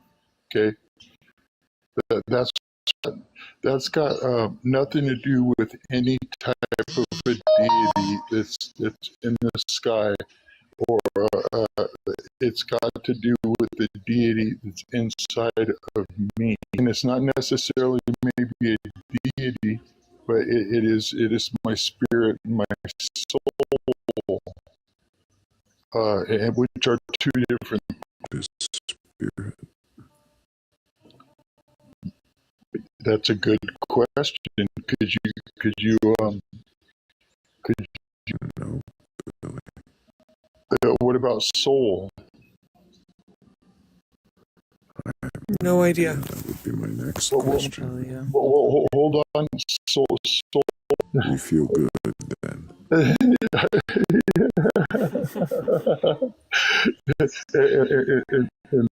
And spirit is the spirit in the.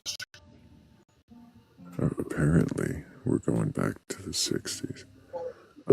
Yeah, I like that. That's killer. I don't want to take up any more of you guys' time. Thank you so much for talking. I appreciate the new knowledge. Could you please, just before I go, could you tell me more about the skeleton? One question, Billy, if that's okay. Well, I can tell. Yeah, I would love that. I will tell you one thing before you go, Billy, but I'll let Morgan get a question first. Okay, that would be wonderful. So, in a religion? No. I was raised by hippies and bikers. My dad was a crank cooker. Hey, we gotta be careful about that kind of language on TikTok. Yeah. My apologies. Yeah. Make a lot of sense. Yeah. That literally just invalidates my question. So, thank you.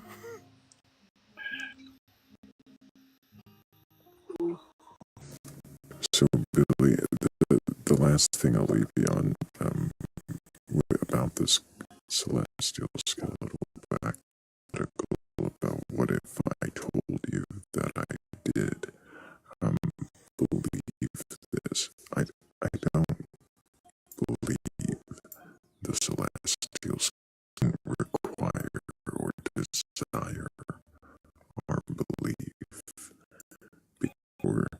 exists in such a way that our existence is so feel or think. Why would it not just care if we live? If it doesn't care about anything else.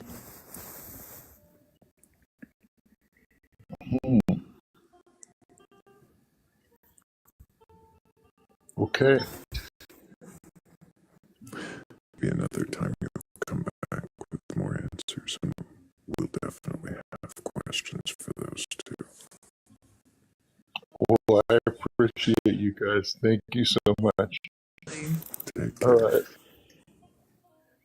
Also, the tapping and the whatever else did work. The numbers, that number is it's way back up. 1,000. Yep, but you didn't make it to 300,000 by the half hour, which means nobody's singing. That's right, no singing.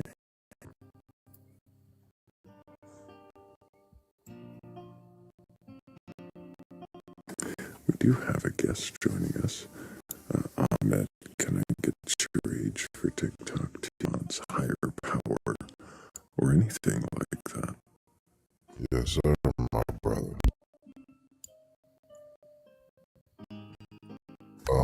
And what God is that?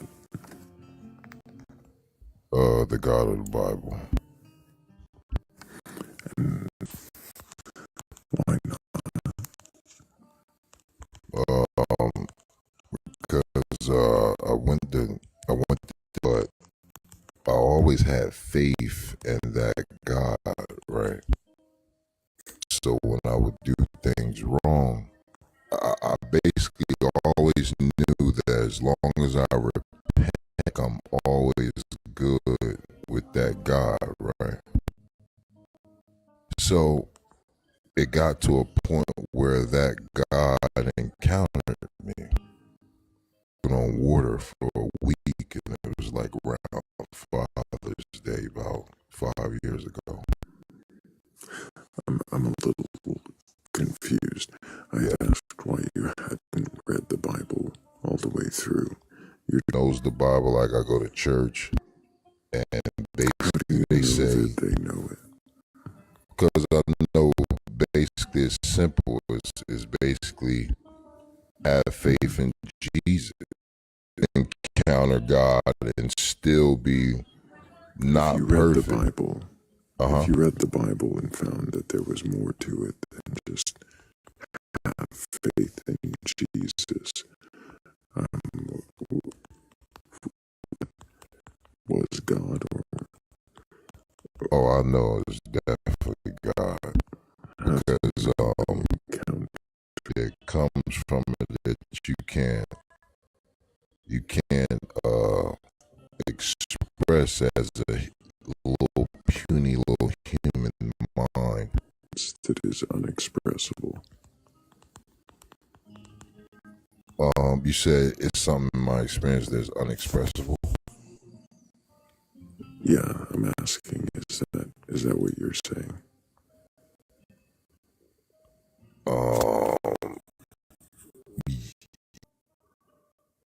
So it's a relationship. I had a relationship and had faith in that God. What does that mean? You had a relation. But I know they're there, and I have respect for them, and they trust me. This is why God, this is the whole he trusts us. So obviously he trusted me. How do you know that you had a relationship with God and not just something going on in your own mind? How God can change. How do you know it wasn't parasocial?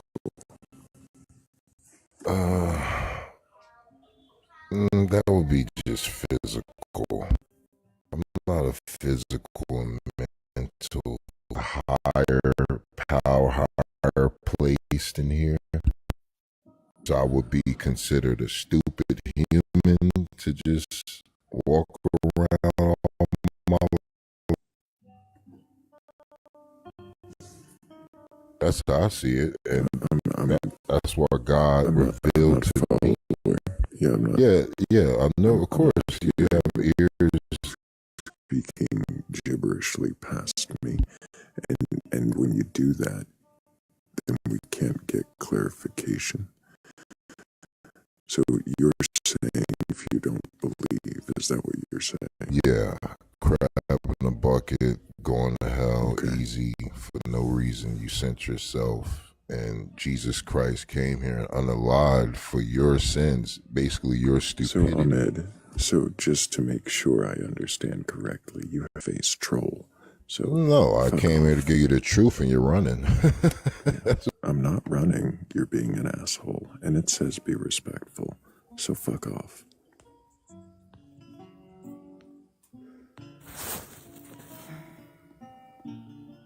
But good job on tapping the screen, you guys. 300K! 300,000 likes.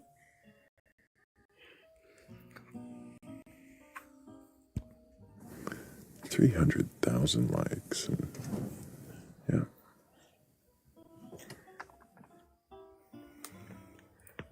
yeah. Ron says, actually, the host is being very rude. No, I don't see how I was being He called us blind and stupid. He wanted to trigger a response, so I decided to move forward to a more mature conversation because I'm sure Jonathan came to actually underhandedly egotistical. Hello, Jonathan. Can I get your age for TikTok TOS? Is he loaded in yet? Yeah, he's not loaded in on my screen. Yeah.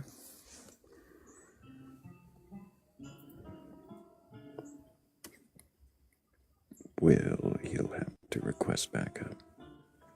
That's unfortunate. I wanted to ask him about that cat.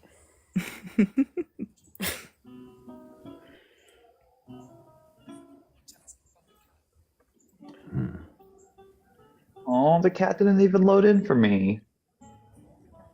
It was a really cute cat. It looked I kind of like didn't my even see the cat. That was sad.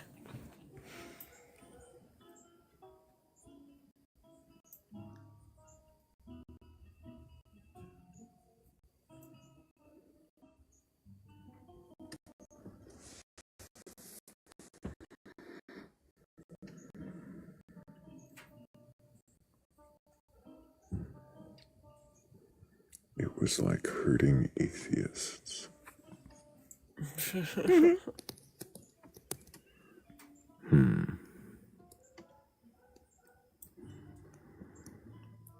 wonder if there are any believers left who can question their belief.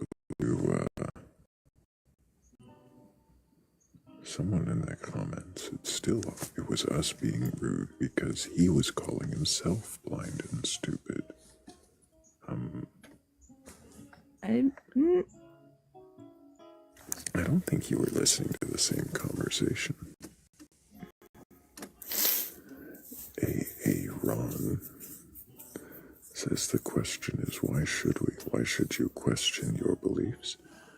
That's up to you. I think Ron needs to go to Mr. Oshag Hennessy's office.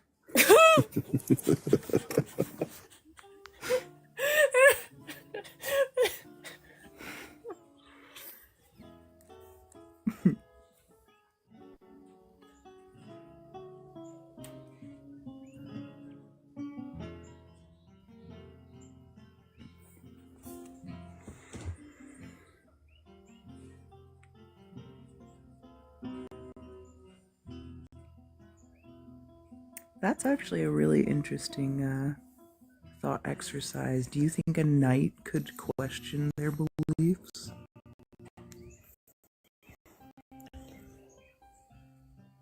I think they would have to.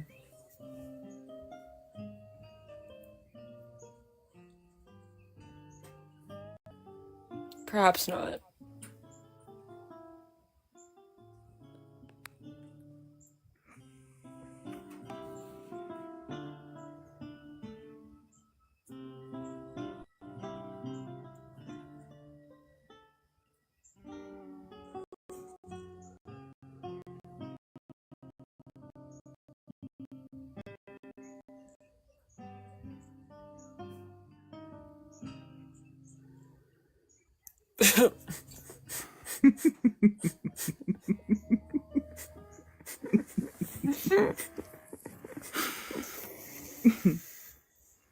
Did you see what both sidesing said?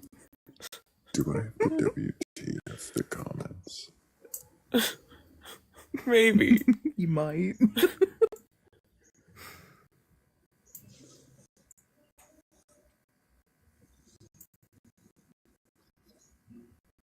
Left. Do believers even believe anymore? Do believers exist? I suppose we could have suffered Ahmed's backhanded insults a little longer. I don't know if we exist, Morgan, to answer your question. I don't know either. Hazel, am I real? I don't know, Hazel. I don't know.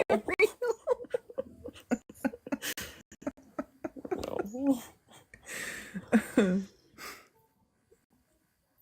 Only believers in the way of Winnie the Pooh. The only way you should be a believer. Well, a true believer in Winnie the Pooh doesn't exclude Eeyore, so. It's the Winnie the Pooh pantheon. Oh, goodness. What is it about when you believe in Winnie the Pooh? What are you taking on in that belief? You believe in... I mean, it would be the Bible of the Adventures of Winnie the Pooh, would it not? It's the Tao of Pooh. The Tao of Pooh, that's it. The Way of Pooh. It's a book. There's a book. There is actually a book. Yeah, no, there is actually... Goodness. Called the Tao of Pooh. Are you taking on the lore? Like, do you now believe that Well, why not? where one small British child played it, that there was an enchanted neighborhood Full of enchanted stuffed animals? Why not? Is that any more ridiculous than any other belief? I mean, it is strangely parallel to Cat's actual existence. It's because it's my religion. I'm starting a little Winnie the Pooh cult in the comments. On accident.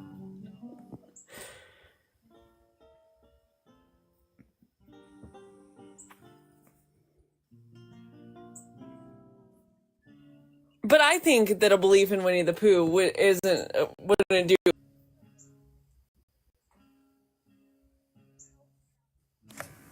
I mean,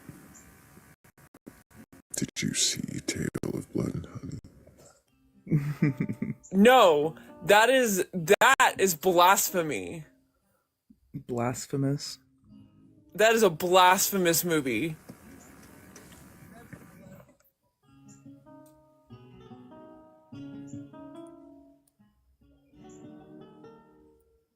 Stay out of my 100-acre wood.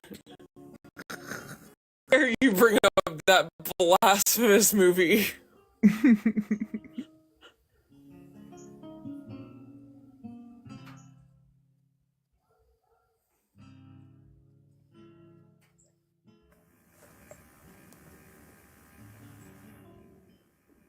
Do we have a guest? We had a request. I mean, there's a little one in my phone.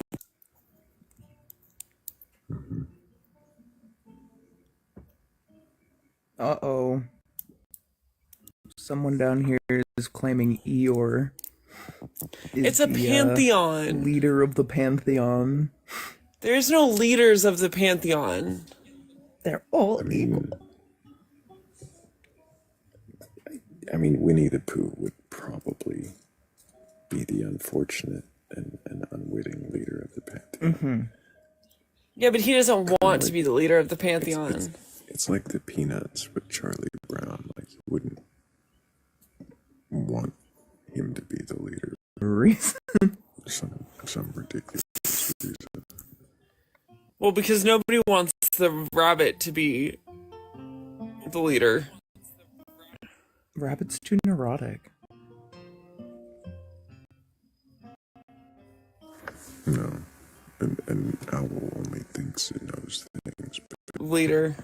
I would say Kang is probably the most level-headed out of all of these guys. Yeah, they're like the only stable one.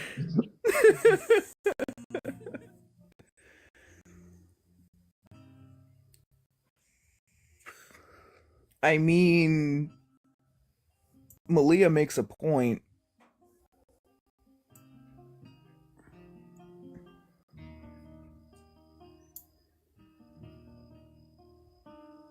The audience by their feelings about Winnie the Pooh. It's very strange. I mean, I don't know.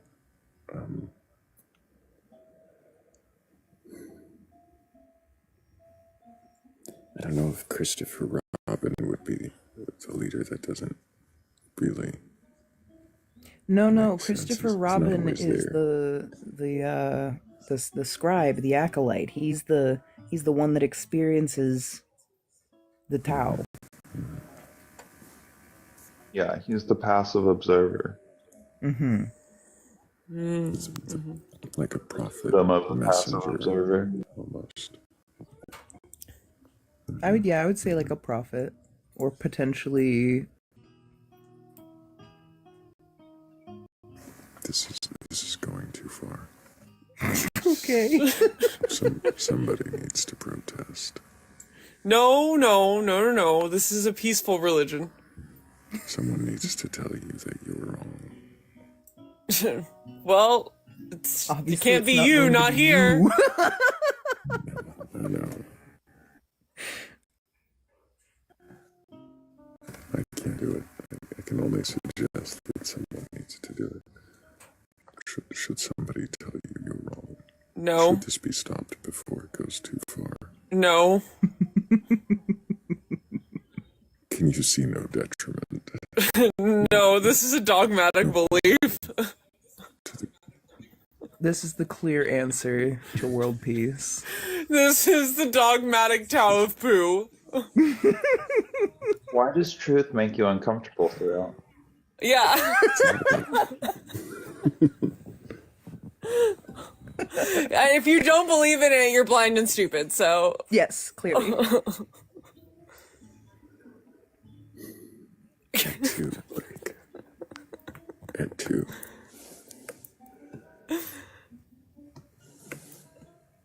Oh, gosh. Someone was gonna bring up heffalumps and woozles, god damn it. You did it to yourself. I did. Mm-hmm. If you subscribe to some of the lore, you have to take on all of it. Eat of the honey and skip and frolic. I even have the honey.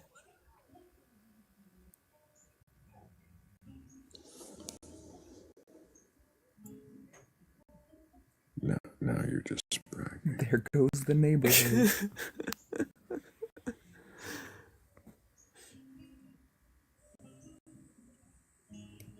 I would totally live in a tree. Like, if that's part of the package, I'm so dead. Dogmatically, I have it tattooed on me.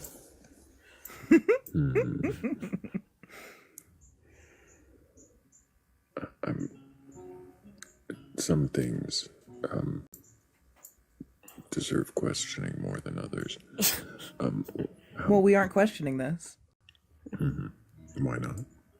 Because it's dogmatic. Why is it dogmatic?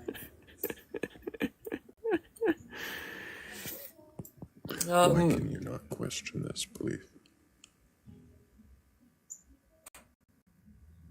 Thing.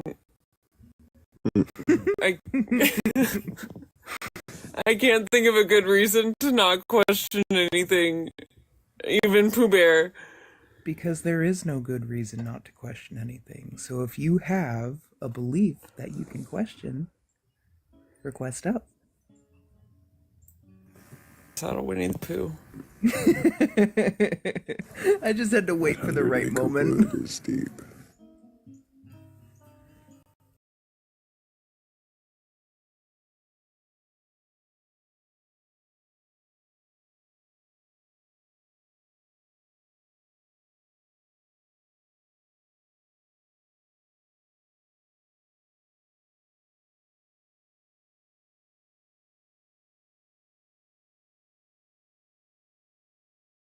In a god or gods, a higher power,